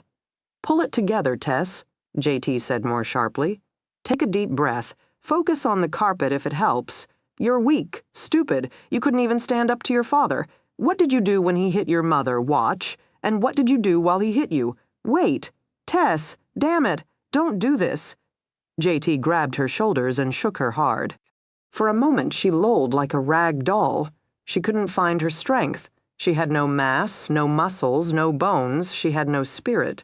Tess, JT whispered roughly. Sweetheart, please. The dam broke. She began to sob, her throat burning, her shoulders heaving, so many tears. JT sat down beside her on the ugly rug. He wrapped his good arm around her shoulders and cradled her against his chest. She cried against his t-shirt, big messy tears that soaked through to his skin and made her feel worse. He stroked her hair. Shh. I'll help you. We're going to find Sam, sweetheart. I promise you, we'll find Sam, she cried harder. He rocked her against him. It's okay, honey. It's okay. I know. He kept murmuring against her hair. She pressed her shivering body against him. Hold me, hold me, hold me, don't ever let me go. I know, he whispered. I know. We should ice your arm. It was an hour later, she'd sobbed. JT had smoked, now they both sat on the edge of the too-soft bed, looking worse for wear. Can I look at it? He shrugged and pursed his lips around the thin white cigarette. The pungent smoke stung her eyes. Can you stop smoking? He arched one dark brow. In return for my health services, she negotiated, I thought you didn't know much about first aid. I know better than to smoke, so I'm obviously more qualified than you. He didn't give in right away, but after a few moments he ground out the cigarette. Self-righteous Tess, he murmured. She ignored his comment and sank to the brown carpeting before him. His knees parted, allowing her closer. His thighs brushed her shoulders. She placed her fingers on his arm and heard his harsh breath. She had told him the truth earlier. She had no idea what she was doing. In her mother's house, she'd learned to put makeup over scrapes and bruises, not Bactine. She'd learned to mend broken bones with carefully scripted lies to healthcare professionals. She'd learned how to pretend most of the beatings didn't hurt. Now she examined JT's injured limb helplessly. His left forearm appeared furious beet red, swollen and hot to the touch. She risked a glance up, her fingers still resting delicately on his skin. His face had gone pale. Sweat beaded his upper lip. She could tell he was biting the inside of his cheeks to keep from making a sound. I think you need a real doctor, she said quietly. Do what you can, Tess. Or I'll fix it the old-fashioned way, amputation. Bourbon. Oh. She poured ice into a towel and placed it to bring the swelling down. He could wiggle his fingers a little, but not a lot. Did that mean it wasn't broken, just badly sprained, or did that mean something worse? She had no idea. Finally, she gave him a couple of aspirin from her purse. 2. My arm's been pulverized by a baseball bat, and you hand me 2 aspirin. You're right. She doled out 6. He swallowed them as a single handful. She sat on the edge of the king-size bed, her knees not far from him. They had been through a lot, but neither of them knew how to put it into words. She'd slept with him, but she didn't know how to ask him to hold her. She'd cried on his shoulder, but she didn't know how to offer him comfort. Are you going to stare at me all night? Maybe. You're giving me the jitters. Why did we come to a hotel? Why didn't we go straight to the police? JT was silent for a moment. Because they're the police. You don't trust them. No, I guess I don't. Big Bad Jim seems to know how to run circles around them. We're better off on our own. Your arm is busted. I almost died. Care to say that again? And we both lived to tell the tale so far that puts our records way ahead of the police. JT, he has my daughter. We'll find him. How? She could hear the hysteria in her voice. Place an ad in the yellow pages. Read tea leaves? I don't know. You don't know? She was screaming at him now. She didn't mean to scream. Tess, I'm not fucking Superman. I don't have all the answers. I'm making it up as fast as I can, JT. Slammed out another cigarette and promptly snapped it in 2, he said, and reached for another. What time is it? 3 a.m. He has had my daughter for over 24 hours. 24 hours, and we have nothing. We know he's in the area. We forced him to take a risk returning to the crime scene. Sooner or later, he'll screw up. Oh, that's a fine strategy. The police have been using it for the last 3 years with such success as well. Fine, Tess. Now his voice was cold. What do you suggest? She didn't know. She just wanted Jim dead, and she wanted to hold Samantha in her arms again. She closed her eyes. She took a deep breath and raked her hand through her hair. Suddenly she was too tired to think. The pain ran too deep, sapped all the strength from her until she was simply a hollow husk. Her daughter was out there alone. She was sitting in a cheap roadside motel, not knowing what to do. Her head hurt unbearably, and T was right, he was not Superman. She was foolish and silly to expect so much from him. You have to learn to stand on your own. You have to be strong. You have to pull it together and get your daughter back. She stood and held out her hand. Come to bed, JT snarled. Well, sweetheart, I do try hard to be accommodating, but even my talents are limited by the loss of an arm. I didn't ask you to fuck me, she said bluntly. I know you're not angry enough to do that. His black eyes widened, then narrowed dangerously. If I screw you out of anger, what makes you so hot for me? Lust, pure lust, isn't that what you want to hear? He didn't reply, and he didn't accept her outstretched hand. She shook her head, disgusted with them both. Why couldn't he understand that for a woman like her there was no such thing as simple lust, even when she wished there was? She grabbed his right hand because she knew he'd never take hers, and with a fierce jerk she brought him to his feet. He towered over her, his face no longer passive and no longer unreadable. "I changed my mind," he murmured. "I'm angry enough after all, like hell." She pushed him back on the bed. "You're going to lie there, keep that ice on your arm, and do exactly as I say." She placed both her knees on the bed, the mattress sagging dangerously. J.T. was still watching her through heavy-lidded eyes. She reached across to the bedside lamp and snapped it off. "I prefer seeing," he commented. Her breasts were brushing his chest. She drew back carefully, not wanting to prolong the contact, but not wanting to disturb his arm. "Sleep, sleep. It's as good a skill as any, remember? Only until 8 a.m. Fine. Only until 8. He's gotta have someone watching Sam." J.T. was insisting. A relative we don't know about, an old friend. An unwitting accomplice. He couldn't just leave her alone to return to Difford's house. "I don't know," Tess said. She was straddling his lap, examining his arm. It looked even worse in the morning light. Now he couldn't move his fingers at all. "Think, Tess."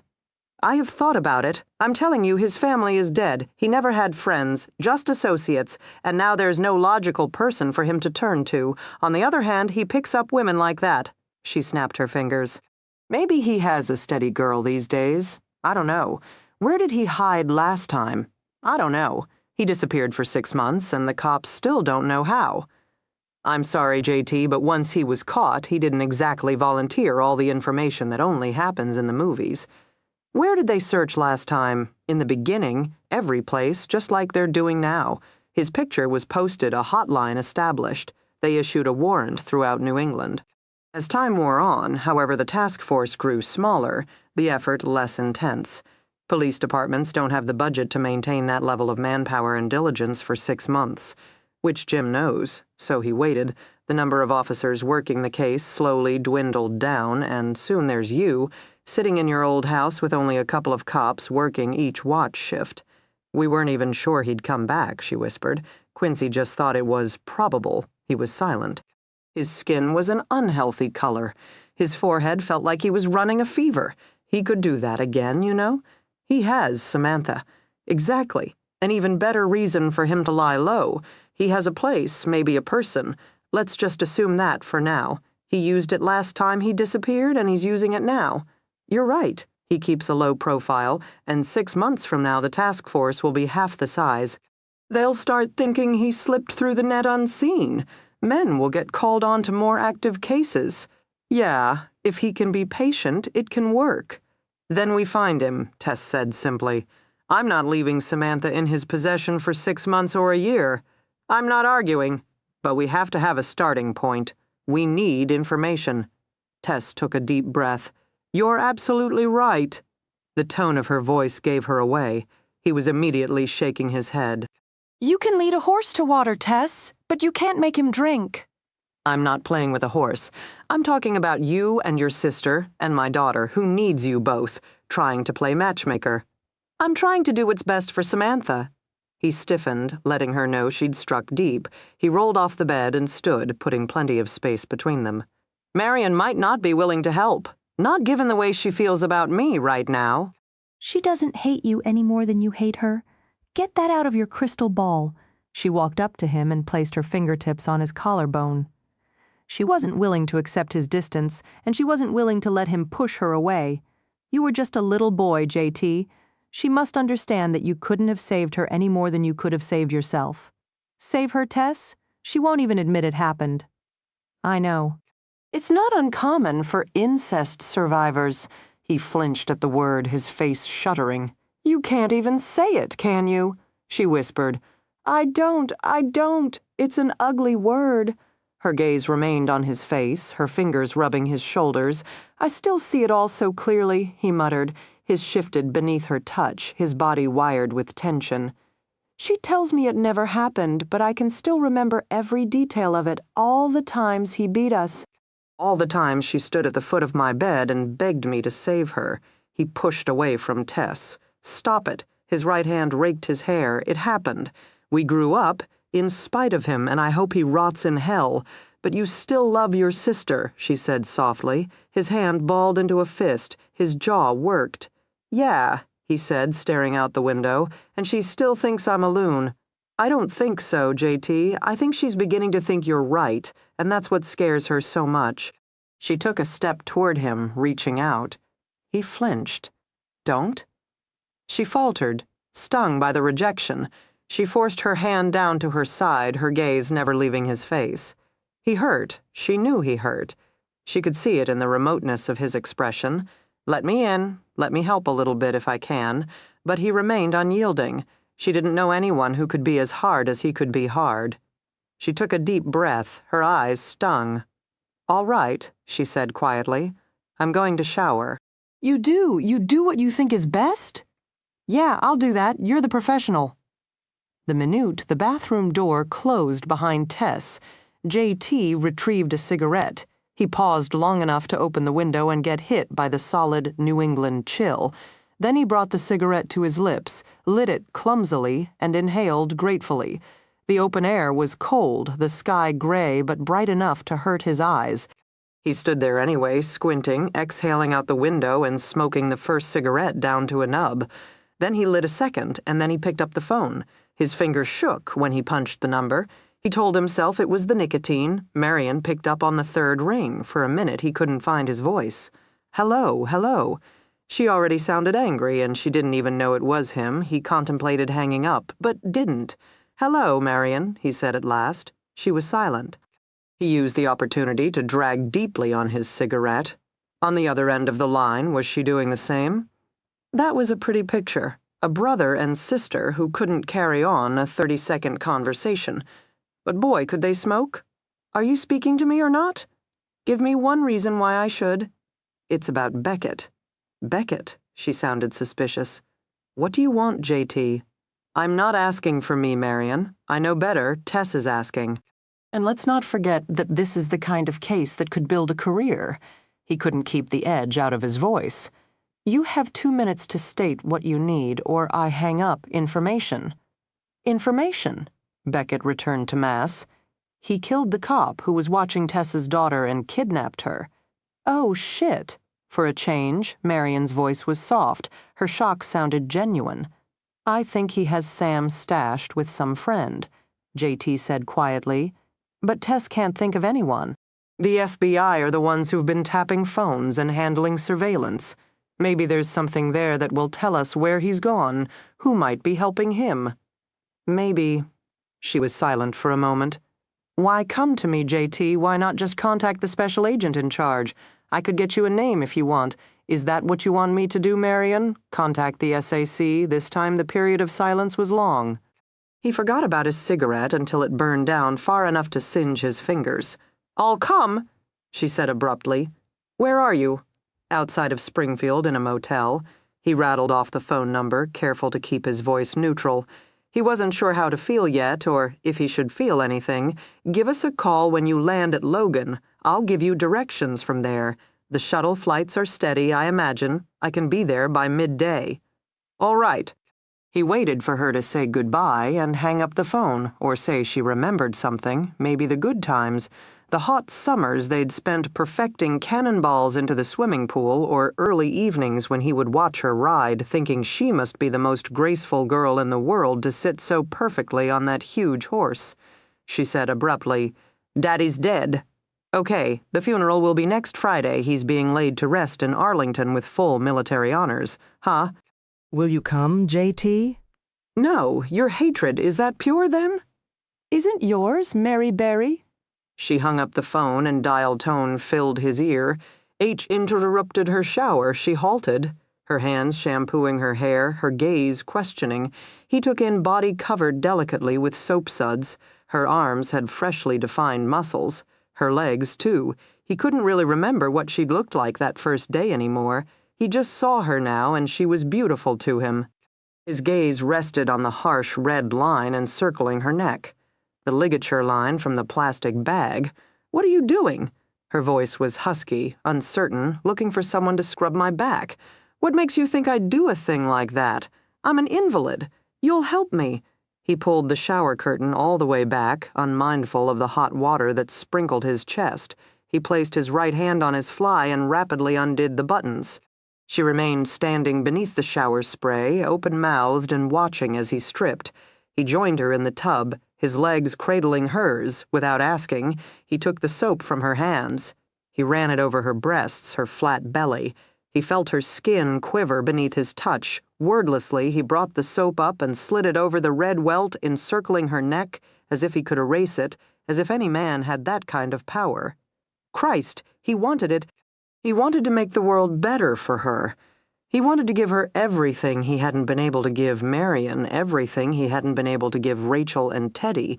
He'd failed so many times. It scared him to death to try, and scared him even more to leave Tess alone at the mercy of a man like Jim Beckett. His fingers massaged the red line again.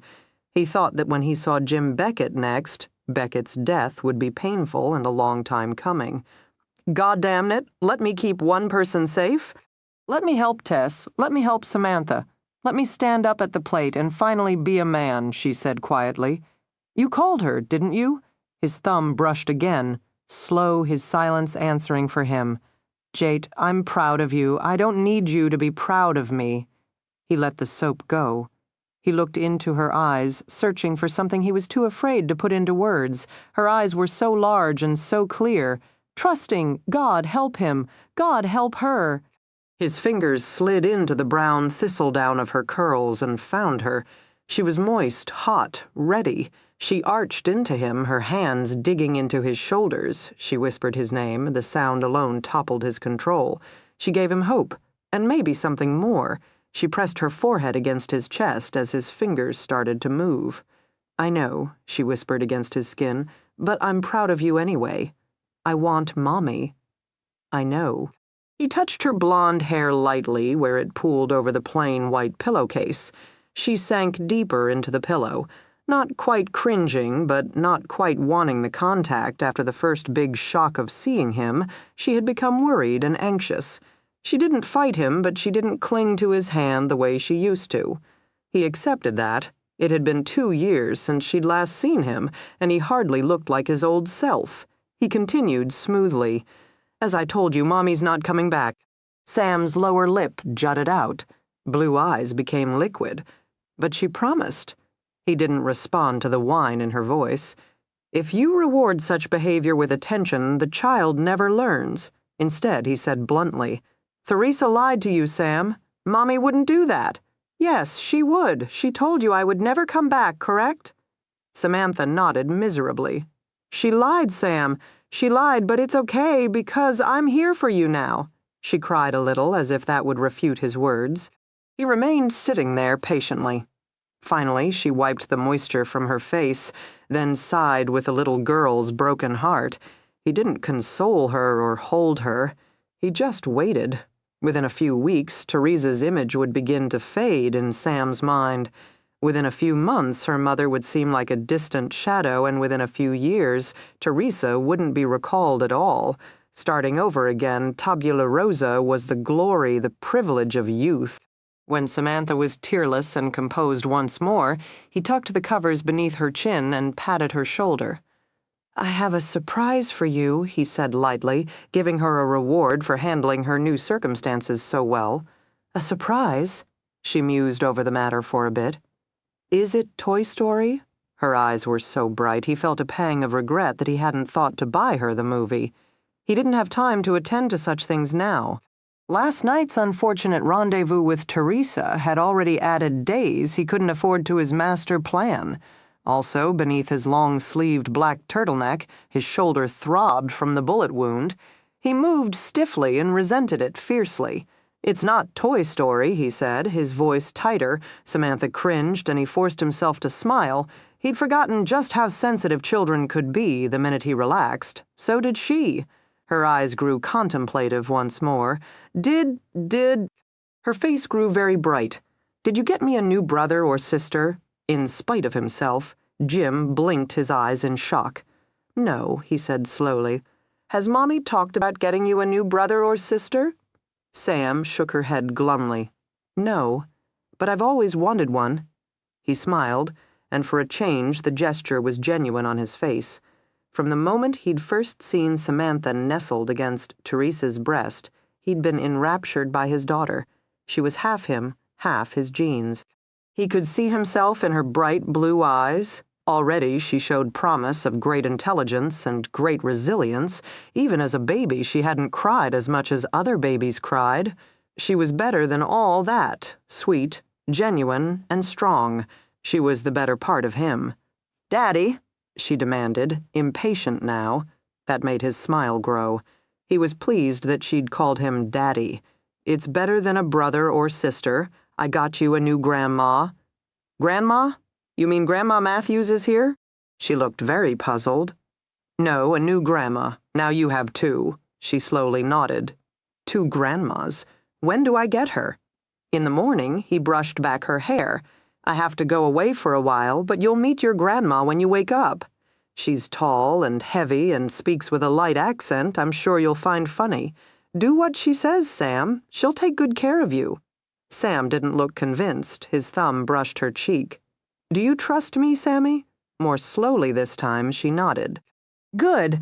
I'll take care of everything. In just a few days I'll be back.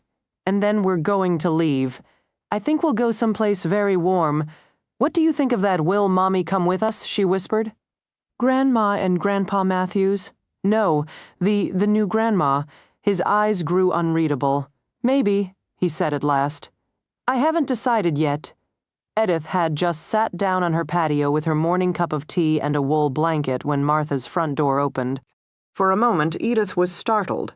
It was still dark out. Edith had always been an early riser, and these days her insomnia had her up before even the sun. In the first hours of dawn, the air in the community was almost normal again, almost peaceful, but the door opened and the air was shattered. Edith felt goosebumps rise on the back of her neck. She clutched her warm mug tighter. Martha stepped out and looked at her from across the way. There was tension between them. It had been growing ever since Martha's return, taking shape and substance from the myriad small lies that had inexplicably fallen from their lips. It had gained permanence yesterday when Martha had simply disappeared. Edith had gone over for their nightly cigar and found the house empty, just empty. Martha didn't owe her an explanation, of course.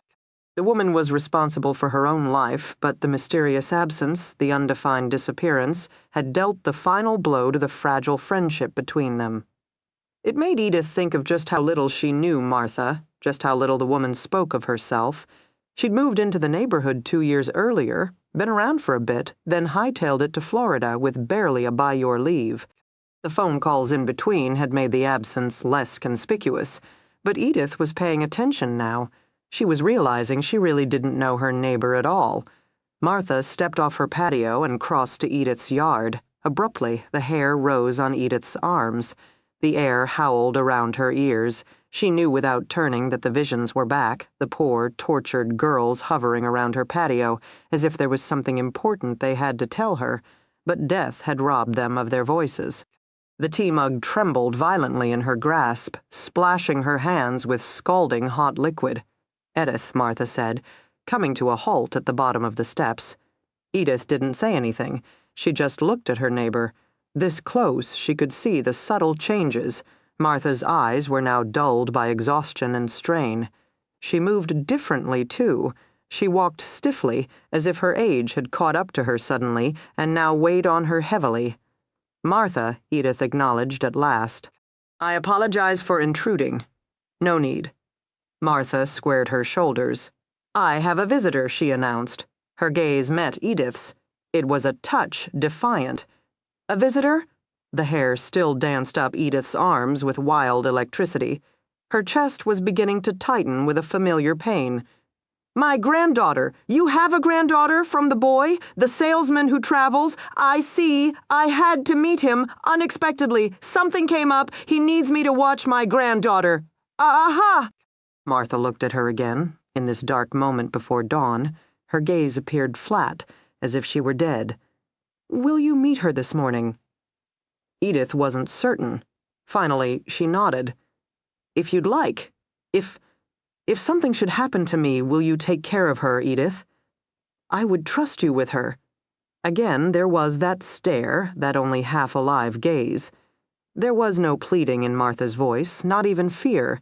It was strangely matter of fact, and that scared Edith more. Yes, she agreed softly. I suppose, but I'll need the address and phone number of your son. Martha shrugged. She said, "Don't worry, he'll find you." 23, they met at a small diner, one of those places where people bring their children because the ice cream sundaes are better than the hamburgers, and senior citizens laid claim to corner booths to enjoy the 2 eggs, 2 strips of bacon, 2 pieces of toast for $2.22 special. Against an unlikely backdrop of a swirling sea of red and blue floral carpet, Marion perched on the edge of a brown vinyl booth and waited impatiently for her brother and Tess to arrive. One long, slim leg was carefully crossed over the other. Her back was ramrod straight. She hadn't dressed for her surroundings, but had donned a navy blue pants suit trimmed with gold braid around the cuffs and collar. The outfit inspired enough awe to halt a 2-year-old who stared up at her icy, perfect posture, as if maybe he should salute. Even her hair was obedient, pulled back harshly into its usual French twist, with not a single strand escaping to curl delicately around her cheeks. She glanced down at the toddler, her blue eyes cold and impenetrable. With a startled squeal, he bolted on stubby legs. Marion simply raised her cigarette to her pale pink lips and inhaled. Scaring off another admirer, I see, J.T. drawled, walking across the restaurant to her with Tess in tow. A moment later, he leaned against the booth, hip thrust out, a homemade sling decorated his arm. She exhaled into his face. "It's a gift." She looked at him steadily, waiting to see who would draw first blood. Tess positioned herself between brother and sister. Marion flicked her a cold glance. "And you're playing ref, apparently," Tess said, but didn't sound happy about it. She had just started sliding into the booth when Marion shook her head. "Not here. Too public." The cool agent collected her cigarettes and led them toward the back, where the banquet rooms were open and unoccupied. She commandeered the smallest one, closing the door behind them and gesturing to the collection of empty tables. Tess selected one in the middle of the room. J.T. sat next to her while Marion took the seat across. "Nice," Marion commented, nudging her chin toward J.T.'s sling. Making a fashion statement? Beckett. Marion arched a brow, stubbed out the remains of her cigarette, and consulted her pack for a second. "Found him already, then why do you need me?" He found us. "Last night," he recapped events briefly, Tess filling in portions. Marion smoked, nodded, and smoked some more. When they were done, she split her disapproving gaze between the two of them. Law enforcement never looked kindly on civilians taking matters into their own hands, and Marion was no exception. "Do you know what happens when you hook up a psychopath to electrodes and tell him he's going to receive a shock?" Marion asked. "Not really." J.T.'s tone was laconic. Tess could tell that he already had all defenses up. Sensing the same, Marion turned her attention toward Tess. She said, "Nothing. Nothing. Nothing. His heartbeat does not accelerate. He will not sweat." "There is absolutely no response, no fear of pain. That is the nature of the psychopath, impenetrable, cold, and immune to fear," she said the words quietly, but Tess already knew what Marion was driving at. Marion stubbed out her cigarette. "I pulled Beckett's files as you requested, J.T. I read them myself on the plane. I'm only going to tell you this once. You're in over your head." "Thanks. Now tell me what's in the file." Her gaze remained on Tess. "Jim Beckett is a pure psychopath. You survived him once. Now you've survived him twice. Be grateful for that, Tess. And let the police handle it. Let the FBI handle it, because you won't be so lucky the next time. Beckett isn't someone who's made a lot of mistakes. I don't plan on asking him to dance," J.T. said curtly, "and I'm too old for lectures. Trust me just once, Marion. I know what I'm doing." Her tight lips said she doubted that. J.T. gave up with a disgusted shake of his head. "Fine, we'll skip the foreplay. Tell me where he is." Marion lit a fresh cigarette. "Oh, dear me," she drew out the words, matching his mood inch for inch. I meant to bring the magical map to his hiding place, but I must have left it on the plane. Whatever will we do, smartass? I learned it from you, and I'm so damn proud. His gaze narrowed, pinning her in place, his friends and associates. You said he escaped with the help of some prison groupie? Dead? So he killed the prison groupie. Then he broke into the safe house. No. Then he kidnapped Sergeant Wilcox and tortured and killed the man. 2 kids found the body early today in the woods. Beckett had covered everything but his hands with rocks. Of course, wildlife had taken its toll on the man's hands. He likes to mutilate people's hands, Tess whispered. Marion looked at her curiously. It's true, Quantico isn't sure why, maybe because hands are so personal. Or maybe simply because it makes the process of identifying the body that much more difficult. Have they found Difford's body? JT quizzed. No, but they found his car, 20 miles from Difford's house, so Beckett probably had another vehicle parked there for the exchange. The trunk of Difford's car was soaked through with blood. We're pretty sure he's dead. We're not so sure why Jim has kept the body. Sam? Tess asked. She couldn't keep the plea from her voice. Marion looked away. Nothing. I'm sorry. He told me we'd see Difford again. What? Both Marion and Tess stared at JT back in the bedroom. He said, When you see Difford again, you can ask him about it. So you think Difford's still alive? Marion prodded. JT shook his head.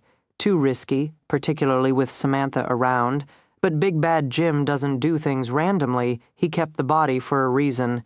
We just have to get better at anticipating him. After all, he does such a nice job of anticipating us. The pattern, Tess muttered. She felt frozen and numb. They sat in such an ordinary banquet room in an ordinary restaurant in an ordinary town, and they spoke casually of murder, torture, and the best way to use a corpse. This was why Jim played games, because more than killing, he enjoyed tormenting. Somewhere right now, she was sure he was thinking about what he'd done to her life and enjoying every minute of it. She didn't want to give him that satisfaction.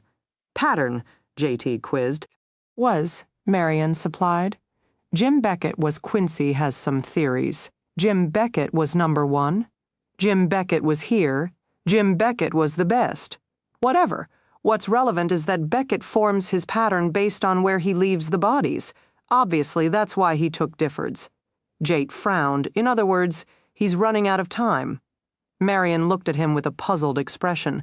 How do you get from A to B? Well, he's been killing at each location, right? Now, however, he's recycling bodies, so to speak. Instead of leaving Difford in Springfield with the others, he took the body to a new city, gaining a new letter. Obviously, he wants to finish his statement, but he realizes he doesn't have unlimited time. Maybe since he took Sam, he's decided he has to wrap things up and get on with it. I thought he would hole up. Tess began rubbing her temples. She still couldn't get the pictures out of her mind. Her 4-year-old daughter being driven around in a car with Difford's corpse in the trunk. Look, Marion, the man must have a hiding place or accomplice. JT continued. Surely you guys are looking into it. Oh no, JT, we thought we'd just sit back and see how many cops he kills. Of course we're looking into it, but you know as well as I do that the logical starting place for any investigation is friends and relatives. Beckett has none. How can you be so sure? I read the reports, of course. His family is dead. Did they check for death certificates? They're not stupid, JT. Yes, they checked. Death certificates can be forged. How thorough was the check? For the first time, Marion faltered. What do you mean? Did they actually call the doctors or hospitals that signed the certificates? Come on, it's one of the most elementary ways to start a new life. Forge your own death certificate, then assume someone else's birth certificate. I don't know, I'd have to ask. Ask. Well, yes, sir, even then. JT, it's hard to believe a member of his family faked their own death so they could hide a killer. Far more likely is that he found a new friend. The man is good with women. Marion's gaze flicked to Tess. Tess bowed her head with shame. Yes, she was the bride of Frankenstein. She'd fed and clothed a killer. She'd even bore his child. Some nights she watched Samantha sleep so sweetly, and she wondered if evil could be inherited. No one knew what caused a psychopath. Were they born? Were they made? Could they pass on that cruelty to their children? JT took her hand. If he was to find someone else, Tess, he asked softly, what should we look for? Tess shrugged. She felt weary again, but she forced herself to function. This was what it was all about, not giving up, not letting him win. She'll be blonde, pretty, no older than early 20s. She won't be a professional or college-educated. She could be a waitress, a stewardess. The woman working at the dry cleaners may be a police receptionist. He would like that. It's tough search criteria, Marion murmured. Not that some police officer wouldn't love the assignment of cataloging all the young, beautiful blondes in the area. JT shook his head, then rubbed the back of his neck with his one good hand. In other words, we have no leads. How can a man kill 16 people, kidnap a child from beneath the police's nose, and leave no trail? It's his specialty. He studied it. He's careful. Discipline is the key, Tess whispered, her eyes squeezed shut. She felt so much horror because she knew the truth. It didn't matter that he had their daughter. It didn't matter that he'd brutally savage Difford. Jim still wasn't done. He'll strike again. He always finishes what he starts. He'll finish the pattern. He'll come after me. She saw Difford, telling her everything would be all right. She saw Sam asking her why she had to go away, why they couldn't stay together. She saw herself standing at the altar saying, I do, Tess. Are you all right? She turned her head slowly. She stared at JT. She wondered if Beckett would kill him too. I need some fresh air. Marion and JT exchanged glances. Please, I'll be back in a minute. She pushed herself away from the table. Tess. She shook her head, ignoring JT's outstretched hand. She made it to the banquet room doors, pushed them open, and plunged herself toward the daylight. The sun streamed through stained glass trim of blue and red. She saw the reflection on her hands as she leaned against the hallway wall. She thought it looked like blood. She doesn't look like she's doing so well. She's tough. She can handle it. He wanted to sound firm, but he didn't. Offering comfort wasn't his strong suit, and watching Tess suffer tore at him in ways he didn't want to be torn. He glanced at Marianne. She wasn't as calm as she pretended either. Every time she raised her cigarette, he could see her hand tremble. After a moment, she held out her pack of cigarettes to him. He accepted, lighting one quickly. They sat there and smoked. How are you doing? He asked at last to cover the silence. Just dandy. I'm thinking of suing Roger for all he's worth, and he's worth a lot. Old money, what more can you ask for? Physical harm, JT suggested lightly. I'll help you burn down his place if you'd like. I know a thing or two about setting explosives. Really? Blow him up. Why not? It could be fun. You're a trained professional, Marion. Think of how well you could stalk him. It would be an example for hundreds of women with traitorous husbands. The corners of her mouth lifted briefly. JT kept his hand on the cigarette so he wouldn't do something so stupid as reach out and take her hand. I'm glad you came, he offered abruptly. Why did you ask me to? Her smile was gone. Now she was cool, but perhaps also a bit nervous. Because I needed the information and I knew you could get it. No other reason. No other reason? Why did you come? Because I want to get Beckett. No other reason? No other reason. We're both bad liars, Marion. She turned away, but not before he caught the flash of vulnerability in her eyes. The tension in his body increased. Next time Beckett will kill you, JT. She motioned her head toward his arm. Two-handed? You couldn't take him on. What are you going to do with one? Fire the gun faster. Don't be stupid. Take Tess and get out of Massachusetts. Special Agent Quincy is one of the best. He'll take care of things. She paused for a moment. I think I may try to volunteer my services. The FBI still balks at putting its female agents on violent crime cases, but my caseload is relatively light right now. I know they need more manpower. Perhaps something could be arranged. You think you can take on Beckett? He kept his tone indifferent. I'm a trained professional. Yeah, Marion, and so am I. But you've been trained to follow rules where I've been. There were none. Beckett knows law enforcement. He can anticipate you guys, think like you guys. On the other hand, he's never met the likes of me before. Oh yes, JT, you're just tough shit, and you have the arm to prove it. Both Tess and I walked away alive. That's more than anyone else can say lately. Marion shook her head furiously. You're so damn arrogant. If you ever met God, the first thing you'd say is, "What are you doing in my chair?" And as long as she got up and handed it over, we'd do just fine. Drop it, JT. Get out. You're good at running. Why quit now? His face darkened. No. Why? Because I have nothing better to do than piss you off. Why do you think? Marion, I took the job, damn it. I'm trying to follow it through. Isn't that what you're always telling me to do? Isn't that what you've always wanted? He leaned forward abruptly. And I want Beckett. I want him dead. So you'll know you're the biggest, baddest, toughest thing around? No, he said, angry enough to lash out with the truth. So Tess can sleep at night. So she can have her daughter back. So two people can get on with their lives, because we sure as hell aren't doing a great job of getting on with ours.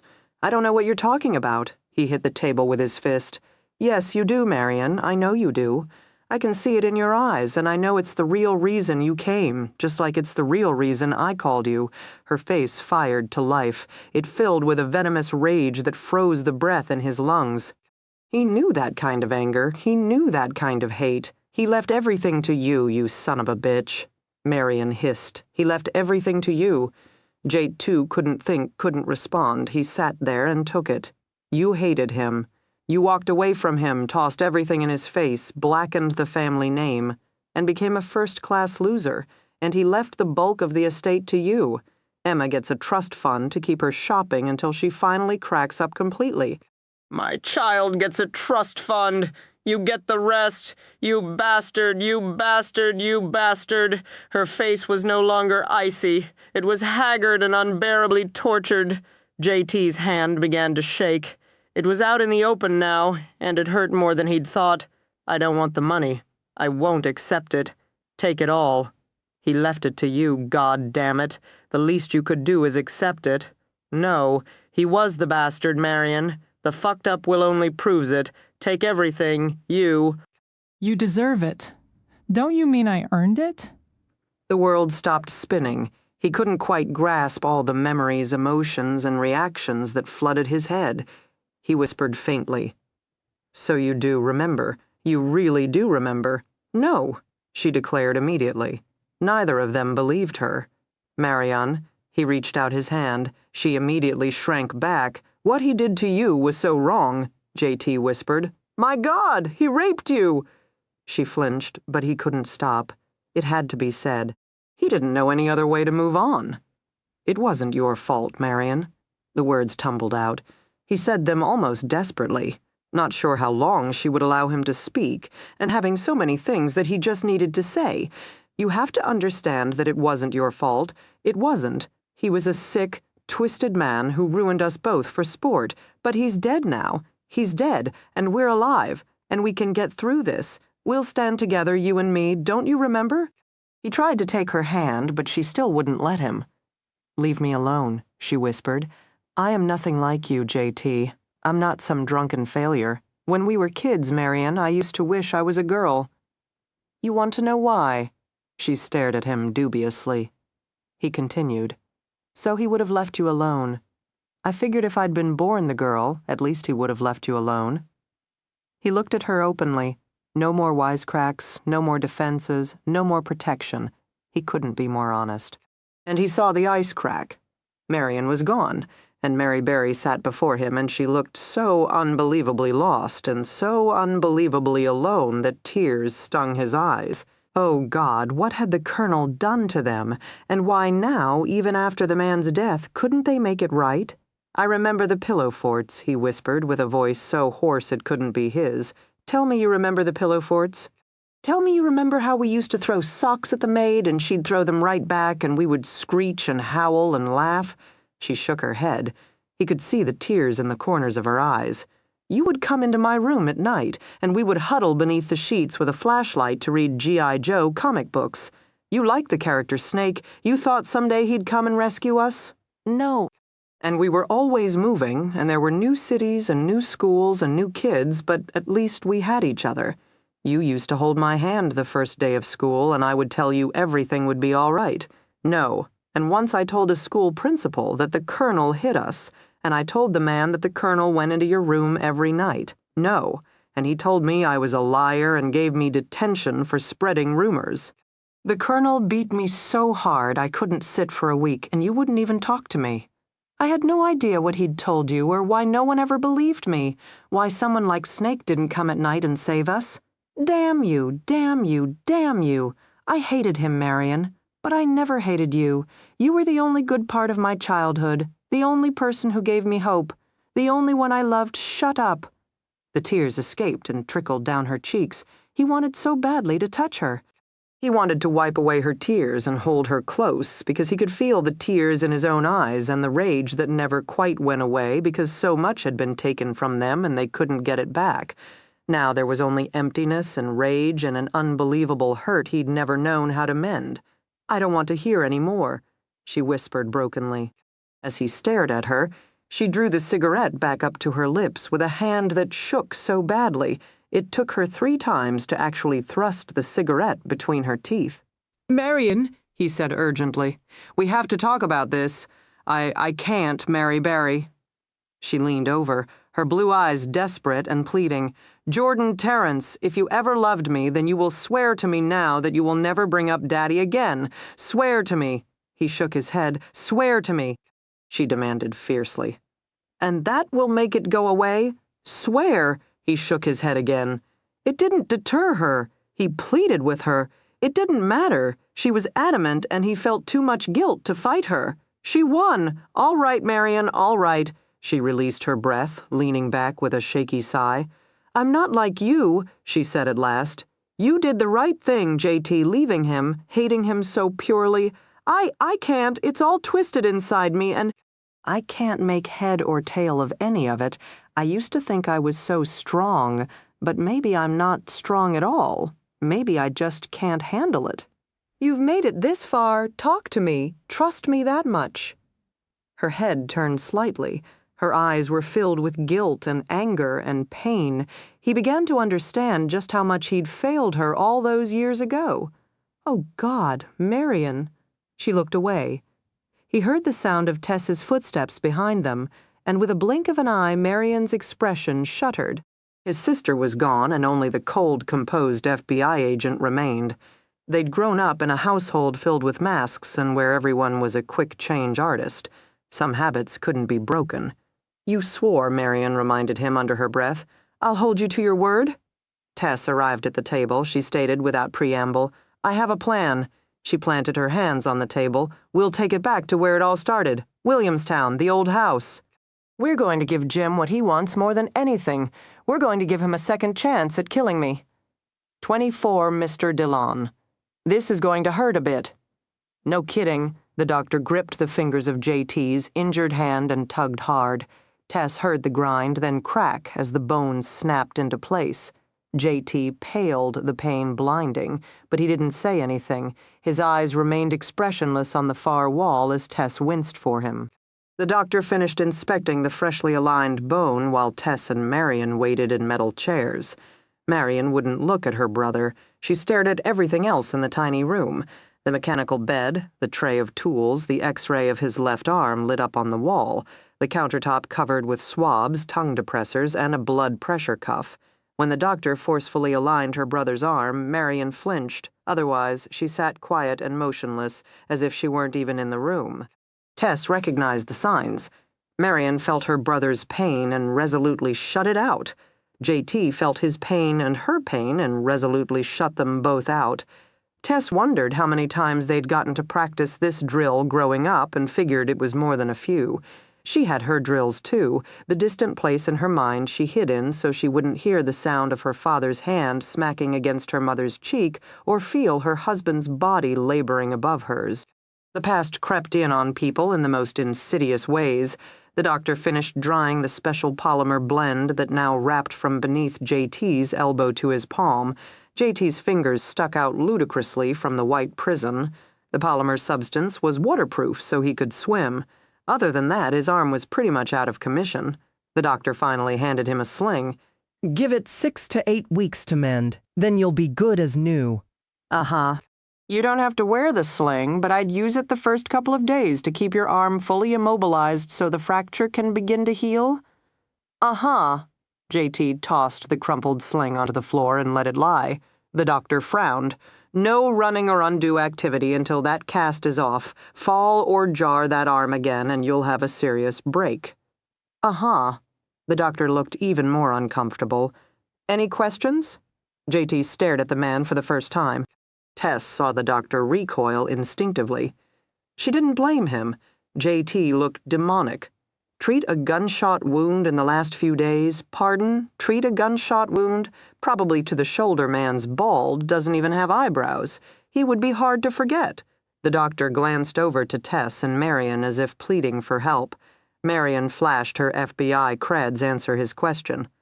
No, honestly, no. I can ask around, though, if you'd like. The combination of Marion's coolness and J.T.'s fierceness made him suddenly eager to please. You're telling the truth, Mr. Dillon. I'm a doctor, not a felon. The doctor sat up a little straighter, reclaiming his dignity. JT shrugged and hopped down. If you say so, how much do I owe?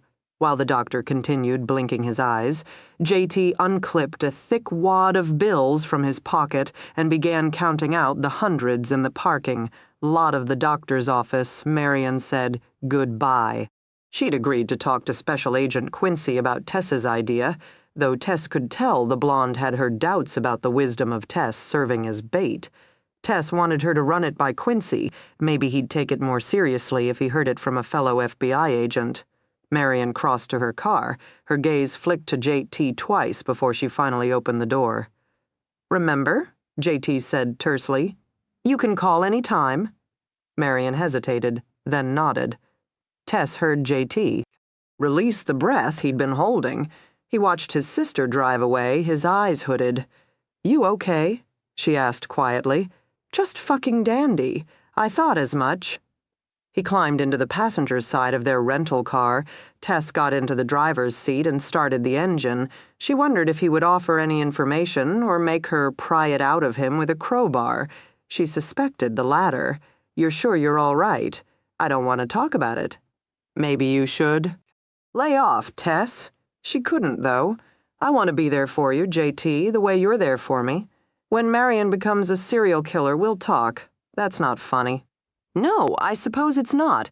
His gaze went out the window. Just drive, please. I appreciate your offer, but for now, just drive. She gave in. 30 minutes later, she pulled into the motel parking lot, turned off the engine, and got out of the car. She'd made it 2 steps across the parking lot when he finally spoke. I'm going for a drive, JT. That's a lousy idea. Tough. I'm doing it anyway. She turned on him. And what am I supposed to do? Sit around and knit? Wait for Jim's next attack all alone? Some bodyguard you are. You're right. Get in the car. What? Get in the car or get left behind. He was already sliding behind the steering wheel. Clearly the matter was no longer open for discussion. She stalked over to the passenger side, sat down hard, and glared at him mutinously. You can't drive. You have only one arm. You're probably right. He started the engine. He looked at her long enough to smile grimly. Fasten your seatbelt, he drawled, then slammed the car into gear. He roared the car through intersection after intersection while she gripped the dash with both hands.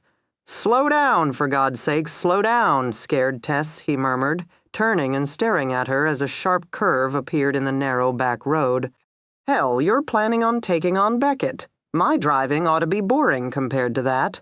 The corner, she screamed. He smiled at her and jerked the wheels, sending her careening against the door. No problem. Her heart beat rapidly in her chest. She could taste the sweat beating up on her upper lip. She understood what he was doing now and that he wouldn't slow down. He was angry, and angry JT could be juvenile, selfish, and dangerous. I'm not going to change my mind, Jay. And I'm really tired of games. He didn't reply. His jaw set, his biceps bulged as he corralled the speeding fury of the automobile and bent it to his will. A dirt road appeared to one side, looking bumpy and forgotten, maybe meant for tractors or heavy pieces of equipment that traveled at 5 miles per hour. Tess squeezed her eyes shut, pedal to the floor. JT attacked the road. The car hit a bump squarely, and for 3 seconds they were airborne. The vehicle hit the dirt hard, shocks groaning, car doors rattling, trunk heaving. Tess felt her teeth grind and her bones crunch. Beside her, she heard JT's breath and knew it had hurt him as well. She opened her eyes and whirled on him. "Enough!" she cried. "Stop this idiocy now, right now." Just like that, he slammed on the brakes. The car came to a heavy halt unprepared. Tess landed harshly against the dash, but JT didn't apologize. He yanked open his door and rocketed from the vehicle. Tess scrambled to follow, having no intention of backing down now. Dust still swirled around their feet, the crisp fall chill immediately bracing their skin.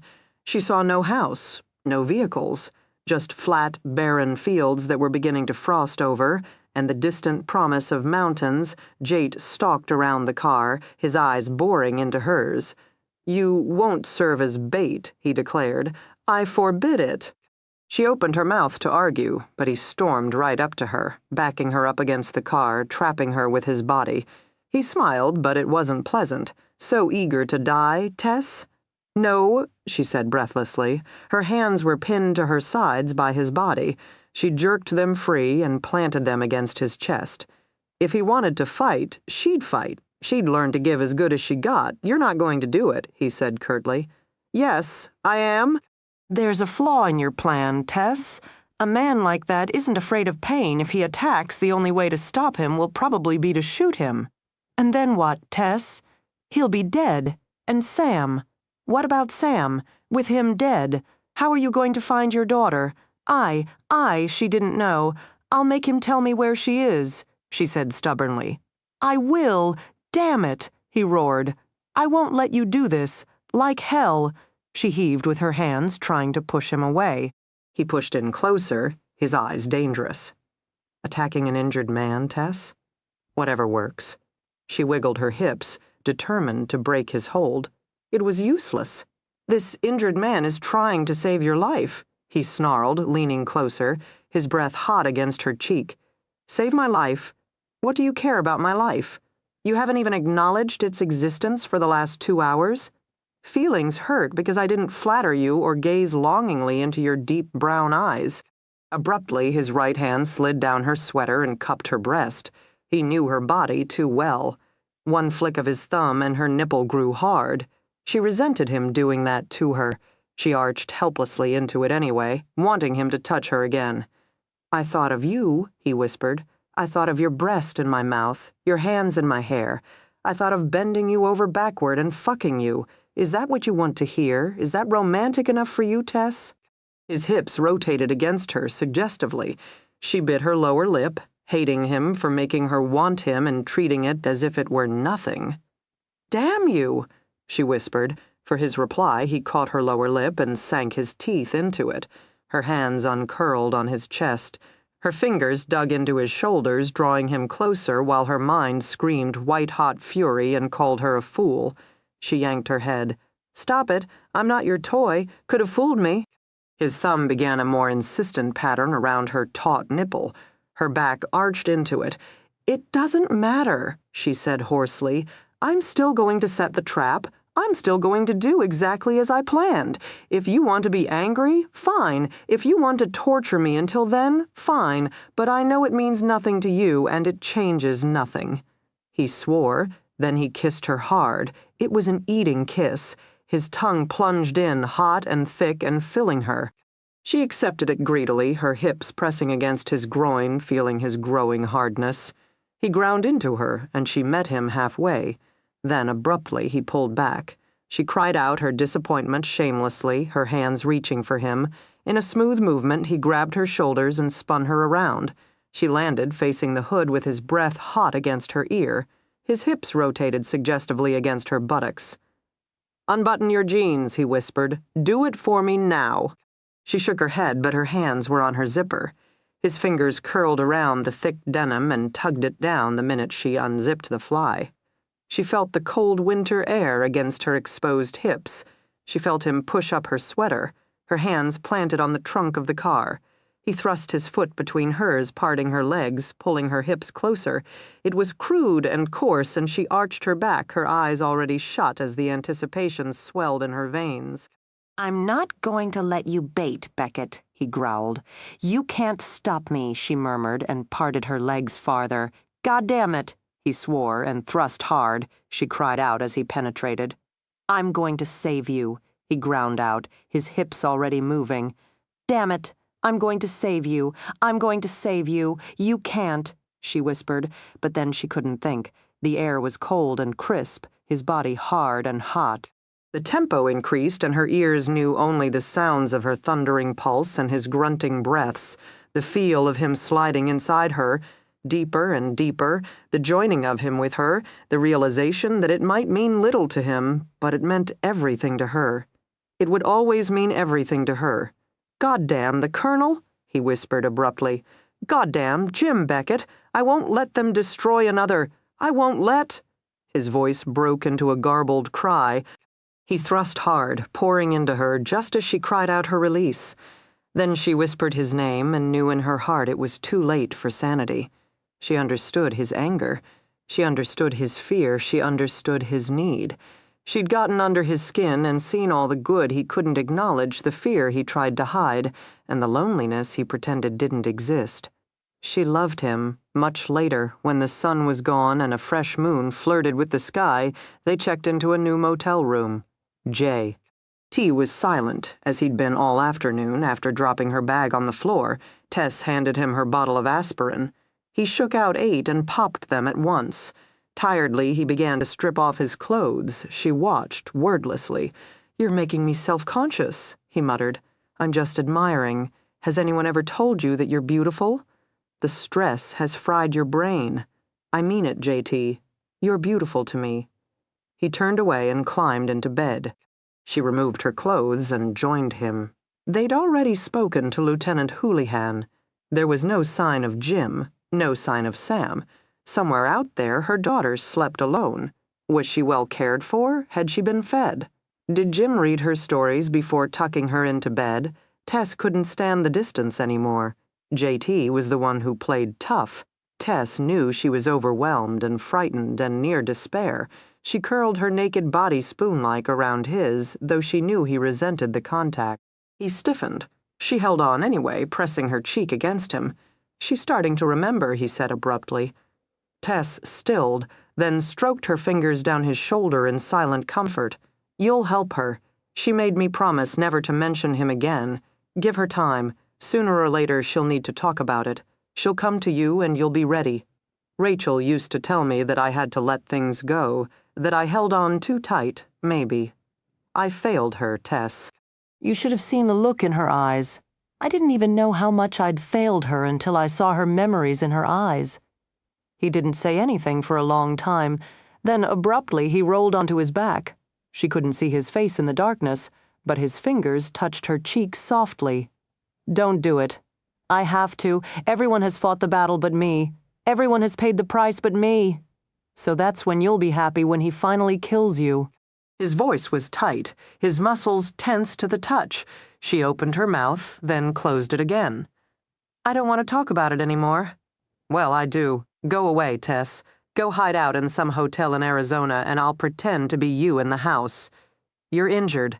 His muscle spasmed, and she knew she'd inflicted an immeasurable blow to his masculine pride. Don't you trust me, Tess? She pressed her cheek against his shoulder. She threaded her fingers through the dark hair on his belly.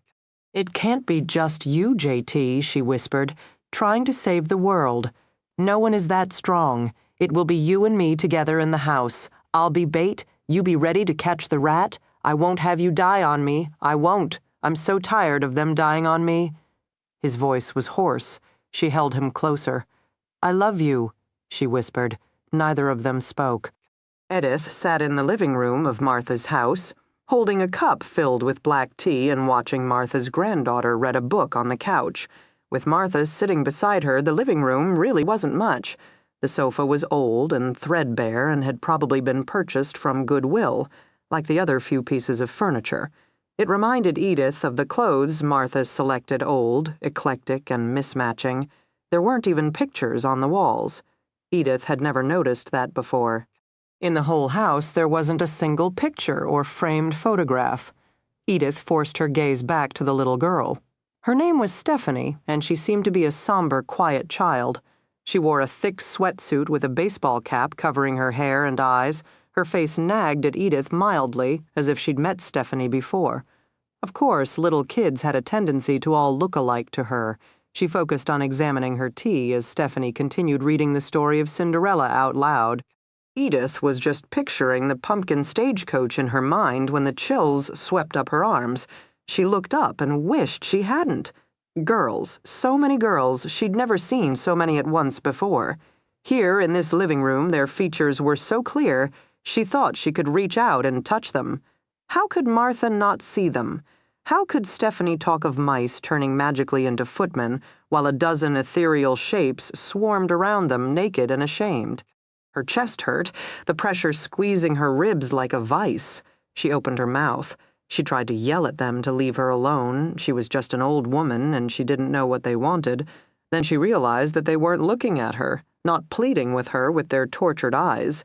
Instead, they stared at Martha and Stephanie, and their distress was plain. Edith bolted upright.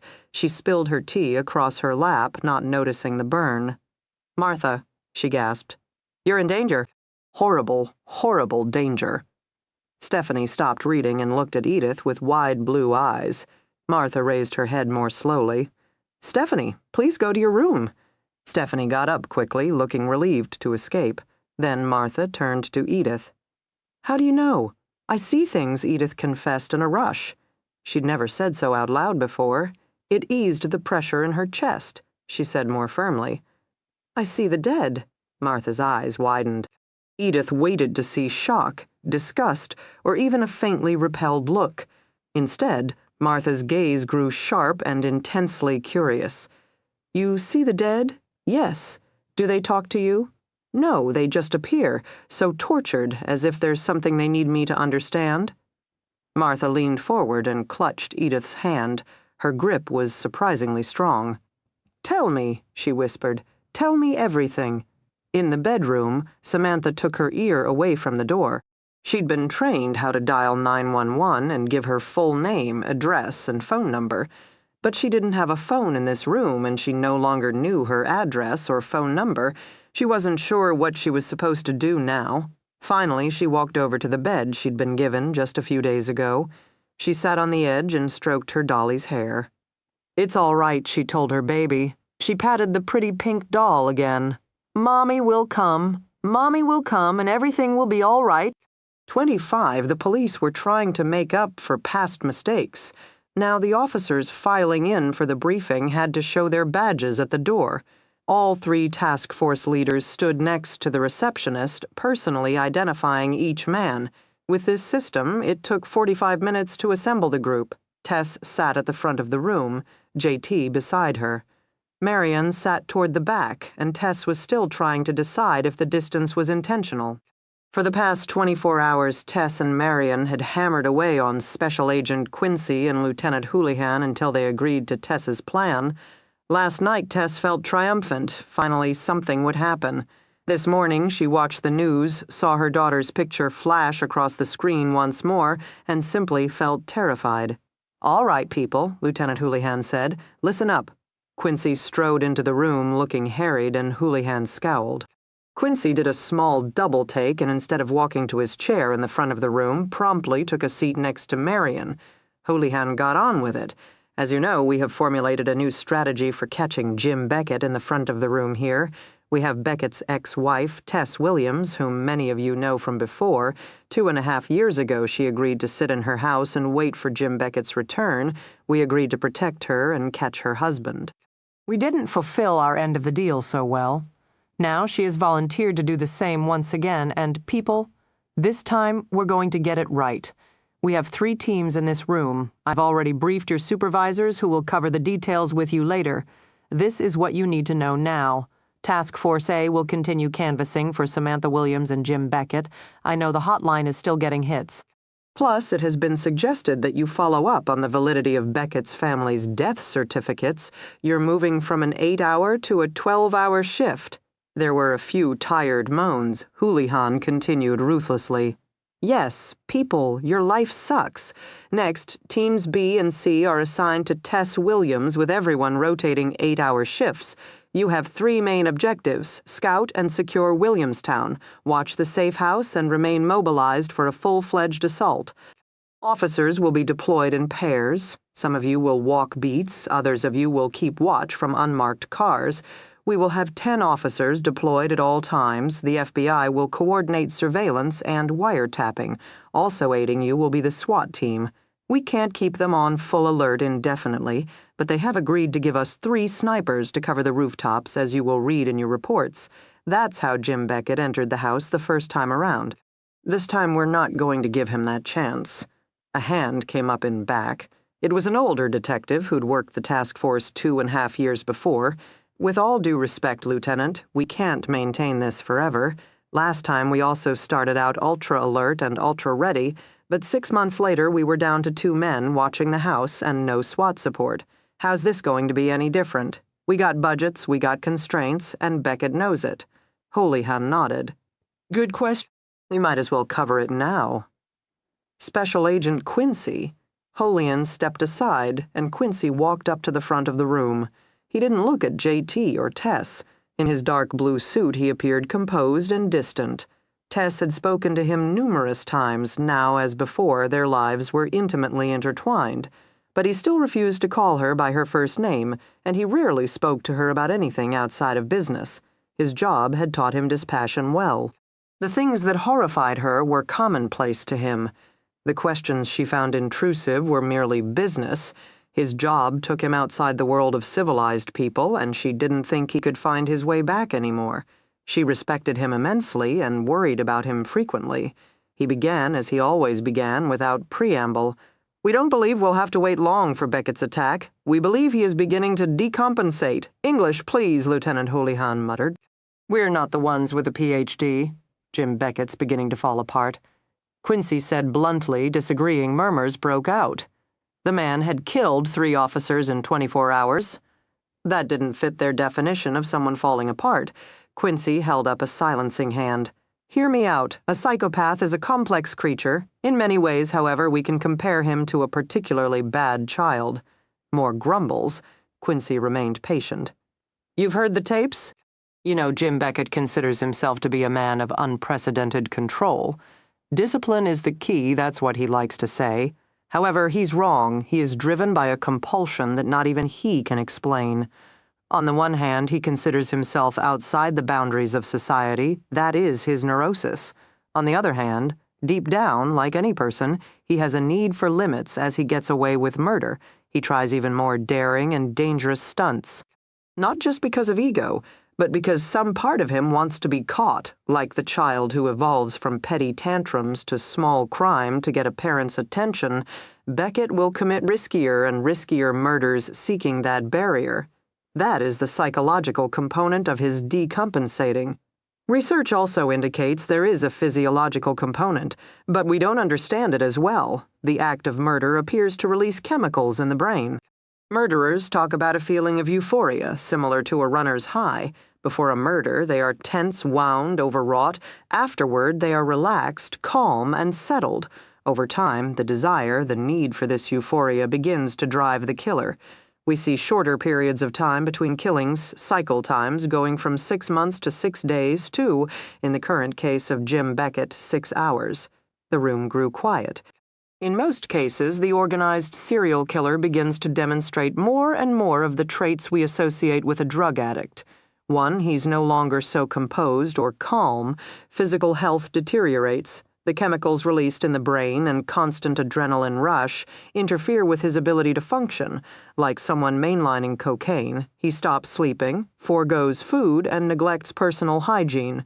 2nd, his murders become more rash and desperate, the junkie needing his fix.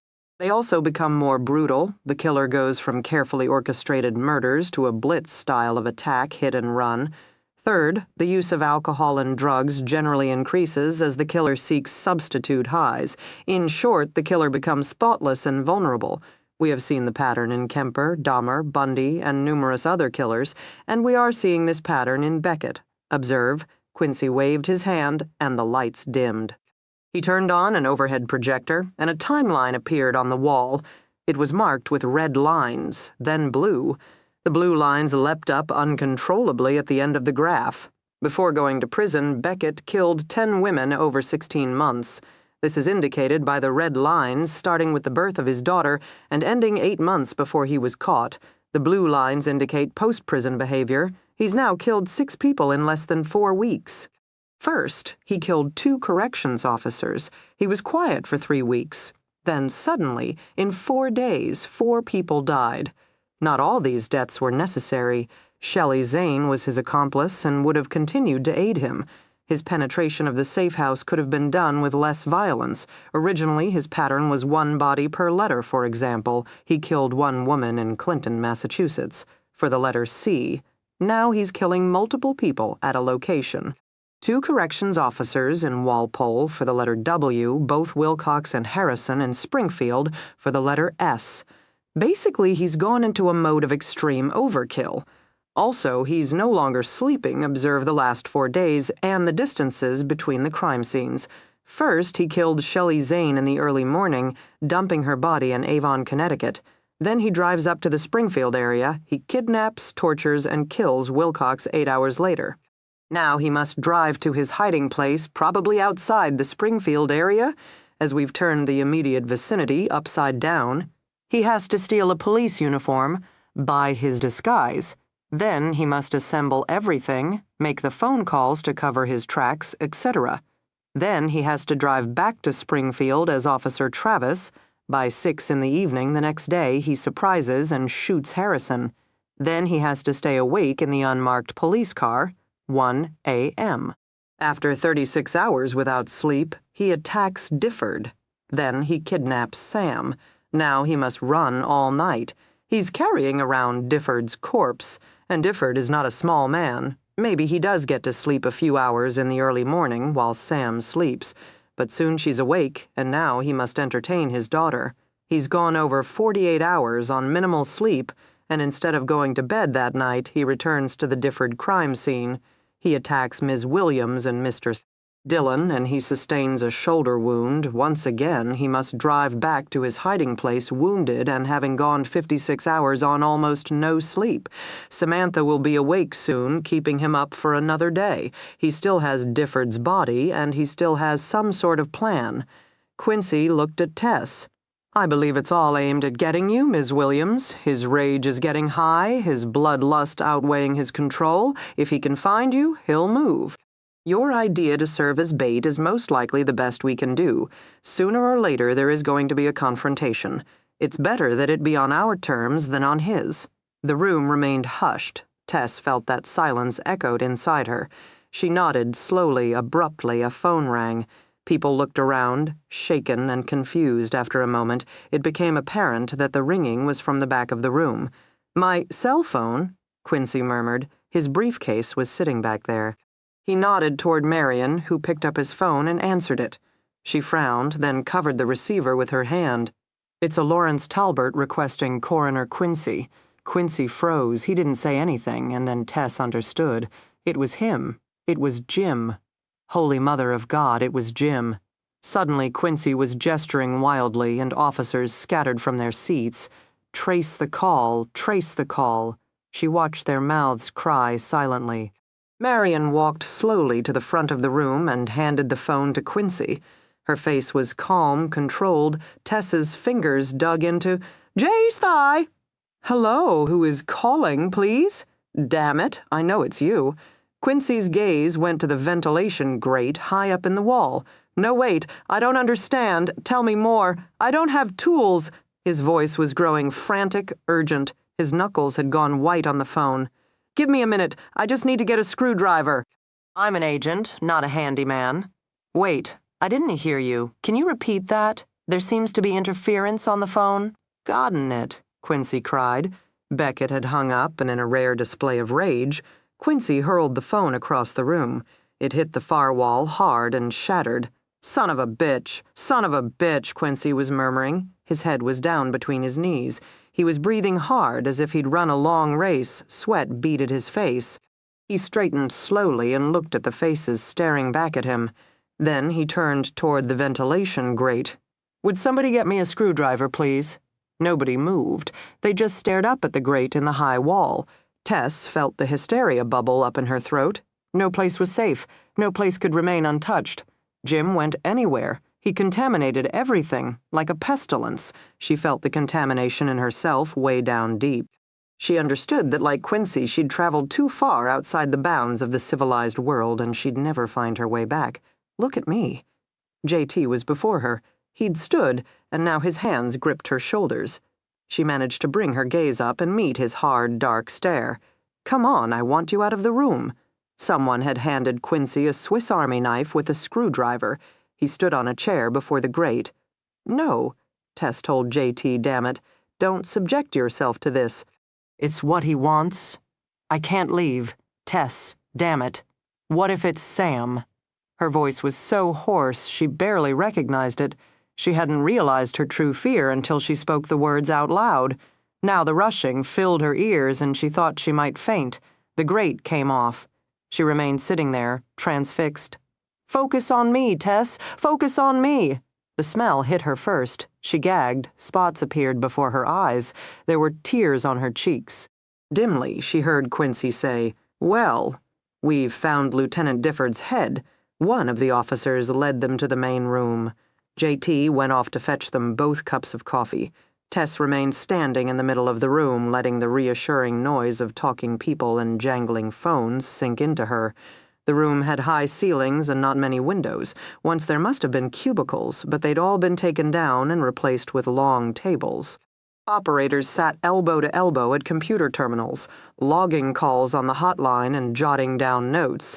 The phones never stopped ringing. Someone had posted black and white copies of Samantha's picture along the wall. Her smiling, innocent face ringed the room and reminded them why they were there, why they were keeping the hours they were keeping. Tess wanted to touch the photographs, stroke her fingers down the pale cheek, as if that would bring her daughter back to her. It was odd to stand in the middle of such activity and yet have nothing to do with it. Once Tess had thought all this was focused on her. Now, she knew better. If she ceased existing tomorrow, Jim would still kill and the law enforcement bureaucracy would still churn, trying to catch him. JT returned and shoved a lukewarm cup of coffee into her hands. Quincy was on his heels with Marion. "Why don't we go into one of the interview rooms?" Quincy suggested. "Lieutenant Houlihan will join us shortly." He ushered them back to a small room with a trois-way mirror. It held a single card table and 2 metal folding chairs.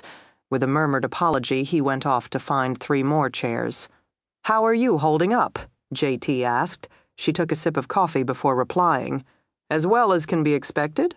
He does it just to rattle your cage, rattling cages." He stood close. She knew he was waiting to see what she wanted. Did she need to wrap her arms around him? Maybe press her cheek against his shoulder, she thought about it, but she didn't think there was any comfort that he could offer that would blot the picture of Difford's severed head from her mind. "It'll be all right, kid. I'll take care of Sam. Houlihan and Quincy will catch Beckett. It'll be all right, kid." Quincy returned with the chairs and they all took seats. Moments later, Lieutenant Houlihan joined them. His face was still gray, and his forehead lined with frustration, anger, and pain. "No blood," he said without preamble. The head was cut off immediately after death, frozen to slow decomposition, then left in the ventilation shaft. You can access the shaft via the roof. Son of a bitch must have crawled in the morning. We were all still at the crime scene and left his little present. Belatedly, he glanced at Tess and Marion. "Sorry," he muttered. "It's okay," Tess said as she gripped her cup more tightly. "I'm getting used to these conversations. How did he get Special Agent Quincy's cell phone number?"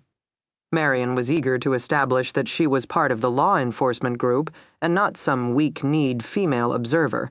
"Surely your number is unlisted, sir." "Difford had it," Quincy said. "Wilcox, too. Beckett either found it on their persons or asked them for it." That made everyone in the room visualize just how he would request information, and they all shifted uncomfortably in their chairs. Tess found herself looking at JT again. His gaze was locked on the far wall, but she could see that his jaw was tight. He wouldn't worry about himself. It wasn't his nature. but she imagined he could vividly picture Jim Beckett attacking either her or Marion. She had made that horror part of his world. It seemed so blatantly unfair. Why just the head? She asked after a moment. I don't know, Quincy replied. Scare tactics, JT stated. Demoralize the troops. Quincy frowned but didn't argue. It was obvious the straight-laced agent didn't approve of a mercenary. He still has Difford's body, Marion pointed out. Perhaps, Quincy shrugged. No one's checked the trunks of their cars. They all fell silent and the air was heavy and strained. Do you think you should also be under watch? Tess spoke up softly. You keep saying I'm the target, but he's focused on most of the people who helped catch him before. That was me, Difford, and you, Quincy. It bears consideration. What if he uses the safe house as a ruse? The police are watching me in it, so he seizes the opportunity to get you. That would be something he'd do. Absolutely, Quincy thrummed the table with his fingers. I'll be in the surveillance van with Lieutenant Houlihan for most of the watch. They can guard my back, snipers. Jay. T quizzed. 3's nothing for a town. Williamstown is small, Lieutenant Houlihan interjected. You can walk from one end of it to the other in just 20 minutes, basically. It's a collection of old buildings that make up Williams College with some historic storefronts for the tourists. Tess's house is on Elm Street, 10 minutes from Main Street. The whole block is old, restored row houses. We'll position the snipers on the corners, providing aerial coverage of the street. One corner will be uncovered.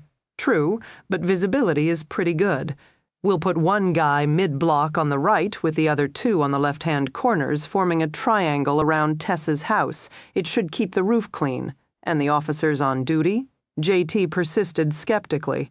It was obvious he didn't think much of the police or their efforts. We'll have a main surveillance van, 2 unmarked cars, and 3 pairs of cops walking the city. It's a college campus with a lot of young co-eds. We'll warn everyone of the danger and maintain a strong police presence throughout the campus. Williams College Surety and the local police will also provide regular patrols. Uh-huh. Won't a surveillance van parked outside the house be a bit obvious? It won't be on Elm, Arnold, Hall, Maple, and Linden all intersect. We'll pick one of the streets as a starting point and move around between them. Why are you so sure he'll come? Marion pressed no one in particular. It's the way you caught him the first time, so he knows it's risky. 2, it doesn't fit his pattern. Jim Beckett was here or Jim was number 1 makes sense. Jim Beckett was wub. I don't see how it can fit. He'll come, Tess said. Because he's deteriorating? Because he always finishes what he starts, Tess murmured, always. Marion sat back. I guess I just don't understand that kind of anger. You can't, Quincy spoke up. You're a woman. When Marion tried to protest, Quincy waved her down tiredly.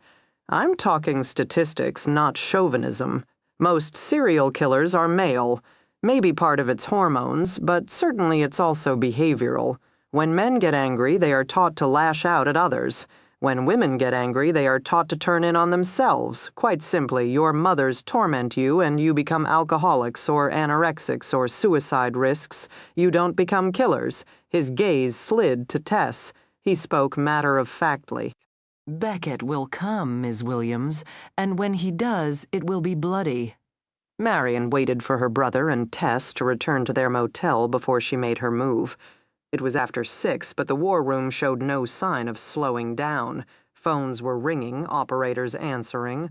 Lieutenant Houlihan was yelling at some young officer while simultaneously crunching Tums. The mood in the building was stark.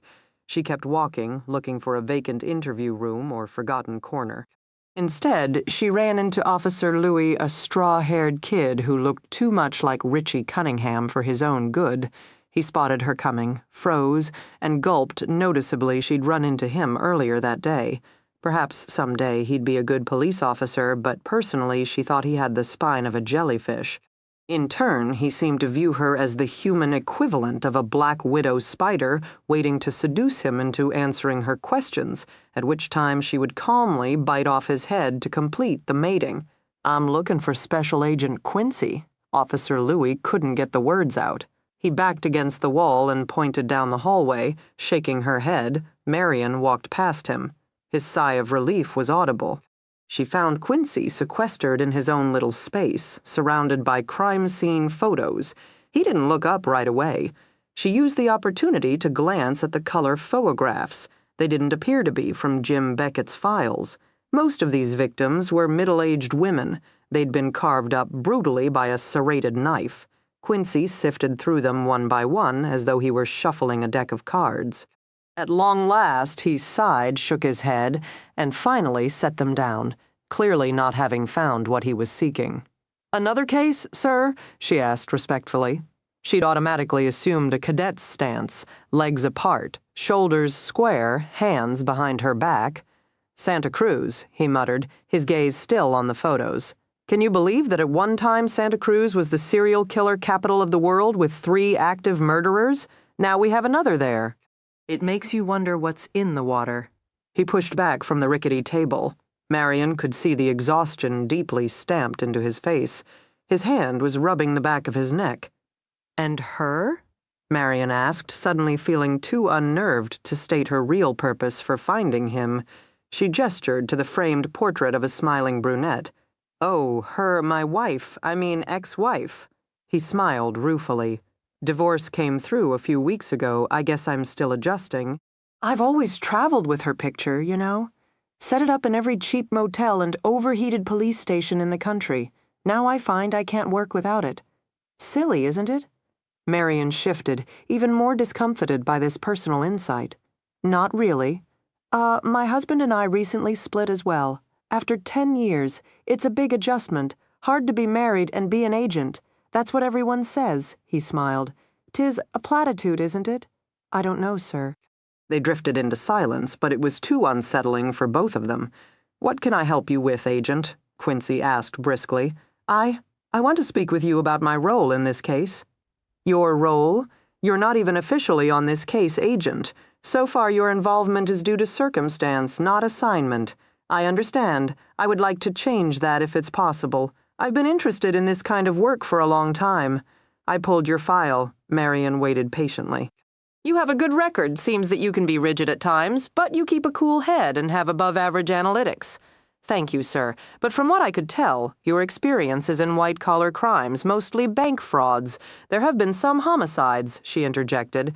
"Deals gone bad informants who were found out, that kind of thing, but always in conjunction with a fraud case." "Dead is dead, sir." "They were connected with our work. Crime scene came under our jurisdiction, and we got to figure out who killed them. The investigative support unit is different, Agent. It's all we do. A typical cop may see a gruesome murder 2 or 3 times a year. They might see a serial killer once in their career." Quincy gestured to the pictures spread out on the table. "This is all I see. 150 cases of killing, rape, child molestation, and kidnapping. I deal only with the extremes, day in, day out, on the road, in the office. This is it. I understand. I would be lying if I said it didn't get to you." Her chin came up. "I think I can handle it, sir. I don't think you know what it is. Is it because I'm a woman? Don't insult me, Agent." His voice held clear warning. She persisted anyway. "You talk statistics, sir." "Well, the Bureau statistics show that female agents are disproportionately assigned to white-collar cases and not homicides. That's the Bureau. We have female profilers in the investigative support unit, and they're damn good, and you're not them, Agent. They paid their dues. They served as cops, forensics pathologists, or criminologists. They all joined with extensive homicide experience. If you're serious about the ISU, talk to your director about getting on some different cases." Prove yourself in the kiddie pool before you jump into the ocean. I have this opportunity now. Her voice was steady, but her eyes burned. She was being put in her place, and she hated it. Sometimes it seemed her whole life had been spent being put in her place by men who should have known better, who should have trusted her more. "I have some ideas," she persisted. "Agent, just hear me out. I looked at Jim Beckett's file. I've spoken to Tess Williams at length." I think it's clear. I think it's obvious. Jim Beckett must have an accomplice. You said he can't go long without female companionship. Tess also stated that he charms and seduces women as a hobby. I think there is someone helping him with everything, someone who helped him 2.5 years ago when he disappeared for the first time. and I think I may know how to find that person." Quincy appeared skeptical, but he didn't interrupt. She kept talking before she lost her courage. Let's assume for a moment that the woman isn't a random stranger, but someone he's known for a while. That means he would need to maintain the relationship even while in prison. Shelley Zane was his only visitor ever logged, yes, but what about called? I checked with Walpole. Beckett was a model prisoner. He didn't have any disciplinary tickets written up, and as a ticket-free maximum security inmate, he was entitled to 4 phone calls a month up to 30 minutes apiece. I know, Agent. And as you must have found out from Walpole, those calls are monitored. Prisoners must file all numbers with security to be approved. They don't even get to dial. The guard brings the phone down to the cell, plugs it in, places the phone call, and then passes the phone through the window for the inmate to pick up. A 4-digit security code has to be entered for any number to go through, so the prisoner can't try to covertly hang up and dial a different number. Any sign of two-way calling in the phone automatically disconnects. The system is pretty rigid, and we checked Beckett's numbers. He called Shelley Zane about twice a month and his lawyer for the other calls. "I know, sir," Marion forced herself to say patiently. "I did look into the matter. I know two-way calling shuts off the phone, but what about call forwarding? Who would forward a call for a prisoner?" Shelley Zane. Quincy was silent for a moment. Then he blinked his eyes. "I don't know if Zane has call forwarding, she does." I checked. She used it a lot. In the last 2 years, calls were forwarded to 247 different numbers. I compiled a list. Slowly, Quincy nodded. "We should look into that. We can ask Houlihan to have Task Force A start in on it immediately. They could use a few good leads." "Thank you, sir." "You can sit in the surveillance van with Houlihan and me," he said abruptly. "If there's action, you'll see it." "What about assisting Team A?" "That would be stepping on the team's leader's toes, Agent. First thing you learn in cross-jurisdictional investigations, don't step on local law enforcement's toes." Marion knew a lecture when she heard one. "I would like to sit in the van, thank you, sir." "Then it's settled. You may not agree, but even being invited to take part in surveillance on this kind of case is a huge responsibility. Don't blow it." His tone was curt and dismissive. His attention was already returning to his gruesome stack of photos, and it was clear he didn't want to speak to her anymore. She nodded her head once and left her throat was thick with frustration. She had wanted more. More praise for her ideas, more inclusion into the male-dominated world of violent crime, more recognition that she was smart, savvy, and capable. Instead, she'd been dressed down as thoroughly as any rookie, then tossed a bone to keep her from whining too much. She thought Quincy was wrong. She had her own opinions, her own ideas, and she was suddenly sick of spending her life playing by other people's rules. Opportunities were not given, they were made. She knew how she would make hers. The phone rang in the motel room. Tess snatched up the receiver. "Yes!" Her voice was hopeful. Lieutenant Houlihan had told her he would call if they learned anything about Sam. Tess had been staring at the phone for the last 2 hours as the sun had sunk. The room had darkened, and she and JT had become too weary to even snap on a light. "Oh, hi, Marion." Her shoulders slumped. "No, we're fine here. It's just a motel. You know how motels are? It does have a pool, so JT got to swim. I don't think it helped much. He's about to wear a hole in the carpet. Do you want to speak to him?" JT halted, mid-stride. The look on his face was wary and torn. Tess held out the phone to him. Marion's answer had equaled his expression. At least they were both trying. "Hello?"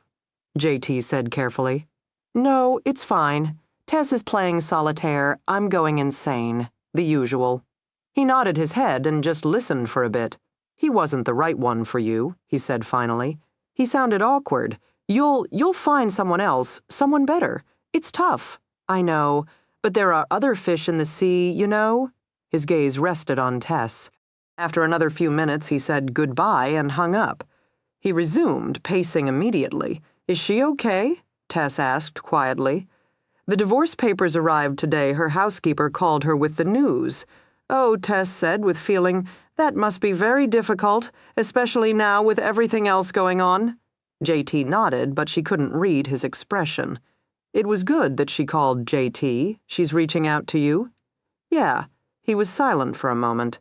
I'm not good at this. You're doing fine. I don't know what I'm supposed to say. No one does. Have you ever tried explaining to a 4-year-old that her father's an axe murderer? In the end, we all make it up as we go along. Huh. He still didn't sound happy. She got up off the bed and went to him. The moonlight slashed across his face, shrouding his eyes in shadows. She touched his shoulders, then his cheek. She moved until her body was brushing his. His face was hard, his chin and jaw sculpted with resolute lines. He looked strong, and suddenly she needed that strength. She wrapped her arms around his waist. "Hold me. I'm not. His arms went around her. He held her, but a part of him remained out of reach. She drew back and took his hand. "Let's go to bed." He simply stood there. "JT, this is our last night together. We're in Williamstown. I know you want me to do differently. I know you're worried the worst will happen. I made my decision. I accept that risk. And I know I have this night, and I would like to spend with you. Can you give me that much?" He couldn't find an answer. Her face was pale and ethereal, her eyes huge, luminescent, and knowing, he thought if he was silent and distant long enough, she'd give up and storm away. He'd forgotten just how well she'd learned to fight. She wrapped her arms around his neck. She pressed her slender body against his. He wanted to be cold. He wanted to be unfeeling. Her lips feathered over his gently, and he succumbed. He slanted his mouth and devoured her. She haunted him, and he didn't want to be haunted. She consumed him, and he didn't want to be consumed. The emotions rolled over one another, churning his blood. He kept hearing Marian's voice, the thread of vulnerability beneath her dispassionate words, the unspoken need he didn't know how to address. He kept seeing Tess, her eyes dilated with horror as the ventilation grate came off and revealed more what Jim Beckett could do. Marian and Tess. The women he loved, the women he was so sure he would fail, the women he wanted to hold close, and the women he wanted to push away because he couldn't stand his own weakness. He couldn't stand the fact that Tess was right, and he couldn't save the world all by himself or make it a better place. Tess pulled herself closer to him, fragile and strong, needy and giving. He kissed her senselessly, trying desperately to overpower his desire, to crush true emotion beneath the leaden weight of pure lust. He dragged her down onto the bed. He tasted sweetness of her skin and inhaled the soft, secret scent of her body. He felt her rose-petal skin and unending warmth. She thought he and Marian were the tough ones she didn't understand. The fire that had forged them had made them too brittle. Tess was the one who'd emerged as true steel. He gave in to the pull of her fierce embrace and the whispered urgings of her lips. Suddenly their lovemaking became urgent and fierce, a war fought amid tangled sheets. She rolled him onto his back and straddled him shamelessly. "I love you, JT," she whispered. "I love you." Finally she moved. Tears glittered on her cheeks. She cried, and she rode him, and she let him see her cry as she did so. He couldn't look away. "Don't do this," he muttered. "God, don't do this to me," she kept moving. Suddenly his right hand was at her hip, his fingers digging into her flesh, his strong arm setting a furious pace. His heels dug into the mattress, giving him leverage as his hips thrust up hard. She had wanted to consume him, but now he consumed her because she was killing him with her silent tears, and he didn't know what to do. Her head fell back, her climax long and racking and ripping his name from her lips. He didn't relent. Moving, and spiking her back up, he thrust harder, sweat building, teeth bared, the climax eluded him. Fine tension corded his neck and rippled his body with unbearable pain. He panted, he didn't know anymore. The emptiness was endless, and he was dying, and she was the only person who could save him, and he didn't even know how to say the words. He rolled her over harshly, his body still joined with hers, and fucked her hard. She gasped. He couldn't stop. The release was so close, but he couldn't find it. He couldn't embrace it. He couldn't welcome it. Because he knew when it came, it would be like a spring rain and smell of the roses that reminded him of her. "I love you," she whispered against his sweat-soaked torso. "I love you." And he climaxed with a primal yell, his semen ripped from him and pouring into her. He collapsed over her, shaking and trembling and fallen apart. She held him close, then stroked his hair. "I know," she whispered. "I know," later. The sheets tangled around their legs, the sweat drying on their bodies, he said. "I loved Rachel. I understand. She died. I know. I never told her that I loved her. I'm sure she knew. But no one ever told her. Not her parents, not the Colonel, not me. But you showed it to her, JT, that matters more." His head turned toward her, his fingertips brushed her arm. "Sometimes I hate you." "I know," she told him honestly. "That's how I know that you care." In the morning, the thin rays of a weak sun rapped at the window, illuminating the room in shades of misty gray. Tess crawled out of bed first, entered the bathroom, and closed the door without looking back. He waited until he heard the scouring sound of the shower. Then he reached over to the nightstand and found his pack of smokes. His hand was trembling, making it difficult to get one out. Finally, he dragged cigarette to his lips, lit it with a plastic lighter, and inhaled deeply. He leaned back onto the bed, staring at the ceiling and watching the rolling smoke slowly dissipate as it rose through the early morning air. Alone. He had no more pretensions. He hadn't been the kind of brother he should have been. He hadn't been the kind of husband he should have been. His life had started with pain, and he'd been adding layers ever since. Tonight, a new layer would be spread. He wanted to get this one right. He was afraid the beast in his belly would keep that from ever happening. He had too much anger in him. He wasn't good at leaving it behind. He understood all that and wondered if understanding it really made a difference. His lips formed the words soundlessly 3 times before he trusted himself enough to add voice. Finally, he whispered, "I love you too, Tess." And a second later, "Jim Beckett is a dead man." 26. "Well, here it is," Marion announced. She gestured to the house Tess had lived in for 4 years, her entire married life. The house had been sold 2 years earlier, but the police had commandeered it. The owners had been forced out with their furniture and the house hastily filled with garage sale rejects. Tess found the decor as dismal as her mood. In the living room to her left, a sloping blue love seat had been stuck in the middle of the brown carpet. Dark brown shelves had been hastily erected and stuffed full of used paperbacks. An old TV sat on a coffee table with a more modern-looking VCR. The metal desk lamp perched on the fireplace mantel provided the only light. Stairs were straight ahead. The small brown kitchen to her right upstairs was the master bedroom and 2 extra rooms. She hated to think what kind of furniture was in them. "The kitchen is fully stocked," Marion said. "You also have a TV bookshelves and so forth. It'll be just like before." "Solitary confinement," Tess stated. Marion glanced at JT. Not quite solitary. JT didn't look at either of them. He prowled the living room perimeter, peering through the front bay of windows. "We've been talking on and off over the police scanners," Marion continued. "Not too many conversations, but enough to give the general idea that a special package is arriving in Williamstown and should be handled with care. Quincy is confident that Beckett monitors the police scanners. Sooner or later he'll hear the chatter and make his plans. Which roofs have the snipers? Marion pointed them out for JT1 across the street with a clean line of fire on the front door. Other 2 on the corners of this side of the block. Lots of chimneys and fancy archways. What are the chances of a clean shot? Marion shrugged. Depends on where Beckett stands. Either way, they'll see him coming and the rest of us will mobilize. Huh? Windows wired. All wired, bug in every room. The bathroom? Tess asked. Now she was beginning to remember all the details her mind had conveniently blanked from the last time. She'd hated last time. Every room. This is your life, right? Lucky me. You need anything, just speak up loudly. We'll be monitoring you from the van at all times.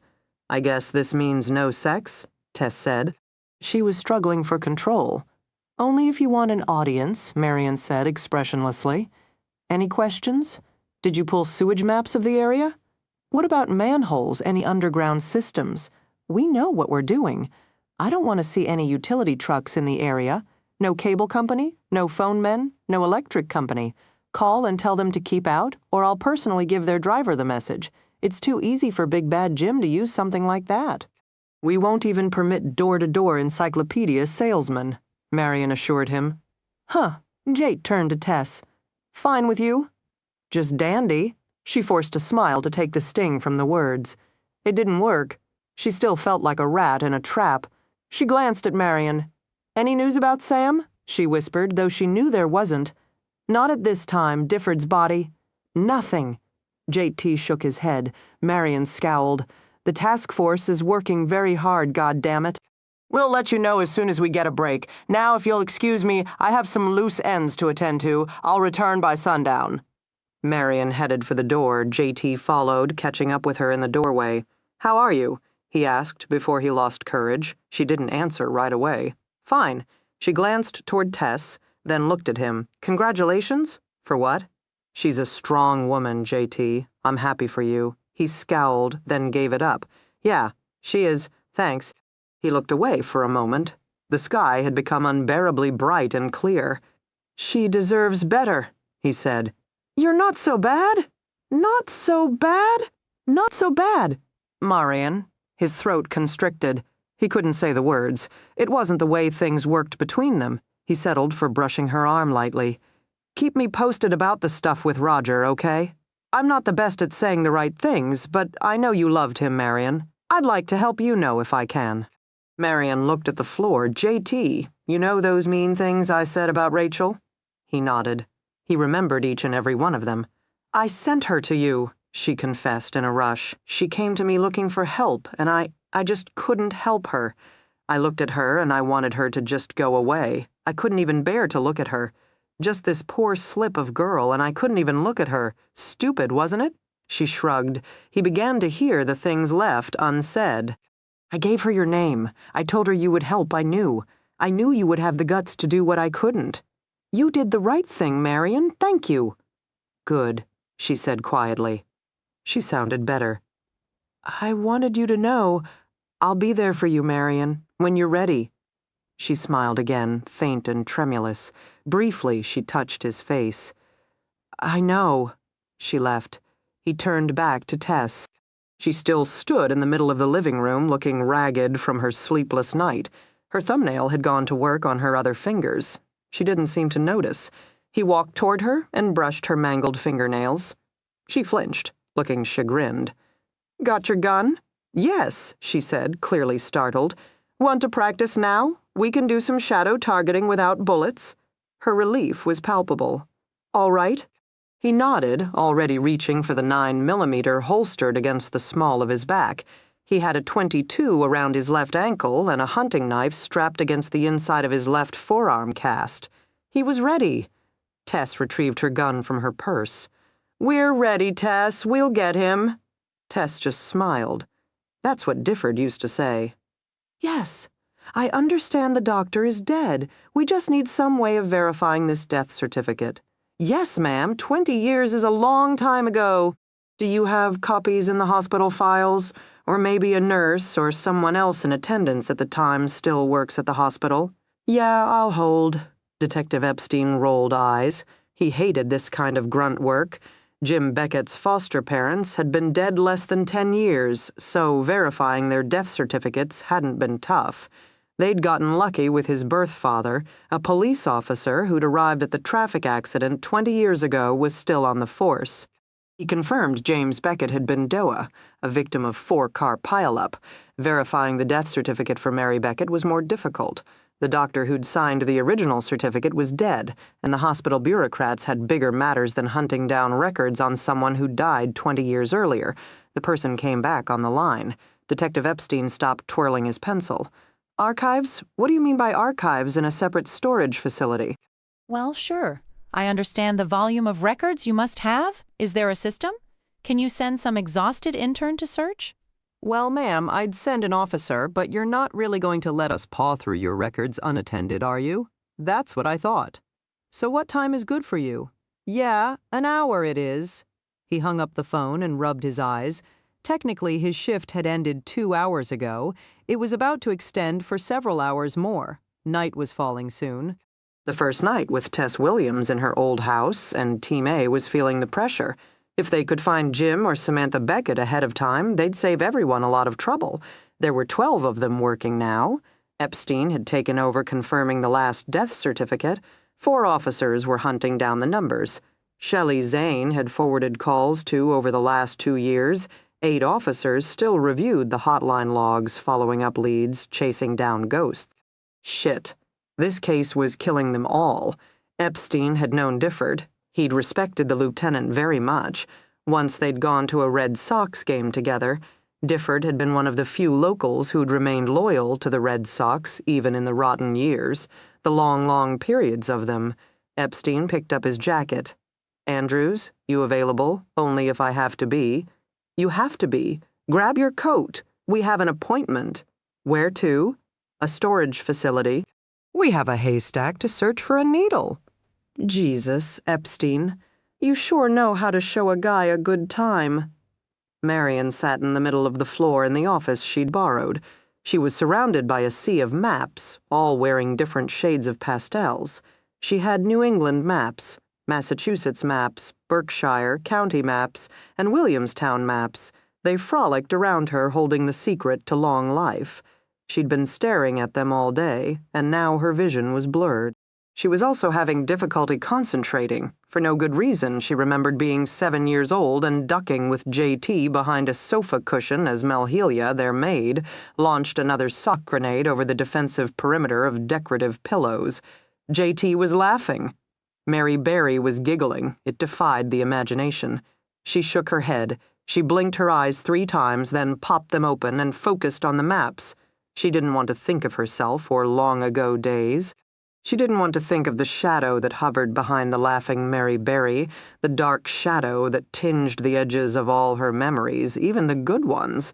She wanted to think of Beckett. She wanted to crawl behind his eyes. "We have more in common than you can imagine," she muttered. "Ice. It's all about ice. No empathy, no compassion.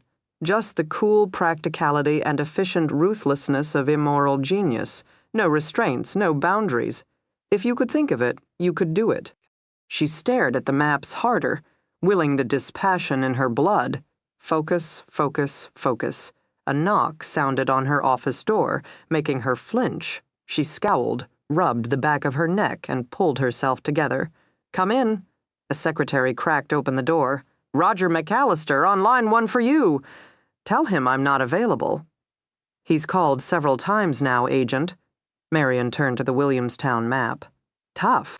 She ran her finger down the streets, trying to see the small, quaint town the way he saw it, trying to know it as he knew it. Jim Beckett was number 1. Jim Beckett was here. Jim Beckett was here. She stared at the map harder and at Tess's house, which she'd marked with an X. "Oh," she said at last, the pattern clicking in her mind. "Oh, 8 p.m. the sun was down, the streetlights on in the generic white van. Lieutenant Houlihan and Special Agent Quincy sat in silence. The snipers were in place on the roof, woolen mittens pulled over their hands for warmth. At the end of the block, a young college girl in black tights, black boots, a short red skirt, and beige barn jacket arrived home with her backpack, opened her front door, and stepped inside. At 6 o'clock, the tiny residential block had showed signs of life. Now things were settling down. The few families who lived there were eating dinner. The college students had already departed again, heading for a Friday night of college entertainment. Houlihan didn't imagine they'd see much more traffic until 1 or 2 a.m. Linden Street was a quiet place. The radio crackled briefly to life. Patrol teams Alpha, Beta, and Omega all reported in. So far, no signs of Jim. "Get ready for a long week," Houlihan muttered. "Where's Agent McAllister?" Quincy asked. "I don't know. She's your agent." Quincy looked at his watch again and frowned. "I wouldn't have thought she'd blow it this early on," he murmured. He went back to staring out the window. He hated stakeouts. Houlihan finally picked up the cell phone and checked in at headquarters. "Any news?" he asked the sergeant in charge. "No, sir. What about Team A? Have they found any leads on Jim or Samantha?" "No, sir. All the death certificates are confirmed," Houlihan pressed. He was damn tired of hearing "no, sir." "Yes, sir. I thought they had a lead. I just spoke with Detective Epstein himself. Hospital archives revealed a copy of Mary Beckett's death certificate. His family is dead, sir. If someone is helping him, it's someone we've never heard of. They're still working on the phone list. Just wonderful. Holyhand grumbled a bit more, then hung up the phone. Quincy remained silent. They stared down the street, waiting. Marion changed clothes. She pulled on a pair of designer jeans, a peach silk turtleneck, and a cardigan of hand-woven Irish wool. She left the cardigan unbuttoned so she could reach easily for her gun. The clothes were much nicer than what a college student would normally wear, but at a glance they would do. She pulled the first pin out of her hair, then the second, and then the third. The pale gold locks uncurled slowly, as if they were afraid of the unexpected freedom. She picked up a brush and worked on her hair until it gleamed. She had no bangs and no natural wave, just fine flaxen strands that reached the small of her back. She added a headband and thought she looked like Alice in Wonderland. Perfect. The clock glowed 8:30 as she pulled on her gray wool overcoat. Her shoulder holster fit comfortably. Around her ankle, she had a .22. She took out her FBI shield and studied it one last time. Fidelity, bravery, integrity, it said, "I do solemnly swear that I will support and defend the Constitution of the United States against all enemies, foreign and domestic." She placed the shield on the middle of the bed. There was one last matter to attend to. She kept the note simple. JT. I do remember the pillow fort, and the GI comic books, and the night we cried because Snake still hadn't come to take us away. Sometimes I still dream of the Colonel, and he is always standing amid the flames of hell while little demons flay his skin. I watch from outside the intense heat, and I always think, it's not enough. There is nothing that would ever be enough, you were right to remember, but I need to forget. Remember me, young, for both of us. Mary Berry. She left the pad sitting next to the phone. She added 2 extra clips to her coat pocket. Head high, shoulders square, she left the room and didn't look back. Edith sat on her front porch, hugging her old hunting coat closer to her. It was cold, colder than it should be.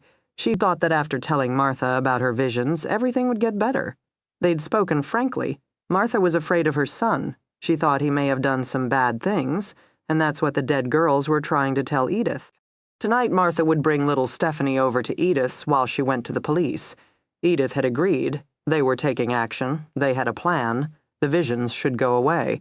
But as she stood on the front porch, her chest had that too-tight feeling, and goosebumps were already prickling up her arms.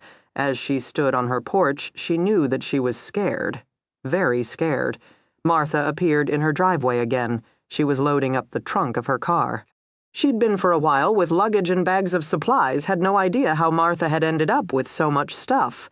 Martha disappeared back inside her home. She no longer moved stiffly. Now her strides were long, purposeful, almost jaunty. Their plan had had a euphoric effect on Martha. Edith suspected it would only be temporary. Thick shadows circled Martha's eyes, and her gaze had that too bright look of someone who wasn't sleeping at night. Edith felt another chill and rubbed her arms again.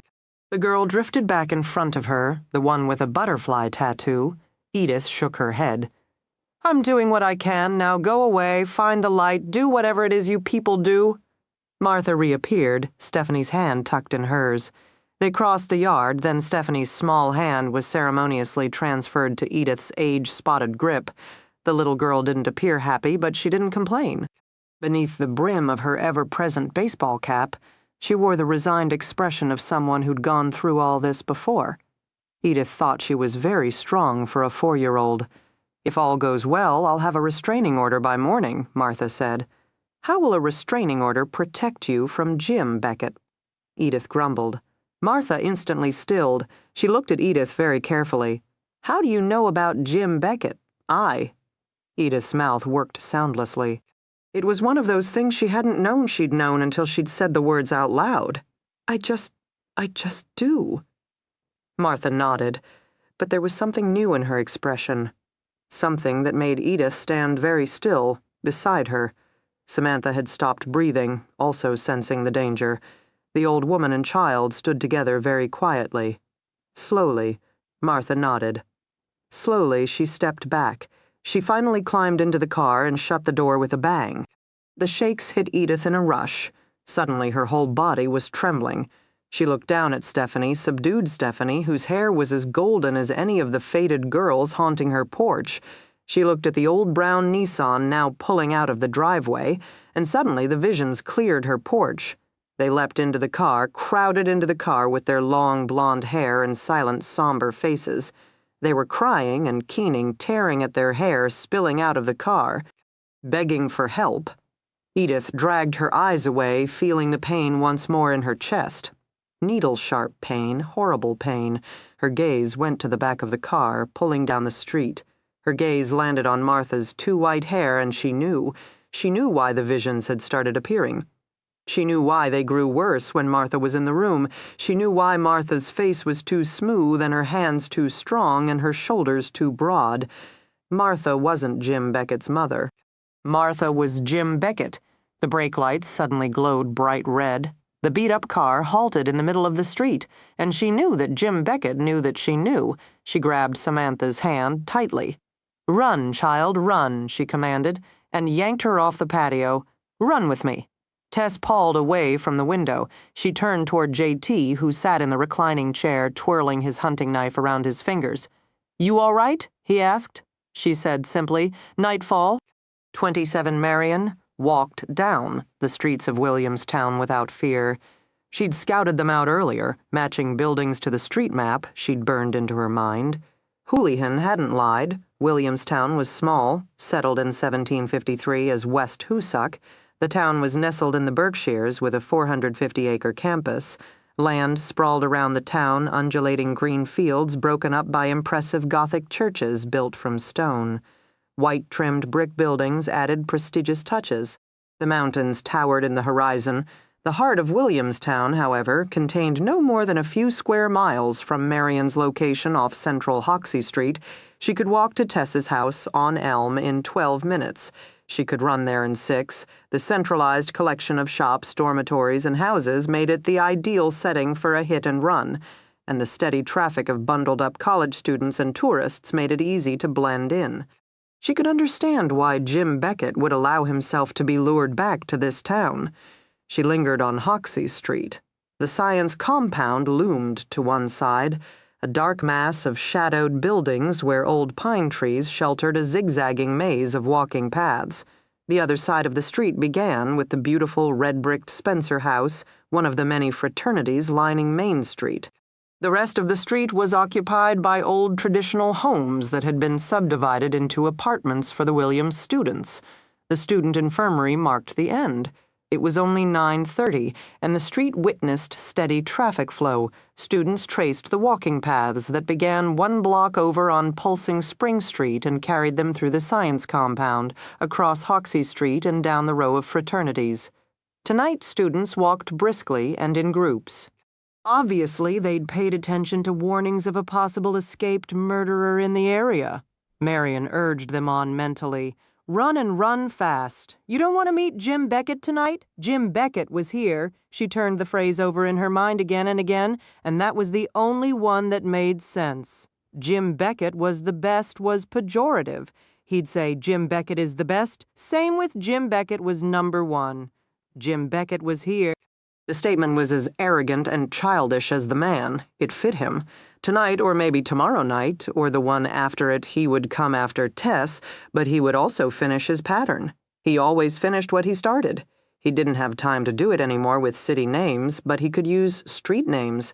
Tess lived on Elm Street. That supplied one of the S in here. But to start, he would need the letter H. Marion pivoted and walked down the other side of Hoxie. It would end here. She veered away from the main street, following one of the footpaths through the science compound. Gravel crunched beneath her feet as she walked. A group of 4 students passed by her and faded away. A blue-suited security guard approached, gray hair protruding from beneath his cap. His generous middle jiggled like jello. She shook her head, tucking her chin against her chest for warmth as she trudged on. Another retired policeman who'd become a rent-a-cop. Slow, out of shape, and absolutely no match for a man like Jim Beckett. Out of the corner of her eye, she saw the guard's head come up. His face was lined heavily. He had jowls, less than 12 inches away from him. She finally noticed his eyes, Bright blue eyes. Ice. She reached for her gun, and he lunged forward. "Where's Marion?" JT grumbled. He paced back and forth in the kitchen, where Tess was trying to keep busy by making chili. She was stirring the beans obsessively and adding chili powder with a heavy hand. He glanced at the clock for the fourth time in 5 minutes. Only 9:35, and they were already going nuts. Maybe she's still at the office. Maybe. He could feel the tension rising inside him, jungle drums with a jungle beat. He couldn't stop pacing. He picked up the phone and called in. Lieutenant Holyhan picked up the secure line on the first ring. "What?" the lieutenant demanded sourly. "I thought Marion was coming back to the house one more time. She seems to have changed her mind." The statement irritated JT beyond reason. "Put her on the phone." His tone was curt. "Can't. Can't. She's not here. I don't know what the deal is. Last we heard, Police Team Alpha saw her walking down Hoxie Street. She must have had some last-minute things to do. It's going to be fun watching her try to explain it to Quincy. He really doesn't look happy." JT frowned harder. "Why would she be walking around? That's not like her. Don't know, it's been a tough week." "Yeah, well, Marion isn't exactly weak in the knees. JT, she's not under my jurisdiction. She was supposed to be here by 7. It's now 9:38, and last we knew she was walking through Williamstown in an overcoat and casual clothes. The officers said they almost didn't recognize her with her hair down." What? Warning bells were already going off in his mind. He didn't want to believe them. She was wearing jeans and her blonde hair was down. Would you say she looked like a college student, like a young blonde co-ed? There was a stunned pause.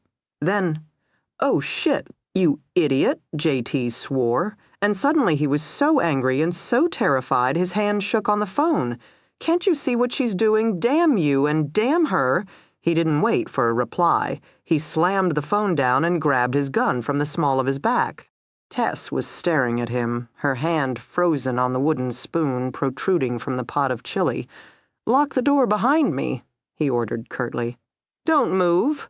Don't blink. Don't open the fucking door for anyone. For anyone. Do you hear me? Yes," she whispered.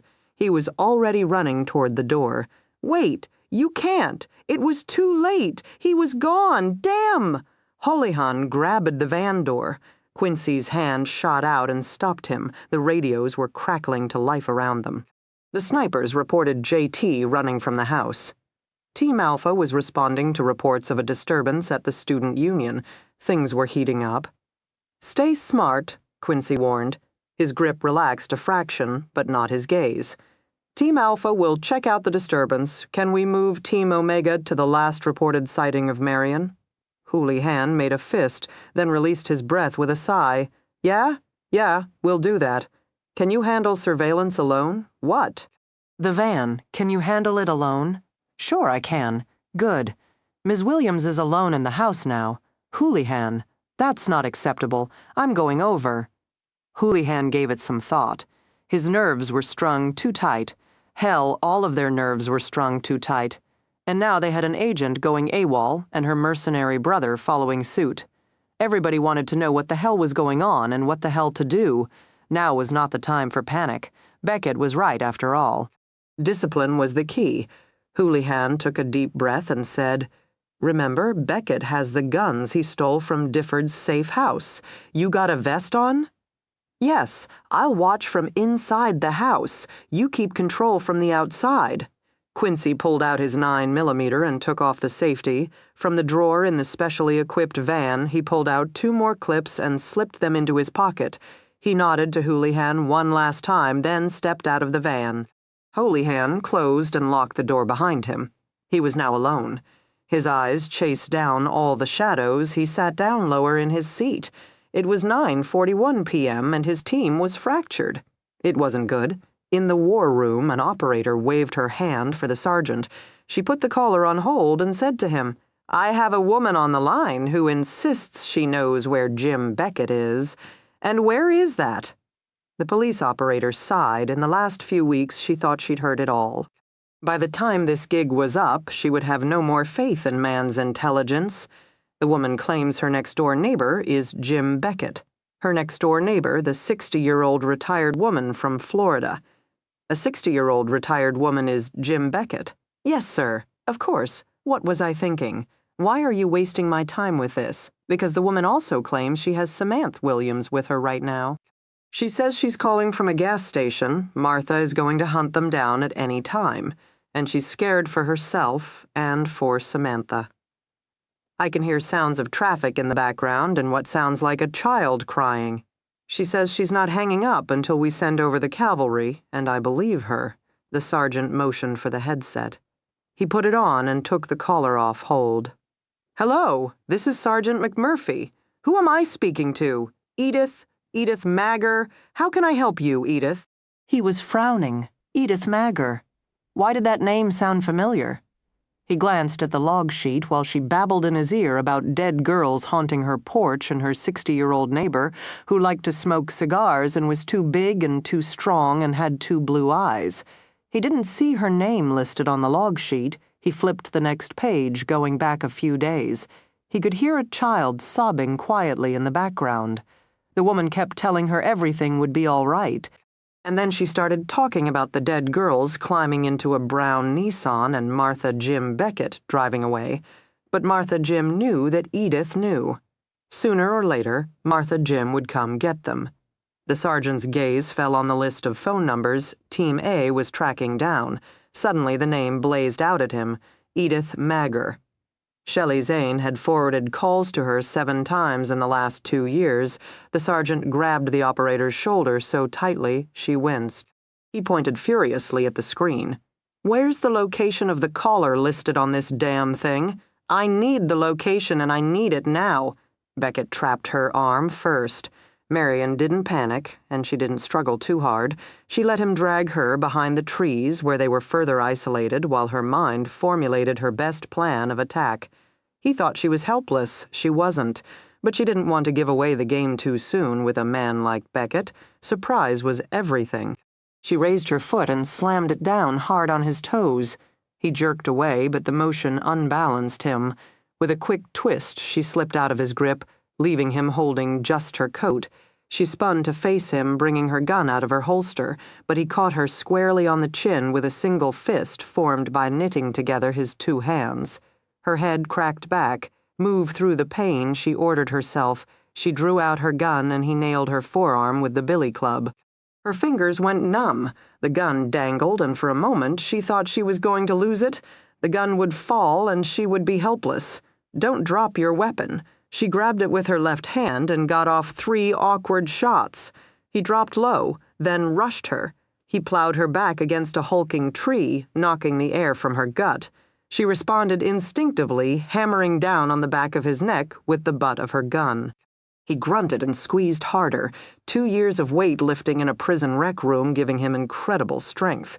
His shoulder pressed into her diaphragm, squeezing her lungs, killing her. She couldn't shoot him. She couldn't get her hands to function. White dots were appearing before her eyes. She tried to bring up her knee. He blocked it effortlessly. She pulled at his hair, and the wig came off in her hand. The world began to spin. Her chest burned, her body cried out for oxygen. Tree bark dug into her back. There were so many ways to suffocate a person. She'd forgotten about that. What a thing to forget, J.T. I'm so sorry. With her last sane thought, she fired the gun again, alerting the world to her position. Then she clawed at Beckett's shoulder, searching for his old gunshot wound. It didn't matter. Beckett counted off 8 more seconds, then her body went limp. He let her slip to the ground, stepping back and staggering drunkenly for a moment. The back of his head continued to throb from her blows. When he tried to focus on her, he saw double. He didn't have time for such weaknesses. Discipline is the key. He raised his baton and got it over with. 1, 2, 3, after a bit of practice, a man became efficient about these things. He ran, stripping off his guard's uniform as he raced through the trees. Act 1 was over on to Act 2. J.T. heard the gunshots as he raced down Main Street. He veered onto Hoxie, rushing through students who were suddenly stopping, eyes wide. "Move, damn it!" he cried. "Out of my way!" He knew the minute he'd found her, because people mingled around the entrance to the shadowed footpath. not quite sure what bad thing had happened and not quite willing to step forward and find out. They craned their necks from the relative safety of the lit sidewalks. J.T. swung his cast-covered arm like a bat, forcing his way through. Cop! He lied baldly. Someone dial 911. Some guy went crashing through the trees. A kid volunteered. He looked like a campus guard. Stupid campus guards, another student murmured. Probably shooting at a rat.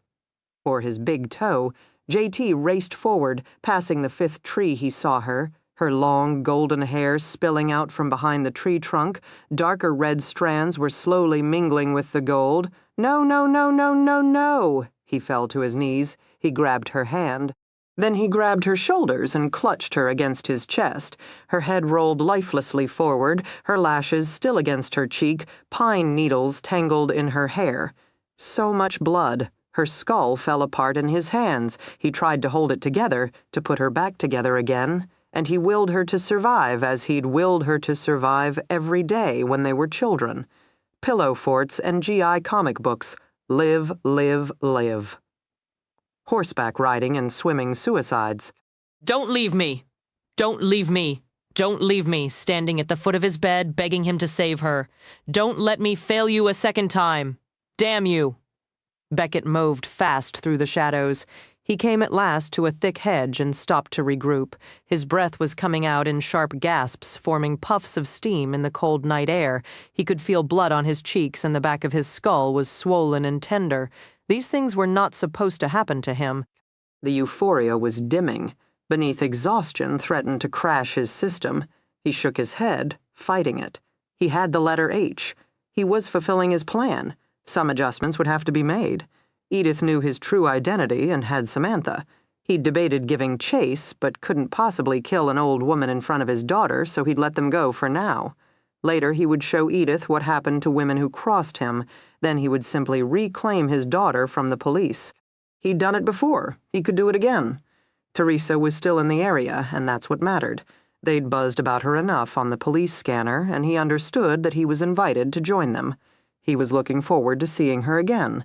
He smoothed a hand over the navy blue suit he'd worn beneath the guard's uniform. From the pocket, he produced 4 towelettes and used them to wipe the thick makeup from his face, wincing a little as the soap stung the scratches along his jawline. Next, he pulled out a pair of glasses and a short, dark wig. Then he unbuckled the sawed-off shotgun he'd strapped beneath his arm. Difford's gun cabinet had been a gold mine. He was ready. Tess turned to Quincy. 10 o'clock, she whispered. Where is he? Any sign? Quincy asked over the walkie-talkie. Unconfirmed, Houlihan answered.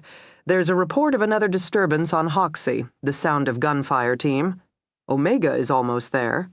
Crackling interrupted. A new voice came on. This is Sniper A. It's 10 o'clock check time. I have visual of B, but no reports on C. Please confirm. Houlihan's voice crackled again. Sniper C, come in. Sniper C, come in. The radio was quiet. Sniper C, more silence? Tess and Quincy exchanged glances. Houlihan's voice was strong. Do we have visual of Sniper C? This is Sniper B. I'm looking across the street now. I see Sniper A standing in the west corner. I do not see Sniper C in the east. I repeat, I do not see Sniper C in the east. Please confirm Sniper A. This is Sniper A. I don't have visuals, sir, requesting permission to check it out. Permission denied, Houlihan said flatly. Hold your position. I'm calling in SWAT. I repeat, stay at your points. I'm calling in SWAT. We are now in status red. I repeat, status red, as Tess watched. Quincy calmly took out 2 extra clips of bullets and placed them on the table beside him. He raised his 9mm and pointed it at the door. Do you have a gun, Ms. Williams? Yes. Now is the time to take it out. Please remember, he's here to kill. There will be no negotiating on his part, and there will be no leniency. Do you understand? I understand, she said. I won't hesitate. Good. Sire, lead us take her. Sir, you have to let go now. J.T. stared at the man dully. He was wearing a medic's uniform and holding a medical kit. Behind him, sirens whirled red and garish. I'm holding her together, he said hoarsely, not relinquishing her. I know, sir. the young man said gently. He could tell that the woman was dead. That's our job now. Someone said you were a cop? Slowly the words penetrated. J.T. looked down at Marion, her head lolled against his arm. The loss inside him was too great. He couldn't measure it. He couldn't put it into words. He couldn't feel it, because when he did, it would bring him to his knees. He placed his baby sister in the paramedic's arms. I have to go take good care of her for me, please, just please. He began to run. Behind him, the paramedic shouted at him to stop. He didn't listen. The darkness in him had grown a voice, and now it screamed at the top of its lungs, "Kill Jim Beckett! Kill Jim Beckett! Kill Jim Beckett!" He ran like a man possessed, and bloodlust lit his eyes. Sir, sir, the walkie-talkie blazed to life. This is Team Omega. We have a hit on Hoxie, I repeat. A woman is down on Hoxie, same M.O. Beckett is in the area. Tess put her head between her knees and started taking deep breaths. Quincy's radio seemed to dance with a hideous cacophony of reports. This is Team Alpha. Repeat, Team Alpha. We are on the roof, east corner. There is no sign of sniper. C. This is Team Omega. Officer down. Officer down. Repeat, Agent McAllister is down. Shit. Quincy's fist hit the table. Tess jumped. Suspect is reportedly dressed as a security guard. Last seen headed north. We are in pursuit, requesting full mobilization. SWAT team has been mobilized. They are in transit. Officer down, officer down. This is Team Alpha from the east corner. We have found Sniper C. Dear God, sir, we have found Sniper C. From the background there came the sound of retching. Request backup. Requesting immediate backup. He's on the roof. Shit, I think I see him. He's on the fucking roof. The roof! The roof! Over the airwaves, Quincy and Tess heard the sound of men running. Hold positions! Hold positions! Holyhen screamed. I said, hold your fucking positions! Gunfire exploded across the radio. The sound man's hoarse cry. Difford! Oh my God! Oh my God! Jesus! Fucking Christ! Holyhan was now yelling at the top of his lungs. What is going on out there? Tess cried. I don't know, Quincy said. His face had gone pale, his gaze settled on ceiling. J2 rounded the corner. He heard shooting and drew his gun. He heard a man's cry. He was still too far away to see anything. He just heard the sound, all hell breaking loose. 3 blocks to go, too, the doorbell rang, followed by immediate pounding. Ms. Williams, open up. Detective title, Massachusetts State Police. I've been sent to stand guard. Stand back, Quincy told Tess. He didn't have to convince her. She clung to the wall, her .22 held before her in a shaky hand. Quincy approached the door, keeping to the side. I want to see your badge, he called out. Okay. Quincy stepped up to the peephole. The shotgun blew the door apart and hurled him across the room. Screaming filled the room. It took Tess a moment to realize it was her own. J.T. rounded the corner. Black-clad men swarmed the rooftop, screaming at the top of their lungs. Sirens split the air behind him. An ambulance roared toward him, and he barely jumped out of the way. He twisted his ankle and went down hard. More gunfire split the neighborhood. A shotgun blast. He staggered up and continued running. Kill Jim Beckett! Kill Jim Beckett! Hey, Bales! Hey, Bales! Tess cried. She pointed her gun and tried to remember her stance. Jim pointed his shotgun at Quincy, slumped on the floor. I'm going to kill you, Teresa, he said calmly. The question is, how many police officers will you take out with you? Tears streaming down her cheeks. Don't hesitate. Don't hesitate. Quincy moaned. There was blood on his face, pieces of wood embedded in his skin, but she knew he was wearing a bulletproof vest, which would have spared him the worst. Jim pumped the chamber. J.T.'s form filled the doorway. Tess couldn't stop her gaze from flickering there. Jim turned and calmly pulled the trigger. No.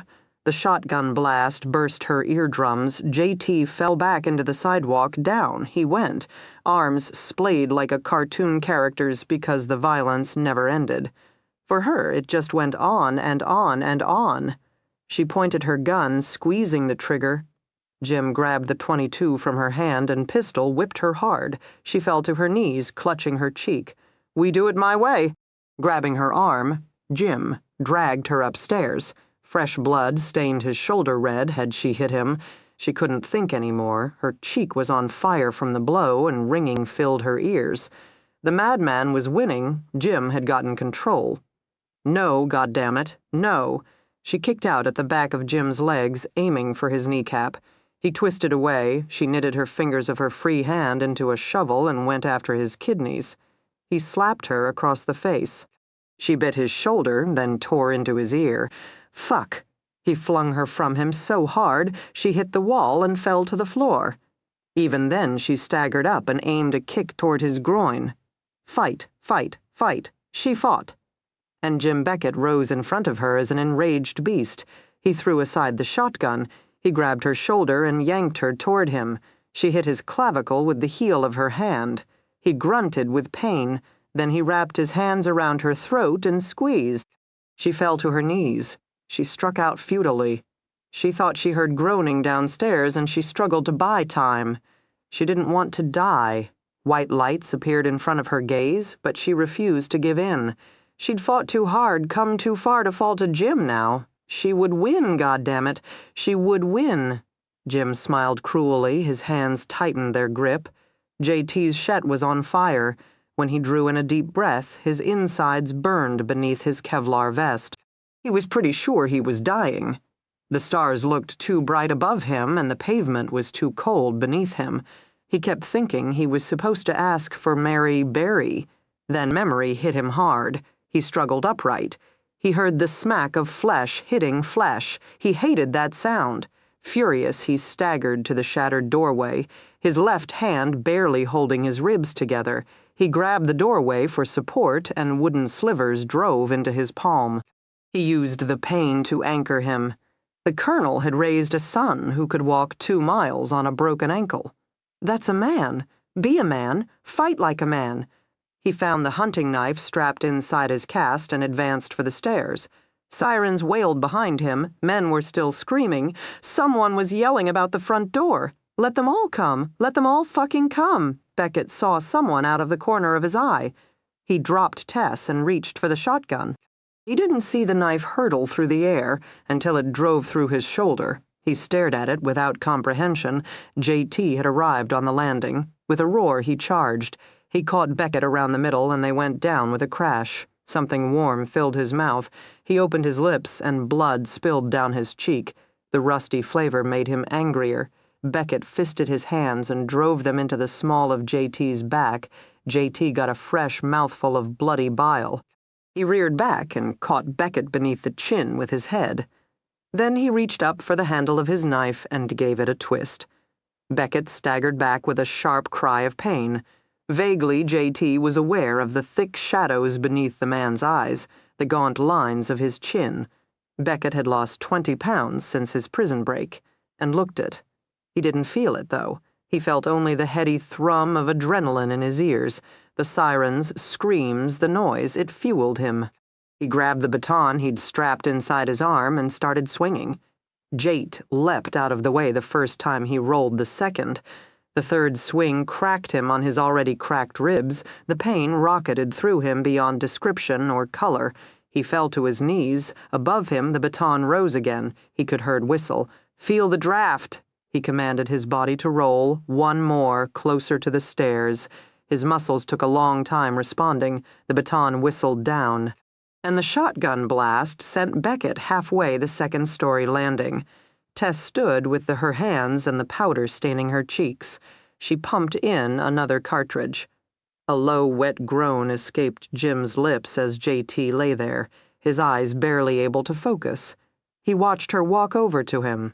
There were no tears on her cheeks, no emotion in her eyes. Her face was pale. Her face was calm. He thought of Marion as Tess pointed the shotgun at Jim's fallen body and pulled the trigger. Through the haze of dissipating smoke, her brown eyes met his. "It's over," she whispered hoarsely, shotgun against her shoulder. "Massachusetts might not believe in the death penalty, but I do." Jim didn't move again. Tess let the gun slide to the floor. She cradled JT's bloody head on her lap and waited for the police to make it up the stairs. Just south of Lenox, the cop turned his wailing car into a gas station, A backup patrol car came to a screaming halt behind him. The woman who was about to pay for her gas stared at them. The man who was unscrewing the gas cap of his Mercedes stopped. The two young kids who were out looking for a good time hunched down lower and wondered ill they'd hidden the marijuana far enough beneath the seat. The cops searched for the payphone. An older woman with a somber face and liver-spotted hands appeared from around the side. A little blonde girl clung to her neck. She looked at the policeman somberly. "Edith?" one of the officers asked. She nodded, and he approached the pair slowly, since the girl was obviously scared. The girl perfectly matched the posters all over the war room, he knew. For the last few nights, the officer had gone to bed so tense, he'd dreamed of that face. "I want my mommy," she whispered in a tiny voice. "I know, sweetheart. You're Samantha Beckett, aren't you?" She nodded slowly, her grip still tight around Edith's neck. He gave her a reassuring smile. "It's okay." "We're going to take you to your mommy, Sam. We're going to take you home." Epilogue, the new arrival, caused a bit of a stir.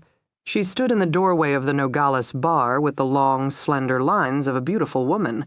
Male heads turned instantly, some ancient instinct coming alert.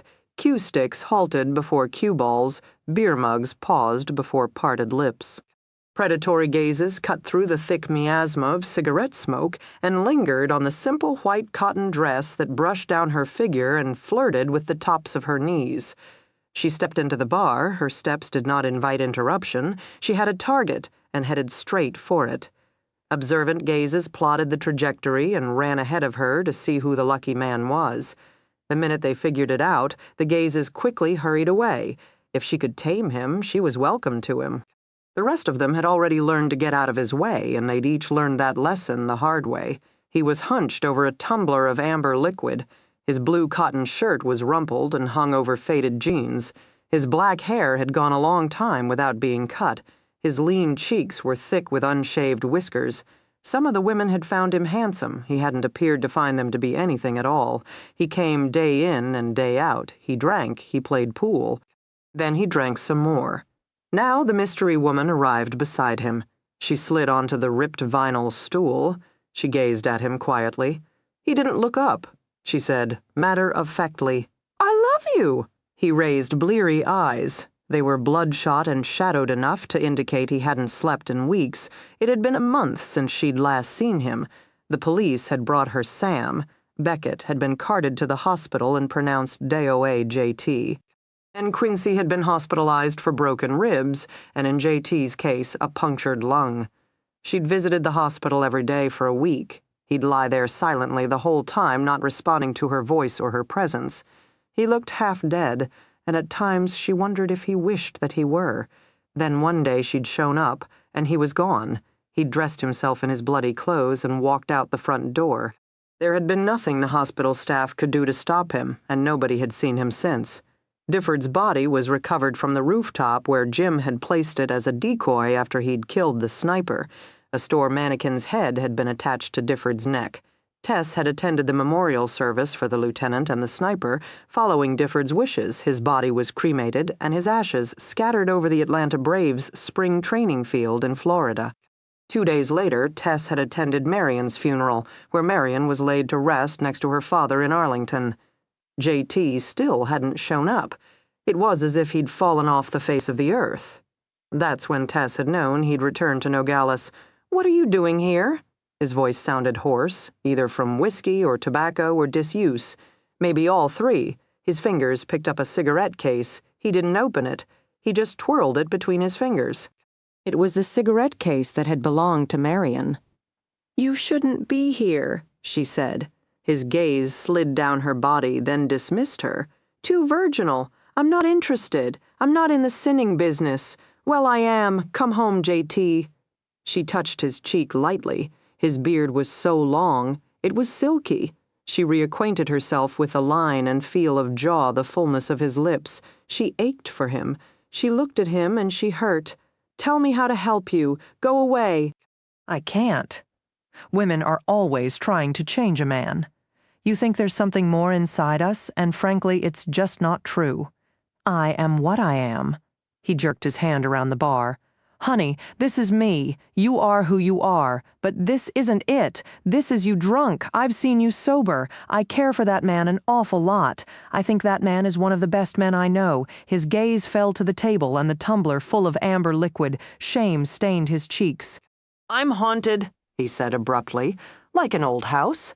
I close my eyes and I see Rachel and Marion again and again. Sometimes they're happy. Sometimes they're sad. There's nothing I can do about it. I reach out my hand to them and poof, they're gone. He opened his palm on the counter and flung the emptiness into the air. Tess didn't know what to say. She wasn't an expert on how to heal. She did the best she could. She kissed him. And he didn't taste of whiskey or cigarettes. He tasted suspiciously of apples. Her gaze went from him to his glass to him. He sat stiffly while she sniffed the contents. Apple juice? Yeah, shame infused his cheeks again. I tried whiskey, I truly, truly did, and every time I raised the glass, I just saw Marion shaking her head at me. Christ, he hung his head. I'm a teetotaler. It's okay, she assured him, stroking his hair. It'll get easier, it will. He didn't look convinced. Her fingers traced the beard on his cheeks, the purple puffiness beneath his eyes, the fullness of his lips. J.T., I love you. He groaned like a trapped beast, his eyes closed. Why can't you just go away?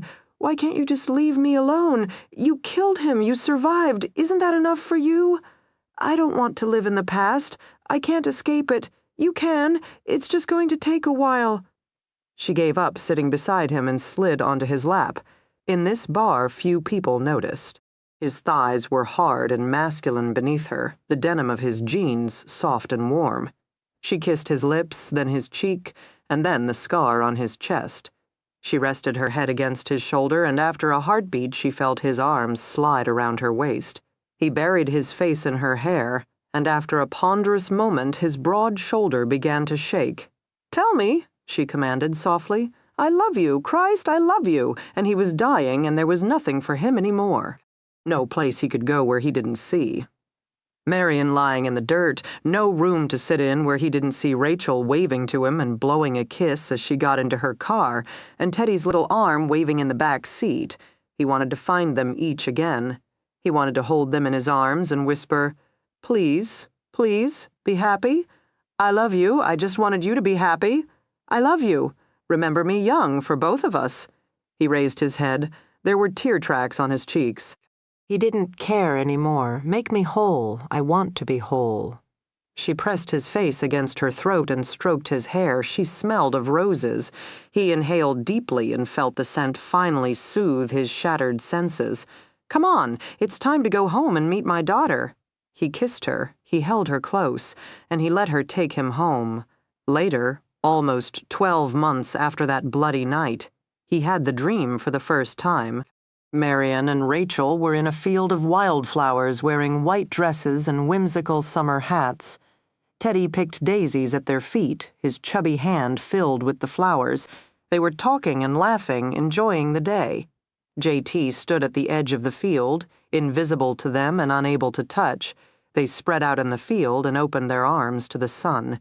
It was a ridiculous dream, he thought, upon waking, but he held it in his mind anyway. He liked to remember them laughing. He liked to remember them happy. In the end, maybe that was the most any of us can do. Remember the ones we loved the way we loved them. He rolled over and curled his arm around his wife's supple waist. Bad dreams? She murmured sleepily. Okay, stop hogging the covers. She drifted back to sleep. He pulled the covers over her shoulders, then settled her against him. She whispered his name and even in her sleep returned his embrace. About the author, Lisa Gardner sold her first novel when she was 20 years old. In 1993, she graduated magna cum laude from the University of Pennsylvania with a degree in international relations. Look for Lisa Gardner's next novel of suspense, The Other Daughter, available fall 1998 from Bantam Books. Here is a sneak peek. September 1977, Huntsville, Texas. At 6 a.m., the Huntsville Walls unit went to full lockdown. Outside the red brick walls, protesters were already gathering for Texas's first execution in 13 years. Inhumane picket signs read, "Cruel and unusual, the Texas Thunderbolt should never have been brought out of retirement," the spokesperson assured the press. The death penalty was capricious and irresponsible. An equal-sized crowd begged to differ. Cruel and unusual was still too good for Russell Lee Holmes. Send him to the chair. Let him fry. Execution Candidate 362 was worth bringing back. The electric chair, in fact, they should bring back hanging.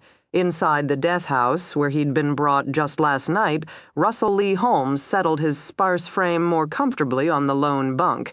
He had watery blue eyes, a thin face, and a hunched, lean frame. After 30 years of chewing tobacco and drinking soda, his teeth were crooked, stained, and half-rotted. He liked to pick them with his thumbnail. He definitely wasn't a pleasant man, nor a charming man, nor a brilliant man. He was quiet and, for the most part, indifferent. Sometimes it was difficult to remember just what those small, finely boned hands had done. When Utah had ended the Supreme Court's moratorium on executions by throwing Gilmore in front of the firing squad in January, there hadn't been any doubt that Texas would re-enter the death business. And there hadn't been any doubt either that Russell Lee Holmes would be the first man up at bat. Maybe that's because 5 years ago, when the sentencing judge had asked him what he had to say about kidnapping, torturing, and murdering 6 small children, Russell had said, "Yes, sir, and I can't wait to get me another." The warden arrived at Russell's cell. A squat, barrel-chested man with the erect bearing that spoke of Army training and a beer gut that strained the buttons of his uniform. He was nicknamed Warden Cluck on account of the red jowls around his neck that shook like a rooster's when he was angry or upset.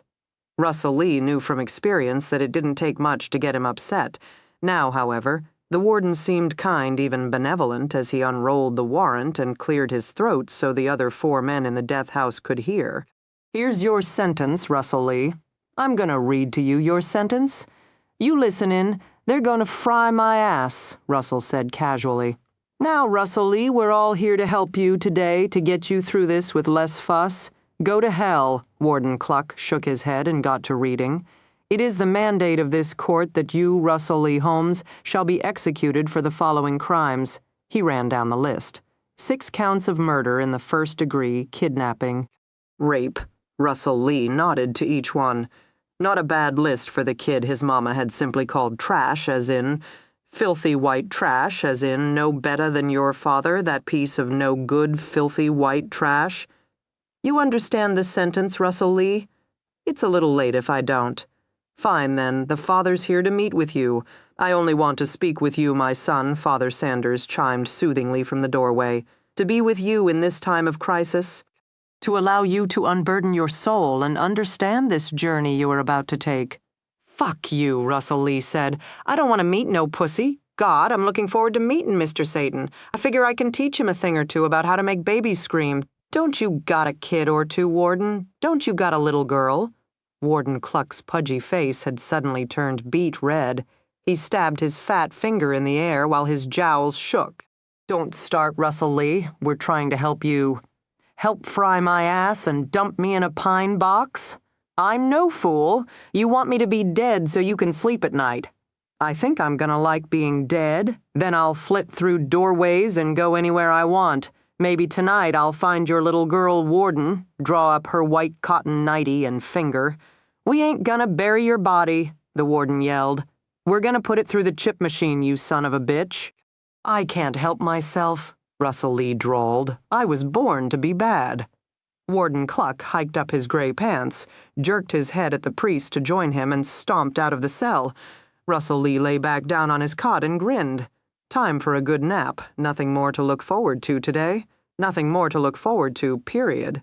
His grin faltered while in the corridor the 4 dead men took up the chant.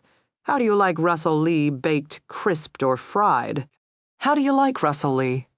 Baked, crisped, or fried?" 3:03 p.m. Russell got up, his last meal of fried chicken, fried okra, fried sweet potatoes finally arriving. With it came an uninvited guest, reporter Larry Digger the warden's way of punishing Russell for his morning display. For a moment, the 2 men just stared at each other. Larry Digger was 30 years old, his body trim, his face unlined, his dark hair thick. He carried the wind of the outside world with him like a special scent, and all the men stared at him with sullen, resentful eyes. He breezed into Russell Lee's cell and plopped down on the edge of the cot. You gonna eat all that? You'll bust your gut before you ever get to the chair. Russell Lee scowled. Larry Digger had been latched onto him like a leech for 7 years now, first following his crimes, then his arrest, his trial, and now his death. In the beginning, Russell Lee hadn't minded so much. These days, however, the reporter's questions made him nervous, maybe a little scared, and he hated being scared. He fastened his gaze upon the meal cart and the steaming that rose from the burned food. "What do you want?" Russell Lee demanded, digging into the pile of fried chicken with his hands. Digger tipped back his fedora and adjusted his trench coat. "You seem calm enough. No hysterics, pledges of innocence? Nope."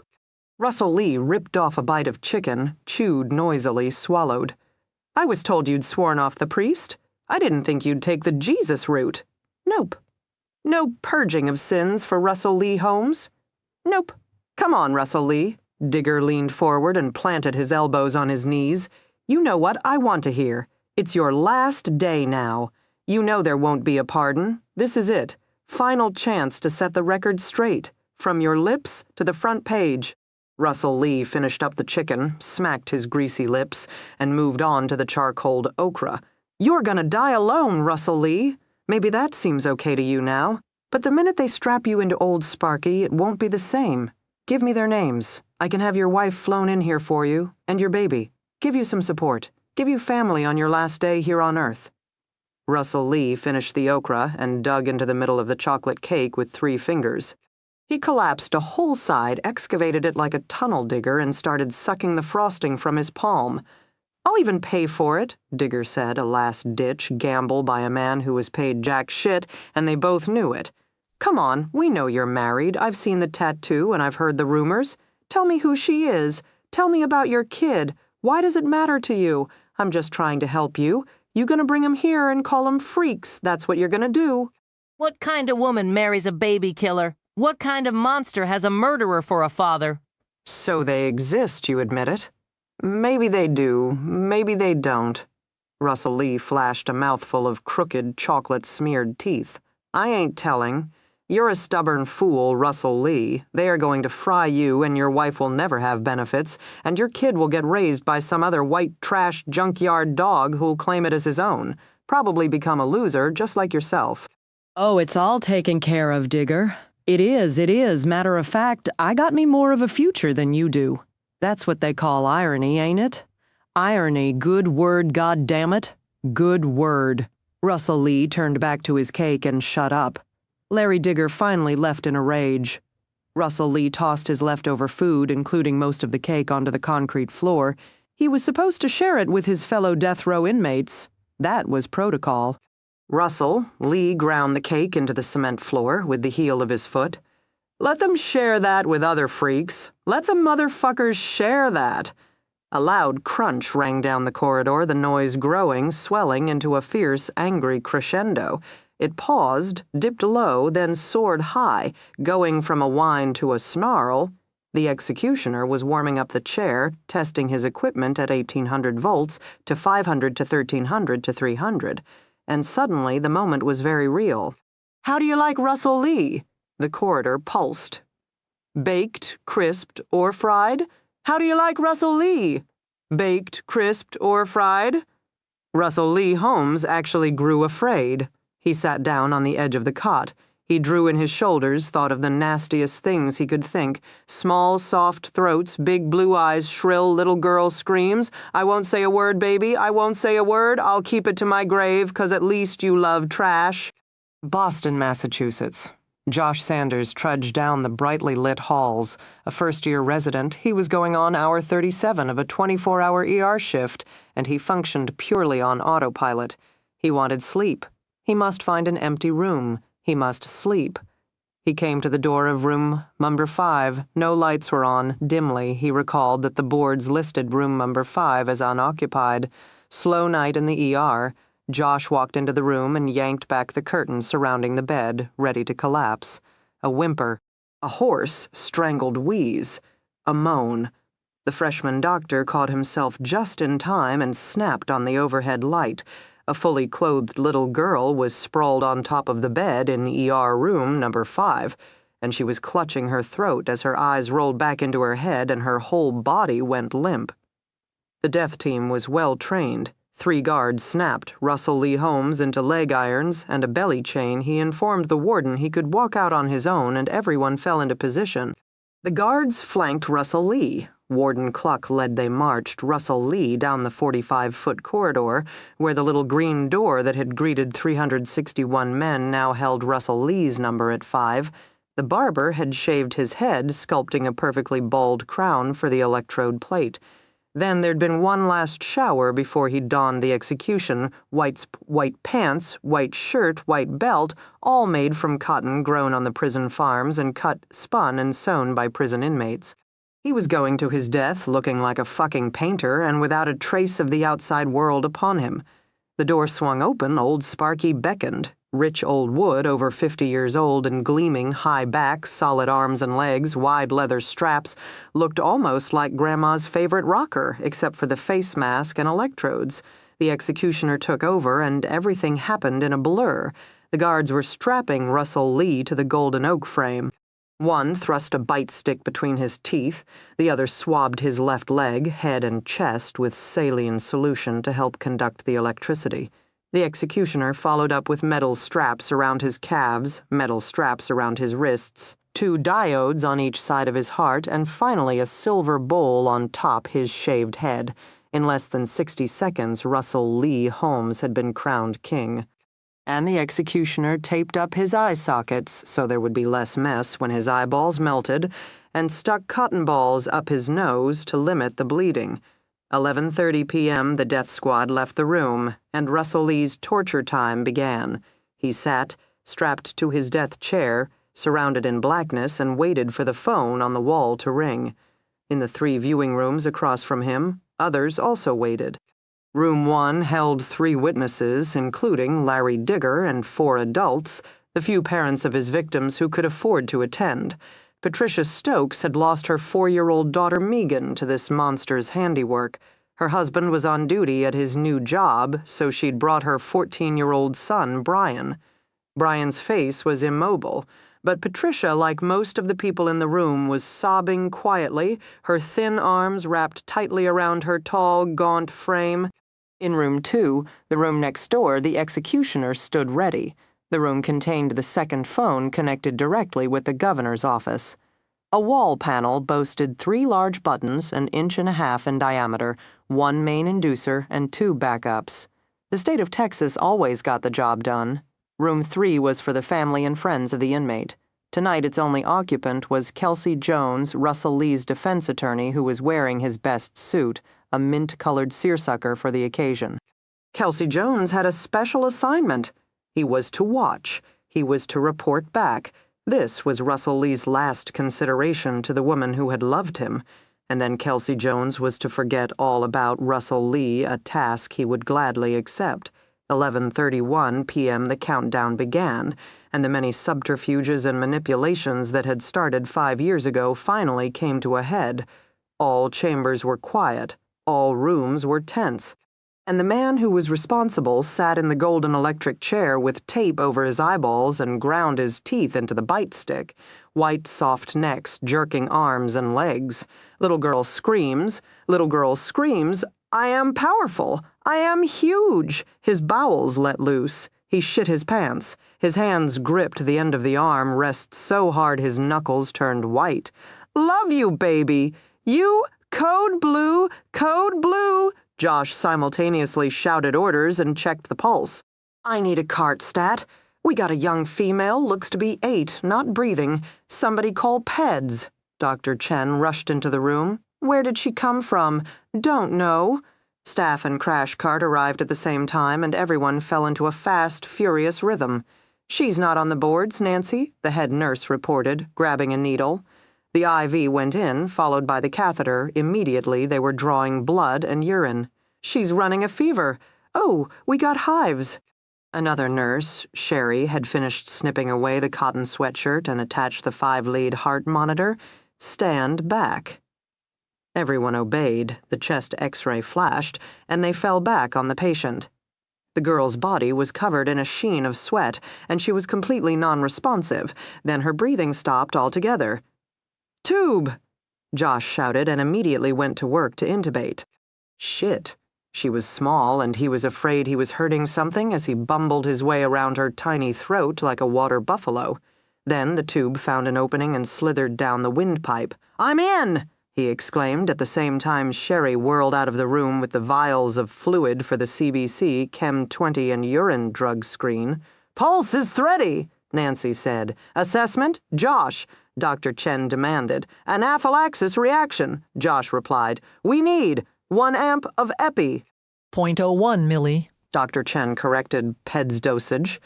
"I don't see any sign of a bee sting," Nancy reported, handing over the epinephrine and watching the doctor administer it through the breathing tube. "It could be a reaction to anything," Dr. Chen murmured, and waited to see what the epi would do. For a moment they were all still. The little girl looked tiny and frail, sprawled on the white hospital bed with 5 wires, an IV and a bulky breathing tube sprouting from her lips. Fine long hair spilled onto the table and smelled faintly of Johnson No Tears baby shampoo. Her eyelashes were thick and her delicate features shadowed smudges under the eyes, hollows beneath the cheeks. No matter how many years he worked, Josh would never get used to the sight of child in a hospital. "Muscles are relaxing," Josh reported. "Breathing's easier." Epinephrine acted fast. The little girl's eyes fluttered open. "Hello," Dr. Chen said. "Can you hear me?" No response. He moved from verbal to tactile, shaking her lightly. She still did not respond. Nancy tried the sternal rub, pressing her knuckles against the tiny sternum hard enough to induce pain. The little girl's body arched, but her eyes remained glazed and unfocused. "Hard to arouse?" Nancy reported. "The patient remains unresponsive." Now they were all frowning. The door burst open. "What's all the ruckus about, Doc?" Harper Stokes strode into the room, wearing green scrubs as if they were tennis whites. He had a deep, tan, vivid blue eyes and movie poster face. He had just joined City General Hospital as a hotshot cardiothoracic surgeon and had already taken to striding the halls like Jesus in search of lepers. "You know what the difference between a cardiac surgeon and God is? God doesn't think he's a cardiac surgeon. We got it," Dr. Chen said a bit testily. "Uh-huh." Dr. Stokes sauntered over to the bed. Then he spotted the little girl with all her sprouting tubes and drew up cold. "My God, what happened? Anaphylaxis reaction to unknown agent?" "Epi, of course. Hand me the chest x-ray." Dr. Stokes imperiously thrust out his hand. "We got it under control." "Then why, Dr. Chen, is she lying there like a rag doll?" Dr. Chen gritted his teeth. "I don't know, midnight." The doctor entered the executioner's room and took up position against the back wall, his hands clasped behind him. The executioner picked up the phone connected to the governor's office. He heard dial tone. He recradled the receiver. He counted off 60 seconds. He stared Emmet at Russell Lee Holmes, who sat in the middle in the death chamber with his lips peeled back from his scarecrow teeth like an idiot's grin. "He's too dumb to know what's going on," the doctor said. "Don't matter now," the executioner said. His watch hit 12:01. He picked up the phone. He still heard dial tone.